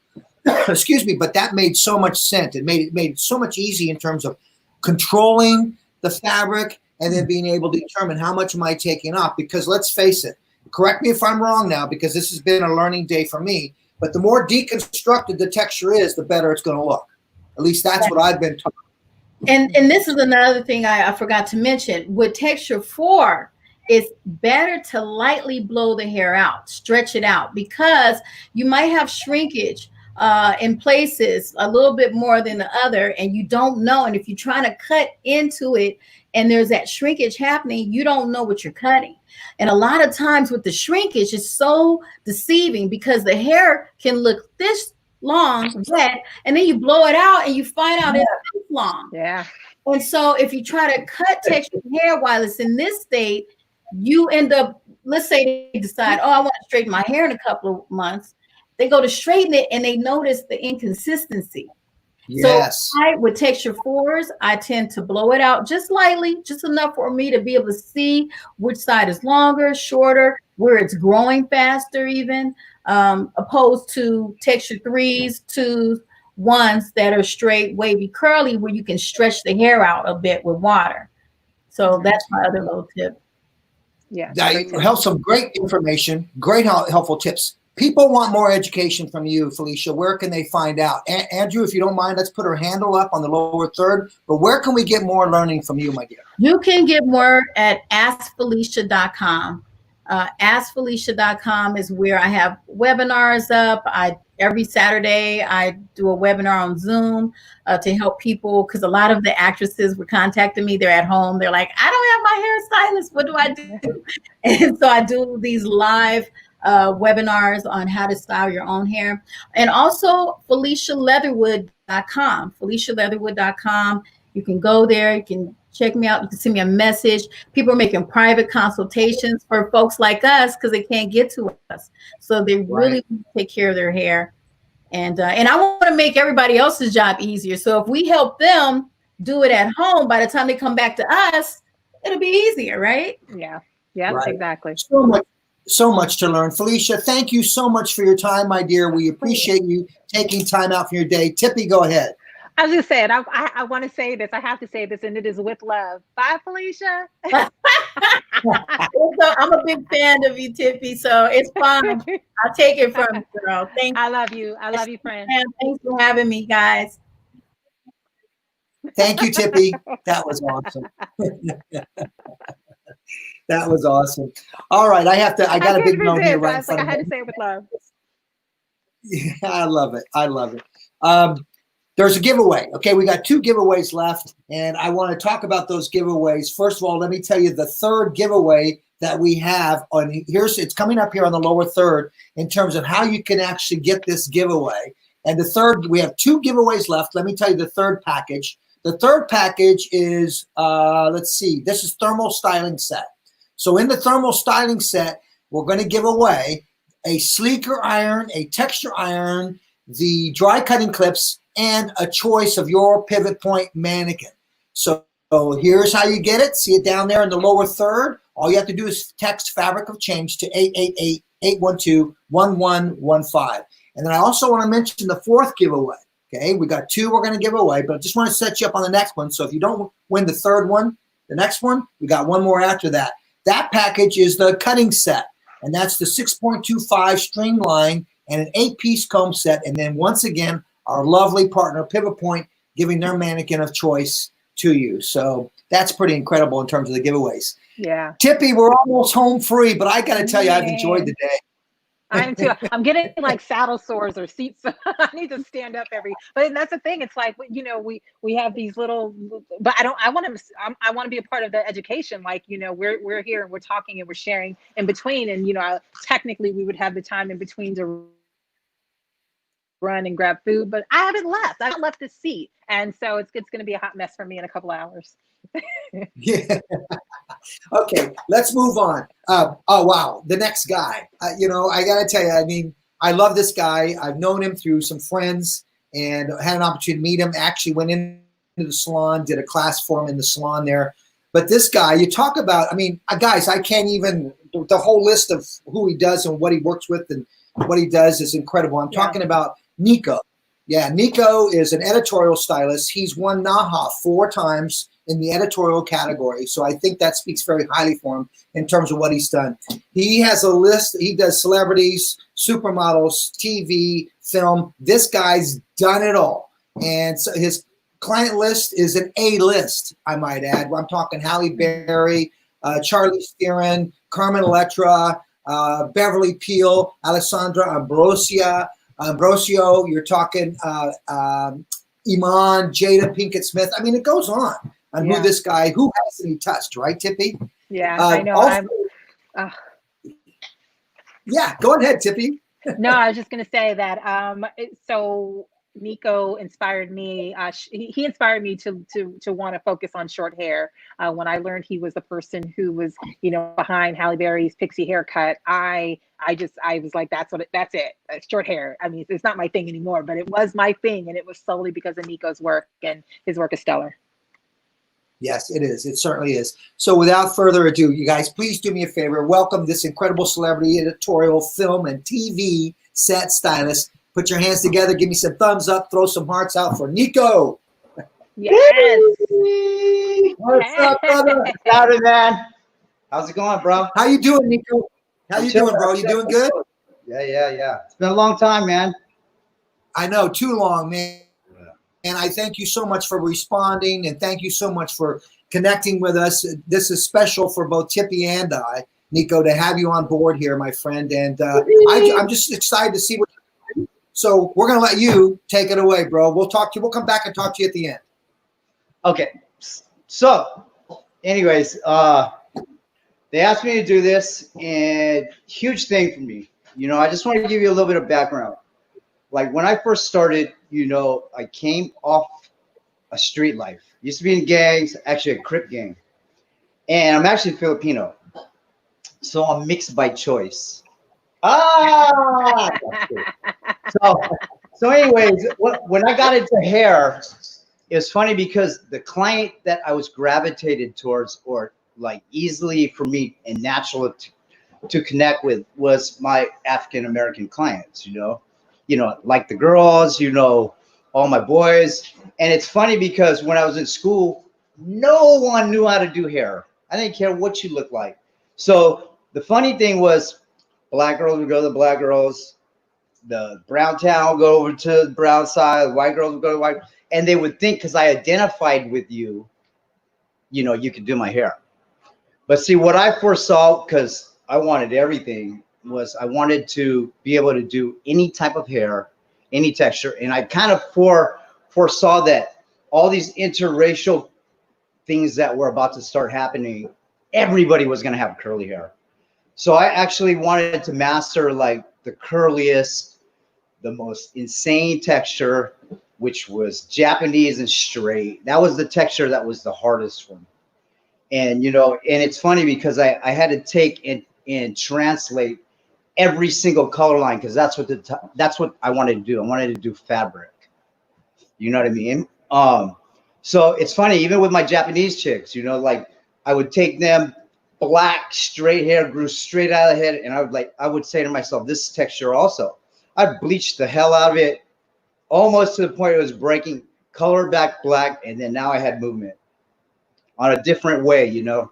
I learned how to press curl on Italian chicks, so it was just crazy how I integrated all my tools, my access to what I had to be able to cross over every color line.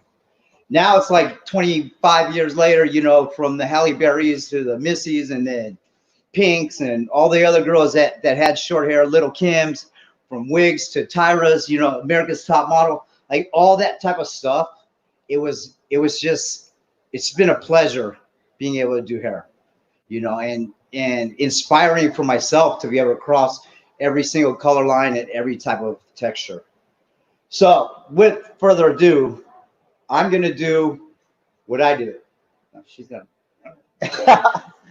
So I'm going to do the thing that's made me what I am, a short style. I'm not going to cut it, but definitely I'm going to bring my model Candace on.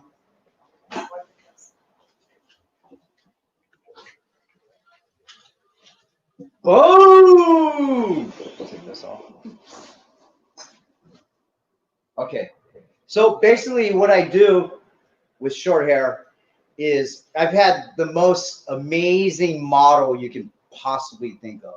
When I first started doing short hair, I met a woman, she had kind of like a heavy style and a little weighty, and she wanted her hair cut off. So she comes down the stairs, first time I ever met her, and she says, hey, I want to cut my hair off. And I was like, wow, you look amazing already. And so my perfection in craftsman and like Sassoon training, everything I had was like, I'm going to do this perfect haircut on her.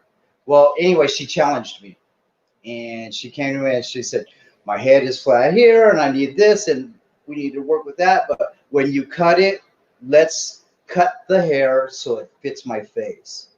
So obviously she had the perfect face. It was Halle Berry, before she was like huge and blowing up.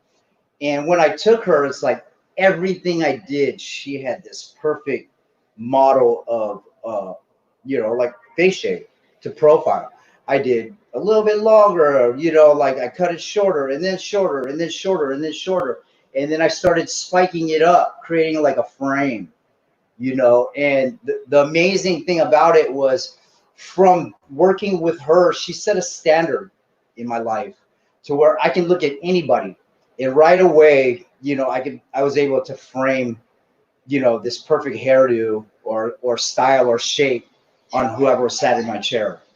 So today we've already pre-cut her, obviously, and I just want to kind of go over tapered sides. You know, the hair on top is a little bit longer. I usually disconnect my side panels so that I can drop my disconnected section over it and then just create a little bit of movement. But most of our length is right here on top, and where my signature is right in the front, having a little bit more. Turn this on so we can get a little more light. Have a little bit more movement in the style of it. So obviously, since her hair's already cut, you already see it's already like shaped the way I need it to. So I'm just gonna take my curling iron and do a little bit of detailing. You know what I mean? So first and foremost, I do a little bit of a spritz, and that just gives me a little bit of hold. Then I start here, right on the sides. And I love movement and texture going towards the front. And with her cut, I've already got a lot of really nice layering. So all I'm going to do with my iron is just kind of enhance that a little bit. So not a lot. I'm not trying to bump it. I'm not trying to burn the curl in. I'm just trying to get a little bit of direction going. And I kind of already styled it with my hands. So I'm just following that with the iron now. Okay. So here, boom.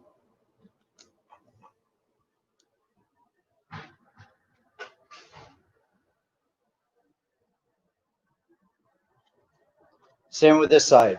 Right over her temple, right over her eye. I usually take that and, ooh, shit. And I'll just give it a little bit of a movement.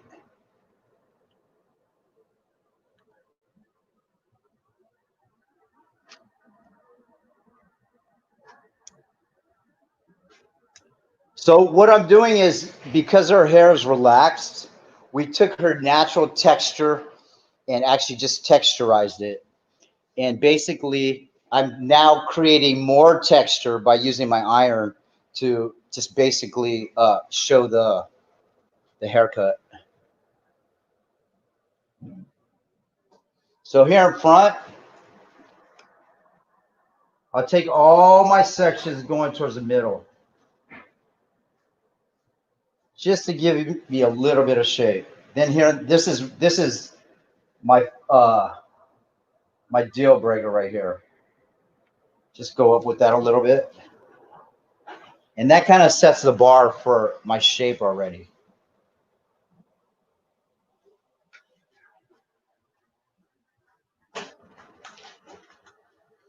Now I love looking at the side profile, because here is where I actually get to start shaping.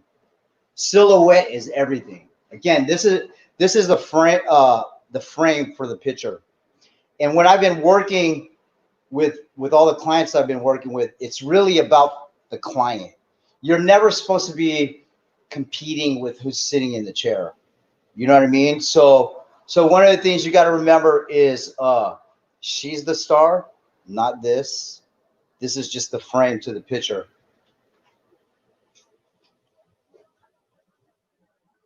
So I'll go in. Again, I don't do every single section. And one of the things I do that set me aside from a lot of these styles is I don't put heat on the roots. So I kind of dry this a little bit more with some volume. And then what I do is I just take the heat and just enhance my cut. You know what I mean? So I can do whatever I want with this. Even if I didn't use the curling iron, I can basically take some pomade and then just kind of mess this up, and it still would have a shape. She actually walked in, and before I started her, I was like, what are you doing here? And her hair actually looked good already.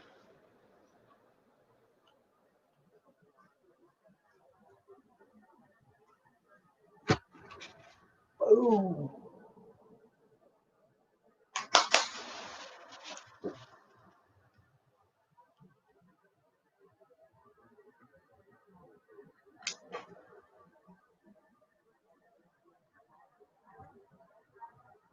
Look down.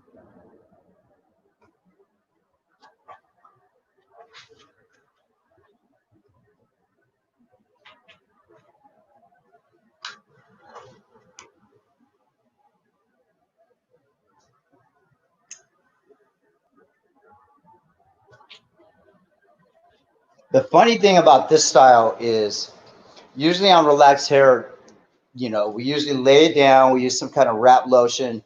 And what we do is we actually create root direction. So we'll brush in just like the swirl is in the hair, but with relaxer, you're basically erasing all root direction. So what I do with when I actually wrap, look over, I usually create the swirl. And then now all my haircut training from crossing over into Vidas Sud or dealing with Sam's cutting classes, whatever, now it all applies. You know what I mean? Crazy how the silence.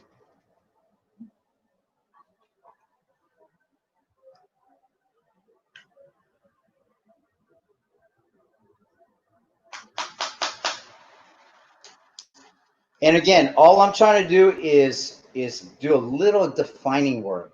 With my haircuts, I like my clients to have hair they can touch, hair that they can wear, not hair that needs to last, like, it's the haircut that lasts to me, not basically the style.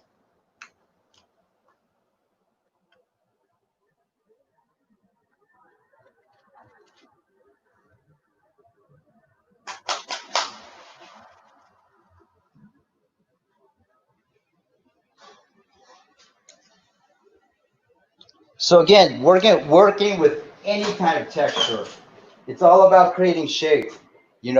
Whether I'm working with like natural curly hair or I'm literally cutting a silhouette to frame the picture.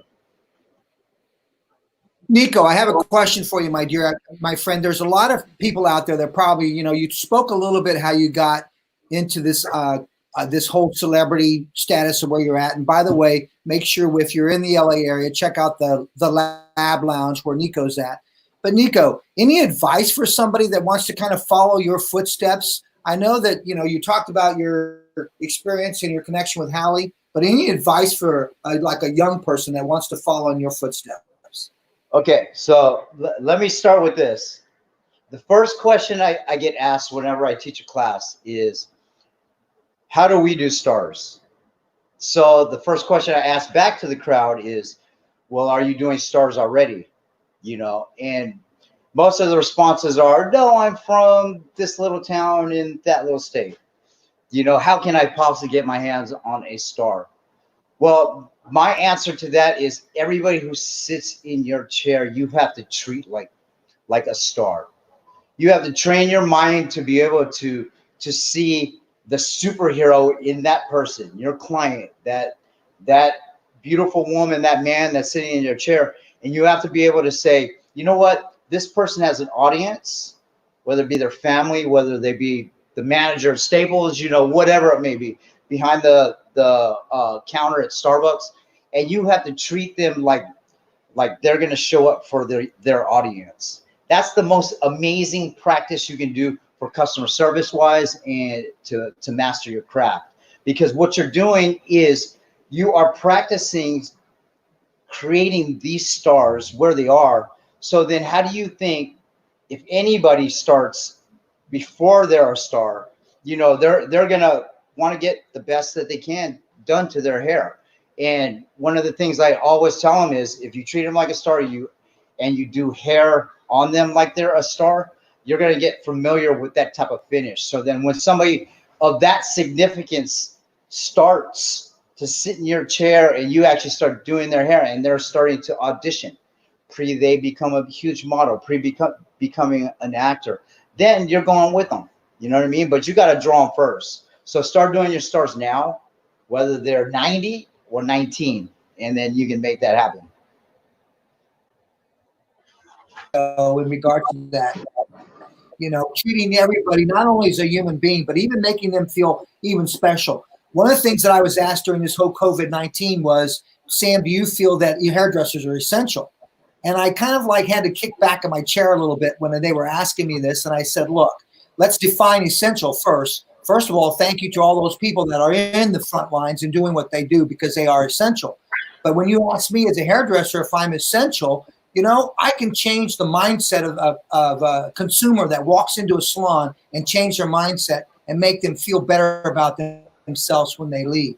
I can take someone's attitude when they come in and change that attitude, tip it upside down and change it, so then they walk out, they have a great attitude. So as a hairdresser, I love what you're saying, treat them as a star, because then what you're doing is we are essential to their mindset.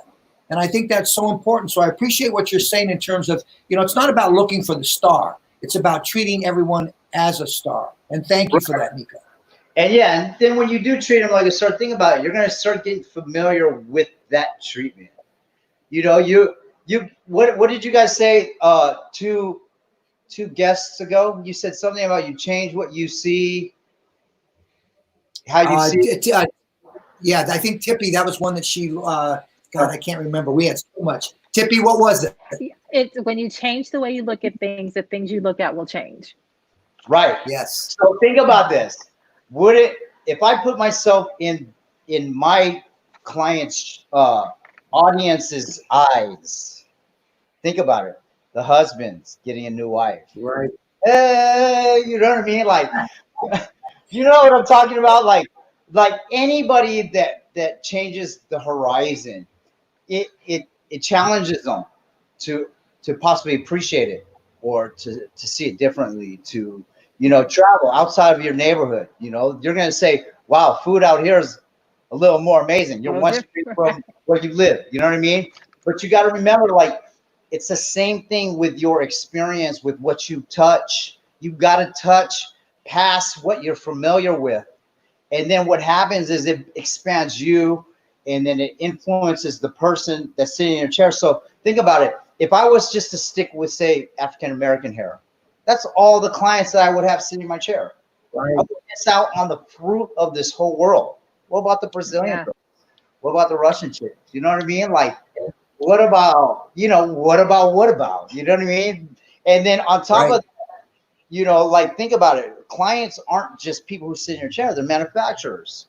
They're photographers. There's other people that appreciate what you do. And what they're going to do is they're going to want to bring you to where they are. So that's where travel starts. And then when you travel, I'm telling you, I love where I came from and who I am. But at the same time, it's kind of like I love all the things that's challenged me to go past that and be able to experience. Yeah. Good for you, brother. Good for you. Okay, 2 questions. I'm going to let you continue, and I'll get off here. 2 questions. Number 1, tell them what iron you're using, because they're asking what iron. And then product. What product are you working with, and what product do you recommend? Go ahead, and I'll leave you alone.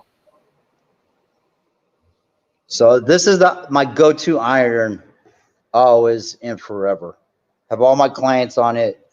My wife steals mine, and whoosh. But it's a good size. It handles everything. If you're good with what you do, this is the H2 Pro 410, and basically, you can straighten. It's good for edges. It's good for. I mean, I even have guys using this to straighten out their longer hair in the front, and it's just a great go-to iron, especially the size. And product wise, I'm a product junkie, so I use everything. There's not one product that I actually say I use, because coming from doing runway and editorial, my thing is cocktailing. So the thing that's amazing about cocktailing is if you know what the base of ingredients actually do, you can cross over into using it on anything. any line. You can translate the language from volume to taking out, even if you have to take out oil and reshape the hair. You know, I've been in situations where we're backstage, Fashion Week. Here comes the model. She's the last one because she's late from another runway. She's got crazy pomade, and what we're doing is swinging clean, like powdery ethereal hair, you know, and you can't do that when the hair is in pomade. So if you're able to cocktail, and I don't want to, you know, I grew up on the Bumble side of things because that's where their ingredients were pure. But now that I know how to translate into every line, I kind of use quite a few things, you know, and I mix and match. But we were able to lift all that pomade and product out of it, you know, 5 guys flat iron, and then she walked out 10 minutes later swinging. You know what I mean? Yeah, you know, one of the things I've learned from editorial stylist guys, and listen to what Neeko's saying, because every time I get myself around an editorial stylist, I see these guys using product like I've never seen it used before. It's amazing how you understand the product and you can make that hair do just about anything that you want it to do. Go ahead, Neeko, and finish this up for us, buddy. And let's, because I love what you did. That was just, the simplicity is today's brilliance, and you made that so simple, but I just love the end result there. Go ahead. So yeah, you know, so basically, you know, what I'm doing is I try not to overquaff because I want her to wake up like this. You know, I want her to be able to, you know, like, just like take a little bit of pomade when she's at home. I do a little bit more in here because, you know, that's what they're here for. You know what I mean? So what I'll do is I'll define and set a base of what I want her to compare to. She'll look in the mirror today and say, oh, my hair is, the shape is amazing. And that's why it looks so good. A bad hair day is not that anything's different. It's just the shape's off. So to me, a bad hair day is when she didn't pull up her front or like create a little bit of texture on the sides. You know what I mean? But the silhouette and the balance for her face and hair, I think this is actually really good for, you know, her to just kind of take a little bit of product tomorrow, the day after, just kind of mess it up. No overthinking, no overquaffing, and just, you know, being able to go, you know. As long as I can do my thing in here, she'll be able to do less out there. And that's the whole key point to it. Everybody wants no maintenance hair. Just turn this way. Looking for that. Neeko, I want to thank you so much, my friend, for your time and for your talent. Tippi, anything to add, my dear? Yes, Neeko said something about for him, silhouette is everything. I'm telling you, friend, her silhouette is everything. And you know, I got the opportunity to meet you really briefly. I don't know if you remember at the ISSC show. You were with Kim Kimball, and I came and bombarded both of you. And got a chance to meet you and sing your praises. And so I'm super excited that not only I got to watch you work, but that everyone watching got the opportunity to watch you work, because I know that I didn't know to look in the gutter when looking at magazines to know who did hair. And I think you're the very first artist that made me start looking in the gutters of magazines. For those of you who don't know what the gutters are, it lets you know who did the hair of the talent on the cover. I know that. Yeah, exactly. But you were one of the very first artists that made me start looking at the credits of who was doing the hair. Yeah. Well, Neeko, any last words, my friend, before you leave us? Yeah, you know, like I just want to really emphasize that you know, like you said, like with all this shit that's going on and, you know, the Black Lives Matter, like literally, let's not force people to put down their weapons, their supremacy, their perspective, and then pick it up and use it against them. You know, if we're gonna have people bend their knee, we need to bend their knee from the higher position also and be able to receive that and have some grace to be able to say, hey, at least they're trying. You know what I mean? So I think the message that I would want to leave on is, you know, again, it's not a fight anymore, it's a surrender. It's a surrender to appreciate everybody's like textures and cultures and, you know, like amazing to be able to cross over and to be able to enjoy that, because then it's 2 families, then it's 3, you know what I mean? Then it's multicultural. Then you get different food. I know you'd want to come over to my house and get some Filipino food for sure. I want some pancit. That's it. Yes. Baby lumpias. That's what I'm talking about. So That's now right. you look down on me, no lumpia for you. Yeah. Hey, do me a favor, Neeko, bring your wife in. Bring your wife in. You can take your mask off, dude. Oh, my God. No, come on. This is my wife. Bring her in. And she's Mexican. Yay! She's Mexican and Russian. So look at the mix we got going on here. I love it. Tippi, I got to meet you at the hair show also. That was really cool. Yes. Yeah. Yes. And Very now nice to meet you. I'm a huge fan of yours since I started 25 years ago. So yeah, nice to meet you guys and you again. Thank you. Yeah. Same It's here. a pleasure. Listen, both of you, please keep doing what you're doing. Neeko, a joy to have you on. Thank you so much from the bottom, from my heart to your heart, bro. I just thank you for really stepping in and helping us out with this great cause. And let's remember, like you said, buddy, the people in the chair, every single one of them is a star.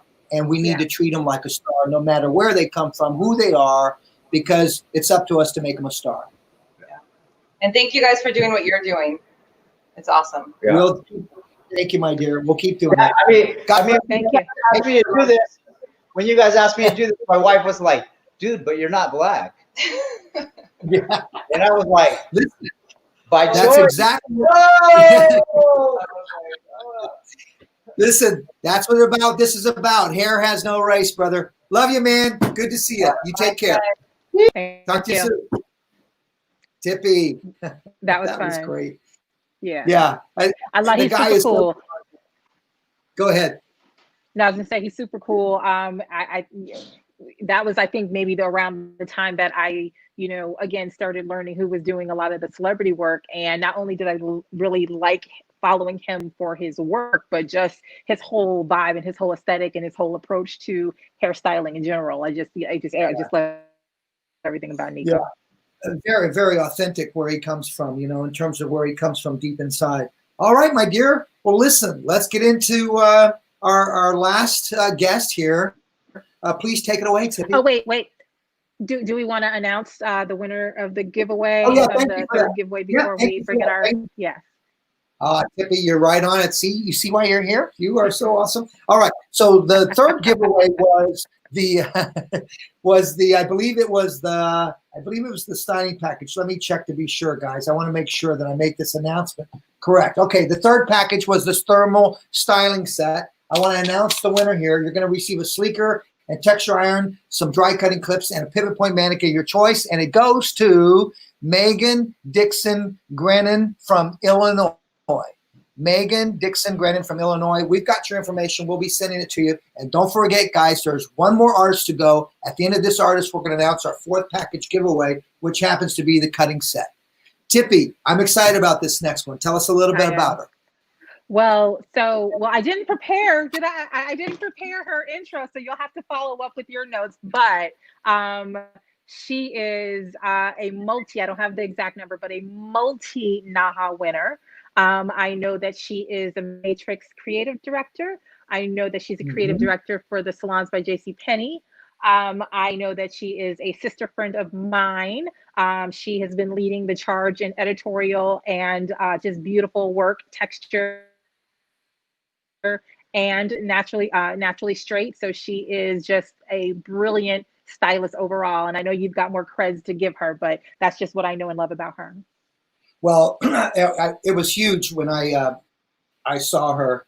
This was last year at NAHA, and 2019 NAHA, this last one, and I kept hearing her name, Michelle O'Connor. She was up 4 times for 4 distinct categories for the NAHA Awards. So you talk about talent in terms of 4 different categories. I'm talking editorial, texture, and team. I mean, just incredible what this woman does. But she's a great educator, and she is obviously she's been in editorials and in publications. Good Morning America. She's been on that. American Salon, Modern Salon, the magazines that we all love. And she's been involved in the Oscars in LA. But please welcome the artistic director, creative director, educator, and award-winning stylist. Please welcome the awesome, incredible Michelle O'Connor. Yes. Finally. Yes. Michelle, you are so cute. How You've been on the chat all day long, and it's an honor to have you here with us, my dear. I'm so happy to be here, but I have to be honest and tell you, as the day went on and I watched everyone all day long, and I was so like happy to watch everyone, but my nerves kept getting bigger and bigger and bigger, and I was like, oh God, it's coming. It's my turn now. But it's been Well, you know what? an amazing day. That shows that you care, because if you get nervous, that means that you still care. That, like, people ask me, Sam, you ever get nervous? I say, hey, I get nervous all the time. The day the nerves go away, then it means I'm taking things for granted. Wow, So it means that you're in a good place. That's for sure. I love that. I do care. I do. Well, listen, we'll come All right, back Miss and Michelle, join you. I know you're gonna. Go ahead, Okay. Tippi, please. Yeah. I was gonna say, we're super excited. You are our finale for the day, and so we're super excited to learn from you. So we'll just let you take it away, and we'll join you back in about 30 minutes. Thank you so much. Okay. So you guys, I thought so much when I was asked to do this opportunity about how I would present myself to the industry. And, you know, being an artist of color, a Black woman, so often we are boxed in and thought of as being able to only do one genre. And I really wanted to create this narrative and this visual of being a Black artist, but not only doing textured hair. And representation is so important for us to see ourselves on every facet and every platform all over the place. Starts to create a new narrative. It starts to create this perception to not only yourself, but the industry in general, that, wow, we don't have to only make Black stylists do textured hair. We don't have to only make Black stylists do a textured segment in a hair show. So it's really about broadening those categories, broadening all of our minds, and sort of understanding that, like, we all are in this one united industry together. It's just that at this point in time, being an artist of color, we're looking to expand how we show up, what tables we sit at, the conversations that we're involved in. And as you know, we are all leading the charge and having these difficult conversations and sitting at these tables and really trying to come from a place of bridge building and expanding that narrative and helping to, like, really broaden. And I like to say expand, not even change. I just love to say expand the industry and make it something that is really, really inclusive for all of us. So I decided that I was going to focus on editorial hair. And if you know anything about me, yes, you see me standing up here, big curly hair. I'm a woman of color, but I'm actually Caribbean. And one of the things that is unique to the Caribbean, particularly Jamaica, where my family is from, is there's a motto. And the motto from the island is out of many, one people. And I take such a source of pride from this motto because I believe in it and I grew up with it, and wholeheartedly, out of many, one people. And what it means is, because collectively the island has a lot of different nationalities and there's so much mixing and there's so much intertwining of people, that out of all of those people is one person, one people, one set of people. And we are the culmination of various cultures and various musics that were just fused together to create, like, this beautiful culture. So that is how I have always approached my life. And because of that insight that I have, knowing that my family is literally the rainbow, like, I can look from one spectrum to the other spectrum and I can see clearly every nationality. And I never looked at people as separate. I just looked at them because I was seeing these people in my family, like, okay, that's my Asian cousin right there who has straight hair, and this is what I would do to her. There is my cousin that has less mixing and looks white and has straight hair, and this is what I would do to her hair. So how I approached this industry has always been from a viewpoint of, it's hair, get to know it, be comfortable with it, and also be comfortable with talking to people that don't look like you. You know, we tend to also put ourselves in these bubbles, and we tend to put ourselves in these boxes. break bread with someone that you have nothing in common with, you will find that your outlook on the world and how you show up and what you think and feel about things will grow and will expand. So it's a beautiful way to sort of live your life. Anyway, it's no secret that, you know, five is the number, Tippi. I've won 5 NAHA awards, and I'm very proud of winning those NAHA awards, because not only is it sort of groundbreaking to be a woman of color and to win that many times. I wasn't the first. Shirley Gordon won, and there have been others that came after her. And I happen to feel like, because I was able to do it over and over again, you know, you kind of like compete with yourself, so to speak. When you do it, I feel like as a Black person, you tend to feel like when you are representing in anything, you are representing for the entire community. And so the way I present myself, the way I speak, the way I walk, the way I talk, the way I professionalize myself is really a reflection of me trying to be this great example and this great beacon to my community. And so to show up and be in the space of the professional beauty world and to be able to be acknowledged with 5 awards in the NAHA, in the Professional Beauty Association's NAHA award, is really a testimony to like me saying, okay, I'm kicking this door down, and I want all of us to jump in and to be able to kind of be included in this conversation as well. I love editorial hair. I do a lot of it, and one of the things that I'm really inspired by, I know that earlier when I was watching Yene, she broke down the history, which was amazing, because in any conversations that are being had and in any sort of salon environments where you might have white stylists or stylists that are not of color and they're venturing out into the textured hair world, you're going to need to understand the history. In the same way, I have to study and understand various cultures that I want to be respectful to and appreciate and have an understanding of.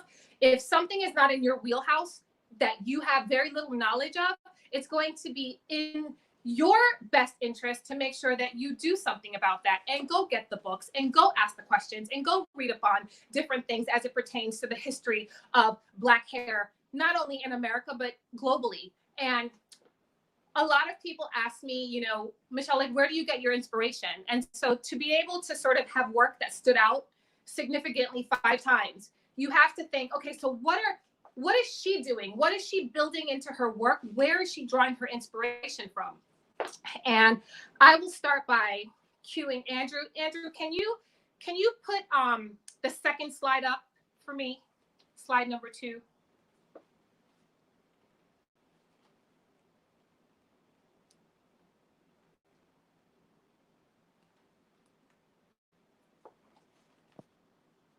Well, I don't know if you're seeing slide number 2, but I hope so. Let's see. Sorry, Michelle, 1 second. Oh, okay. Thank you. It's the one I sent you today. And I wanted to show you guys that slide so that I can sort of connect some dots for you, because it is important to understand, like, especially when you're looking at artistry, like where inspiration comes from, and to be able to be knowledgeable and understand history. So you have this slide right here, and this is one of my, on the right is a model that I did, and it was one of the images from a collection that I won, and it was in the texture category. And if you know anything about the texture category for NAHA, it's really about taking textured hair and doing something that's maybe conventional, like maybe putting it up or expanding it. So what I did here, I was inspired by the picture that you see on the left, and that's a woman from the Sakalava tribe in Madagascar. And what you see on her hair are braids, and then they end in like these little balls. So what I did was I recreated that, and this right here is just me stringing it on wire, but I want to help you to understand that really the thought process and the inspiration came from this woman, and seeing that not only could I take this sort of inspiration and make it my own, but I could take it and I could color it and I could make it into a modern shape, like an asymmetrical bob. So it's literally loose hairs that I took, right? All loose hairs. And I don't know if any of you cook. Like, yeah, Yene does. I remember that was like her other talent. Okay, so if you've ever made any type of dumplings, okay, you know that there is a certain type of mechanism that you do with your hands. There's almost like a rolling of your palms, not to be confused with palm rolling that's done in sort of tightening locks, but it's still a mechanism where you're actually using your hands to create a fabric and a texture. So it's all these loose hairs that you would find literally on the floor. So these are coming from a textured weft, and I just separated them and basically started molding a little bit of a water and gel concoction, just spray it just a little bit. And I just started rolling it, right? I started playing around. And I was like, what is this going to do? What is this going to do? Funny thing is, for those of us girls that are in the shower and have a lot of hair, we know that we lose a lot of hair in the shower. And normally it's a habit. I don't know who taught me this habit, but I usually just gather it from the bottom of the drain and I start putting it in a ball before I throw it in the garbage. And so I said, you know what? That's something. So my hands are just cupped, right? And I'm just rolling it like almost like you would roll a dumpling. And I'm rolling it and I'm rolling it and I'm rolling it. And I'm realizing this is a really, really unique sort of form.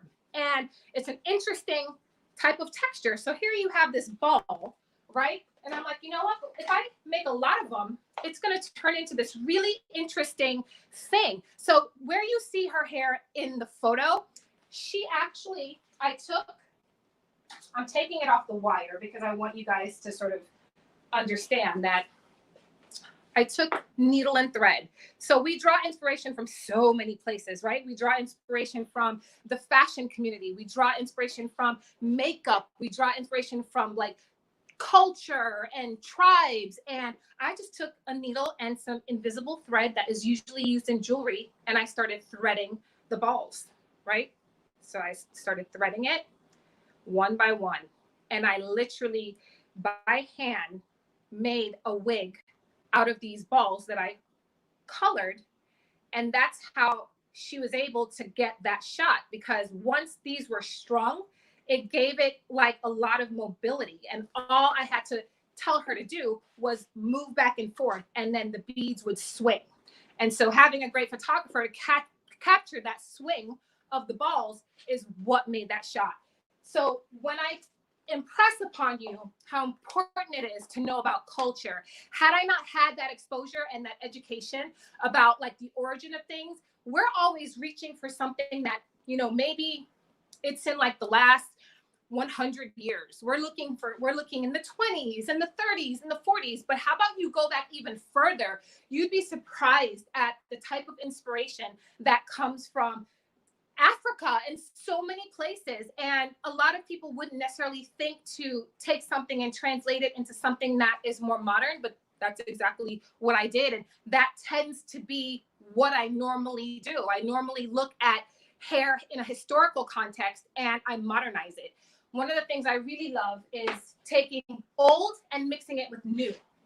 So I started working on this mannequin for you guys like yesterday, and it was really just, again, paying homage to like, this is the 20s, right? So the 20s is all about finger waves.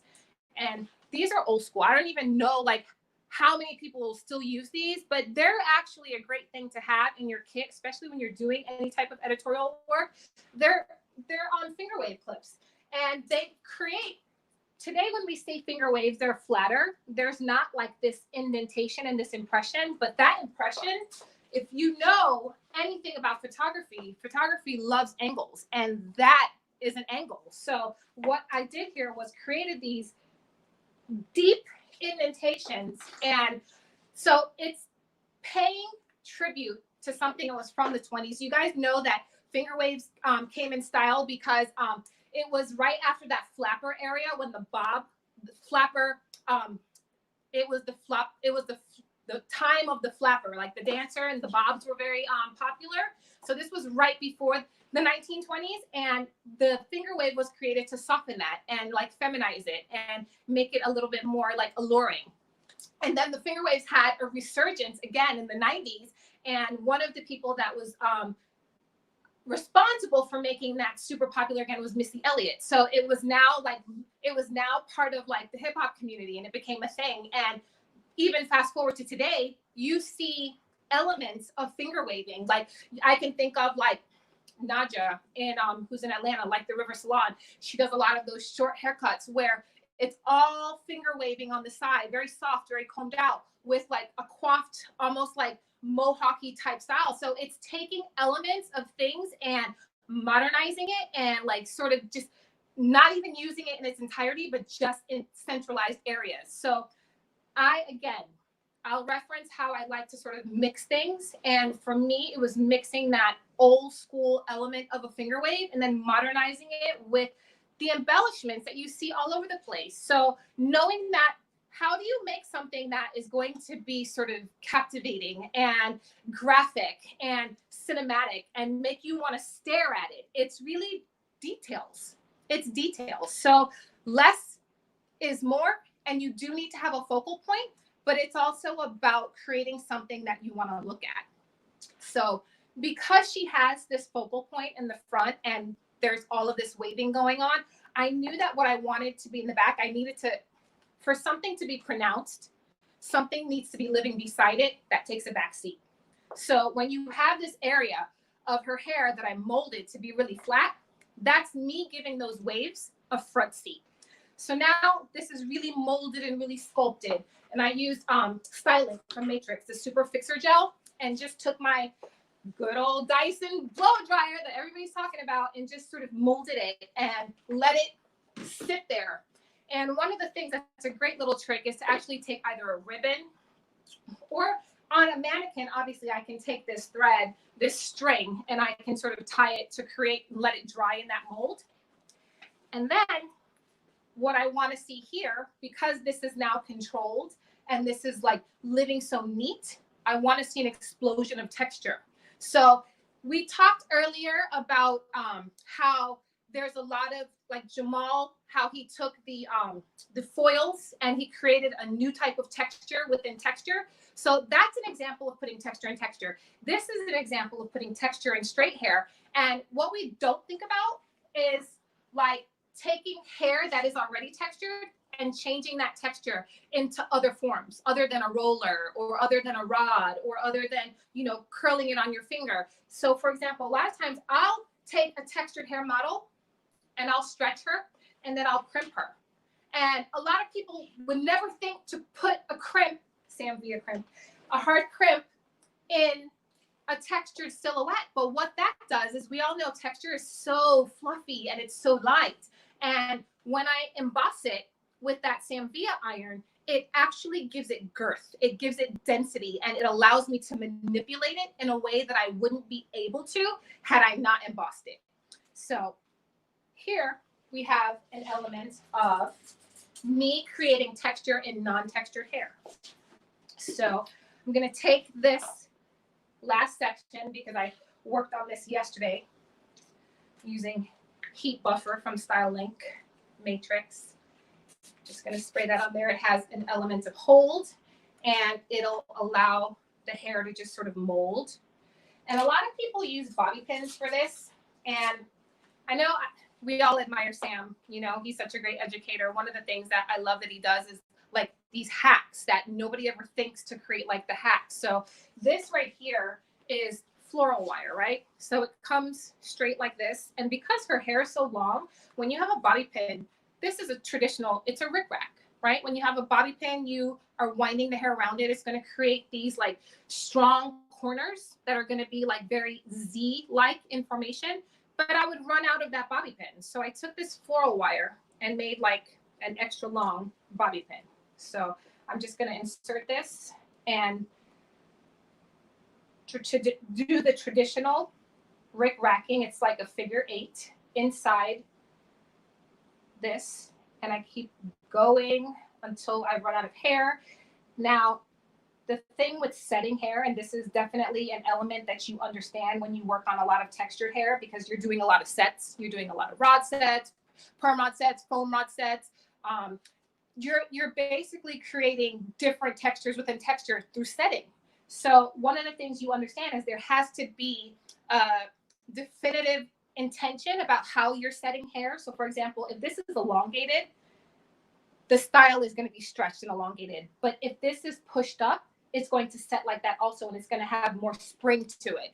And what I want is for this to not hang long. I want it to actually live like right above her shoulders. So I'm pushing it up because how I'm setting it is how it's going to dry. So there's intention even when you're setting, and making sure that, you know, when you're working on texture, you don't have the liberty of not making sure that when you're setting hair that it's smooth. Like you just cannot get away with that.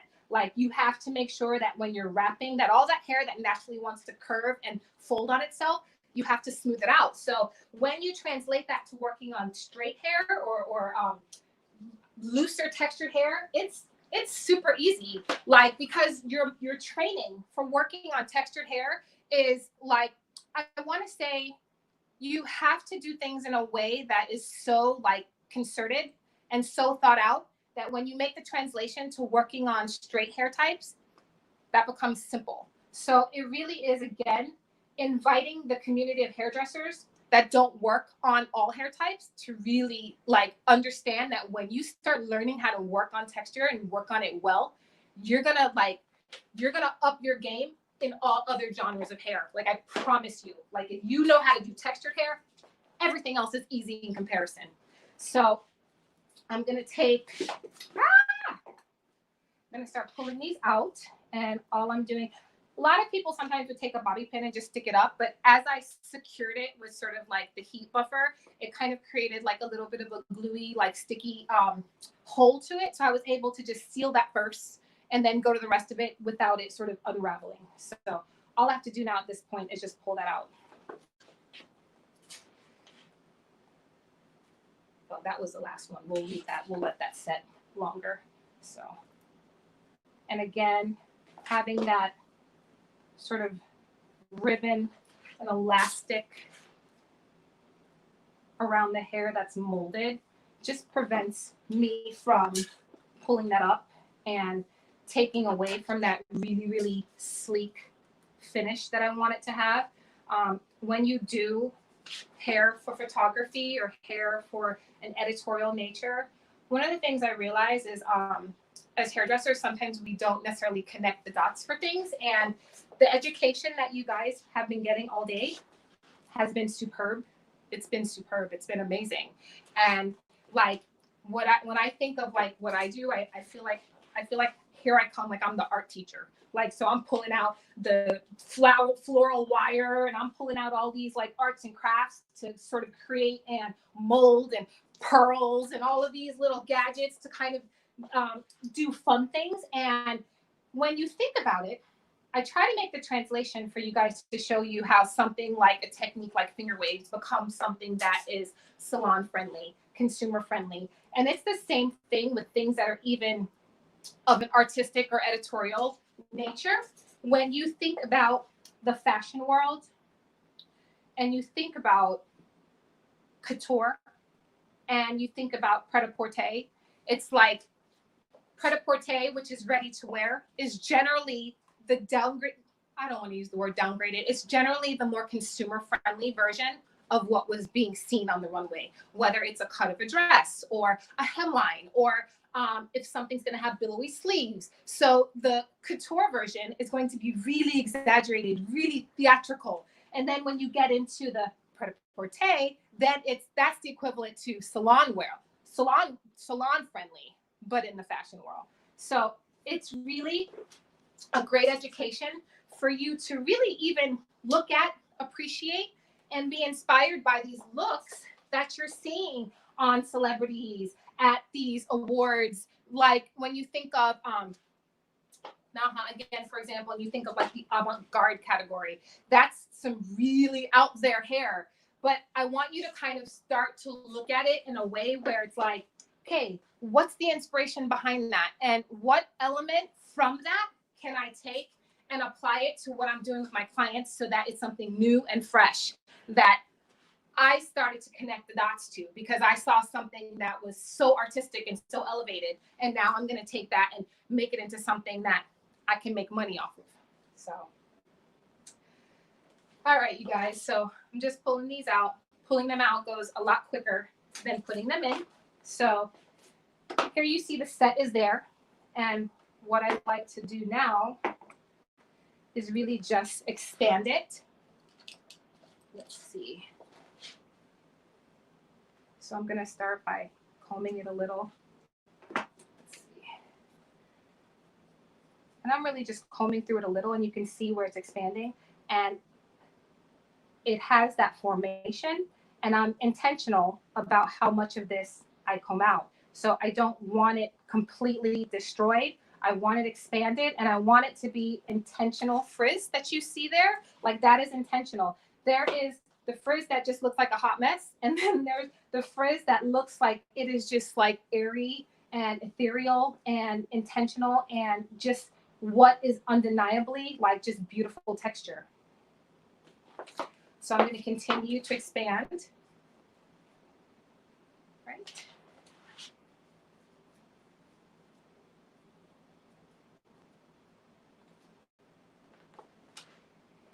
And I feel like I've been talking nonstop. So, and I'm always looking at things for balance. Like, I'm like, how do I create balance in this? So your mirror, as you know, just like with Rodrick when he was doing the barbering, like, you don't do barbering without a mirror. It's very similar to editorial hair. Like, because you need to look at like shape, you need to think about like where and how this will be photographed. Sometimes it isn't 360 degrees. Sometimes it's just a profile. Sometimes it's just 3/4. Sometimes it's really just front and you don't see anything in the back. You'd be surprised that when you have looks where nothing is seen in the back, that you've got like a construction zone back there. You've got pins and like duckbill clips that are sort of just pushing the hair forward to make it more exaggerated and like illuminated and larger than life. And when I think of larger than life, I think of the texture movement, right? I think of the fact that like my own hair, it's like one head and then another head. It takes up so much space, but I think that's amazing because there was a time when many people that had textured hair would not wear their texture or didn't like it or didn't know what to do with it. And as beauty professionals, we hold the key to education. We hold the key to setting the standard and setting the tone for what goes out into the community and how people feel about themselves. And I just love it now that when you have someone with texture, it isn't a question if the hair's too big. Like, that's not even a question anymore. Like, the bigger, the better. So I love that. It's like, it's self-love. And there wasn't the self-love associated with texture for so long, which is why we had to have things like the Crown Act and like things that said, no, you cannot be discriminated against if you are wearing your hair in a capacity that it's natural to how it grows out of your head. So you have to understand the long history of sort of a shunning of this hair type and normalizing what we deem as beautiful. Again, I'm going to go back to my representation matters. Like, if we are never seeing beautiful textures, if we are never seeing like culturally sort of significant looks like Bantu knots and twist outs, and if we are never seeing those in mainstream places, then we continue the narrative that there's only one type of beauty. And that one type of beauty is straight hair that maybe has some curls. So we're really have a responsibility to make sure that imagery represents the fabric of this country. Like, it's our duty. So continue to play around and familiarize yourself with texture that you don't do on a regular basis. And it is going to be uncomfortable. And you are going to continue to have conversations that maybe you don't like.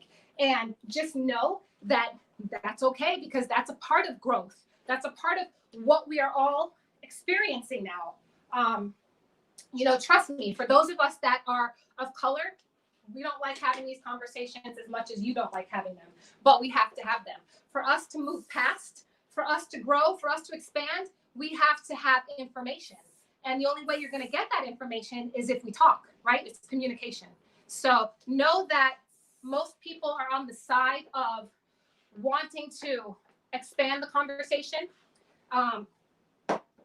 create bridges, bring information, bring knowledge. And for those that are not, you'll have to get on board eventually. Otherwise, you will be on the wrong side of history, because this is history happening. I don't know another generation that has lived through as much history as we have. It's remarkable. Like, what a time to be alive. And how amazing is it to say we all will have had a hand in the change of that. So right now I'm just sort of looking at shape and creating this intentional texture as I'm seeing it.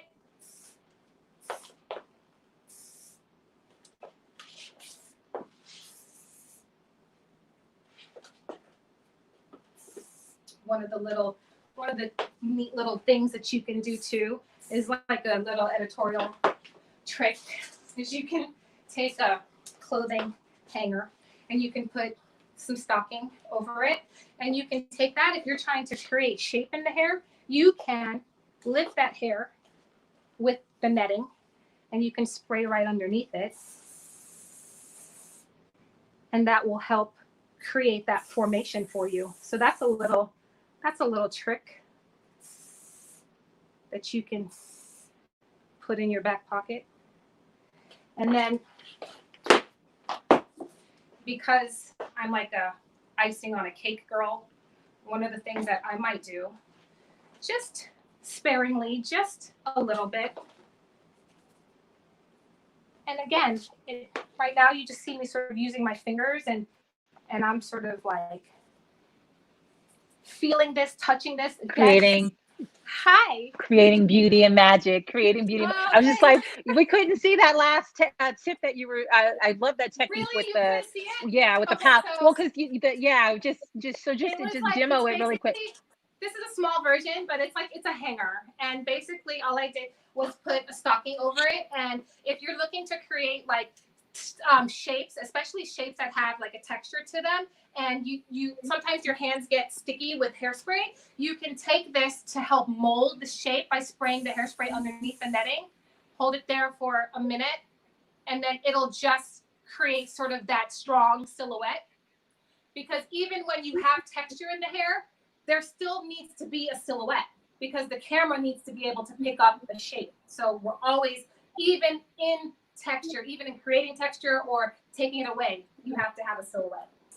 Michelle, that was stunning. That is so beautiful. So let me just say, friend, I interviewed you for my Behind the Beauty, and I knew, and in fact, you just won for the texture for Naha that day. So the fact that I could not remember the number, so shame on me, because that is to be celebrated. It is wonderful. And trust me, friend, I will never not know, because next time we talk, it'll be 6, right? Oh God, you just put like another layer of pressure on me. Okay. All right. Oh, no pressure. Yeah, no pressure.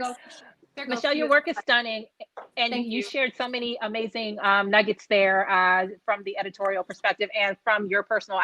You and I have been having conversations, and we share the very same passion. And I love everything that you said in your delivery today, and really just stretching and making it super clear that we are Black stylists, but we are far more than just stylist of texture. So I love everything you shared. Your mannequin back there is gorgeous. So I hope that's something that you're preparing to enter into the next round of awards, because that's pretty phenomenal. Thank you. Yeah. Thank you so much for having me. Like, I appreciate the platform like so much. Thank you. Michelle, we appreciate you. I just want to say, you have to know that you are a true artist. You deserve to win those awards 5 times. I mean, if you could see the chat and keep up with the chat, a true artist, your work is of art and how you express it. But most importantly, what I loved was your conversation. And you're absolutely right. It's important to have a conversation, and it may seem uncomfortable. And I think it was Vernon Francois that said earlier, uncomfortable is good, because that's when the learning starts happening. but it's all about communication. And you said that we need to have open communication, because that's just going to build wealth inside the industry, and communication builds wealth, and that needs to happen. Michelle, you're a talent, my dear. You are a talent, really true talent. Thank you. I appreciate the platform. Thank you. Thanks, Tippi. Thanks, Sam. Thank you, Love beautiful. guys. Thank you for sharing your talent with us today. And what a way to end the day with this great art, Tippi, with Michelle O'Connor there. Comments, Tippi? Man, I don't even know where to begin, Sam. So, I mean, you know, her work is stellar, and I've been a fan prior to getting to know her. And we met last year at ISSC, and like I said, I interviewed her for Behind the Beauty little podcast that I have, and got to really know her and learn her story and her approach to her inspiration, and you know how she finds it, particularly being from the Caribbean, and just her inspiration is just, I think, a little out of the box, which I thought was so unique, and just made me even think further as a hairstylist. So I love listening to her. I love speaking with her. She's super passionate about everything she says, and what she says, she follows up with in action. So I love it. Yeah, she certainly does. I think, you know, she's definitely a name that's going to become even bigger in the industry. I mean, once again, guys, make sure you check her out. She's Matrix artistic director, and make sure you take some classes with Michelle O'Connor. I guarantee I really want to be in one of her classes and sit in. What a day, Tippi, what a day. So let me do this. Let me announce that you're not going to believe this, but the fourth package winner who gets the cutting set is Duce Lopez from Pasadena. And guess what, Tippi? She happens to live on Villa Street. No That's way. right, Villa. Is that hilarious or what? That's pretty appropriate as the final. That's pretty appropriate as the final winner. Yes, it is. Dolce, the team has your information. They'll be sending that package to you. Closing remarks, Tippi. You know, takeaways. Closing remarks, my dear. So I have a few. You know, I've been taking avid notes all through the entire day. As I mentioned, you know, there were times when I thought I was gonna. By the way, I haven't eaten yet. So, you know, I have been so engrossed in everything that has been going on, just the amazing content all these artists have been sharing, all the amazing words that they have been sharing, and I've been taking avid notes. So I have a few of my takeaways in no particular order, just how I wrote them down. One is the heritage delivered by Yene. I mean, I tell you, if we can petition, find a way for that particular education to be mandatory in beauty schools, how do we start? Where do we create that? Yes. And how do we get that going? Because it's fundamental, and it's something you should know. The other for me was the Detangle Dance by Leysa, the tap, tap, slide, tap, tap, slide. I love that. Thought that was brilliant. From Vernon, lean into what you don't know. Yeah. As I talked about, you know, being a life learner, it's you know, we don't like uncomfortable things. We don't like to feel like we're not the master of something. So so the way to master something is to learn about it. So lean into it, but you have to purposefully do it. You know, don't wait until it's forced into your face. You know, it's just like, you know what, I don't know about that, and I probably should. So lean into it. I thought that was brilliant. The fundamentals that Jamal shared earlier, I thought that was really great, and really happy that he was kind of at the early part of the event today, because he was able to like set a tone for all the educators to speak, and for the viewers to understand, you know, those points. I loved all the curl and texture keys. I thought that was brilliant from all the artists. And two more, show, not tell. And the reason, from Marquetta, the reason why that resonates with me in a couple of ways. I live in the Midwest. I live in Missouri. Where my husband's born and raised, so we live here now. And it's the show me state. And so he's always like, you know, do it, don't talk about it. And that really brings me to what's happening now. And Vernon actually mentioned it, you know, with the injustice that's happening in America right now, or across the country, or across the world, actually. and not just right now, always been happening, but just, you know, finally being recognized in a way that it's never been recognized before. A lot of brands, a lot of companies, a lot of people are like, we're going to do this. We support, we're going to do this. Well, show, don't say, show.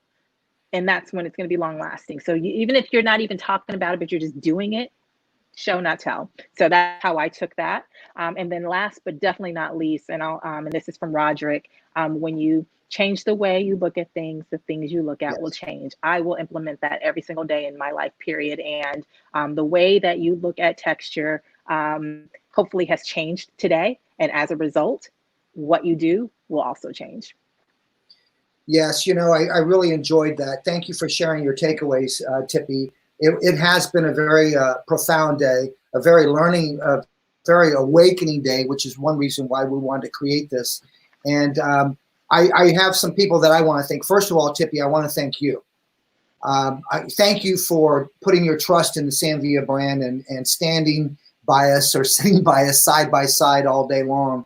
You certainly have been a great voice, Tippi, in terms of what needs to happen in this industry. And I just can't thank you enough for taking the time, and you're taking your time away from your family where you could be doing something else. You could be with your significant they've been other. bothering me. They've been bothering me all day, but thank you so much, Sam. I'm really, you know, when you reached out to me, I told you that I was a little conflicted. I wasn't sure that it was something that I wanted to participate in. And that's just, I'm just being as transparent as possible. But after talking more with you and learning about your mission and the cause and really seeing, you know, you showing and not talking about it, you actually doing something about it really resonated with me in a really greater way. So I'm really happy to be here, and thank you so much for having me. Well, thank you for that, Tippi. I think this is just the beginning. I want to repeat that. This is just the beginning as a brand, the Samvia brand, because we will never stop listening, and we will never stop educating ourselves so that we are better able to promote lasting change within our community and industry for all people. And we will follow up with that in our education to include all textures of hair. And that's a promise from me, Samvia, to everyone out there in the community and all hairdressers. So this is just the beginning. There's a lot more to come. I want to thank our partner who partnered up with us and always partners up with us anytime that we at Samvia decide to do something. These people always come and stand by our side, and that's Pivot Point.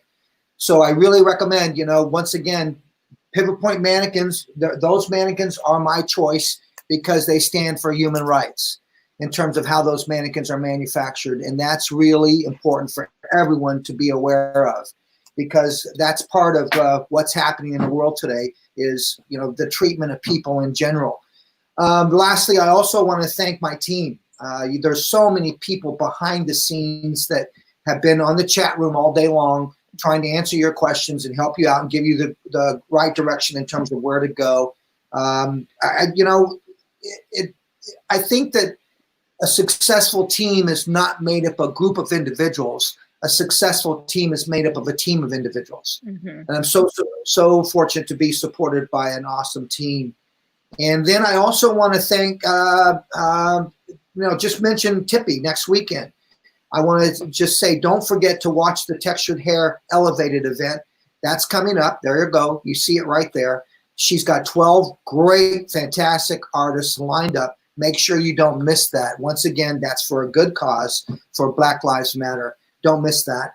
Also, don't miss on Tuesday, Sammy Live. We will have Keya Neal, who was up first. She took us off. She hit it off with a bang. She'll be back with us on Tuesday to continue, as at Samvia will continue to have guest artists with us and continue that texture story. I'm sure a lot of you are wondering, well, how much money did you bring in, Sam? We're very, very excited to say that we brought in over $7,000 that will go directly to the National Black Justice Coalition. So, Tippi, what a day, what a day, what a day. And once again, my dear, I'm giving you a virtual hug. I can't thank you enough for doing what you do. And I'll say goodbye to you now, Tippi. And our paths will cross again, my dear. It's just the beginning. Yes, we will. We will. Thank you, everybody. Thank you so much. I had an incredible time. Say bye-bye to Tippi. All right, guys. Wow. What a day. What a day. What a day. What a day. I really, I don't know what to say, except that I'm glad that we did this. It's important that you know that this needs to happen, and that the perception of textures that we all work with, it needs to change, and the language needs to change. We need to embrace all hairdressers, and I'm talking about brands, I'm talking about influencers, I'm talking session stylists. You saw the mix of talent that we had on here was incredible in terms of what we bring. All right, so this is Sam Villa signing off on the Fabric of Change, and together we can, and together we will make it happen. Don't forget to follow us on our social platforms, Sam Villa Hair, and if you're not subscribing to our YouTube channel, that's where you'll be able to see a replay of this, is on our YouTube channel at Sam Villa Hair. God bless you. Thank you so much for your time. And once again, you see us out and about, always come up and say hi. You have a friend at Sam Villa. Thanks for watching, my friends. God bless you all.